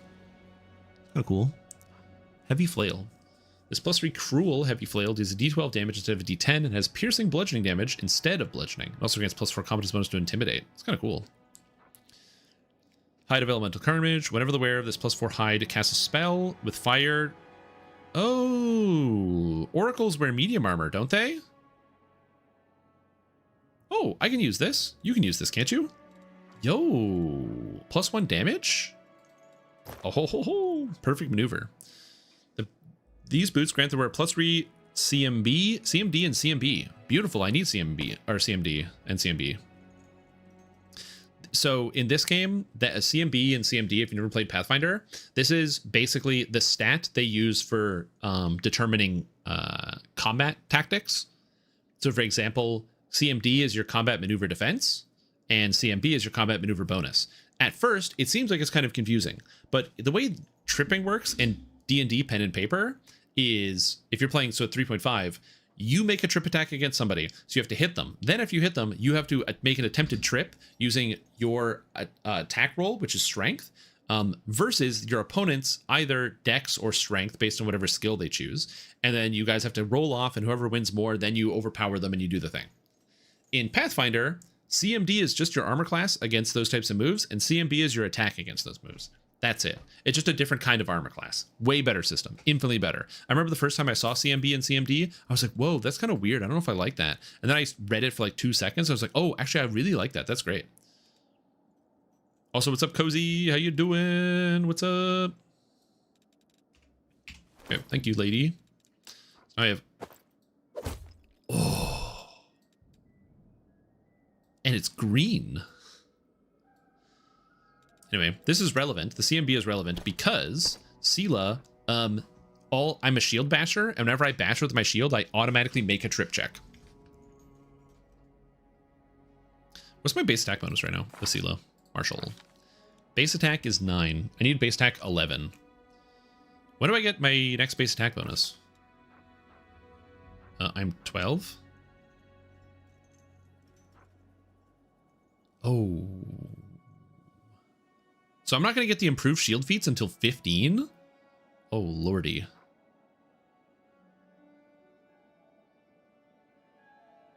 Oh, no, I'm here. I'm here.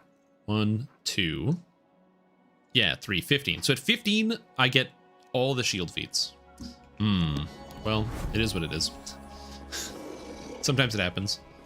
There might be something I can multi-class to get extra feat. I don't know. It looks like we be waiting. Anyway, there's 2 more things I've left to do in town. One of which is there's a guy somewhere over here. This guy. Hey, buddy. He has more stuff to sell. Burning Torment. Earthbreaker. Earthbreakers are mauls. It's forged in the abyss and can be wielded by only evil or chaotic characters. Whenever this weapon lands a hit, the enemy must pass a fortitude saving throw or be consumed in holy abyssal or unholy flame. They take 1 d6 unholy damage and 1 strength damage each round. Multiple applications don't stack. It's kind of cool. It's not good. This is Dart. Make a fort slow. They'd be slower sickened. Okay. Mother's Call. Precious Treat. While this item is active, the owner's animal companion, if they have one, gets a +2 insight bonus to attack and damage rolls as well as saving throws. However, the wielder suffers a -3 penalty to attack. Oh, so if you're like a druid with like a pet, you can use this so your pet's much stronger. That's kind of cool.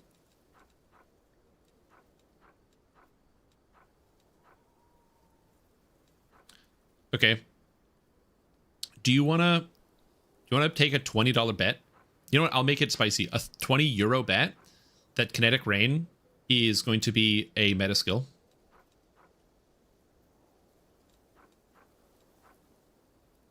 By meta skill, I mean that it needs to be in the top 5 skills on the board. Let me just check. Let me check the numbers on this. Where's my thing? Nope. Hold on. Po Ninja.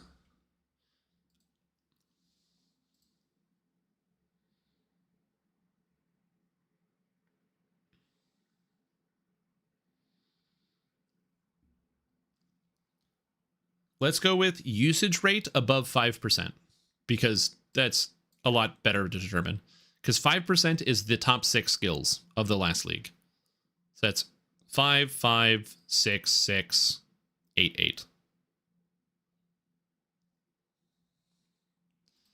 I'm tired of fighting Eternity. Yeah, the Eternity fight's kind of long. It's a rough one. Anyway, so I did that, and there's one more thing to do in here. Go.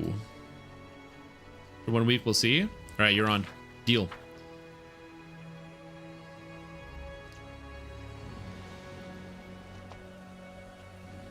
There's something I didn't click. There's like a bunch of statues, and if you click them, there's like a thing that opens here, so I gotta find them. Give me a sec. I did this. I'm like 99% sure. Nope, I did this one. There's this one back here. Yep, I did that one. Let us be careful. And there's... I'm trying to remember where all the little statues are. This is something I didn't figure out until afterwards, after like multiple run-throughs of this area. There's like an extra thing. It's this. Did I do this? Yep, I did this. I was in here. And then we go up here. Another one here. I think I did this. Double checking. Okay, so that's these 5. Together we stand. I'm just gonna check here. I don't know which one I missed.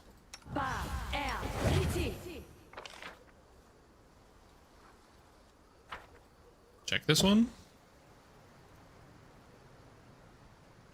There's one here. I think I got it. But unless there's a tech that gets around, I don't really see it being played over Kinetic Blast. Oh, for sure. I do wonder. Because sometimes things can be overlooked.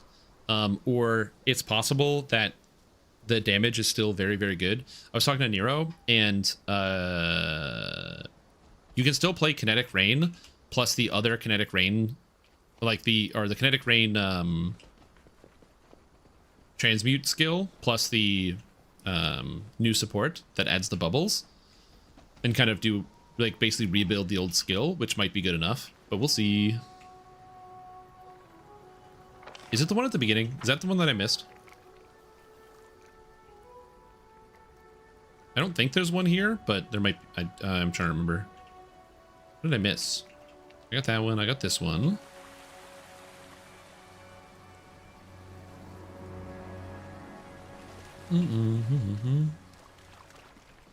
Follow the path. Follow the path. Yeah. Yeah. Is there one here in the forest? No. There's definitely a thing here. Missing scouts camp. No, not that. What did I not click on? God damn it. It's somewhere in this zone. I didn't click on one statue somewhere. This one? Could be this one. Check here. Maybe I didn't click this. I don't think I went up here either. This is a trigger, maybe not as a main skill. We'll see. Again, if it's not above or like, or sorry, at 5%, I want to clarify 5% or above. I know I'm like re-clarifying. I just want to make sure it's like 5% or above. If it's at least 5%, that's, in my opinion, very firmly, confidently part of the meta. And you're right. It could, or you could possibly be right. I just think that because people haven't had the chance to play with the skill, it may have been entirely possible that the oh, is it probably this one? It's probably this one. I don't know if I clicked this one. Because people haven't seen it yet, I think, and this is my personal opinion, I like Ziggy D as a content creator. I think he's an interesting guy, and he's done a lot of cool stuff with regards to Path of Exile. But with that being said, Ziggy D is like not the best Path of Exile player in the universe. And so if he played it at the GGG headquarters and was like, damn, this skill's really crazy, and then they ended up changing it after they saw his play session, I'm not saying that it can't be like really good. I'm just saying that like he's not the guy that I would have been balancing the game around. So if they nerfed it after seeing, or made an adjustment after seeing Ziggy D play it, I'm like, maybe it was so good it was like ripping the game to shreds. That's the one. It's here.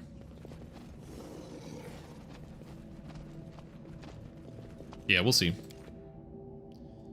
23 scales, whatever, 240 needed for the mount, 50 for the lowest cosmetic, not doing that again. I don't mind it as long as you have something to watch. Like for me, it's all about having something good on the TV.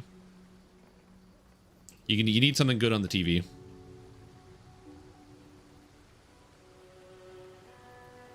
So you guys can just hang out here. Farm your thing and just chill with me. There we go. I clicked all of them. Now I can access the Heart of Stone. Oh. So now you have Ancient Tattered Boots. Back rank assistance.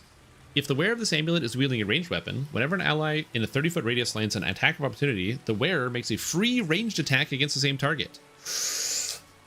Ooh, I get to make attacks of opportunity against people? From ranged? With a ranged weapon? Holy. Ricochet heavy crossbow. Whenever this keen heavy crossbow confirms a critical hit, it also deals damage. Oh, ricochet crossbow. That's kind of sick. I unfortunately cannot use that on any of my characters. I guess I could just give it to Dayron because now he has a +4 crossbow and it ricochets. It's just, it confirms a critical hit. Okay, I don't have improved crit. Oh, but it's keen. Who needs improved crit? Okay, what's your amulet? Amulet of Epic Songs.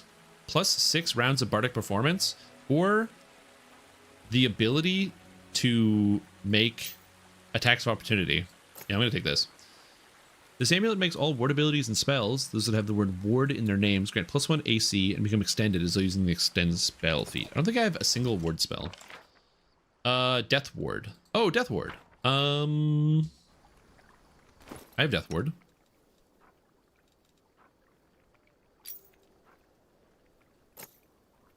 I have Death Ward, right? You have Death Ward? Please tell me you have Death Ward. You have Death Ward. 4? Nope.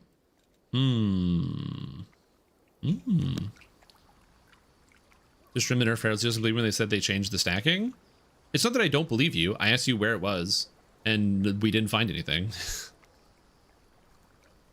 I just want to see. I just want to know what they changed. That's all. Tread lightly. I'm gonna rest here before I go. In this water stream. Resting for a whole day? Oh my god.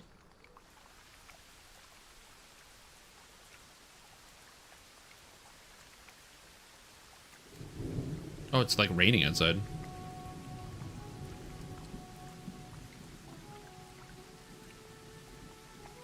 Ooh, Sela just said he gives him the creeps. Damn, it's harsh. Be careful, everyone. Oh shit, I got attacked? Oh no, by an ash giant and some spiders. Ash giants are actually kind of terrifying. Haster. Haster is, I guess Gogurt's going to cast the haste. Alright, so Gogurt, you're going to cast the haste on the party. Do I have haste? I have 4. Beautiful. Okay.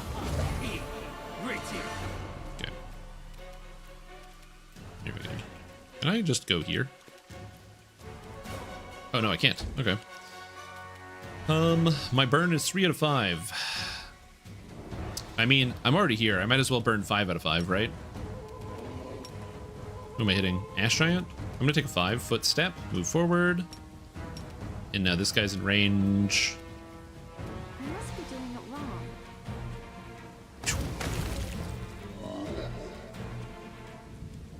I'm gonna be honest with you. I really like Kineticist. I think Kineticist is really cool. Really cool character, you guys. Big fan of the Kineticist. Can't move, so I might as well blast this boy. Because I get to deal 1 extra damage per dice. This is plus 12 from Hide of Elemental Carnage. Damn, it's kind of cool. Do I song or do I just attack? I think I'm just going to attack because I might be able to kill it.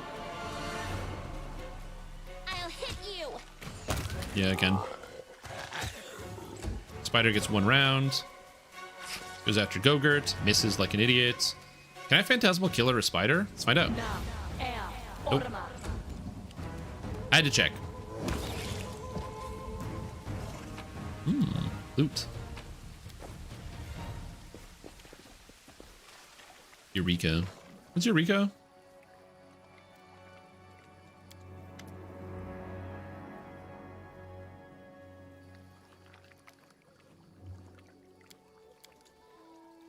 One of these things. One of these. One of these. Hold on, how do I get through this? How do I get through these conversation bits? Guys, I'm busy. I'm trying to go. Why are these characters talking to me? I'm just trying to play a video game and do combat challenge. In theory, there is the combat challenge mode where it's like a roguelike and you try to beat it. Problem with the roguelike is that there's no do-overs, man. Okay. Did I miss anything here? Anything going on in the army? Oh, whoops. I somehow clicked the wrong button. That's good. Anyway. Thank you, horse. Appreciate it. I was just checking something over here and dragging my mouse around and I managed to click into Discord by accident. I did not mean to do that. That was a mistake. New science. I'm trying to figure out what they're doing.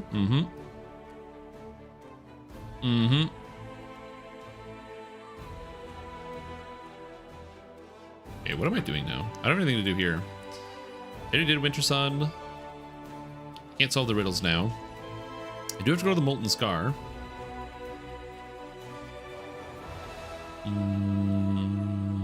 Oh yeah, I'm supposed to bring Woljif to do that. I guess I don't need to do his quest line. Blackwater is the real hard area. I'm gonna go to Blackwater eventually, but this area is that one's gonna be a tough one. Before I can go there, I need a way to consistently do electrical damage, and I don't currently have a way to consistently do electrical damage. If I fight, if I can get a bow that has electrical damage, it's probably fine. But there are monsters in Black Sun that are unkillable unless you have electric. Actually, pretty much every monster only dies if you have to hit them with electric to stop their regeneration. So they can go to minus 200. I don't have a way to deal electrical damage as of right now. I don't know what's here, so we're just gonna buff.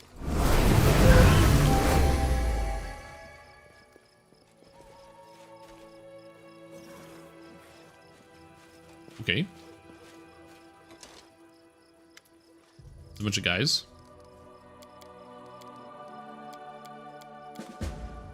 They will break against our resolve.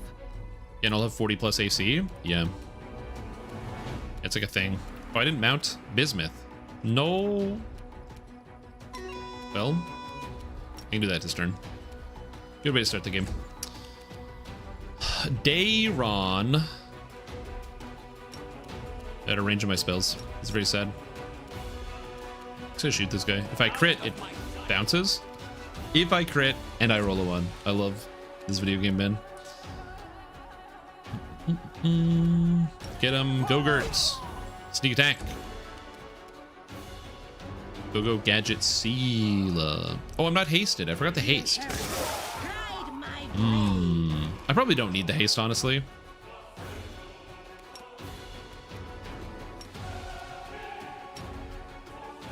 can just blast these guys.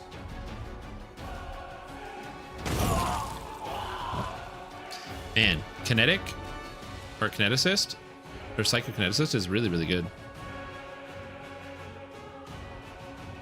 I'm just gonna kill this guy. He only has 1 health left, I think. Oh, he's at minus 4. He's already dead. See you later. Good old Phantasmal Killer. Oh, there's a guy over here. Oh, there's guys here. No, stop shooting me. I didn't notice there were guys here. Oh no, there's a bunch of archers. What? Oh man.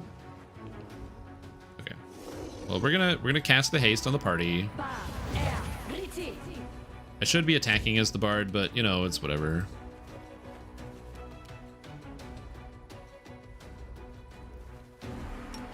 Can I hit all of them? Yes, I can. Cold Eye Strike. At one point in the future, I will get the ability to convert other spells into cold damage or into fire damage, just not yet. You do get elemental spell conversion. I do wish I was mounted right now with Seela, just because I wish I had the ability to move and attack. This is where having a horse is insanely valuable, Because if you have a horse, you can move and make a full round action, but having to move all the time as a melee character is very annoying in this game. Very annoying. Gives people a proper trial? Yes, I gave them a proper trial by combat. It's like a trial.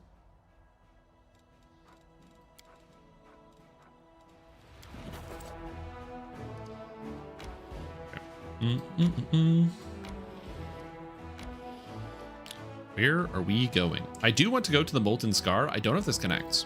I can find out though. You're good. You're good. I don't need this. I don't need this. You're fine. You're fine. I did this. Also, I'm using a mod that skips all this overworld battling because I don't like the Heroes of Might and Magic element of this. So I just use a mod to skip it. So that way I don't have to deal with any of this nonsense. It's just like, hey, do you want to fight these guys? Yes? Guess what? You win. So I don't have to worry about it. For me, that's the fun part of the game, is not having to do the mechanic I don't want to do. Makeshift lab. Hey, baby, get out of here. There's a lot of water elementals. Legacy of the Ancients. I think I have to do that. Old Sarkorian Mines. I have not been there. Nope. Nope. Nope. Core of the Riddle. Okay, so I actually can't go there easily. It's easy to get there from here, I think. Actually, don't know. Treason Home. Manage. I have to like build stuff in all these places so I can upgrade them and build teleporters. So I probably should. To see if they were guilty. They were guilty.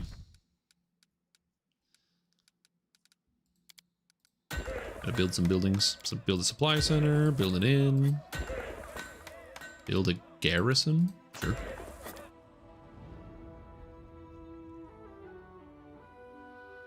It's like when they did the trial in Idiocracy. Guilty. Problem solved, man. Okay. I can go here. Befoul the burrows. And knapsack on a tree. Heart of Mystery is also something I can do. I can come down here.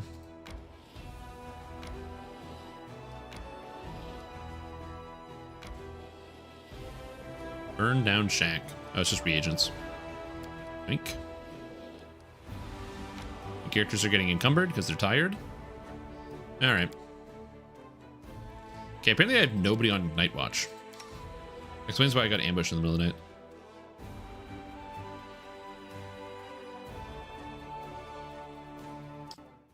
$11'8", but for cars? Dude, I love 11'8". Hold on, what is this? If you guys haven't... Oh, no. Oh, no. No, no, no, no, no, no. No, no, no, no, no. Oh, no. Oh.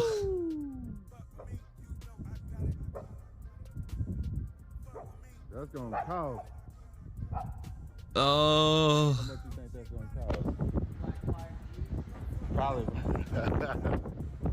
Oh, that's so bad. Oh, dude, that's not how you drive the car. Oh, that's horrible. For those of you that are not familiar with 11'8", there is a bridge. I don't know where it is in the States, but there's a bridge somewhere in the States that is 11 feet, 8 inches of clearance. And there are signs everywhere to let people know 11 feet, 8 inches of clearance is the clearance of the bridge. And cube trucks are 12 feet tall. And so there's a guy that has like a video camera set up outside and just films all the trucks that scrape the top of them off of themselves. It's so good, man. It's so good. Oh, spotted enemies? I kind of want to fight them. I need to kill, I need to collect a electric bow. So I need to find a succubus.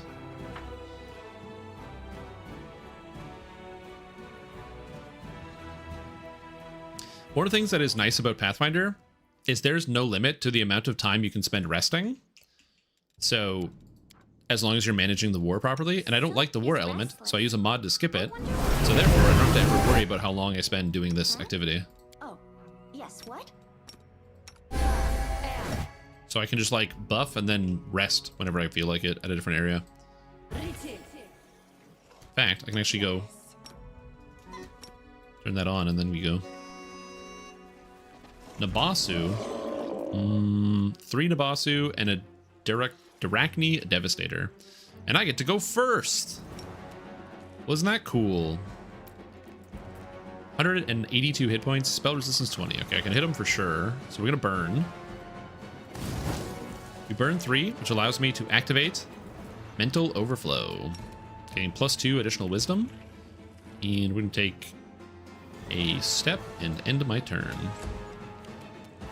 You don't do the ending at the right time, but maybe just wait another year for special ending. I don't know how to do that. I'm gonna do the trickster one for this one. Because I want to play the trickster.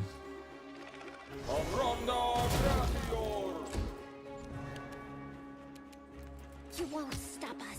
Oh damn, that guy's alive. That sucks.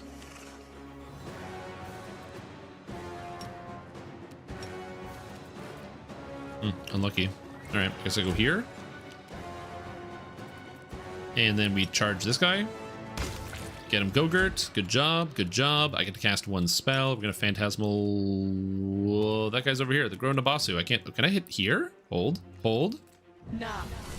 Oh, we got him with a Phantasmal Web. Devastator failed. Nabasu failed. Okay. I do not know where the other Nabasu is. There's a 3rd Nabasu somewhere.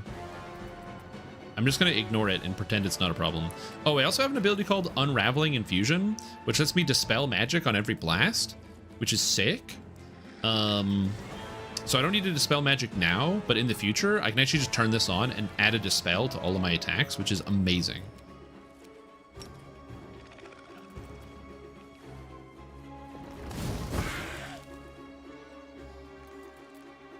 Well, you can be trickster and do special ending. I'm sure the end slides are a bit different though, depending on if you hit special or not. Yeah. I'd have to Google it. I'm not sure if I want to do that yet.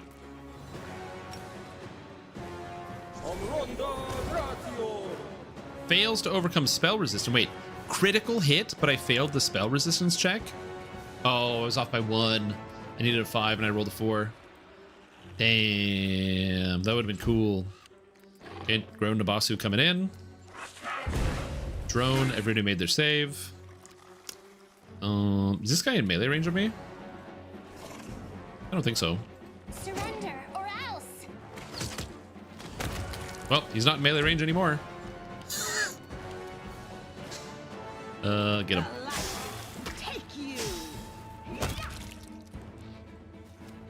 Okay, so now I attempted to make the combat attack the trip. So I'm plus 23 on my CMB.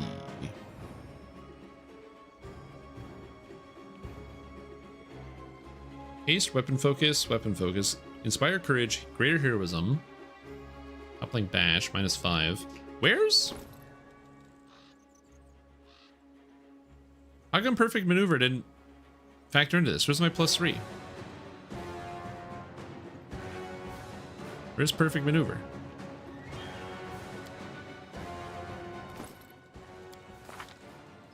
Does this item just not work? Bonus.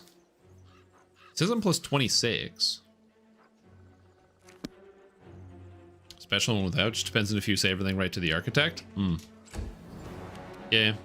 Again, I'd have to just look it up, which I'm not against, totally against doing, but I would have to do the process of Googling, which I haven't done yet. Whoop. I love Phantasmal Killer. What a good spell. They all died. Anyway. The only thing I know I will have to do that I have not done is I'll have to use a Midnight Bolt on certain enemies. Army reaches you and is dead. Let's go. Fouled burrows. No, I'm going to rest here. Arushale, you always used to be so sad, but now there's happiness within you. It's like you're carrying a little candle. Carrying a little candle. You're right. I hope I don't lose this tiny flame. I hope I can keep it from going out. There was an episode in Avatar: The Last Airbender about that, and both of the characters lost their flames. And they almost died. Good times. Okay, iridescent streaks appear in the bilious violet sky above the deserted lands. The streaks are not like ordinary Galarian rainbow. They look more like oil dropped in water. The sweltering haze in the sky seems to waver along with the streaks. Time and again, one of the commander's party spots a movement at the corner of their eye and reaches for their weapon, only to immediately realize they were mistaken. The ground underfoot turns a muddy gray, covered in a dense layer of ash expelled by geysers. Curious natural phenomenon, not uncommon in these parts. In the distance, barrows can be seen, appearing only as vague piles of rocks in the haze. The wind whips clouds of ash into the faces of the commander and his party. Along with the ash, the wind ushers ragged gray clouds that shroud the sky. A giant eye of cloud unblinkingly watches the commander and his party from above. One can only imagine how insignificant the creature struggling across the land must seem from such a height. In a break in the clouds, the white of the sky's eye pulses, ready to burst like a boil. The dark cloud of the pupil grows blacker still. The commander decides to study the shape of the clouds or try to recall any previous phenomenon. Yeah, we're going to think about this. Maybe I've seen this before.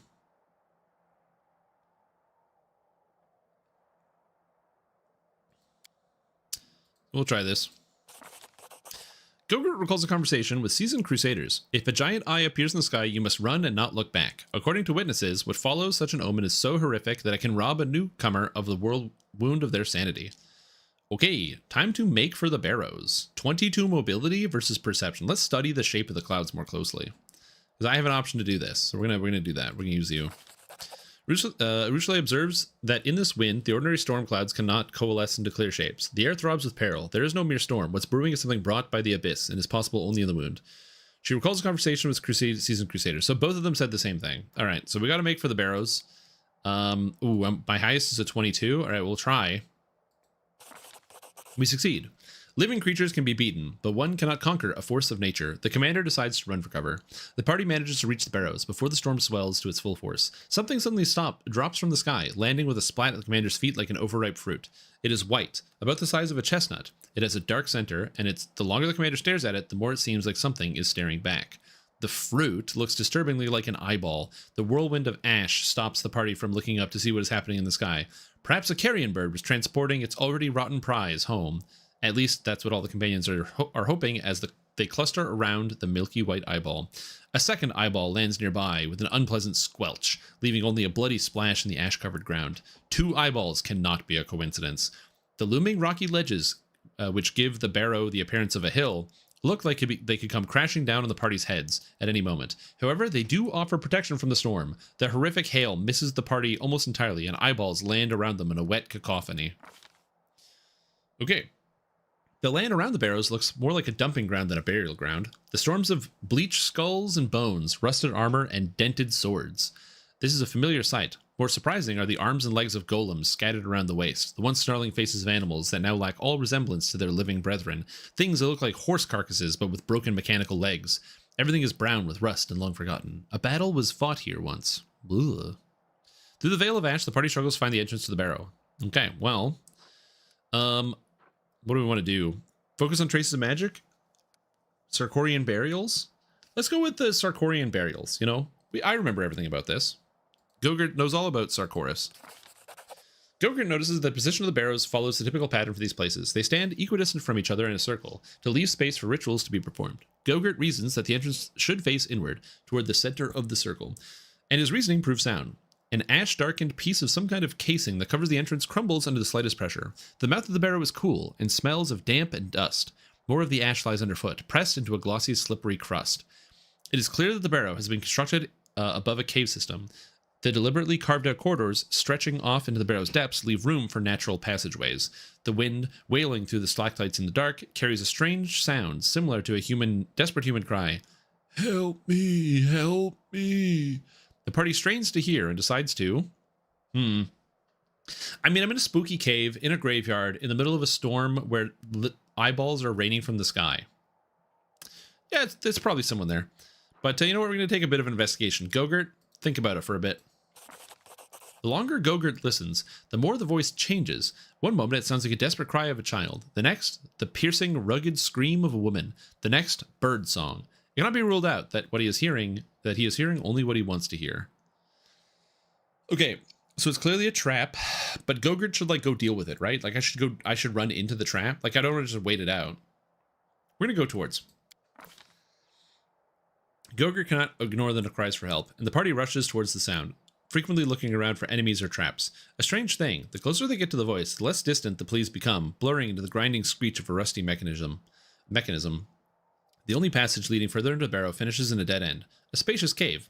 Its walls decorated in frescoes. Oh shit. Frescoes. What's a fresco? Fresco, a painting done rapidly in watercolor, on wet plaster on a wall or ceiling. Oh, a fresco.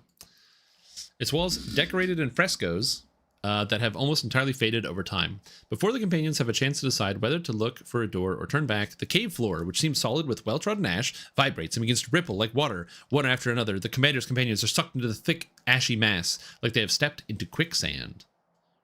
Oh, the Stormreaver's fresco! It's a painting! Oh, I gotcha.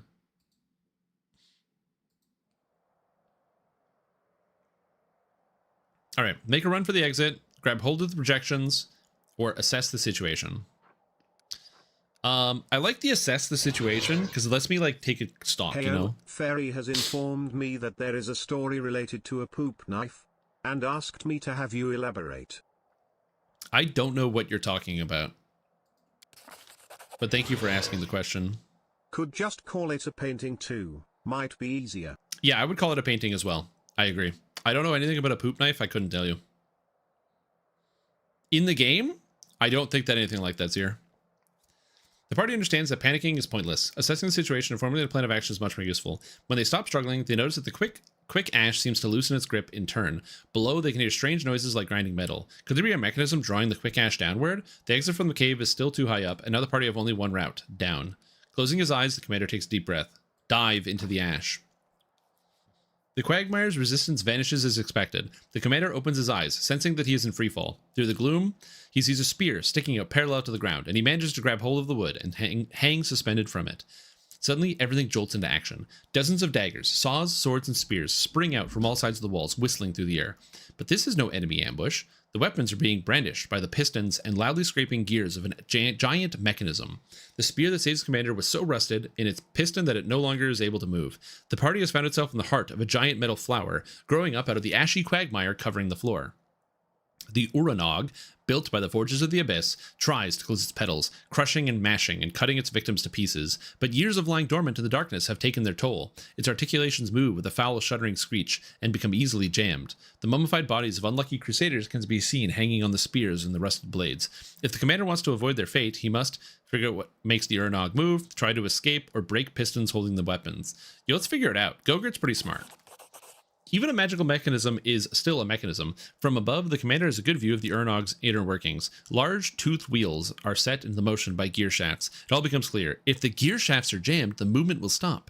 The commander is almost out of time. Another few minutes, and it will all be over. Realizing that a simple escape isn't possible, the commander decides to try jamming the Urnog's main mechanism with the heart in the heart of the flowery.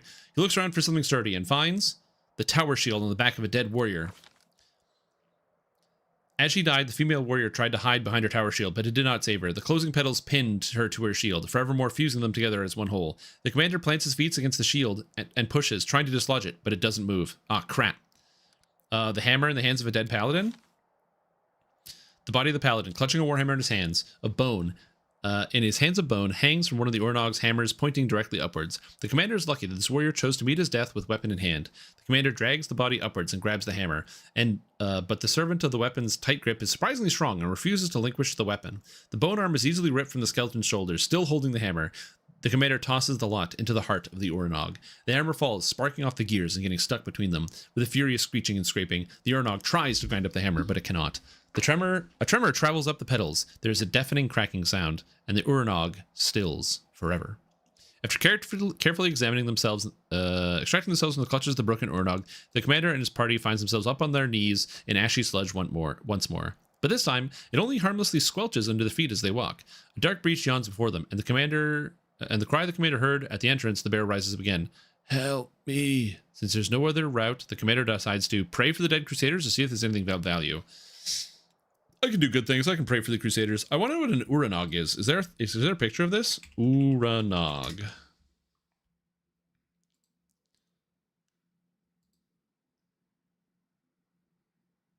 Oh, okay, cool. So this is the closest I get is orangutans. And then this picture where somebody drew the Uranog. It's basically a demon petal made of blades. It is on the right, but I wanted like a better picture. Which is kind of cool. Uranog. It's an ambush predator. What level is this? Uranog. Oh, you can craft one. It's kind of cool. Oh, CR8. Oh, neat. And we'll pray for the dead Crusaders. The commander offers up a prayer, thanking the Crusaders who helped their fellow soldiers even in death, and asking for forgiveness for not treating their bodies with the respect they deserve. He feels warmth suffuse him, like the dead are truly with him on a journey, and wishing the party good luck. After all its ordeals, the party firmly goes up to the surface and emerges in the small chamber. Pipes protrude from numerous openings dotted all over the walls, and they connect to a small box adorned with Baphomet's symbol. The box cries out, producing high, plaintive noises that, when carried through the pipes, begin to sound something like, "Help me."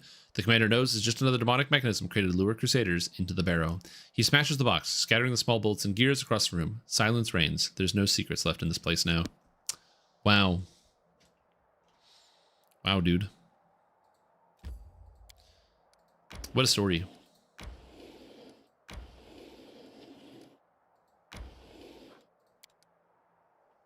It's one of the reasons why I like doing some of the like the little story things in this game. I just think it's cool. Oh, I can't do this here. I have to go here. I just think it's cool that you get these as options. I don't know why the music isn't playing. The music just entirely stopped. Did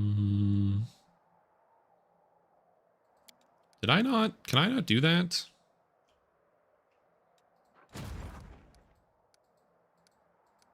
Oh, map. Sorry, I have to go to the map here. Trees and home.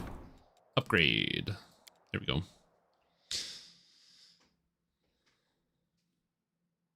Yeah, I don't know why the music just entirely stopped in this game. It's weird. Weird. Anyway, we need to build a teleportation circle. Teleportation circle and some sanctuary. And something else I build here. Not just a sanctuary. Shelter? No. Training ground, watchtower. I can build a bunch of sanctuaries because it gives me more energy points. But the idea is now I'll have a teleportation so I can teleport to this point. So I don't have to like walk places all the time. The story is that Fairy's family takes such big poops that in the bathroom there's a knife to cut poop or else they'll clog the toilet. That is a thing that some people do have to deal with. I'm happy that I don't personally have to deal with, but it is something that people have to deal with. Cursed children. Demons have been stealing children and canabres and possessing their bodies so they can get close enough to the Crusaders to deliver a strike. How should they deal with it? Saving the children must come first, so I increase my morale. Saving the soldiers must come first. I get military XP or hunt down the kidnappers. We'll save the soldiers. Sorry. There are times when war demands cruel decisions, and the souls of the poor children have already been touched by the abyss. The soldiers try to save them if they can, but caring for the comrades' lives will take priority. Ooh, that's grim. Let's see. Do I let a priest run to his death? Yeah. We'll just let him go to his death. That's fine. The red-eyed priest set on his journey. It is not likely everyone will ever see from him again. See you later. We'll just made bigger toilets. They could. Fate of the wicked dope. Oh yeah, I got this. +2 quarterstaff. When you don't have full HP, anytime you cast a spell on an ally, you gain fast healing. Or distill the dope. This is a +3 quarterstaff. Whenever you cast the same spell 3 times in a row, your next spell becomes empowered. It's kind of cool. I just don't have fights don't last 3 turns. So this seems unimportant. These armors seem bad. Fate of the attractive impulse. Is that it? I'm gonna meta magic rod that it's a maximized meta magic rod that changes the spell damage to unholy 6 spells per day. Or I can add dominate to the effect of my spells. Ooh. That's kind of good. Moving body of water. You can also do that. You can squat over a moving body of water. Whenever the wearer of these loves lands a melee touch attack, the enemy must pass a will save, or his heart and mind is consumed with lust. Any critical hit against affected creature drives them crazier, paralyzing them. Those are bad. I like this meta magic rod. getting free dominate person on my spells. It's kind of good. I kind of like that. Swords of Gorum. The young Kelid Morvag told the commander that the ruins of Sarkoris conceal a host of sacred swords. The blades from their masters and the bloodthirsty monsters are practically invincible battle. The swords are ready to hunt for the antiquities. I don't want to do this. That's not good. Strengthening different allied connections. I can't do that. I think that's it. Alright, cool. Alright, I can teleport now. I just want to be able to teleport around. But there actually is a reason why they don't make bigger toilets. And the reason is water conservation, because I guess making a bigger toilet wouldn't affect the water too much. Well, no, because you have to fill the bowl more. So I imagine that is not good to like increase the average size of toilets, because you'd have to fill the bowl even more.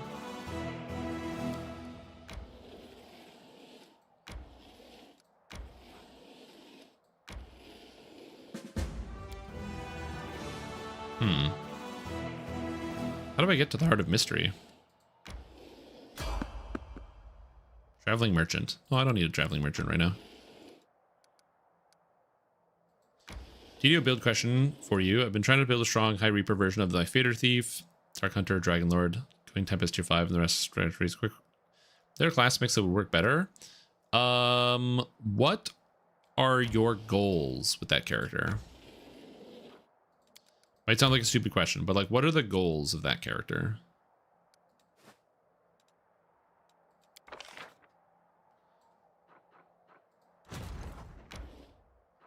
Ah, that's how we get there. I'm exhausted. I'm not going to fight now.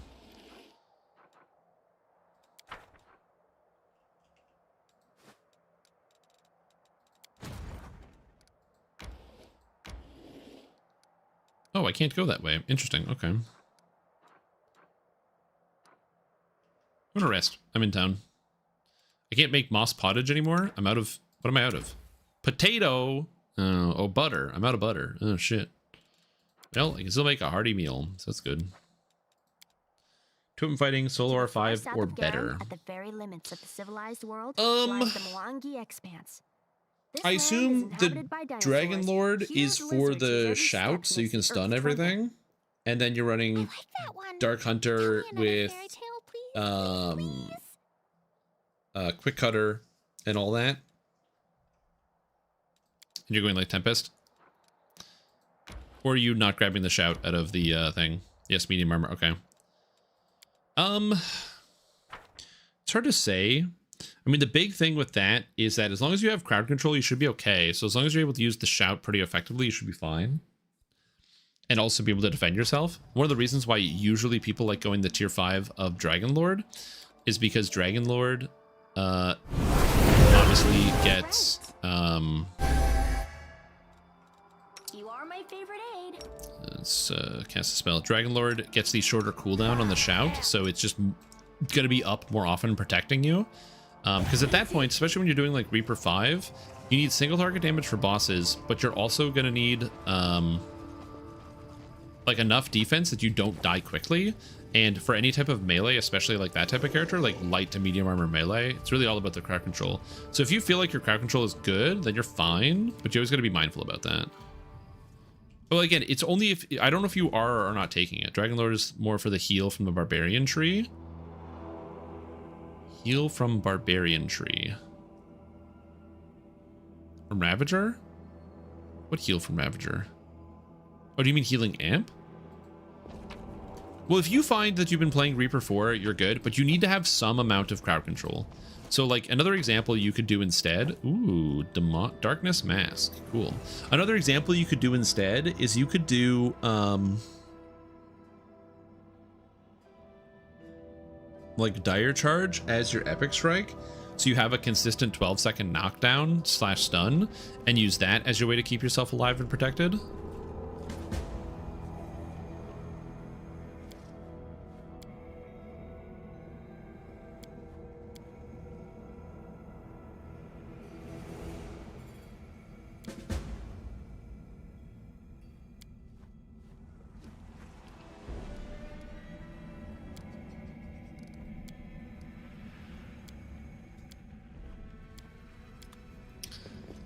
Oh, this is a big puzzle.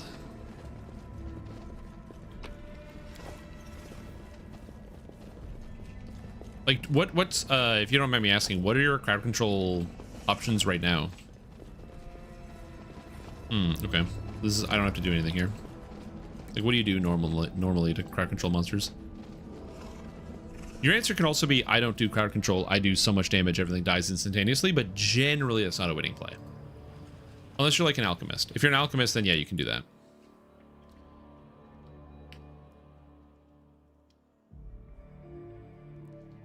Paralyzed in your offhand, yeah. Like, for example, on my paladin, my melee paladin that I currently run, I have salt as a defensive layer. I have shield stun or shield smash, and when I attack with my shield, I stun 10% of the time for free. I just auto stun creatures.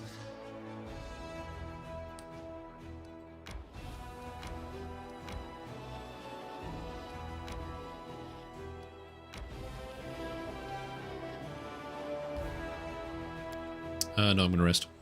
Oop. You really have faith in me, Sela. But why? You're a paladin. You don't have to be without sin to Also, Sela cannot sense evil in anybody. To start on the path to atonement, you first need to admit that you have. I like Sela as a character, but she's like the worst paladin ever. She cannot tell if anybody is evil. Paladin is supposed to basically have like an evil radar where they can detect evil in any direction, and she cannot do that to save her life. Like, literally, she can't do that to save her life.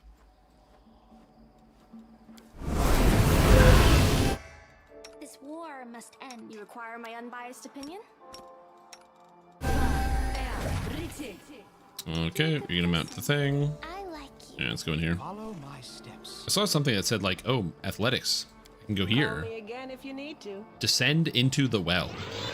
I can just jump in a well? How is salt a defensive layer? Right. Does it make your skin rough and hard due to moisture loss? Yes. I'm plus 28. I got a 48. Nice.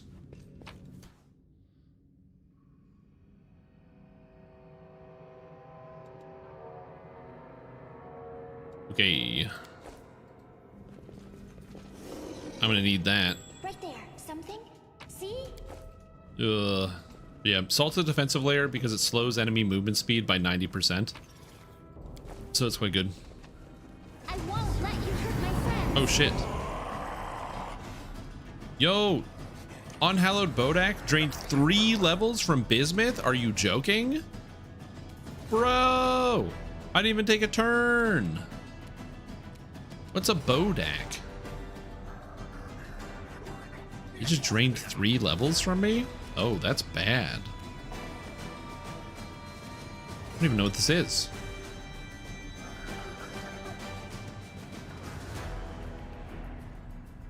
What's the defenses on these guys? Reflex 9.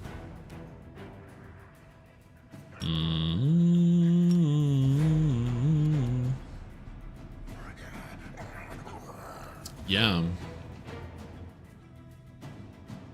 To put salt in the circle? Yeah, maybe. I'm just gonna hit this guy. Oh, he died.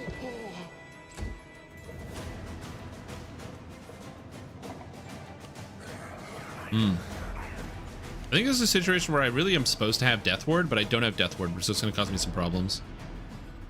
I'm just gonna assume that that's fine. So I'm gonna put Gogurt over here and be like, yo, Gogurt, get him.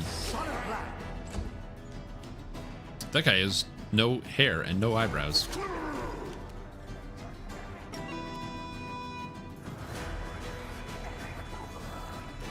I have a Death Gaze, so yeah, Death Ward would probably be a good idea. I don't have Death Ward, but I'm just thinking like it would be a good idea, you know? Oh, yeah. Clump up, baby, clump up. You think I can Fireball Gogurt? He probably doesn't mind, right? Oh, I controlled Fireball. Gogurt definitely doesn't mind if I controlled Fireball him. Nice. That was good. Send in my Shield Bearer. Beautiful.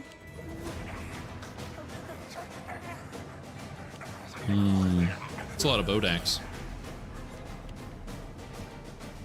Okay.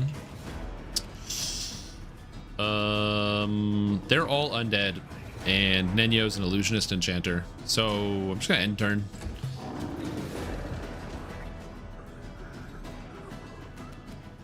Oh no! Oh my god! They drained a level from Bismuth, 4 from Ember, 3 from Deeren at start of each round? Oh my god. That's a lot of negative levels. And those are permanent negative levels. Those are temporary. Oh my lordy, lordy, lordy. That's bad. That's bad. That's bad. Well, fortunately I can use Eruption to deal a lot of damage. Unfortunately, Gogurt's gonna get hit by this, but he's fine.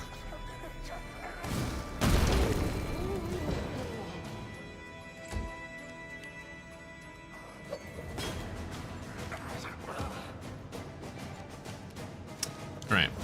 Gogurt, you're gonna have to do me a solid here. Get some hits, buddy, okay? 1, 2. Okay, I tried to go for the triple, couldn't get the triple. Gonna stand up. That is not good. I gotta kill all these guys. Yeah, fire spell. Lesser maximize. Do I have big maximize? Big bolster? Yeah, we're gonna big bolster this guy. 66. Okay. Sela. Kill this guy.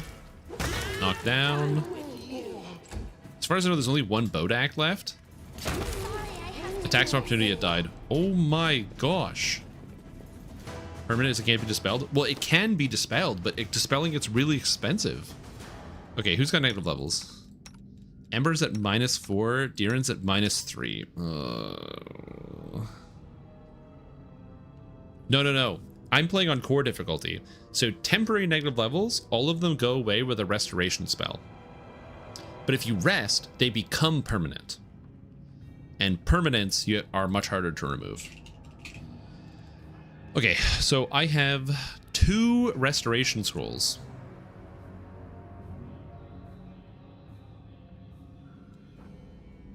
So I can get rid of 1 negative, I can get rid of 2 negative levels. Do I have the spell restoration? Are made to be broken. So I do, but it costs diamond dust, and I spent all my restorations on casting controlled fireball. Well, I think we're just gonna save. Also, my dinosaur died, so that's kind of sad. And we'll might as well loot the rest of this cave and hope there's no more Bodax. That was awesome. Oh, is that more Bodax? Oh, there's totally more Bodax. I don't have a way to get negative energy drain immunity. Trust in yourself. I shall not be swayed from my path. Can I turn off Can I turn off Empower? No, turn off Maximize? There, if I turn off Maximize, I can blast this guy.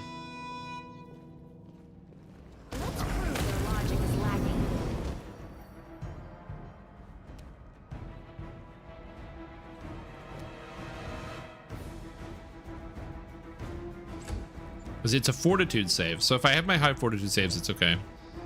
Come back after I get Death Ward? No. We're just gonna take it. We're just gonna deal. Sacred Shield.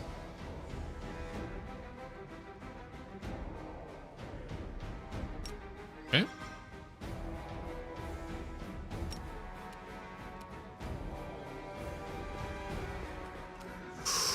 Oh, that's so many of them. Oh, that's so many of them. That's so many of them. Oh, that's so many Bodax. Well, Fireball still works. I do have Heal. Oh, there's the Bereft one. Oh, no, what the fuck is that? Who's the Bereft one? Oh, he gets to go second. Okay. Death Gaze. DC 18. That's not that crazy. Transform good. They have outflank, reasonable armor class, immune to everything, immune to electricity. Oh. E. Yeah, I'm not going in there. I'm just shooting.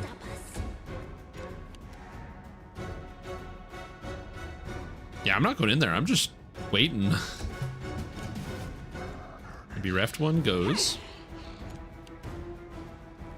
Nenyo -4. Oh, I don't like the -4 on Nenyo.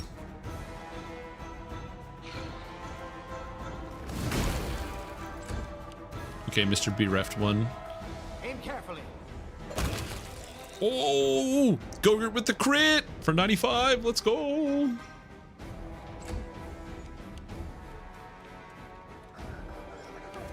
Okay, kill this Bodak. Sorry. I was like, I can kill this Bodak. Roll a 1, roll a 1. In theory, I can kill the Bodak. Kill this guy. If they don't make it past Sela, this is probably okay, because I can just shoot them at range. I got a crit. It's good. Oh, man. Should have bought more scrolls in town.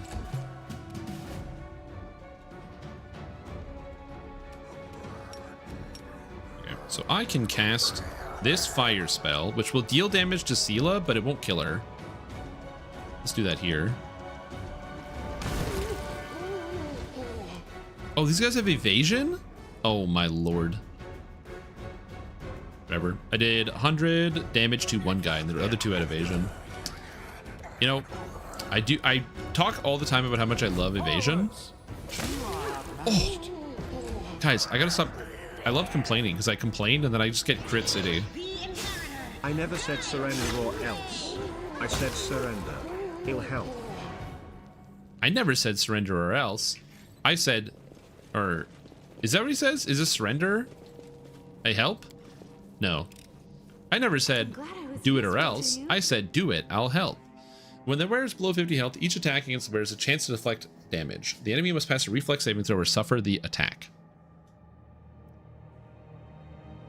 Okay, that's free. Free damage reflection.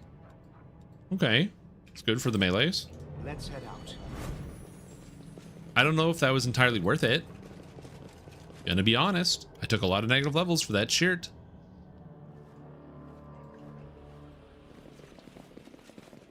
And to kill quite a few Bodaks for that t-shirt.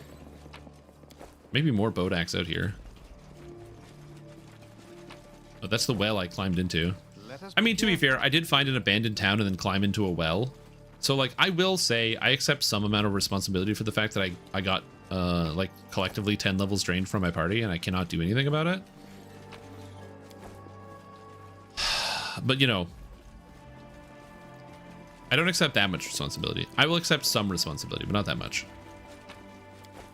I do have a lot of money right now, so I could go buy scrolls to fix it. So I probably will. I'm going to go buy some, like, restoration scrolls and stuff in town.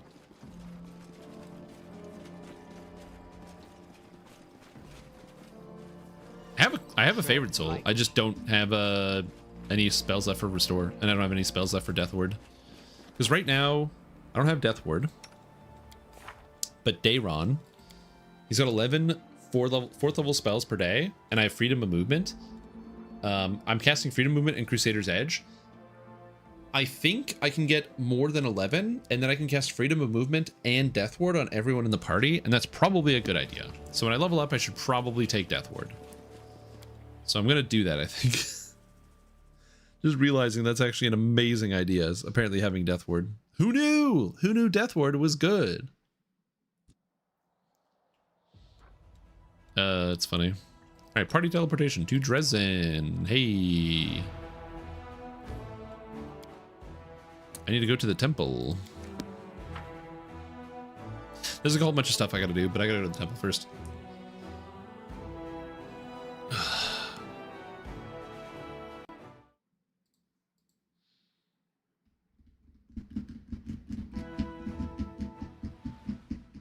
Come on, game. Let me in. Let me in.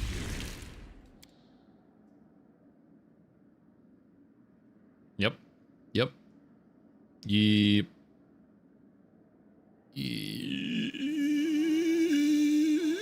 guys ever load your computer game on your computer?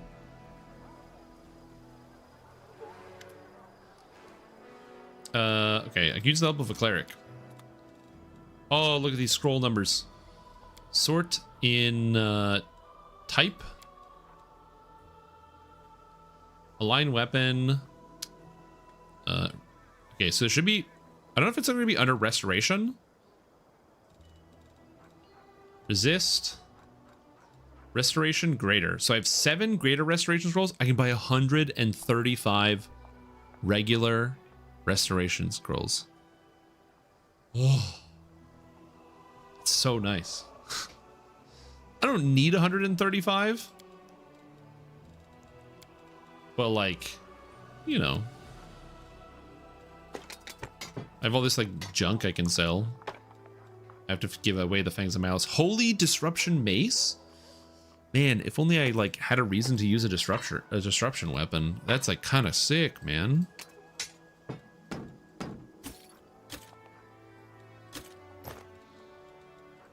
Holy Disruption Mace. It's a disruptor. Disruptors? Yeah, when you strike an undead, they have 14 will save or be destroyed. That's kind of sick. Anyway. So let's buy 7 greater restoration scrolls. I can buy all 135. I really don't think I need that many. I think that's too many scrolls. So how many do I need? Maybe I buy like 30.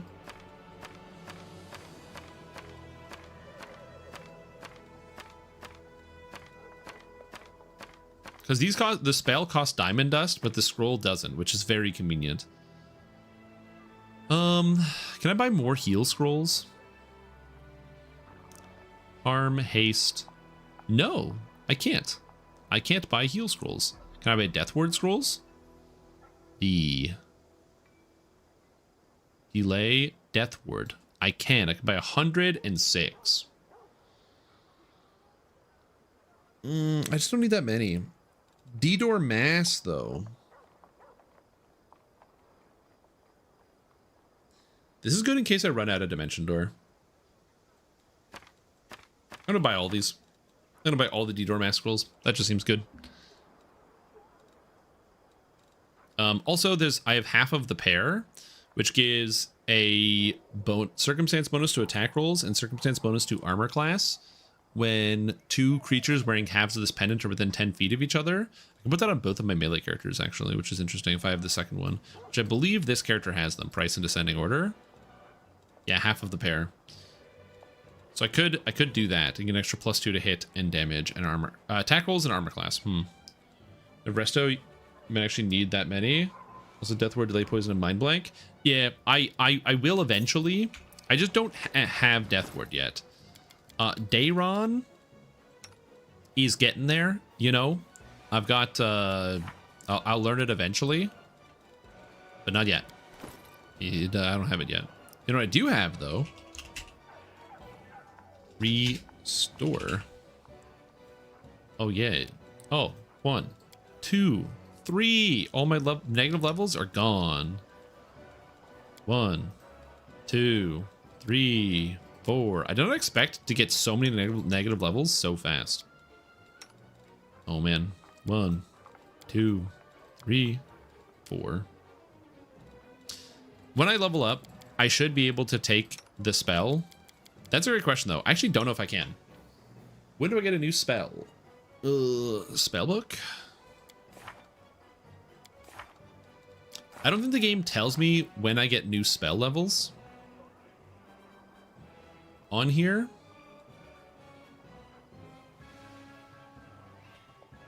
I have I have a spell book. Oh, spells. Okay. So Oracle spell. I'm a 12th level caster Oracle.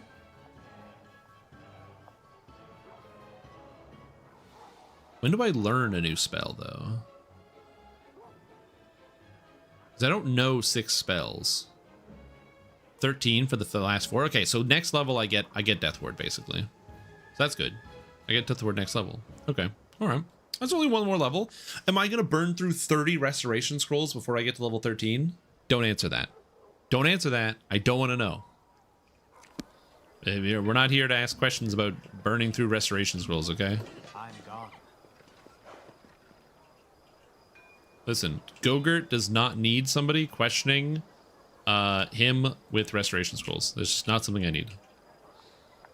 Speaking of questioning people with restoration scrolls, hey, it's the storyteller. Anyway, we're going to skip all this nonsense. I found a page that might interest you. More pages. I've already done all this. Thank you. Oh, the ring fragment and necessary materials to restore this relic. What relic is this?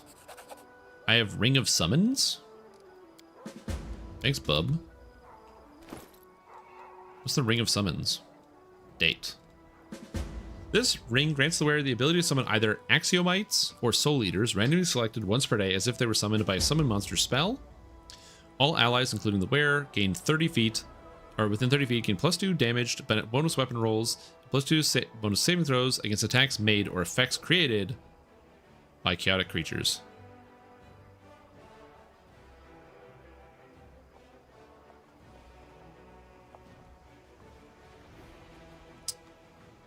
This ring doesn't seem good to me. I mean, I get a summon monster spell. Oh, this is an untyped bonus. It's just +2 damage. Ooh. And +2 saves. Okay, that seems way better than I was thinking initially. I like my Ring of Protection 4. Do you have Shield of Faith? I do. Do I cast Shield of Faith on the entire party? Let's find out. Shield of Faith.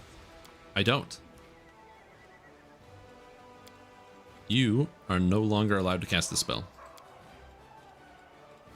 You, and you.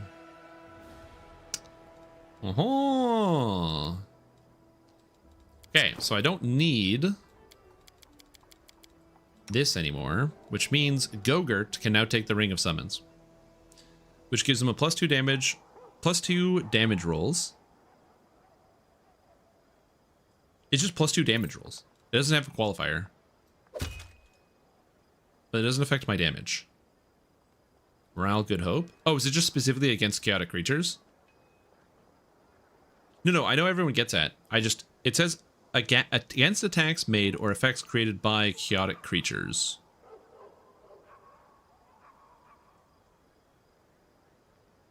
I assume that this damage bonus only applies to chaotic creatures. That's why it's not visually showing, which makes sense. That's fair. Yeah. All right. Follow my steps. I got stuff to do. All right, back into the Citadel. Yeah, I've never had that ring. That's cool. Very cool item. Commander, unexpected reinforcement. Not from the Queen, these are volunteers. They're all Azamars. And new arrivals, very usual. They're all Azamars and they're all Magi. I've never played an Azamar. I didn't know you could get Azamar hirelings. They want to join your army. Support their celestial blooded kin. So I can get 3 Magi. I'm not sure accepting the army would be a great idea. Is there any other way they can help the crusade? Nah, give me Magi. That sounds cool. Sick. I don't know, I got some Magi. Oh, and some Paralictors. Cool. I can't be lawful. I need to become chaotic. I cannot become lawful. I'm trying to become chaotic. I am a I'm almost there. I'm almost there. I need to become chaotic because if I can, or at least neutral, because if I can become neutral, I can continue my trickster storyline. Because my character's lawful and I need to fix it. I need to get rid of being lawful. So I gotta figure that out. Where was I supposed to go? I was supposed to talk to that guy. It was very funny to me that Sokoth Banoth, I don't know if that's how you actually pronounce the name, but that's how I pronounce it, was like, hey, you're too lawful for my books. I'm not going to do anything with you. We're not dealing with this. And I was like, no, please. So I've been clicking every chaotic option to try to get the storyline to go through. Look, I didn't realize that I wouldn't be able to do the story unless I changed my alignment. So, you know, that's on me. All right, anyway, Morvag died. He wanted to get the Curse Sword of Gorum, and here you go. The Fang of Malice, it seems like it's too risky to keep, so I don't want it. Okay, I don't think I have any other chaotic actions to do. That's true. I actually do have one more chaotic action I can take. I can go up here. But so far I've been having a lot of fun.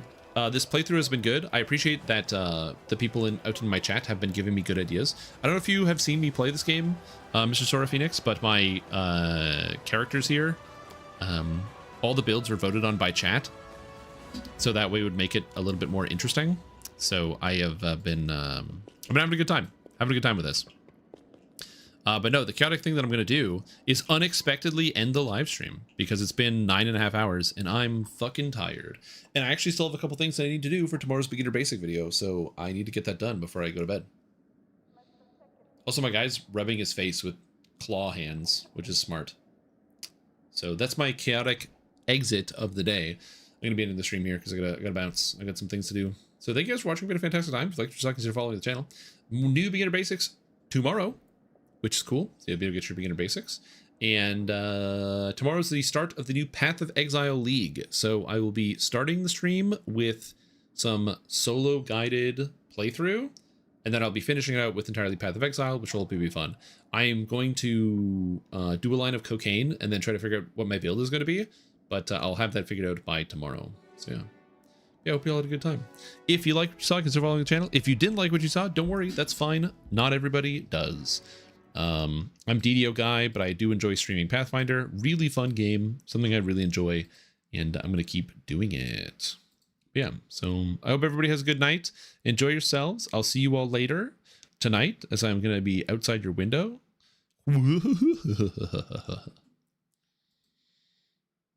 Not actually. I'm going to sit and quietly edit a video, which is not very exciting. So it's not, you might be like, oh, streamer, would you stream your video editing process? It's very boring. It's just scrubbing through footage, silently editing stuff out.